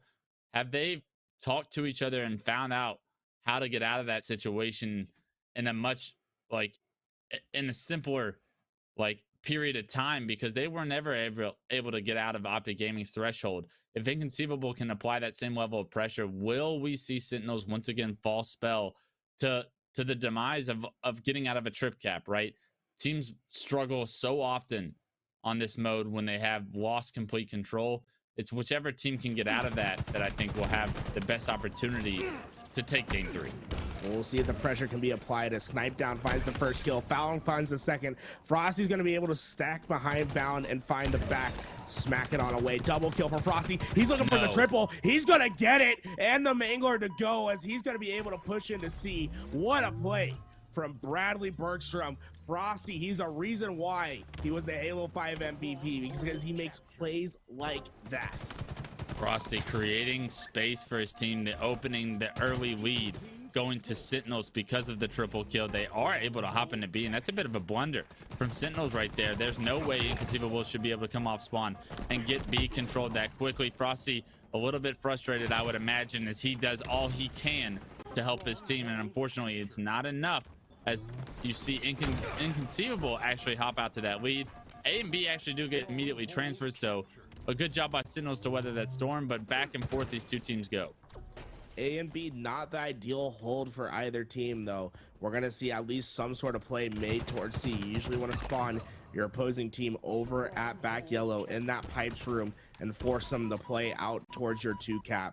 We'll see what happens right here as Snipe Down's making his play as they've been able to get AC control. And this is what we're talking about. Sentinels is trapped back over at B. They're going to collapse in. They're going to play for the trip cap. Then they're going to open up back B once again once they get the trip. Yeah, you do see Sentinels hopping into C, but just like that, you see Snipe Down making the heads up play, understanding the situation perfectly. He's going to hop into B.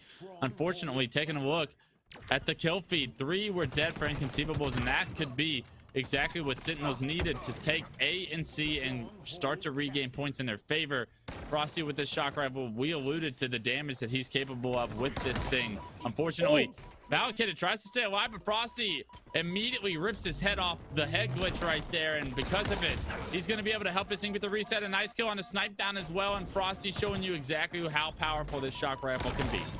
Yeah, oh my God. This is the difference. All of you in chat, I know you're watching this right now. You're like, wow, this gun's really good. You're not that guy. You can't do this. This is what Frosty's able to do. He hits these shots. He has one of the most pure aims in the game, and it makes the difference right here as he's finding kill after kill. The shock rifle difference is real. Oh my, what is Frosty doing to Inconceivable? Trip cap in effect. Inconceivable trying desperately to break in. Yeah, Frosty just holding down this control room so well for his team. A killing spree comes through. I guess I'll use the BR for one of these kills, he says, as B does get transferred over, but 4 dead again. And this is what I was talking about, a trip cap in effect. How long will it be in place until Inconceivable can get out of it? It seems like they're having a very hard time with split spawns coming through. The reset, the assassination comes through as well. And Inconceivable once again on their back feet. They do get control of C, but the pressure is still on as they lose numbers once again. Frosty able to find another double kill, off to a hot start at 11-3. And look at this, a potential trip cap back into effect. They're gonna trade out B at the same time, but man, that player is not long for this earth. He's gonna try to get away. You can see Frosty and Royal 2, they already have ideas of their own. They're trying to find an angle and to get this kill. It looks like Royal 2 is aware of maybe someone trying to get the flank. I don't see it on my screen. Maybe he knows something I don't, as he's going to be checking all his corners, making sure that his team is clear. And look at this, Snakebite using the Mangler to its best of its ability. This is where it's the most deadly, in my opinion. When you're holding down an A, you can 2-pop someone coming from Turbine. You can one-shot, one hit anyone that comes from A Cat. Oh my God, he almost stuck both his teammates down there. That would have been absolutely devastating. Yeah, that would have been the opening Inconceivable needed, but unfortunately, they're going to continue to lose lives. A killing spree for Snakebite now, as he starts to pop off, like you said. And unfortunately, Sentinels doesn't get that camo, but Inconceivable, they lose their life securing it in their own hands. And still, it feels like ever since Inconceivable lost control, they've never regained it at this point. Sword in the hand of Royal 2. Man, there's so many goodies on this map. And Frosty has the shock rifle again. This is looking just not it for Inconceivable. You've given up too much of the map. You've given up too much of the sandbox for Sentinels to use, and it's really made the difference. You see Frosty trying to land the no-scope from across the map, not quite able to get it to hit, but kills still going into the favor of Sentinels as they're leaving Inconceivable in A, trusting Frosty to hit whatever shot is necessary for them to stop whatever push materializes. One player in that back spiral. 2 for Sentinels watching the escapes. There's one player that pushes through the headshot, not quite able to land the full shock, but able to break the shields as Royal 2 finds one more. The grapple play comes in. Frosty breaking the shields. The trade out comes. 2 more go down. Snakebite wins his piv, and this is looking all Sentinels. What a dominating performance in the strongholds. I mean, all I'm doing right now is paying attention to the kill feed and the observer mode, watching Inconceivable's numbers. They have yet to have 4 players alive in the past 5 minutes of the game. They've continued to struggle to find their footing in this game. 217 almost consecutive unanswered points in their favor, and it's because they've been able to apply this pressure onto Inconceivable so consistently. They're so aware of these spawns, so aware of where they want to go, how they want to rotate, how to keep this game in their favor.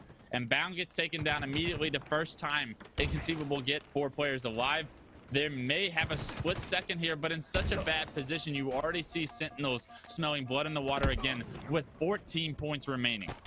They were able to secure the camouflage, so that could be what's necessary, but they have to basically jump into hills right away with only 5 seconds left. They can't afford any mistakes, and Snakebite's looking for this camo player. They spotted him in the middle. They're trying to get the kill. He tries his best to stay alive. It's not enough, but he was able to buy enough time for them to secure A and C. Now Sentinels, they're going to have to break in once more, and there's still a player over by B. Frosty's going to be able to quickly take that player out with the shock rifle as he's looking for more, trying to find that head on Bound, not quite able to do so as Boo Boo Doobu's going to be able to get the trade out, but now it's up to Snakebite to find the kill, and he has the one-on-one engagement. He's able to win it. Boo Boo Doobu's gone. Snakebite, he's on a killing frenzy of his own, and this could potentially end the game, though Inconceivable in the hill of B, right? So as long as you're in the hill, it stops the scoring. So they're slowly making their way back into this game, but it's not pretty clutch.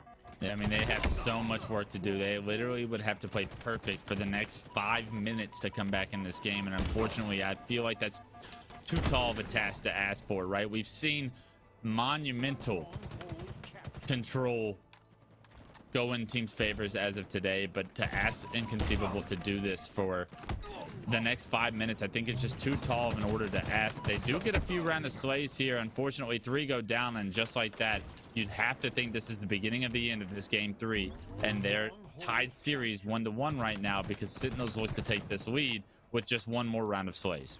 And that will do it. Frosty finishes the game 20-8. We alluded to it at the beginning in our pregame talk. The shock rifle, in my opinion, was the difference maker. The utility that Sentinels was able to use. They clearly showed an effort to make sure they had any tool necessary to win whatever gunfight they were in. And Frosty took full advantage with that shock rifle, making some absolutely bonkers plays throughout that game. Yeah, I mean, Frosty really creating like that momentum that Sentinels needed to get their feet on the ground, hitting some of those shots, all the DPS that he was able to provide Sentinels in that early window of time. You could tell Snakebite was able to feed off of it. Rule 2 was able to feed off of it. And because of it, you see the killing frenzy later on out of Snakebite.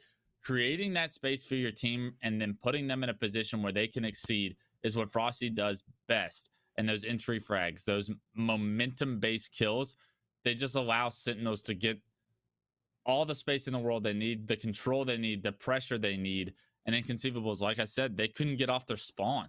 They were looking for like room to breathe. It's like they're being strangled for 5 minutes, and a result in the score line of like 227 unanswered seconds. Yes, Inconceivable finally get control, finally able to play with a little bit of comfort. But I mean, when the score is as big as it got to, you feel too much pressure. You feel like you have to play perfect. And when you get that feeling as a player, it's only a matter of time, it seems, for that to like come crumbling down around you.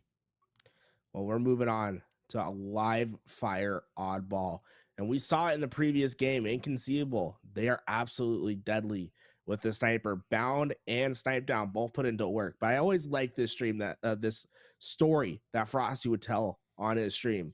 For one tournament in Halo 3's history, Frosty teamed with Snipe Down, and he said, you know, I've never heard Snipe Down ever tell someone else to pick up the snipe. Well, that tournament, Snipe Down was telling Frosty to pick up the snipe. So we have two incredible snipers that are going to go at it. Snipe Down and Bound are the first to draw blood, though, as Inconceivable will start scoring points. Yeah, and that story about Frosty and Snipe Down, what that says is just the level of respect these two players, these competitors have for each other. They're very aware of how talented the other is. The ultimate level of respect for Snipe Down and Frosty amongst each other, and rightfully so. Both legends of the game, both have impacted teams very similarly as the MVPs of their squad. A nice early lead is exactly what Inconceivable need to get their confidence rolling for this game, because game 3 of this series was very ugly, but Inconceivable knows that it's just one game in a series and they can come back, but it has to be here and now in this live fire oddball. Frosty able to hit the body but not get the finish. He eventually does find Snipe Down in the head, and he is absolutely going crazy with the sniper. Doesn't look like he's missing a shot so far. Sentinels able to hold this ball. Royal 2 in that middle position. I'm curious as to where they eventually decide to hold that ball. Frosty finds one, and they're just holding the ball in mid. I was trying to figure out where Royal 2 was. They're just standing top mid with the ball. It's such an interesting play, but we see Frosty finding kill after kill. He's absolutely crazy with the sniper. Eventually is taken down, but control of the tower still in favor of Sentinels, so they'll be able to pick that sniper right back up. Frosty about to make me drop an F-bomb on stream with the shots that he hits. That's as incredible as a player as he is. The passion he plays with, the speed he plays at, the skill he plays with, it's exciting to see. You don't expect him to do some of the stuff that he does so casually. A nice nade from Lethal, able to find that kill onto the ball carrier. He's going to pick up the ball himself, get his team right back into this. It was an early lead for Inconceivable, but the plays that Sentinels are making right now really make me wonder, is Inconceivable, are they going to lay over and fall over to Sentinels here and now in this game 4? I mean, if Frosty has something to say about it with the plays that he was making, it's going to be a tough task for Inconceivable to break on through. The great thing about Oddball, though, right, we're going into a round-based system. You can have a horrible first round, choke away something, and you get to start the next one at 0-0. The momentum stops. So we'll see if that can play a difference for Inconceivable. But they still have plenty of time to break this ball and get a setup of their own. A 20-second lead for Sentinels as the push comes in from Inconceivable. 3 go down. What a break. That's exactly what you needed. Royal 2 last alive at back B, and Bound takes care of him. A clean 4th down and ball control in the favor of Inconceivable. Yeah, all 4 dead for Sentinels, and now Inconceivable have time to set up how they want, right? They have an opportunity here to really be where they want to be, get this setup they want, and let's see what they can do with it. Unfortunately, Vallicated trying to make a play for that snipe, able to find 1 kill, but he ends up getting flanked, and because of that, now Royal 2 with the snipe. We talked about Snipe Down, we talked about Frosty. Royal 2 must be listening to us, because one of the most prolific snipers in the history of Halo, now with an opportunity to close the door on a series as he looks to take round 1 of this game, starting to rip faces and take some names himself. There's something so clean about the way that Royal 2 snipes. It just gives you that old Halo feeling. He's looking for another, not quite able to get the kill, but the assist comes in. A snakebite finds the lucky nade. The last sniper bullet won't connect, but no sniper for Inconceivable to use. And Frosty, yeah, you know what? One of the 2 snipers has the sniper, the other one has the heat wave. It's like what we saw from Inconceivable in their match versus KCP. Now Sentinels putting it to work versus Inconceivable. 3 go down for Sentinels at the moment, though, and this is ball time and the lead for Inconceivable. It's been a rough road, but they've finally been able to take the lead, and now they're in closing distance. As soon as they're able to take down Royal 2, the setup is much easier to break. Obviously, Snipe Down, Booba-Dooba, they find kills, they get the ball. A rotation towards tower with 8 points remaining could give Inconceivable the early round win in this game 4, but unfortunately, Frosty able to apply some pressure, able to get a 2 of his own. Can they get the ball? The ball does get played. The next 2 go down for Inconceivable, and they're going to be staggered here. So Sentinels may have an opportunity to get the ball towards tower, but they're going to have to slay out Inconceivable. If they're able to break just 1 setup, they will take the lead. Royal 2 trying to get up close and personal. He's going to fall. They kill a player on ball. Yes, they did lethal, Last up in the front. Finally, the team help is coming through. Snakebite on top of that ball. The problem is you only have 6 seconds of leeway, right? You can't afford to give up the ball for 1 moment as Foul finds the kill on Lethal. Snakebite, that final player, that ledge keeps that player alive. The repulse not able to get the job done as Snakebite trades on out once again. It's up to Frosty, the last line of defense. He's not going to be able to hold. Snipe Down gets the ball. At the last second, Royal 2 comes in, but the play's not in time. Royal 2 trying his best to stay alive. He's able to do so. What in the world is happening? Sentinels clawing their way back into this game. They only need 9 more seconds. The spawn's coming at Nest. Lethal with the ball kill. They're coming in. 3, 2, 1. It's done. Sentinels have done it. They steal round 1 away from Inconceivable. Oh my God, what a heartbreaking round for Inconceivable. It looked like everything was going right in their favor, and somehow Sentinels get the spawns to be in a position to defend Royal 2 with that ball. That's heartbreaking for Inconceivable fans, and now their tournament lives result on the next 2 ball rounds here as they are forced to win back-to-back consecutive rounds to stay alive.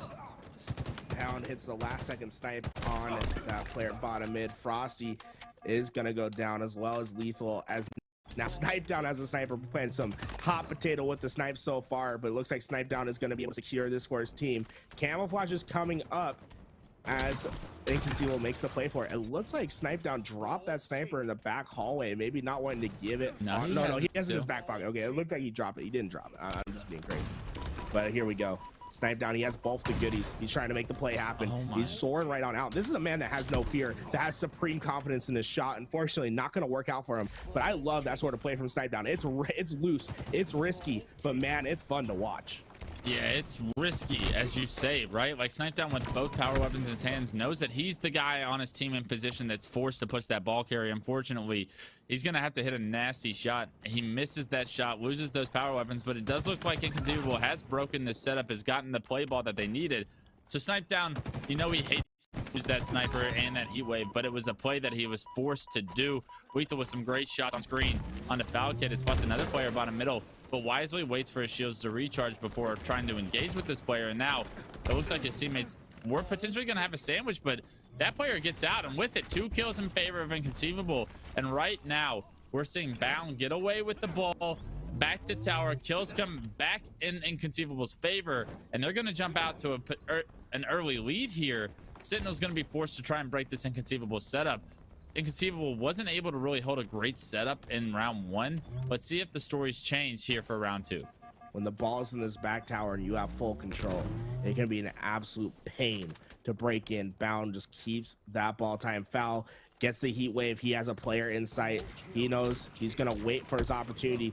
Oh, maybe waited a little bit too long. Didn't execute on the kills. Royal 2, he's going to be able to pick up that heat wave, and that blunder could be deadly. They looked as if they were able to just keep making that time. Unfortunately, they give up all the goodies to Sentinels and control the map. That is an interesting series of events that happens right there. Was surprised to see Sentinels break that one. You say interesting, I say tragic for Inconceivable right now. They need to find a way to break this setup, and unfortunately this player is stuck back spiral trying to get out, but he's been pinned down for the last 15 seconds by Frosty. Eventually Frosty's actually going to get the kill, so all that time wasted on trying to stay alive does not provide Boobadooboo any results other than a death. And with it, Sentinels continue to climb away with this game, 45-35, but already a round up in this game. You see Frosty with the aggressive play, the plasma pistol, easy kill on the Bound, who's not expecting Frosty to be in his face right there, puts him back on respawn, and Sentinels once again keep numbers in their favors. Royal 2 opts to keep that heat wave. The dodge grenade. Sniper still up for the taking, whichever team gets there. All 4 players of Inconceivable towards Nest side, pushing through to this tower, trying to find the kills. Royal 2 trying to land some crazy shots up the top tower. Not able to do so. But while all this has happened, I believe Sniper has gone back into the favor of Sentinels. And look at this, Royal 2 with the quick play to get the killing spree. They break the tower center. The ball does get played, but we're seeing most of Inconceivable back towards Nest and Pillars. Lethal able to grab the ball and trying to get it away for now. Snipe Down's going to put a stop to that, but Royal 2 has the heat wave, and this is the perfect spot for it. Get him in that hallway. It's absolutely deadly. in this position. Such an important kill from Snipe down there on the ball carrier before Lethal can get it out towards Bruce. He does bring it back towards House, but unfortunately loses his life. Overshoot looks like it's going into the hands of Sentinels, and right now Inconceivable is forced to make a play down a member inbound against an Overshield player. This is going to be where Inconceivable's tournament is decided. Lethal able to find one to the back. Gonna get sniped down on the respawn screen, and with only 15 seconds remaining for this game to go, it's looking dire for Inconceivable. They have to figure out the push now. Lethal gonna be able to find another one on Foul, making a double on Boo Boo, stops the camo from playing an impact, just going left and right, switching, blowing, blow for blow, left hook, right hook for Lethal as he's just absolutely dominating the middle of the map. Bound goes down. One last player to deal with at the back of the base with 2 seconds left. Frosty gets the job done, and Sentinels look too good in the objectives. Inconceivable not able to get it done. We wanted a game 5. We did not get it. Sentinels closed the door on the elimination finals. 3-1 over Inconceivables. Inconceivables having one hell of a tournament so far today, but their tournament is now over. They placed third as we watch Sentinels advance to the grand finals to face Optic in a rematch of the winners bracket finals and a potential opportunity to reset the bracket with a best of 5.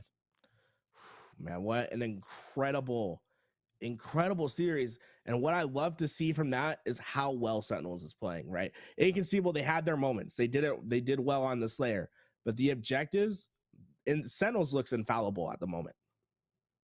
I mean, up until they played Optic, that's right? You saw Sentinels have so much success against everyone other than Optic today.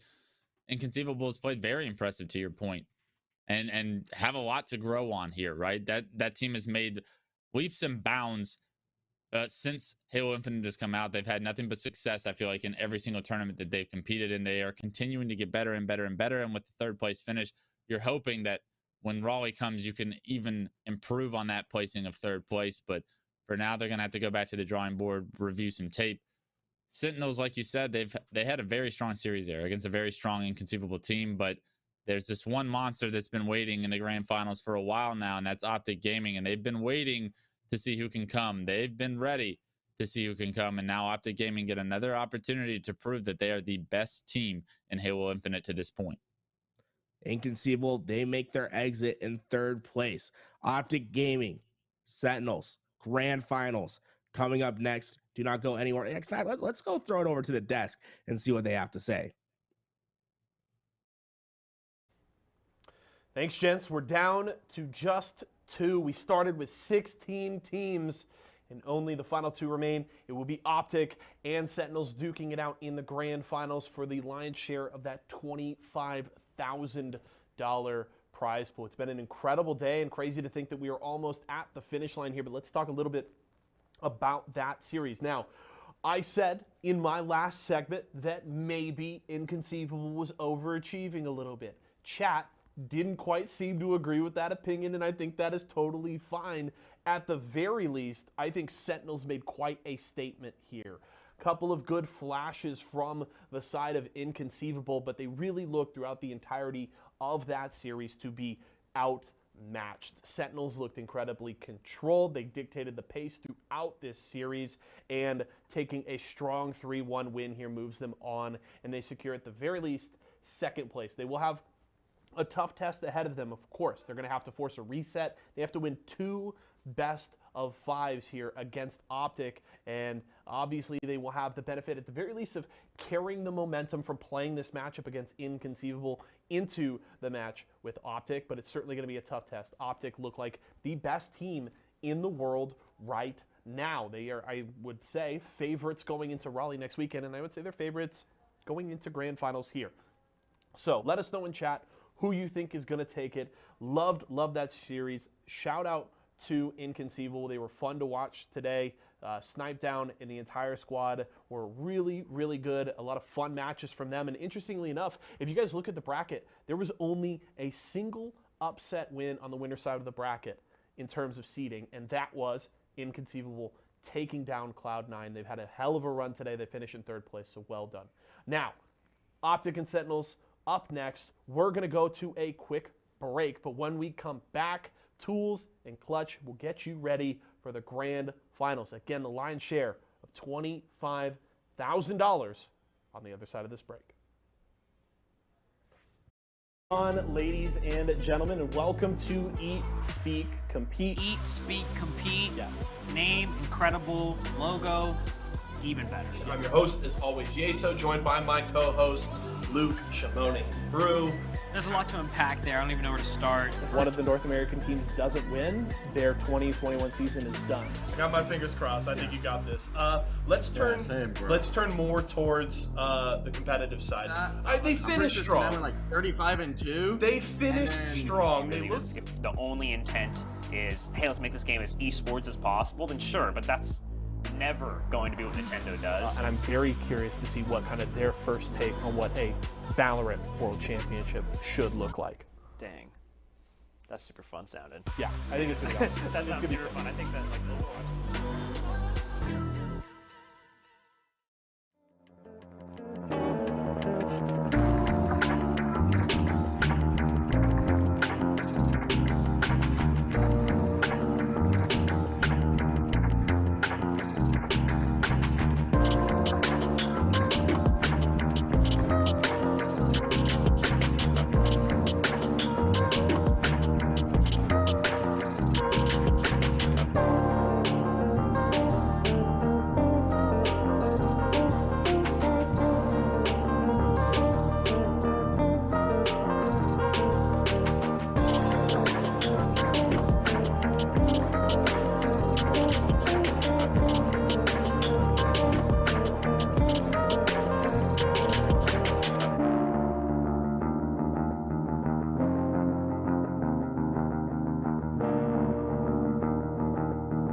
It's all led to this grand finals finally here. I'm Tools, that's Clutch. Sentinels versus Optic Gaming. We saw it once in the winners final. We said, hey, we like that one a lot. We got to run it on back. Clutch, what are your thoughts about this grand finals?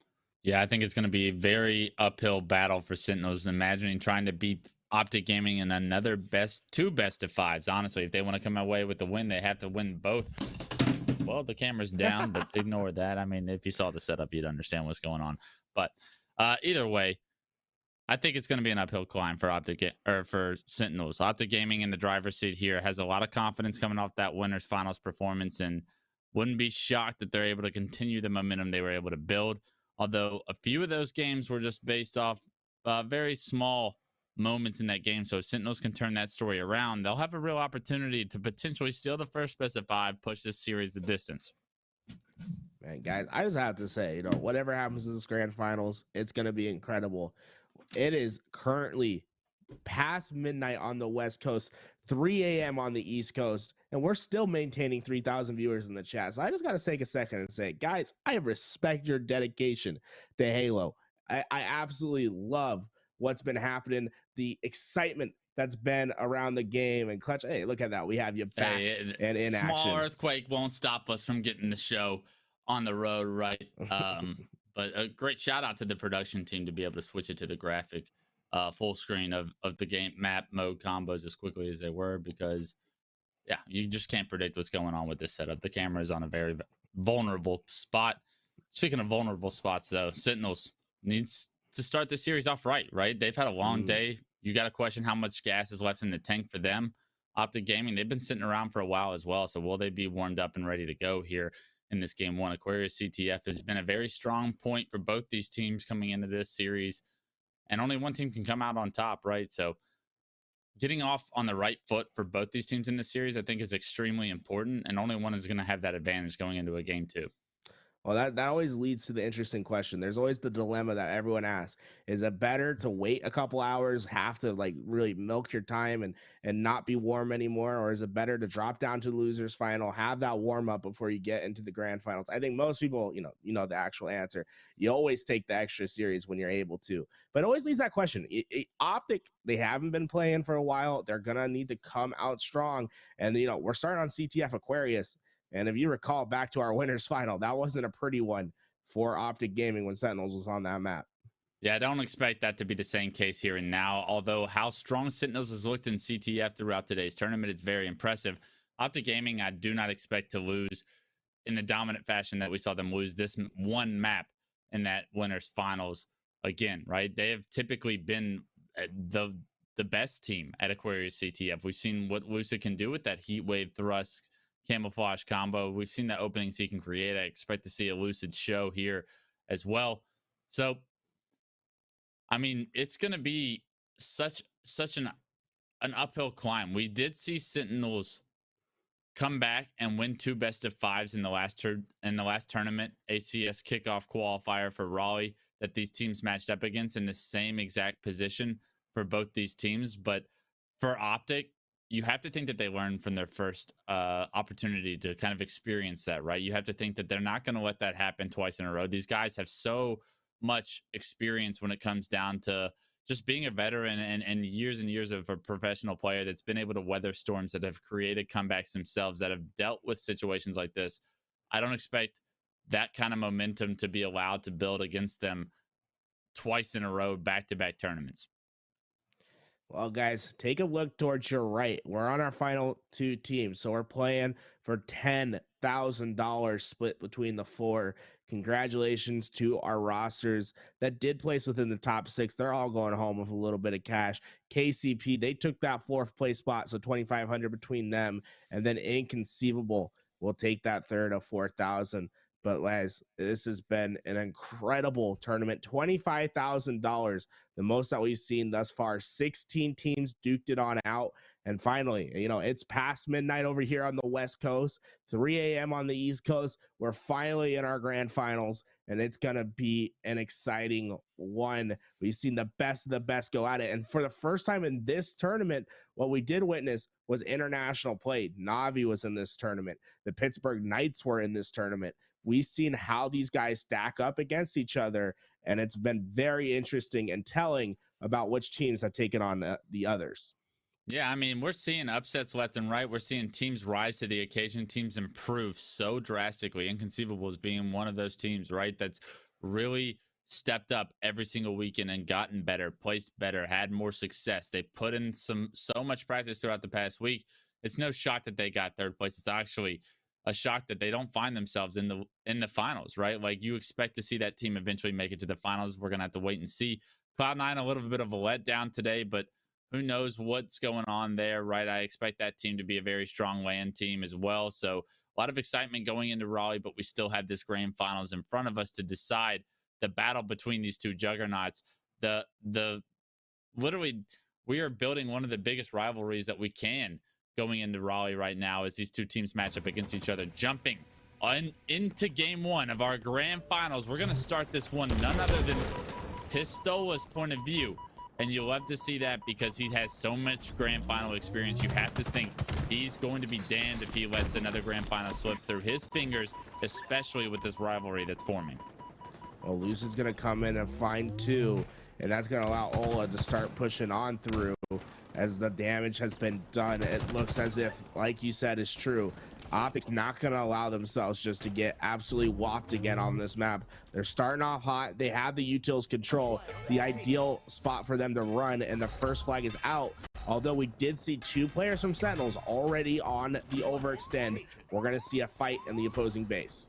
Yeah, Sentinels has gotten into the base of Optic Gaming. You see APG in the top of our screen here trying to fight out of his closet right now, and unfortunately it's going to turn into a bit of a stalemate, a 2v2 situation. It's Lethal, Frosty versus Trippy and APG, and the winner of this battle likely to get the first cap on the board.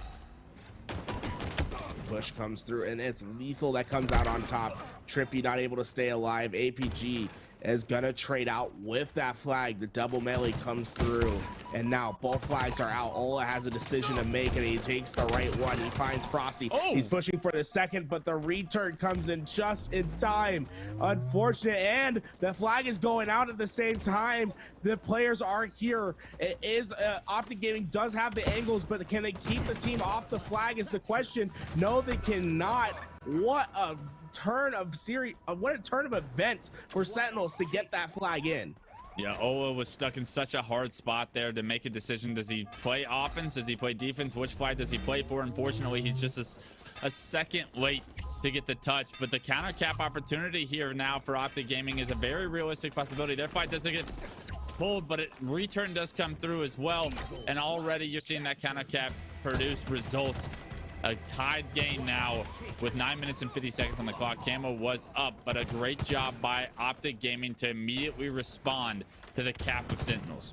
Well, guess what? Another flag is out and it's on its way. Sentinels was able to get away with that camouflage. I'm curious as to who got it and who's making the plays, but so far the feed lighting up for Sentinels. Finally, Trippy able to work with Ola to find Lethal and to get control of the utils, but there's 2 in this bottom base, and the camo is what makes the difference as this flag is still away. The double kill for APG, but is it enough? Can he get into that flag and return it in time? He's gonna have some more action to deal with. Can he win the fight? No, he cannot. Lethal comes out on top, and this flag still on its way. The overextension coming in from Optic Gaming. They're gonna have one more chance to stop this flag. Lethal's actually getting so many clutch kills so far throughout this game. He gets the flag all the way to the stand, and because of those 2 kills, Lethal awards his team the second cap of the game. He was the player that got the double kill in the 2v2 to help his team get the return on the first cap. You see Lethal starting to heat up and impact this grand finals early on. Trippy taking his time working with Lucid, and look at that, the dynamo grenades come in for the double kill. Lucid makes it a triple. Holy, that breaks the spawn open, and you can see Ola already coming in to flank into the base, but who else but Frosty to make the perfect play in the situation? 3 players, a triangle around him. He's able to find the kill and slow down the flag for now, but is it enough? Lucid flag on out, Trippy spawning in front of him. He knows this route is clear. Is there anyone in the back base for Sentinels to stop this run? No, there is not. We're tied back up 2-2. This is some of the most high octane action I've seen on this map between top teams. Lucid getting those 3 kills, 2 of them with the dynamo grenades, is such a crucial opportunity and opening that Optic Gaming was able to capitalize on. Right now, they lose control of the map to punch that flag in, though, so it's up to Lucid to once again try and regain control of his closet. The shots are good, but not good enough. He gets taken down, and now you see Sentinels looking to swarm the base. 3 kills come through, though. Optic Gaming play defense and get some space of the map. Optic Gaming now pushing forward. They're going to be able to have map control if they can find these next couple kills. The flag is theirs for the taking, and they can start to finally be in the driving position. So far, playing on their back foot after allowing that first opening cap from Sentinels. This is their chance to start taking momentum. And Trippy, Lucid get the job done. Flag is on out for Sentinels, but I think this should be a quick return for Optic Gaming, as they only have one more player to deal with. And yep, the thrust is what makes all the difference. Lucid able to find that kill on Frosty, picks up a pistol. They double team the heat wave. This is looking incredible for the side of Optic Gaming, as they are just dominating the kill feed. Lucid looking different as he just pushes forward. Double kill. My God, Lucid, what an event. Ooh, man, this man's different. Different indeed. Able to get those kills, and already APG in the enemy's base, pulling Sentinels as flag. APG does go down to a grenade, but another player for Optic Gaming is in perfect position to continue running this. Ola gets a kill on the roll 2, and now with 2 fresh dead for Sentinels, this flag cap for Optic Gaming is looking to take the lead for the first time in this game 1. Unfortunately, a little bit of a fumble here could spell trouble, but APG with a double kill in the kill feed is going to make this flag so much easier to punch in safely. Ola able to get it in, and for the first time this game, they have the lead, and they didn't have to give up map control. We've seen it a couple times where you put all their resources in to capture one flag, and you give too much up, and a counter cap comes right away. No, Sentinels are going to have to earn their way in. They find 2 as Optic go 2 down. Snakebite, he's going to get the camouflage. If he can get away, can he make the play necessary for Sentinels to tie this game up? Yeah, there are 2 currently dead for Optic Gaming. Make it a 3rd. Snakebite surrounded by all of the last remaining players. A nice reversal comes out from Snakebite, and a great job by him to use that camo, put it to effect, create some space on the map for his team. You see him and Lethal looking to push into this closet. Lethal does stay alive, and that's a massive job by Lethal to stay alive and not trade that kill out, because Snakebite's going to need some help. Unfortunately, Trippy with the trade is going to be everything that Optic needed him to be in order to play defense and buy some time for respawners to come through and follow up. Royalty gonna drop down and find himself an easy one on Lucid. Now regains his shields, pushing back up. Players shooting him in the back, trying his best to stay alive. He can't quite land the full burst of both the rounds to get into that body and give himself the 2-shot beatdown. Is unfortunately gonna get taken down before the damage can be done. But Lethal is just running into this base, trying to get this flag on out, and they're gonna be able to do so. And this could be potentially the flag tie that they are so desperately needing, as this flag is already past the 50-yard line. Yeah, pay attention to the kill feed now, though. Sentinels do lose 2 players, and now Optic Gaming with numbers are going to get some good damage onto this flag carrier. He's going to get stuck in this closet, not able to continue to run this just yet. A member of Optic Gaming does go front the base, and that's a predictable nade that you see. Snakebite come out. Can he win this pivotal 1v1? APG goes down, and Snakebite making plays to get a double kill there. Can he find himself a 3rd? Can he buy enough time for the rest of Sentinels to try and successfully punch in this 3rd cap? Wasn't able to find the 2nd kill, but he might have been able to buy enough time. That flag does get returned. I feel as if Sentinels still had a chance to go get that flag. I'm not sure what exactly happened on the back end, but I think that might have been a little bit of a missed opportunity for Sentinels to maybe try to grab that flag and try to keep it alive. One player in the closet denied that from happening, though. Whichever player that was just created so much of an opportunity for Optic to take this game 1. It may come down to that play alone that separates these 2 teams here in game 1. And because that player for Optic Gaming, unknown who it might have been, was able to do so, he has given his team that comfortable 1 flag lead. But you see camo in the hands of Optic as well. The flag already in the closet, and right now Trippy and the boys look to extend their lead by 2 flag caps. I love this from Trippy, right? He knows he can't just get that flag in. He goes back to try to put the damage in. Unfortunately, not able to execute on that kill, but it might be enough for Ola to get behind and find a quick double. He's trying to put in the damage, the hurt, but Frosty's able to stay alive. And really, if Trippy was able to execute just a little bit better and get some more damage, I think Ola would have been a prime opportunity to get a double kill and keep that flag alive. Yeah, he definitely would have had a better opportunity to make a play there. Unfortunately, you're seeing right now Sentinels does have that flag into the closet. Lethal picking up multiple kills so far in the kill feed, using this heat wave to a success. It's about, can they get the slays they need in order to continue this flag run is the biggest question here. 3 go down for Sentinels, and now Snakebite, the last player alive, knows that multiple players are going to be on this return. There's no way you think he can get a touch, right? Snakebite actually gets the kill, gets a touch. Trippy, he comes out, takes down Snakebite, but knows that if he hops that return, he's probably likely to get naded out. And right now, Optic Gaming trying to force their way onto this return could spell trouble as Frosty picks up a massive double, make it a triple. Frosty gets the touch as well, and with 2 minutes remaining, that is going to tie the game for Sentinels. And Sentinels, that triple kill while flags back in their base, that means they have the opportunity to push on up. And look at that, all of Optic Gaming trapped in their back base. They have to win on the slay outs. Ola able to find the first pick, Lucy gets the second, but the right side is weak. They get util control, but lose closet as it's going to be Frosty that pushes on forward. He can't win the pivot versus Trippy. Trippy gets on top with the commando. Royal 2 finds the kill on the escape, but now Optic Gaming is in a position to potentially try to work for the counter. Let's take a look over at this stat line, because Lucid 23-17 this game. He's trying his best to keep Optic Gaming in. Yeah, however, though, still a tied score line with 1:21 on the clock. The next team to cap likely gives their team the massive advantage of closing this game 1 out. We talk about it. Roll 2 with the flag. Only 11 kills to his name, but getting this flag to the closet could be the start of where Sentinels win game 1. Roll 2 patiently getting his shield back, knows that if his team's able to get a few slays, this is where they take control of the series. Frosty, Snakebite in the kill feed, find one of their own. And now Royal 2 wisely, patiently playing the situation. 49 seconds on the clock, and Sentinels take the lead. That's a man that knows how to get the job done.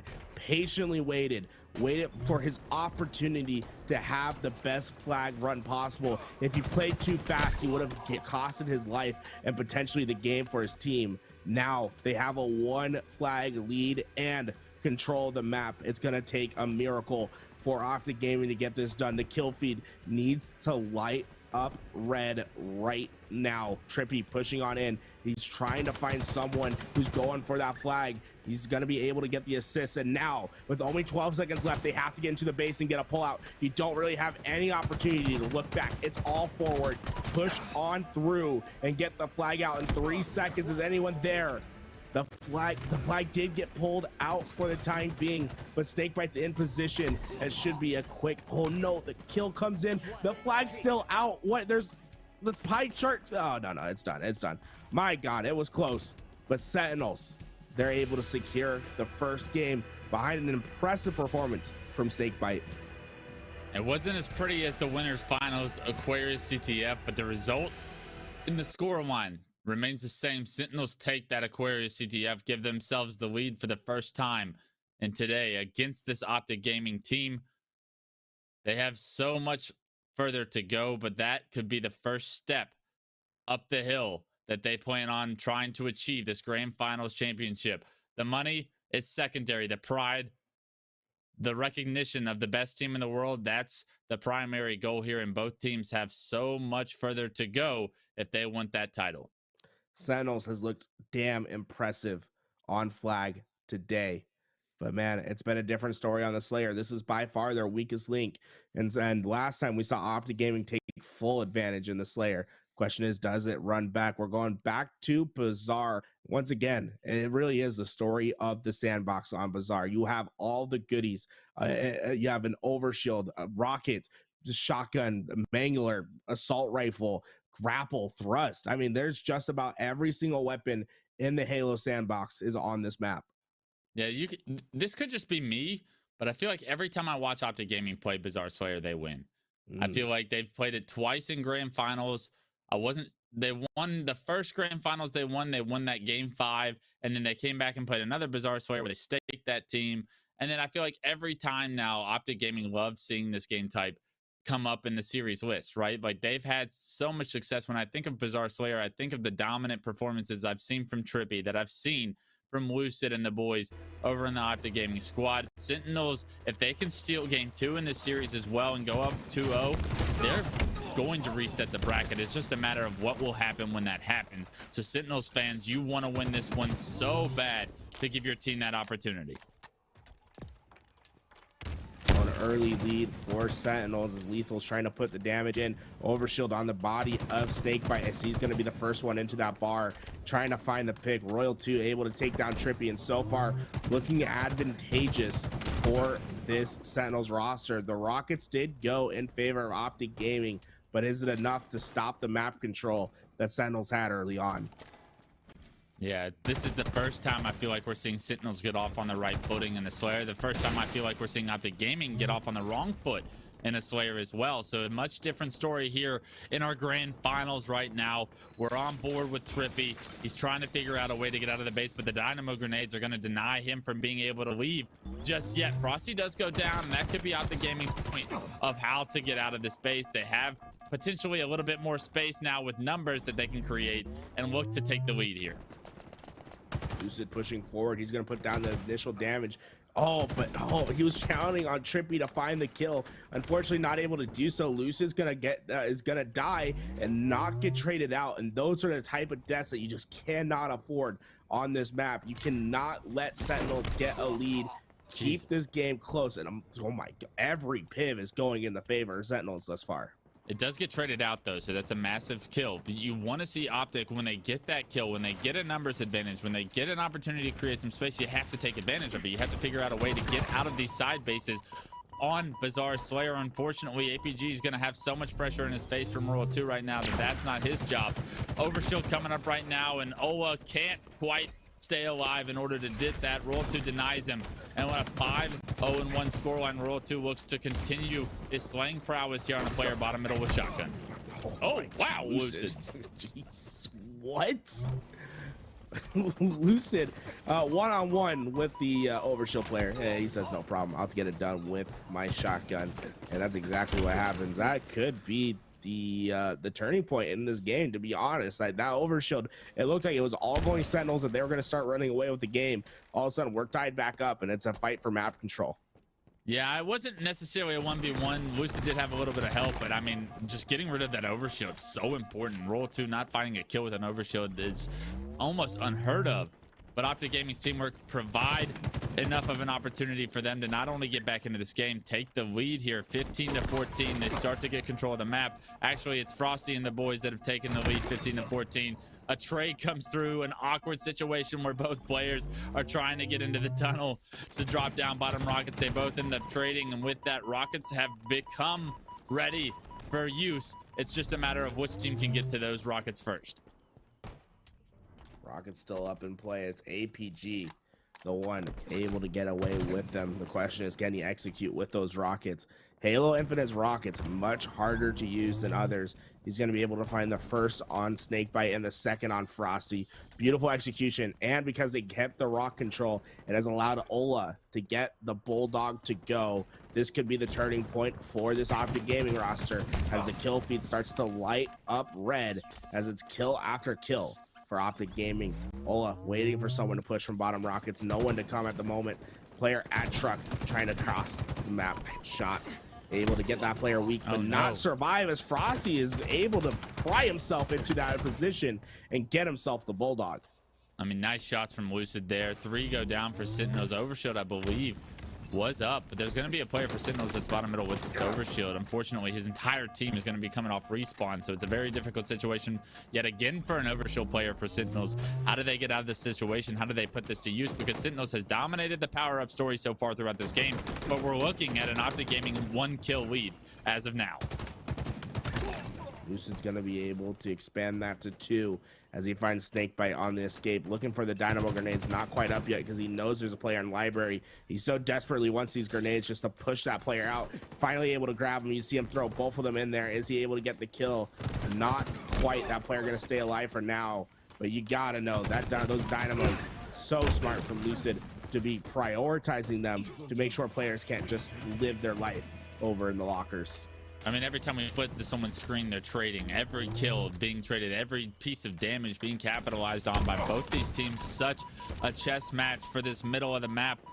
Right now, we're seeing between 2 of the best teams in the world, 25-23. Optic Gaming have been able to separate the score line by just 2 kills up until this point.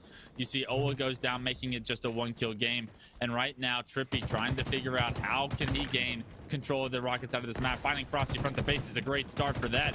Spots the second player onto the balcony. Great damage as well. And I love that Trippy is not getting hyper focused on that fight. He's more focused on making sure that he's able to relocate, reposition, and potentially catch another kill for his team's advantage. Trippy pushing forward with this Bulldog, 2 in front of him to take care of. Let's see if he's able to execute as he's rounding around the corner. 1 in front of him. Gonna have to back down for now. Overshield gonna be playing an impact soon alongside the Rockets, and it's gonna be so vital for this Optic Gaming roster to control the rock side of the map. You can get the cross towards Overshield. Getting these Rockets is pivotal to your success. He's able to grab the Rockets and he's away. Ola was able to grab the new Bulldog, and this is looking great. Actually, I think he has a Mangler, but this is looking great for Optic Gaming, taking control of what's important. You see Lucid pings the Bulldog is coming up off spawn. Overshield player is spotted out, but Rockets Overshield, they're traded out, equalized with each other. Unfortunately, Lucid probably didn't have to blow himself up there, but I mean, Halo Infinite Rockets, am I right? But back into the action, 32-29. Sentinels have taken the lead with the control of the map that they've had. Look at Lucid coming off spawn right now. Frosty able to trade with him. I'm sorry, that was APG, but great kills come through for Optic Gaming to make this game just a 3-kill game, to keep this game a 3-kill game. They've been fighting for map control the entire time, but still such a close game. That's a testament to Optic Gaming's teamwork and their ability to trade these kills out, especially from a disfavorable position like they've been in for so long. Oh, Lucid tried to do his best to get up in the face, and now the lead from Sentinels is starting to get a bit concerning. It's a 5-kill lead as we're approaching the end of this game, and Frosty has the Bulldog, and he's ready for the next set of spawns as he's going to be chilling over in top bar, pushing on down, and actually going to get pushed out by Ola and killed. That's going to be a huge stop for Optic Gaming, getting rid of that Bulldog player that's up in your face and allowing some breathing room, but you have to start getting kills. Trades are not looking appetizing at the moment. Look how patient Snakebite is. Look how smart he is, how aware he is to be able to finish that kill for Lethal's damage, be able to capitalize on that, keep this to a 4-kill, make it a 5-kill game. Multiple members of Optic Gaming trying to figure out a way to once again get out of this base. They have not yet had an overshield in this game, and because of it, they are separated by 3 kills right now. The pressure from Trippy could potentially be the success they need. Lucid on overshield spawn, able to pick this fresh overshield up, and just 2 kills separating the 2. You finally see Optic Gaming with potentially the power swing they need. Yeah, you can see all of them starting to swing in. Ola trying to get to the face that player, and Bar Royal 2 comes out the victor, but Lucid with the quick trade out. APG has a big fight to win. He's gonna lose it to Snakebite, and all of a sudden Trippy he was looking at his team push forward, saying this is gonna be the change that we need. Instead, the grenades come in, he gets taken out, and this lead stays stagnant at 2. And now Sentinels, they're pushed up. They have control of the map for now. It's going to be up for Optic Gaming to break in and out of this setup. Sentinels may have control of the rocket side of the map. Optic Gaming has control of both corners as of right now. One player does pop in front of the base. Lethal able to find 1 bottom middle, make it 2, and Lethal finding 2 crucial kills. 47-45. Roll 2. He doesn't figure out a way to get the headshot, but he rushes the player, runs him over with a melee, extends this to a 48-45 lead. Sentinels 2 kills away from taking game 2. 1 kill now, and the Rockets to make it happen. If I'm Sentinels, I say, hey, let let Snakebite get the job done, and that's exactly what happens.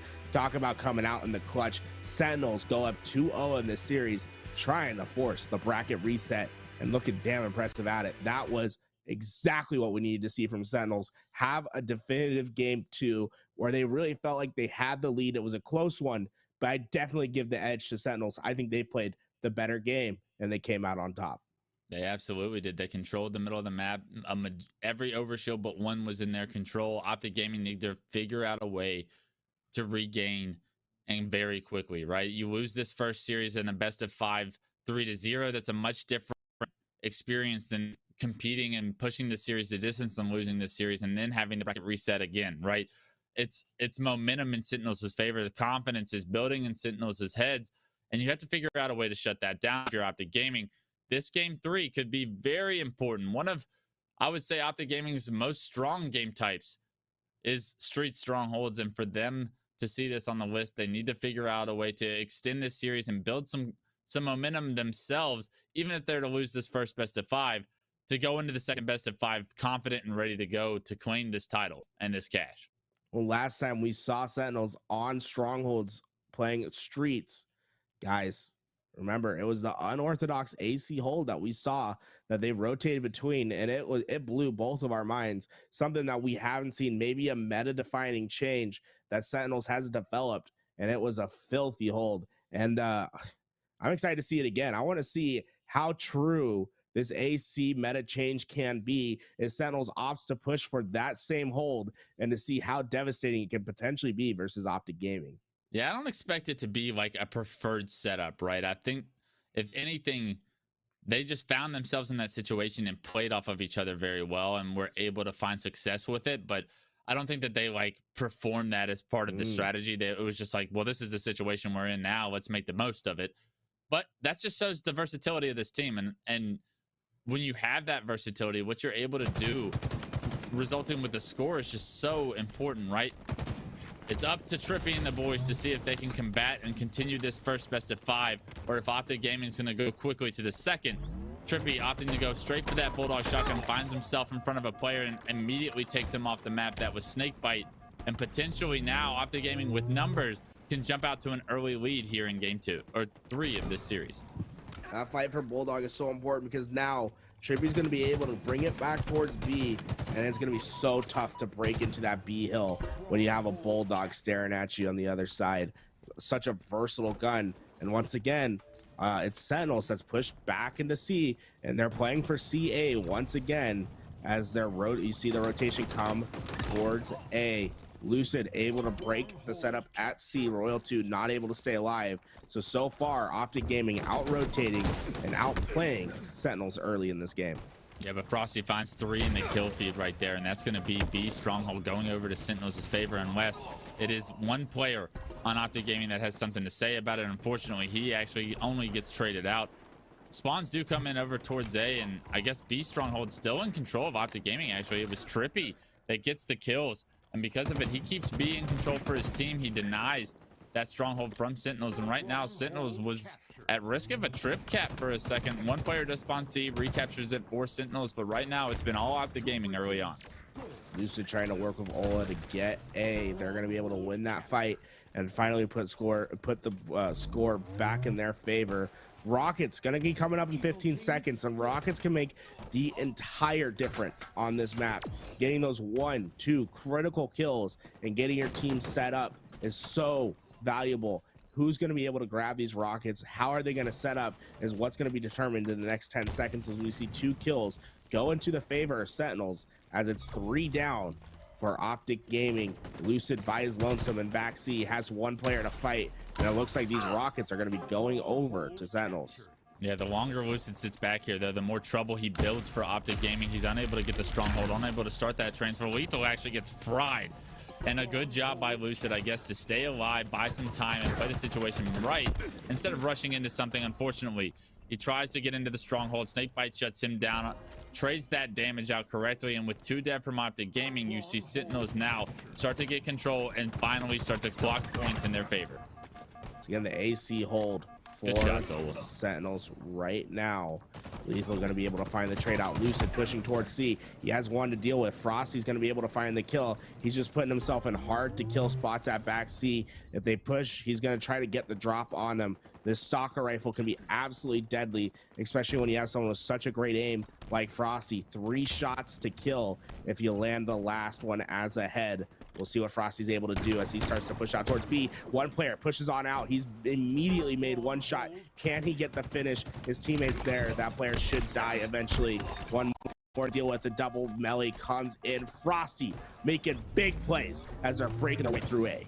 Yeah, those 2 kills we're going to award Sentinels with A control right now. Unfortunately, throughout the chaos, B was lost. APG gets taken down, immediately erased off the map. Rocket's not up for 30 seconds. They try to contest C here, but you don't want to see an overextension from Sentinels. You want to see them sit back comfortably with B and A right now, but unfortunately, Frosty with an overextension, it seems, didn't expect that player to be in the shotgun, and because of it, he now turns this game into a 3v3, and if Sentinels isn't careful, they're going to lose control of B as well.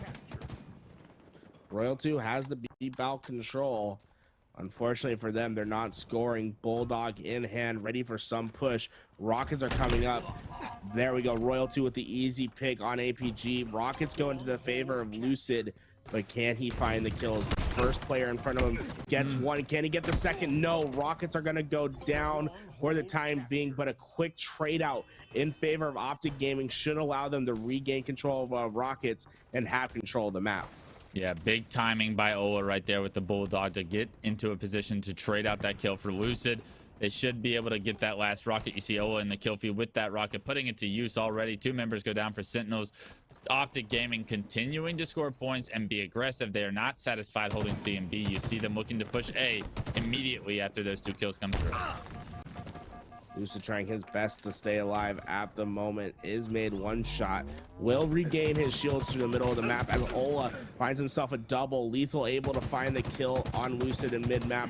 Royal 2 trying to take A all for himself. Unfortunately, the spawn at Cafe will cut that short, and now a potential trip cap going in favor of Optic Gaming as Trippy was able to nullify C, and there we go. The trip cap is in effect. The spawn and PD is a dangerous one for Sentinels. You see the pressure on from Trippy right now. He catches an unsuspecting player off guard. It's going to be lethal. Roll 2 does find a kill, but Lucid able to find a kill on the Roll 2 as well. So this player in A is going to be by himself, and Trippy with great grenades can potentially make this a very easy kill. He does. Snakebite gets taken out. Yes, A is controlled, but you see the score, how lopsided it's been. Optic Gaming doing everything they can to make this best of 5 stay alive in their favor. Finally able to get out of the trip cap as Sentinels momentarily was scoring. They're trying to get back on the board as they're working on C. Snakebite trying to put in the damage necessary, able to get the kill before the reset comes in, and this is the opportunity that Sentinels has been looking for. They're finally able to push in. The PD spawns coming in, rockets are spawning up. They should have quick access. We saw the split happen over at B. 2 players from Optic Gaming are towards B. Can this rocket be the difference maker? Frosty finds the first, gets the second with the BR, and that's going to clear the way for a trip cap to be in effect for Sentinels, and they're not slowing down anytime soon. And the best part, Frosty still has 1 rocket to work with, which basically means he can hold down a base all by himself. It'll be really interesting to see how long can Sentinels keep this trip cap. They have pressure at A, pressure at B. Frosty opts to go towards B. Can't get the reset though, so the rocket does award him a kill. But unfortunately, they're going to lose B. So this AC hold that you wanted to see, we'll see once again. Can Sentinels make this a real setup? All members of Optic Gaming making their way towards C. 1 cuts through the middle of the map, and that's going to cost his life as we see 2 push down into C. It looks like the B rotation could be coming in. Snakebite trying his best to stay alive. Look at that. They got the stop at C, so instead of opting for the rotation to B like I thought they would, they fully commit back to C. They find the kill, and now it's Frosty who's trying to get back into position to defend at C. Frosty wisely going around, knowing that these players are going to be forced into this funnel right now. APG gets taken down, and now Optic Gaming spawning over towards A is going to have to flip their attention, but Frosty, he's going to apply pressure to B. He's going to find this player into Arcade, and he knows he's no shield. This player trying to play his life. Frosty loses 2 teammates, though, and now Frosty's in a Optic sandwich right now. Optic doing a great job of not just jumping in a stronghold right now. They know they have so much of a lead to play with. They get the slates they need. Rockets, I believe, are coming up in 15 seconds, and Optic Gaming now regain control, but Sentinels is right back in this score. incredible patience from the side of Optic Gaming to make the play necessary. The pulse rifle comes in from Lucid to break the shields and allow Trippy to get the double kill with ease. And now a potential trip cap back on board, rockets into the hands of Lucid. This is all Optic Gaming's game to win or lose. How do they execute? Royal 2 somehow doesn't die, rockets into the hands of Sentinels. They have their opportunity. It's gonna come from this flank from Snakebite going into C. Royal 2 gets the easy kill on Ola. Trippy trades out with the Bulldog. Royal 2 finding more kills as with the help of Lethal as they're breaking into B and C at the same time. Another potential trip cap could be in effect if Royal 2 can win this fight towards C. Royal 2 wisely doesn't even stay in that fight though. He allows himself to be a nuisance with this Bulldog. Does Optic Gaming know Royal 2's got this Bulldog? Do they even care? They flip the map onto A. The spawns and Cafeteria come through. One player to deal with, and Lucid with a massive kill under Royal 2 could have just won his team this game. He's trying to get back into C to get the reset. The reset will come in.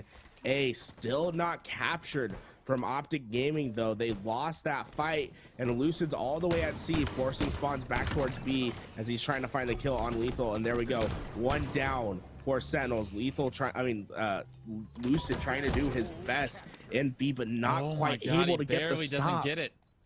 Oh my. Royal 2 in position to kill anyone that decides to push forward. The reset did come in. We can see Frosty just playing his lane. He's looking for the opportunity. He spots 2 in the mid map. He's going to give that call out to his teammates, and we can see Snakebite getting ready to engage. This next rocket could determine who wins this game. It absolutely will. You see Frosty trying to anchor from this balcony position, relocates towards the brew grenades, gets some damage onto players at B, but knows that his team is in trouble. He needs to advance on the map quickly. He's going to lose B, but what's the recipe for success here? Frosty in a very tough position to try and find success. Spots this player bottom tower, but that player wisely just plays around the pillars, stays alive, and because of it now, Royal 2 is the last guy alive. Lethal coming off spawn. Sentinels are forced to act quickly, and rockets coming up with Optic Gaming in complete control of the map.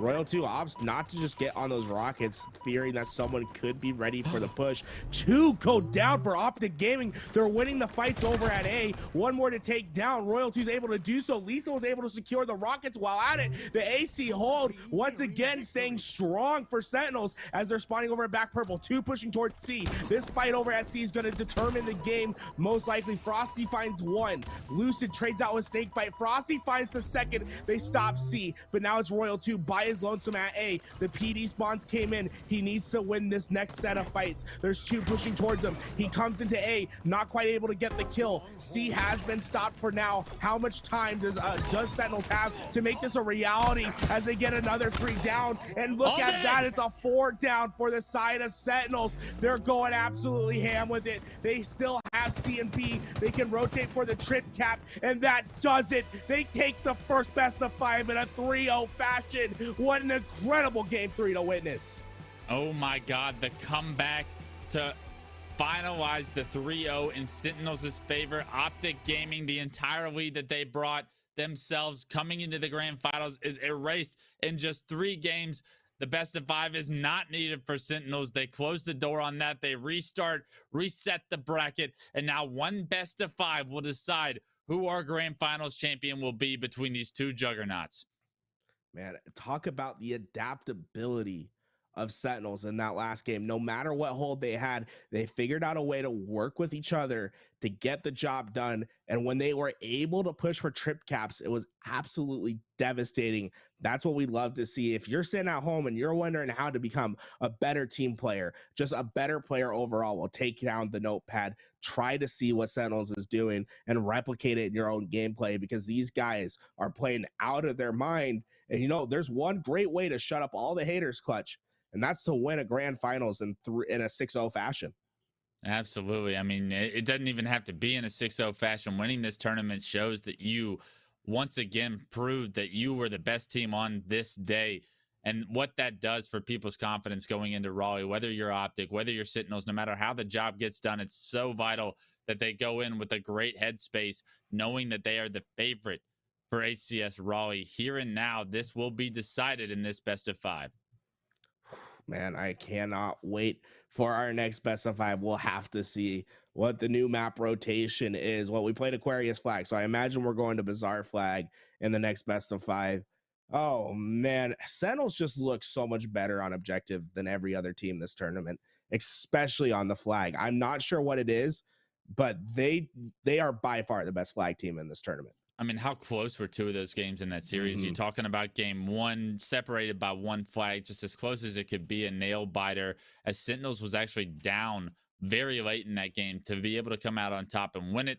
Quite impressive. That game right there, they were down over 100 points at one point. It looked like Optic Gaming were going to wipe them off the face of the map in that game 3. But no, Sentinels dug deep, canceled that series out, and showed us that, yes, the answer to did they have anything left in the tank? Yes, absolutely they do. They have every intention of winning this grand finals. They didn't get here for no reason.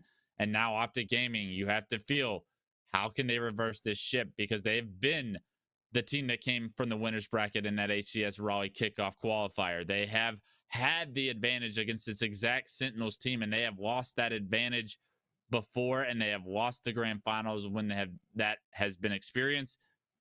You have to think history repeats itself, and right now you have to find a way to deny history from once again rearing its ugly head in this situation. Well, this rodeo's far from over. We have another best of 5. Do not go anywhere. We're going to get this all set up as we take a quick break.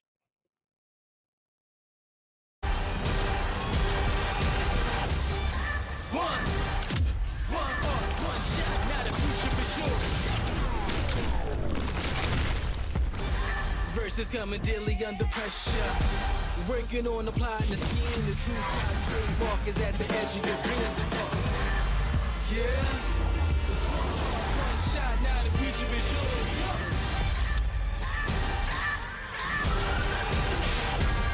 I'm turning dreams into reality. In the lab with the formula and chemistry. The memories spark and motivate and make the industry shake. With the balls and the breaks, I'm talking one chance at the soul, go for the goal. It's one shot, now the future is yours. Let's go.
And here we go into the reset we venture. Starting off, Bizarre Flag.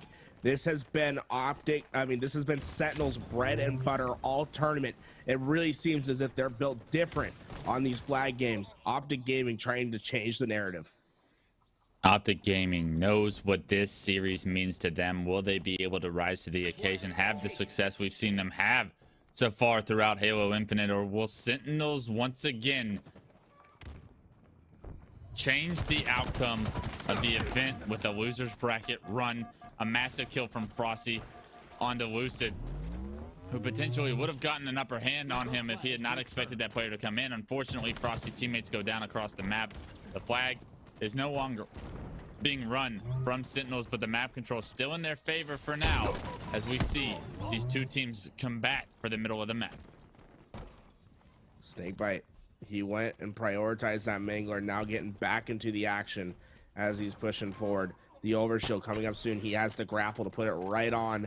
Once again, using the full extent of the sandbox to his best ability, getting up into the action, not wanting to waste any of this overshield. Pops 2 to the shield, gonna be able to kill APG. He's in the base and now has a potential flag run. One to worry about in the back. Snakebite taking some heavy damage, but able to survive the fight. Unfortunately, Ola gets the return, so that could spell an end for that flag run for Sentinels. But Optic Gaming trapped in their back base for now. Yeah, fortunate opportunity for Optic there as the player spawned back. Thrust was able to get enough damage into Snakebite to allow that player that was bottom tree to get that kill. And now we're seeing Trippy advance on the map, pick up that Bulldog, and we've seen the work that he can do with this weapon in hand. Unfortunately, he gets sniffed out from the respawn of Snakebite, and already Snakebite with 7 kills, starting to build some momentum for his team. But with rockets coming up, every kill right now is crucial. APG trying to do his best to find the pick. Unfortunately, that player gonna go right back into that bottom rockets and stay alive for the time being. APG now trying to push forward. Lucid was able to find one, but immediately got traded out. Lethal finds his own, and now Snakebite pushing forward. And guess what? Rockets in hand, 2 to work with. Gonna have to waste both of them to get rid of Ola. But he's gonna be able to just keep on the pressure, and getting this rock control is just so important for your team. Yeah, controlling the inside of the map is everything on Bizarre CTF. The second step is getting into the enemy's base, but you're not able to do that if you don't control that middle of the map. You see Optic Gaming, those red dots on the observer mode right now. You see all of those dots are going to be stuck in the back of their base. If Optic Gaming can continue to play strong defense, the score will remain the same. But the second Sentinels find the opening, get this overshield, and potentially get numbers in their advantage, we could see this score quickly change in their favor. Oh, this is so interesting. Snakebite obviously is keeping an eye on that timer and getting those grenades whenever they spawn back up, as he's used 2 sets of those grenades already, and he's waiting on the third right now. That you can, guys, if you take a look over on that pad, there's a little bar that fills up as the grenades come closer to spawning. But here we go, 2 in the bottom base. That's easy enough for a player like Snakebite to come get, and he's going to be able to give himself another 2 grenades to refill his inventory, and the push is forward for Sentinels. And Snakebite, the respawner's coming through the corner. Snakebite actually predicts that to happen. These brew grenades, they're worth more than their value in damage right now. A double kill for Snakebite, as you see Lethal across the map with the flag, looking to punch this one in, and for Sentinels to take the lead. What predictable spawns from Snakebite's point of view, as those players were helpless against the brew grenades. I think that's something that Sentinels has clearly seen in film and practice, is manipulating the bases for those spawns. And then Snakebite, you saw how he prioritized getting those spike grenades. Well, he knew exactly where to put them, and boy, they are just so deadly when you get them in those close quarters. And you saw both those players essentially made one shot when Snakebite was able to push in and find the double kill. Now Ola trying to do his best to find the push in. 2 of his teammates go down, but he's able to alleviate the pressure for now and provide opportunity. Optic Gaming needs to answer right here, and it's going to come down between Ola and Trippy to find these next couple kills. Trippy somehow still alive in the bar. Great assist from Ola right there to try and keep him alive. Unfortunately, finally Trippy gets taken down. You see Ola on screen forced to back down, forced to wait for help from his team. He does get some shots that allow him to trade with Frosty, but a trade is not what Optic Gaming fans want to see. They do have numbers right now as Overshield comes up, but if Sentinels is able to make it out, this will be a very important battle for this Overshield. The grapple does not come through. The trade does. The grapple the second time around is going to pull him towards the Overshield.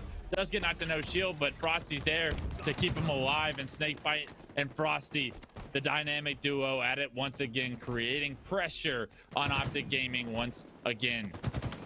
These two are just working together. The team shots on point. It looks as if they're playing the same game with the same controller, with how their movements are synchronized. Snakebite finally able to get into that base and pull out the flag. He doesn't even wait for that kill. Use that extra overshield to get this flag out and away is the priority, and he's going to be able to get it all the way back to the midpoint, but a quick back smack from APG will stop them. Those dynamo grenades gets APG one shot. Frosty's in position to potentially find the kills to keep that flag alive, but APG, wonderful job staying alive and getting that reset. What a play by APG, coming out of nowhere, getting the back smack on that flag, or killing that guy where he did is even more important, because that flag, if it's advanced in front of Sentinels' base, if it's just a few more feet across the map, it's so much more difficult to get that return, but he's able to play around the hut, bottom middle in front of his own base, get that return secure, keeping this game to just a 1-0 flag game. Everything looked like it was going wrong for Optic before that, and now it looks like Optic finally have the map in control. Ola trying to get behind enemy lines, able to find Royal 2 with an easy 2-shot. Now gonna be the most forward player for his team and needs to find opportunity as Snakebite has taken down Lucid. He's trying to find Snakebite on the hop back. Trippy able to get the help and the kill. Now Ola still just alive and forward, and this can be just the difference maker, just staying alive in the back base and preventing the other team from crossing the 50-yard line can be so critical towards your success. Unfortunately, he does eventually go down. This next overshield will go into the hands of Optic Gaming, as I believe, I'm not sure who got away with it, but Snakebite not able to find that kill in time, although finding kills hasn't been a problem for him all game. The man's 16-7.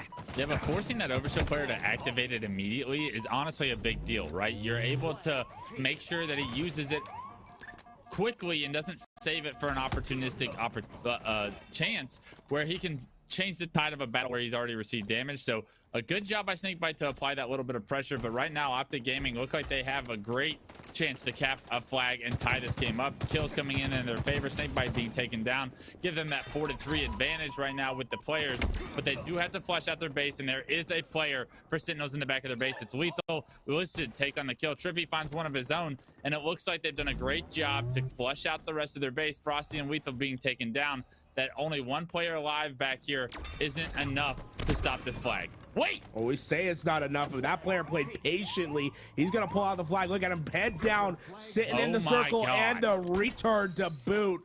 Royal 2, what a play when needed most. Only player to make it happen. He gets it done. Low presence is what makes the play happen. Dude, Optic Gaming thought they did everything right. They get hit with the oldest trick in the book, a player standing still on their flight. There's no way they expect Royal 2 to play like a bot, and because he does it, it's the best play that Sentinels could have made. Royal 2 unsuspectingly able to get that return, keeps Sentinels in the lead. Frosty now trying to apply his own damage. APG will find him around the corner. Royal 2 is trying to do more for his team. Already has the reset with only 2 minutes left, though.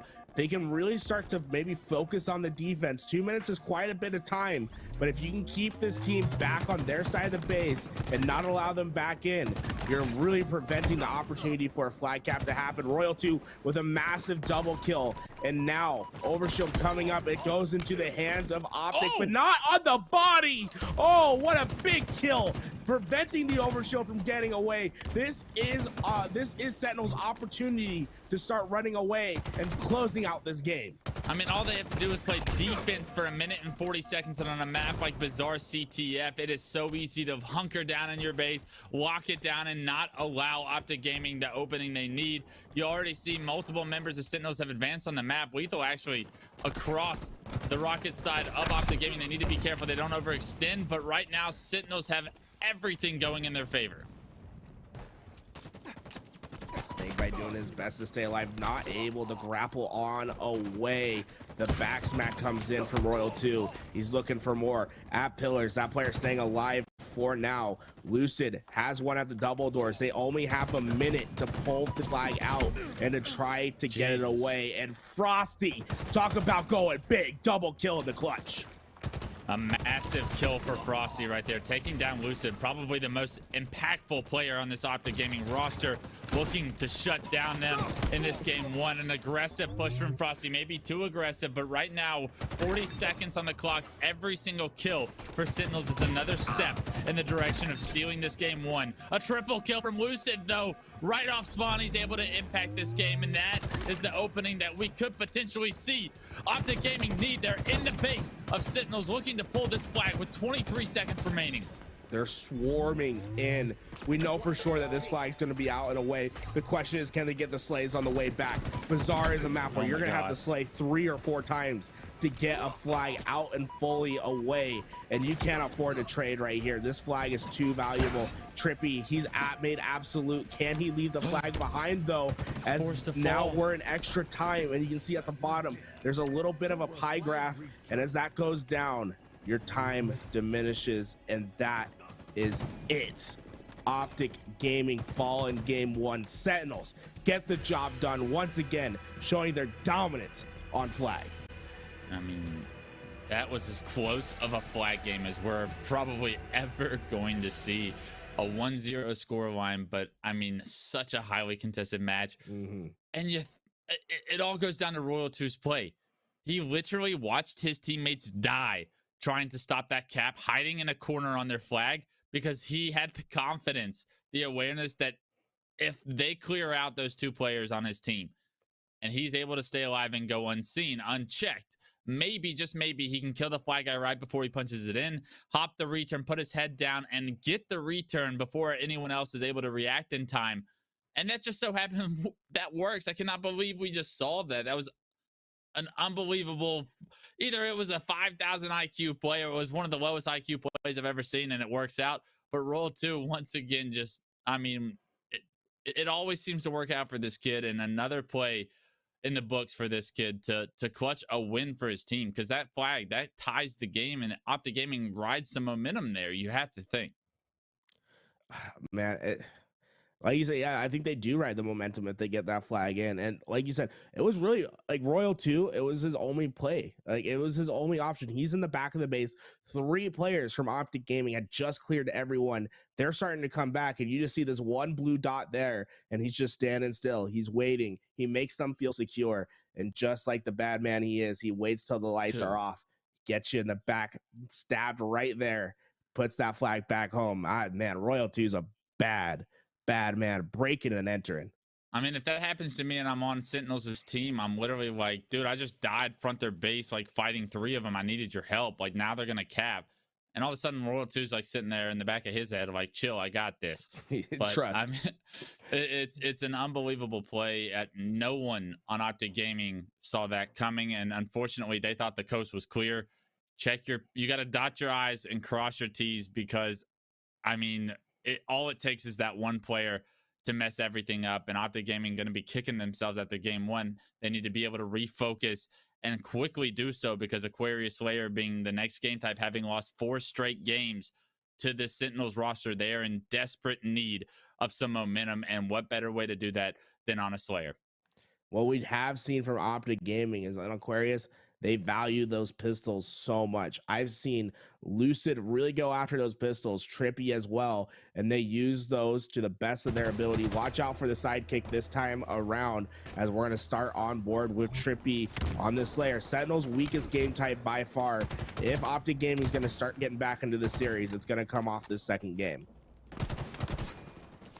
Already off to another good start in this Slayer. You see Sentinels up 2-1. APG able to trade one out for himself, take down Lethal, but loses his life shortly after a 3-1 lead. Make it 4 for Sentinels. You see the members of Optic Gaming, they feel separated. They can feel the momentum slipping away from them. This camo still top middle is utterly important to their success, but right now you want to see them build some confidence, gain some map control, apply some pressure to Sentinels, put them on their back feet for what feels like the first time in this grand finals. Frosty getting up close and personal of APG. Gonna get the trade out as 2 more go down for Sentinels. 6-6, tied up all. Lucid doing his best to stay alive. He's playing as forward as he possibly can, and he's able to get the kill on Lethal. Beautiful shots to get that one on done. And the double kill to boot. Lucid just all over the map. You can tell he's ready for the next spawn. He goes, he picks up the thrust. That thrust can absolutely just determine a fight right away as he uses that thrust to get the player one shot. And who is that? Ola that has the camouflage ready to push in. Trying to hunt down that one-shot player. Unfortunately, that player's gone for dodge. Able to re-engage here now. Ola with this camo, unfortunately, taking a one-on-one gunfight. Wisely backs down. You see the assist come through for Lucid, and that's Ola just playing perfect to a T. Unfortunately, there's a second player they didn't sniff out, and Ola's going to lose his life as well. This game's still just neck and neck as it's 11-9 with 10 seconds left for the next camo to respawn. All right, we're just waiting for one moment to really turn this map on its head, for one clutch opportunity for this team to start pulling away. And look at that, it's Optic Gaming that gets away with the camouflage. Snakebite tried his best to lay down the damage, but not enough angles at top mid. And now Trippy finds the first pick. And if this camouflage player can find their way around the map and find an easy kill, it could spell disaster, as it's Lucid at bottom mid with this camouflage and sidekick combo. Lucid, love the idea that he's been able to scavenge up until this point. Creates an opening. Ola with a nice double kill, extends their lead to 4. A trade from APG is not what you wanted to see in that case when they have that 4-2 advantage, but everything seems like it's starting to flow for Optic Gaming. This is what you wanted to see, a highly contested match. If we can hope for anything as fans, we want this series to go the distance, and that means Optic Gaming needs to wake up. It appears that they've started to do so. Oh my God, Lucid went on an absolute tear. That camo making all the difference. He starts this game 9-4. APG getting up, not quite able to find the double on Royal. That last burst gonna miss by just a hair to prevent the double beatdown. Lethal wins his fight across the map, and this is where Sentinels can start taking control of the map once again. It's going to be up to Frosty to win his individual fight ahead of him at utility as 2 push forward. He's getting the shots in, gets one weak. Can the push from the other side come in? Top base. Oh no, I don't think Frosty was expecting a player to be ready for him. Unfortunately, he was, and that's gonna stop that push in its tracks. Yeah, look at Lucid's ability to slay so far out throughout this game too. 11-5, double positive right now. The difference in the score as well as he continues to apply pressure. Ola hunting this player with heat wave down bottom middle. Can he figure out a way to get that kill? Unfortunately, he knows that if he overextends front that base, he is dead. And as well, Snakebite finds the opening to push Ola, capitalize on some of that damage, find the kill himself. 2 members of Optic Gaming go down, make it a third, and Trippy. And right now, Sentinels look like they're on the comeback. Lucid still has the camo, but has made one shot, somehow able to get away with his life for the time being. He has the heat wave and the camo. This is what you exactly are wanting in order to find big kills like that one. Frosty thinks he's clear to push through. No, the heat wave, it gets the job done. And so far, we've just been seeing a 4-kill lead really be maintained by this Optic Gaming roster. And it shows you how close these teams are. They're waiting for one opportunity to gain 4 kills unanswered. And then from there, it's trade for trade. These teams, it's so hard to gain a lead. Yeah, but who's maintaining their pace is Lucid. 14-6 now, leading the lobby with almost double the kills of the next player in that lobby. Lucid absolutely creating the opening that Optic Gaming need. They have to find some life, and who better than their MVP to step up in their moment of need to create the difference in this scoreline right now. Score only 3 separating them for now. Royal2 and Frosty working together to get the job done. The Dynamo Grenade will stop Frosty for the time being, but Ola is going to pay with his life. Royal2 has to back down as that Dynamo made him too weak. Frosty trying to get away as well, and this is beautiful from Sentinels. They're laying down damage, they're valuing their life, and you can tell Ola eventually able to find the kill on Lethal across the map. to stop the flank play that Lethal was making. Rossi's just doing his best to stay alive. I mean, the man just zooming through bottom mid as Royal 2 and Snakebite work together to find another kill. Frosty in his pivotal fight versus Lucid, and no one has been able to stop that man on the map. Lucid 16-7 as they once again maintaining a 3 to 4 kill lead as this camouflage is coming up. This camo, it's gonna be detrimental to Sentinels if they aren't able to get that and get away. And we've seen what kind of damage Optic Gaming has been able to do so far with these camos. This score line still remains just a 2-kill game. Like we continue to say, kills continue to be traded out. Both teams doing a phenomenal job of not letting this game get out of hand either way. Trippy with a nice kill under Royal 2 there keeps it a 3-kill game. Unfortunately, he gets shot in the back. Can he stay alive? He's going to be running right into the members that are spawning from Sentinels, but they don't expect Trippy to be there. He's going to have that heat wave and probably going to be able to find a kill here shortly. But it's literally Frosty finding a kill and then dying, and then another player finding a kill and then dying. And look at these trades coming through. Pivotal kills. Every single kill, every single life is going to be crucial as 38-40 as we enter the late game here and now. It's small mistakes that can cost you a game. As who's going to be making that slip up, who's going to be finding the clutch as we approach the end of this game. 2 push forward. Lethal has the heat wave. He tries to lay down the hurt, not quite able to get the kill, values his life and gives up the top left of the map. This dynamo grenades, they're going to start pushing through, and once again that dynamo didn't do a lot of damage, but what it did do is it gave info, and it's going to cost Lethal's life. It's so easy to tell visually and through audio if your dynamo grenades are hitting, and that's what costs Lethal's life. And it's allows Optic Gaming to maintain a 1-kill lead. It's just a 1-kill game, 43-42. Camo's coming up in 27 seconds. You see Sentinels not knowing how many Optic and Gaming members are going to be over here towards the dynamo grenades. One player does actually push all the way out to the dynamo knock. Trippy down to no shield. The entry comes through, and it's Frosty that finds the entry. Camo coming up very shortly. 10 seconds, I believe, for it. Another player spotted front the base, and Optic Gaming starting to lose the space on the map they were able to create. And what does that mean for Sentinels?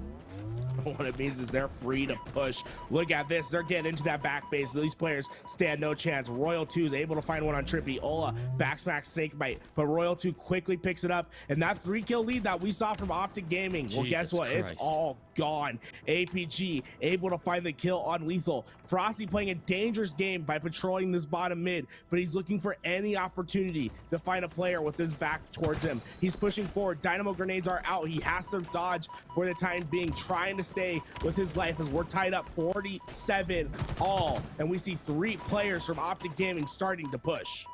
You see Lethal no shield right now, using Frosty as his bodyguard. Frosty finds a kill, making it 48-48. Frosty goes down from Trippy. 2 members pushing top green. Lethal's going to be in trouble. You see all the dots near Lethal. He loses his life, 49-48. And now Sentinels is going to be trapped green side of the map with no room for error, 48-49. Optic Gaming have the opportunity now to get all the space they want, as Sentinels cannot make one mistake to stay in this game. Oh man, and it was Frosty who just exposed himself too much, but there was nothing he could do. He went to the right, he went to the left.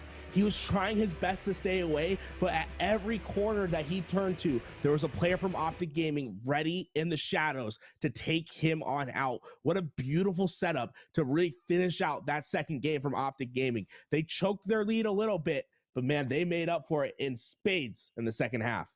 What a game. I mean, just a 1, 2, 3 kill game max throughout the entire time. Hardly ever do you see a Slayer that close the entire way through. This is as competitive of a series as we're going to see. I know the first series in the grand finals was a 3-0, but games were close, and now we're seeing Optic Gaming wake up. We've seen them take game 2, and if anything, we want this game 5 to be a realistic probability. And right now, both these teams playing at such an equal level, with a 1-0 flat cap in game 1, a 50-48 in game 2. You can almost smell the fact that we're going the distance again. What I love is that we're going to see the shock rifle back on the map. Last time we saw it, Frosty went absolutely crazy with it. Can he do the same? And the question is, you know, Lucid's also in this game. We've seen him with the shock rifle. What is he able to do as we move to recharge strongholds? One of my favorite maps to watch. The unique weapons on the map, the way that it plays itself, the angles, you have so many close range and long range fights. It feels like it has a little bit of everything in it. And the utility on the map is some of my most favorite to watch. You have the sword, you have the charge rifle, you have the camouflage that spawns bottom middle, and the mangler that can absolutely shut down an entire lane by itself.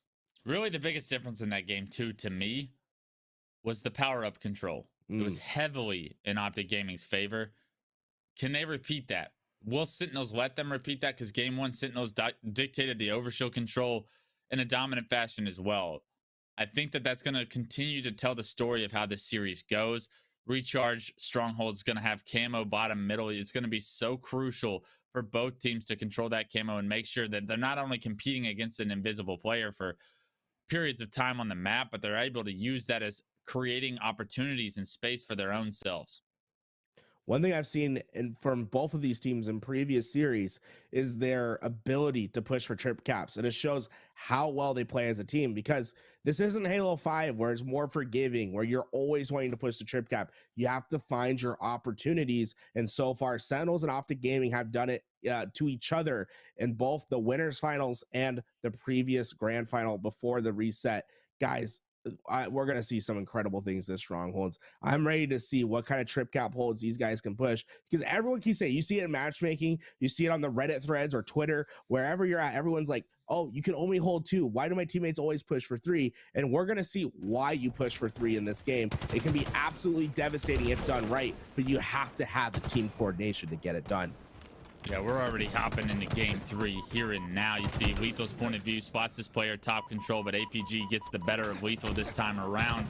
Unfortunately, it's going to be a battle for the middle of the map that's controlled for the camo. Trippy finds a kill. That was 3 dead for a moment, and it looks like Sentinels is last player alive. Roll 2, bottom middle, not able to deny anything as they hop into C. Optic Gaming are going to take an early lead, I believe, here in game 3. They're going to be able to capture B, as well as APG is able to stay alive in the back of that Strongholds. We can see Lucid using the ping system to call out the player over at top red as he's looking for his next opportunity. I think he got a hit marker with that, and he must have gotten a red bar, as that kill did not come in into his favor. Frosty tries to use that shock rifle to get away, not able to do so, and Trippy playing a cheeky corner with that sword, going to be able to find his first kill. Yeah, nice little angle from Trippy to be able to watch both things at once, and because of it, he gets that easy kill, spots that player, and now you see Optic Gaming in control of A and C. Trippy in a very powerful position with this sword as well, able to deny either Stronghold depending on which side Sentinels choose to go. They're gonna have to handle him before they have any chance of scoring points of their own. The sword can be absolutely devastating on the map if used in the correct position, and Trippy has the perfect spot.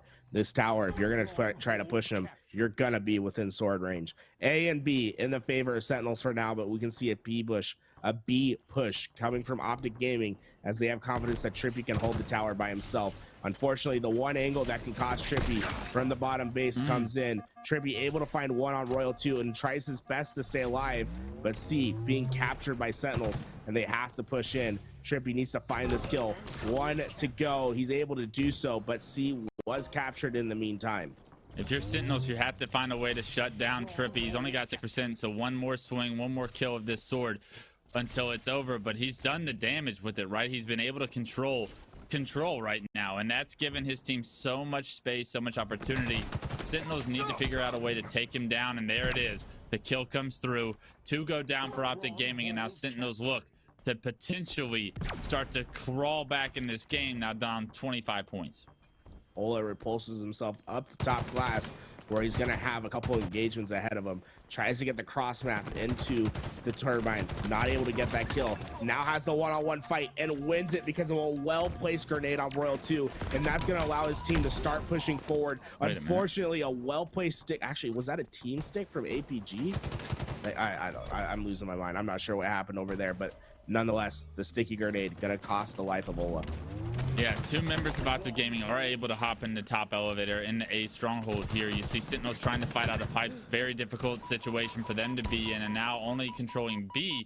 You see Optic Gaming once again in control of the map, so Ola and boys over towards yellow, did their job. They created the space they needed to have the rest of the team get successfully over towards elevator, and that's the recipe for success that they've been looking for this whole time. They once again start to score in their favor, and it's going to be a very difficult setup to break, especially with the sword in the back pocket of Trippy. Well, they have the recipe for success. Now the question is, how well can they cook? Can they follow the instructions? Can they get it done? They're trying to execute on this hill. Looks like Lucid's going to be able to find the first lethal using Frosty as bait. But look at that grapple play to get out of the action quickly after that fight and find another kill. What in the world is Lucid doing? The man is Spider-Man across the map, making play after play. Unfortunately, it won't be enough to stop A from changing control over to Sentinels. Yeah, they do get into A, but immediately you already see Optic Gaming into B with a player looking over him from glass. Lethal going to be in a one-on-one for B. Unfortunately, not able to get that kill in time for B to be transferred, but Lethal already back in the stronghold, able to transfer that over. Eventually, a trip cap in effect right now for Sentinels, and we've seen the damage that this can create. The Sentinels have the pressure now, is the question. The last two members alive for Optic Gaming, they're spotted, they're killed.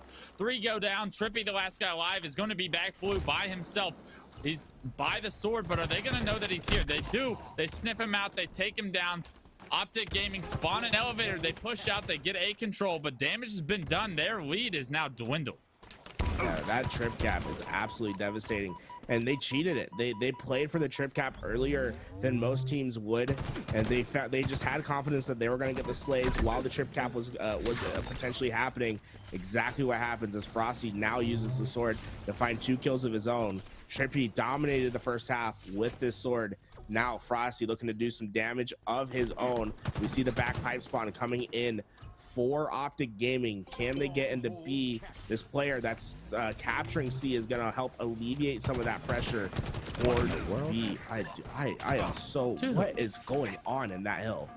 Frosty, I believe, just got another double. Trippy, the last guy alive, he goes down. A trip cap back in effect, and Frosty played that so patiently, so perfectly, baiting his teammates the way that successful baiting is done. That's professional baiting, not the kind that I see in matchmaking when I have the power weapons. But a great job by Frosty nonetheless, and Sentinels now in the lead by over 50 points. Hey, I'm just gonna say it for everyone who's ever told me never push for a trip cap, only hold 2. Well, guess what? This is how you play this map. Frenzy. Trip cap domination. As Frosty is not slowing down whatsoever. You can tell this man's feeling himself. He's gonna ego anything that pushes towards him. This trip cap is absolutely devastating. The long haul spawns coming in. They have to make a push through. They have to find a kill, but this trip cap is just racking up points. 2 ticks every second as they're only about 10 seconds away from taking this game, and Frosty's making it happen. Talk about utter domination. Trip caps are the wave. This is all but over. What a game from Sentinels. Oh my god, what a statement from Sentinels on the back of a killing frenzy with Frosty. He saw what Trippy could do with sword. He says, anything you can do, I can do better. He goes on a frenzy with the sword in his back pocket, and Sentinels look to close the grand finals in their favor after resetting the bracket, after coming all the way through. They have 1 game to win to become your esports arena champions. It's going back to oddball live fire. Sniper is gonna be so important to determining who can win this game. On one hand, you have Frosty and Royal 2 of the best to ever pick up the sniper. And then on the other side, Lucid and Trippy can get the job done. We've seen Lucid absolutely demolish in Halo 5 with the sniper. Trippy, we've seen what he's done in Halo 3 and the way that he's been able to snipe. This is going to be a match to watch to not go anywhere. Oh man, I just want to talk about that game 3 a little bit more, Clutch, because that was a masterclass in how you're supposed to play strongholds. Play aggressive, play fast, get to the trip cap, push them back into their spawns, and pummel them to death. What a dominating performance. There was a pivotal moment in that game 3 where Frosty was top control with sword. I believe he had grapple as well. And C starts getting controlled, and so does A. And the split spawns came through for Optic Gaming. It looked like a very difficult situation. Frosty looked like he wanted to go A at first, but he understood that he was going to be way too late to A. And because of it, he opts to go C His teammate comes through as well. They start shooting his teammate, and it allows Frosty to get the double. And that was where the game was really decided. They were able to get the kills and keep momentum, but I'll shut up. We're in game 4 right now. Royal 2 finds the first kill.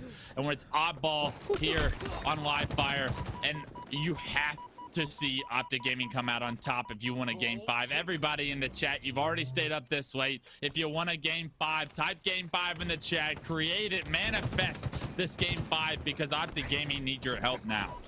Yeah, I mean, hey, you know, if I'm on the side of Sentinels, maybe I want a game 5. You know, it's pretty hard to get practice these days. Maybe get some more tournament time if you can. Let's go see it. Snakebite trying to get some damage on board. The ball is out, and he's going to be trying to push this back for his team. They given up the entire tower side. They're going to opt for the garage hold. I'm pretty sure Lucid still has a snipe. No, actually, Frosty has picked up the sniper rifle at this point, as he's been able to find the headshot on APG. I mean, if we're able to, I'd love to go see what Frosty's doing with that sniper rifle, as he's finding kill after kill in the feed. Yeah, this situation with the ball is crucial, though, for Optic to break this setup. They do get the kill on the Snakebite. Snakebite begging for help. You have to think someone is going to be near him, and here comes the collapse from 2 of the members of Sentinels. The kills coming through. Frosty already with 5 to his name. Make it a 6 with a killing spree. The snipe, it's out of ammo. You know Frosty was doing work if that's the case. Roll 2 finds one of his own. The ball carrier goes down again. APG able to deny some of the time going in, but kills continue to be benefited by Sentinels, and because of it, the score going in their favor as well. My, what a play from Frosty. The reversal medal comes out. He still has another 3 to deal with. Not able to get it done, but look at Royal 2 trying to make the quick rotation. He can sit behind B and be ready to play this ball at any moment. This ledge, so critical. It lets you dodge all the grenades that can possibly come in. And look at this time that Royal 2 is able to get. He basically milks for as long as possible and is able to play that ball off. And now Sentinel's ready to play the reset as one player pushes forward towards Frosty. He was in the perfect position to take care of that player, trying his best to stay alive. Unfortunately, not able to do so for much longer. But what a play from Sentinels thus far. They're playing oddball the way that needs to be done, and they're starting to rack up a lead. Yeah, they do go down, and you see the ball immediately transferred into Optic Gaming's hands. 2 members were just fresh dead for Optic Gaming, so you have to think that the pressure is on this ball carrier to stay alive. Frosty trying to figure out the way. Where did these Optic Gaming players spawn? One player is going to be on that nest. Unfortunately, the ball carrier, he's the focus of the primary focus of Frosty's attention, and because of it, he's going to take down that carrier, then turn his direction and his focus on a nest. Gets that kill as well, and Frosty is feeling himself right now. 11-3 already. Oh my god! Oh my god! What is he doing? Okay. Oh man, you gotta love it. That looked like someone was trying to make some footage for the Halo Infinite trailer or something right there. Throwing the sniper rifle over to Frosty. Love to see it. That's one addition to Halo Infinite that I have absolutely loved, is the ability just to drop weapons for your teammates. You don't have to wait for another weapon to pick up anymore. Unfortunately, the sniper not going to be putting much work in for Frosty, as Lucid's been able to find 2 and get that sniper back in their hands. Although, while all that was happening, they lost another 30 seconds of ball time. Only 25 more seconds for Sentinels to take round 1. That's what I'm saying. The entire time Frosty's being a nuisance, staying alive, he might not be getting kills right in that situation, but the ball time was racking up in their favor. 46 points now separate these 2 teams here in round 1. Sentinels on the verge of taking round 1 unless Optic Gaming can complete a successful setup. The camo does come into the hands of Sentinels. The activation not yet the case, but somehow that camo player stays alive, dips, dodge, jukes around the sign. I believe it was Snakebite. He's still alive. He's still applying pressure, and the chaos, it's ensued. Snakebite finally goes down, but not without being a complete pain in the ass for Optic Gaming. Oh man, they made you do it, Clutch. I was seeing Snakebite did. I was about to drop some certain words, guys. How do you let the man stay alive for that long? Another 2 go down. Unfortunately for Frosty, the ball resets right when he drops to pick it up. He's gonna have to try to get this one away without Optic seeing him. He's gonna try. Ooh, I like this. This rotation's risky. He's depending on Lethal to find the kill. Lethal repulses that player out. They're still racking up this time. This rotation from Frosty's crazy. Can he hit the overjump? No, he cannot. The ghost jump not gonna quite work for him this time around. If he was able to get that rotation, it would have been sick. guys, 6 months from now, you're not going to see a pro miss that jump. It's a bit hard to hit now, but just give it time, as round 1 looks to be going in favor of Sentinels, as they only need 3 more seconds of ball time. APG doing his best to prevent that from happening, gets the double kill, but can't survive the chase nade from Frosty. Unfortunately, APG's death might be the last of this round. His team does actually secure the ball for now, but it's going to be perfect table that's required, a perfect setup from Optic Gaming, because one setup break is all Sentinels need, especially when the ball is in a position that it cannot be played. It's going to be so crucial for Optic Gaming tournament lives right now. A double kill for Frosty is not what you want to see from the green wall side, and because of it, this could be the beginning of the end for Optic Gaming. They're trying to quickly rotate this ball away, maybe try to get it into a play spot to where they can replay, but Lethal's going to be able to find one. He's trying his best to stay away. He's not going to be able to survive, but the bank shot comes in with only 2 seconds left. Frosty will secure that time for his team, as he went 17-7 in that round 1. Really the MVP in my book in that first round.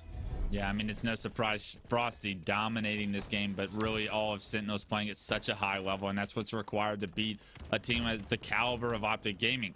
Optic Gaming look like they've taken the back seat here in this grand finals, which is so surprising. If you've been watching scrims, if you've been watching the previous tournaments, yes, Sentinels did win the last one, but Optic Gaming is no pushover.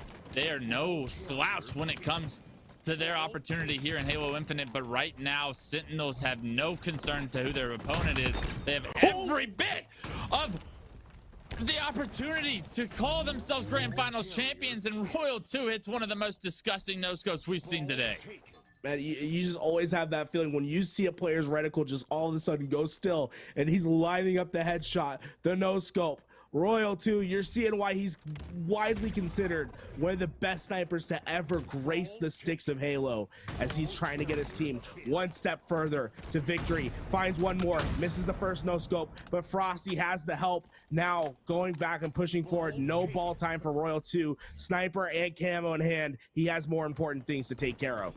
Yeah, he says that's not my biggest problem. Kills are anything Frosty does, I'm trying to match, and that's what makes these two such a lethal combination of slayers. Royal 2 and Frosty, when they get the control, when they get the power weapons in their hands, they automatically are, it's assumed that they do work, it's assumed that they hit the shots, and right now everything you would assume as a Sentinels fan is true. They are looking to be the Grand Finals champions here if they can win this next round that they're playing in right now. 44-9. Optic Gaming have to find a way to immediately have success for their tournament lives.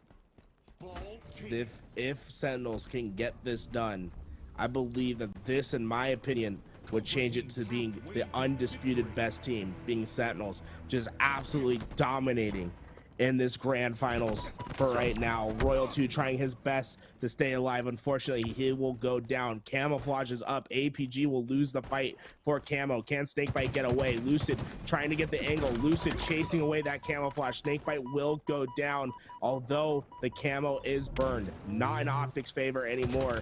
And Optic Gaming, they need to get on this ball and get it away. You can't afford to fight in this bottom tunnel for longer. You know, you get the kill, you get the advantage. You have to push your advantage right away. You see how aggressive Lucid wants to be. You see that he wants to create openings. He is that guy for this team. He needs to be able to continue that momentum against such a strong roster in Sentinels in order to get his team back into the series. The kills come through for Optic Gaming, and now we're looking at the first real setup for Optic Gaming here in this live fire oddball.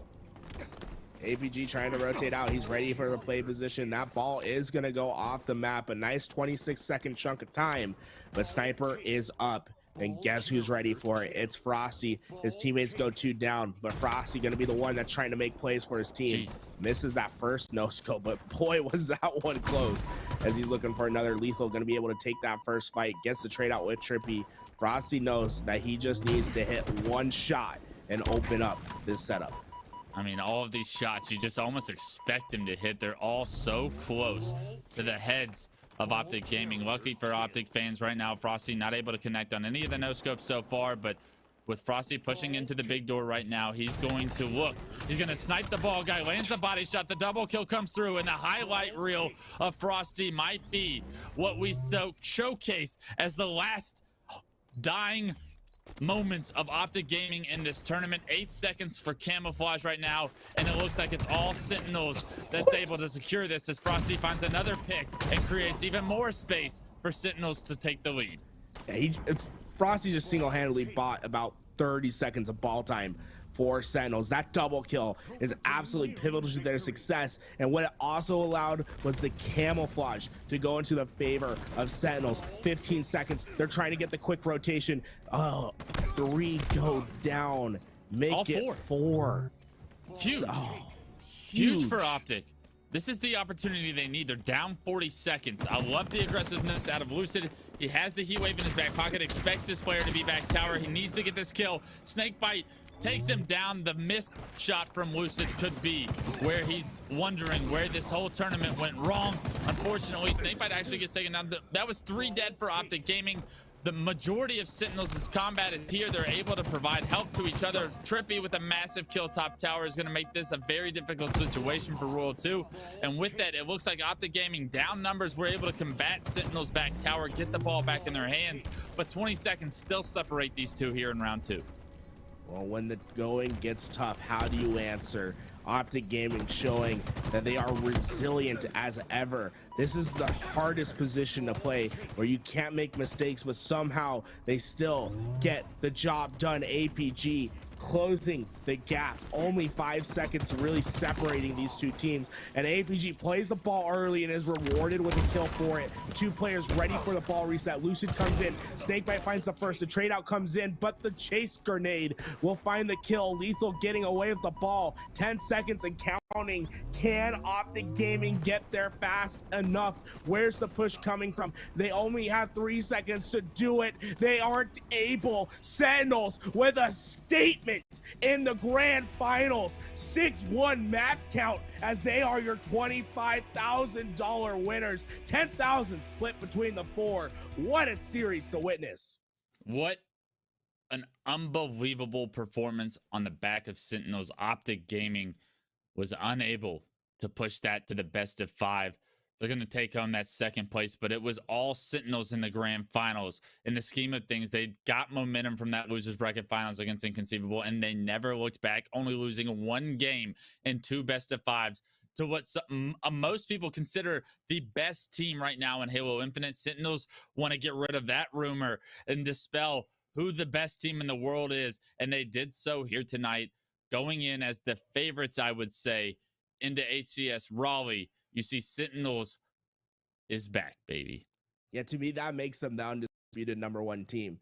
Making a statement like that in grand finals. The last couple of times we've seen these two teams face off, it's been very close games. This time around, there's no question. There's no doubt. There's no whispers. Sentinels is the team to beat. And one great thing for them, right? They played a long tournament, go into losers, have to play as many, get the 2 best of 5 resets.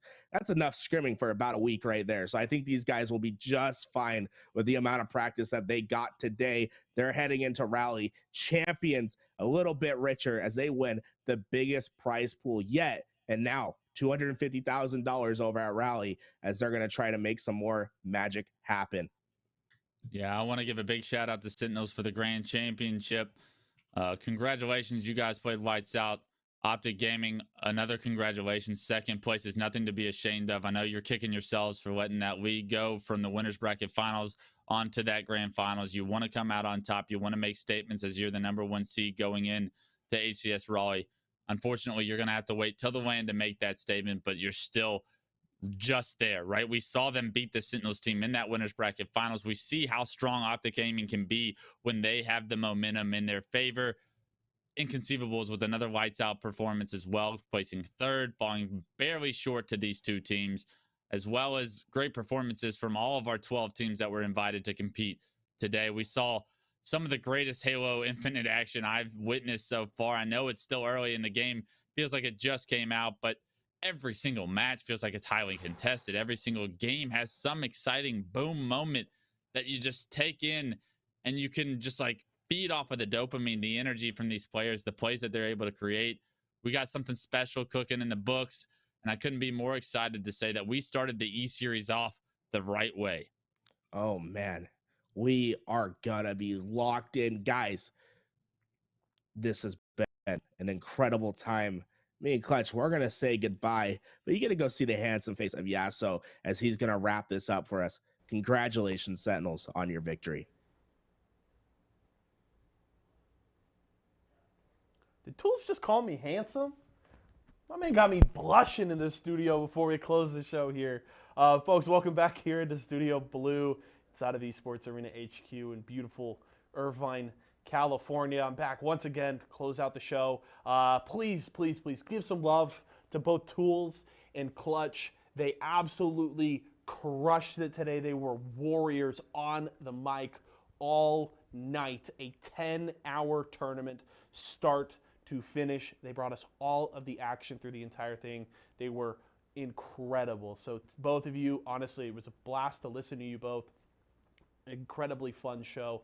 Thanks to both of you. So well done. And you definitely earned a good night's rest here tonight. Special shout out also to my friend Tony. Why not jumping in with us today earlier? He even did an event for Xbox earlier today. Came over here, jumped in on the show with us for a few hours. Appreciate him. Shout out to the entire production staff too, our TOs. They did a wonderful job today here throughout the entire thing. Everybody's been here for 12 hours right now. So they crushed it. They worked their asses off here today. Thank you to all of you for watching and sticking with us. It's been a really fun show. We are so excited to put this on for you all. Shout outs to the teams, all 16 of them coming out and competing today, giving us a hell of a tournament to watch. Sentinels and Optic delivering at the end of this bracket. Well done to all of them. Do want to give some special love to our Series E partners. Of course, we are here to kick off Series E Halo Infinite. So to our friends over at Razer, Intel, Nerf, Excedrin, Vizio, and Splash. Thank you so much. Obviously, we appreciate your partnership and working with us in this endeavor, and it's so much fun and so exciting to have you guys all on board for this. Special shout out as well to our friends over at Microsoft and the Halo Esports team. We couldn't have done any of this without your constant support. We appreciate all the help, and you guys make this all possible. So thank you so much to both of you. That's going to do it, folks. Congratulations to Sentinels. They played incredible today. A huge run there through the end of the losers bracket and an incredible performance in the grand finals. Well-deserved champions here today. They're certainly going to be feeling really good going into Raleigh next weekend. Guys, have a great rest of your weekend. Have fun at Raleigh next weekend. We'll be back here Tuesday, Wednesday, and Thursday, 4 o'clock Pacific time here at twitch.tv/esportsarena all 3 days. We got Apex on Tuesday and Wednesday, Guilty Gear on Thursday, so make sure you don't miss out on that. Let's get out of here, folks. It's been a long day for myself, the entire live broadcast crew, everybody here at Esports Arena. Thank you so much for joining us here today. We'll see you again next time.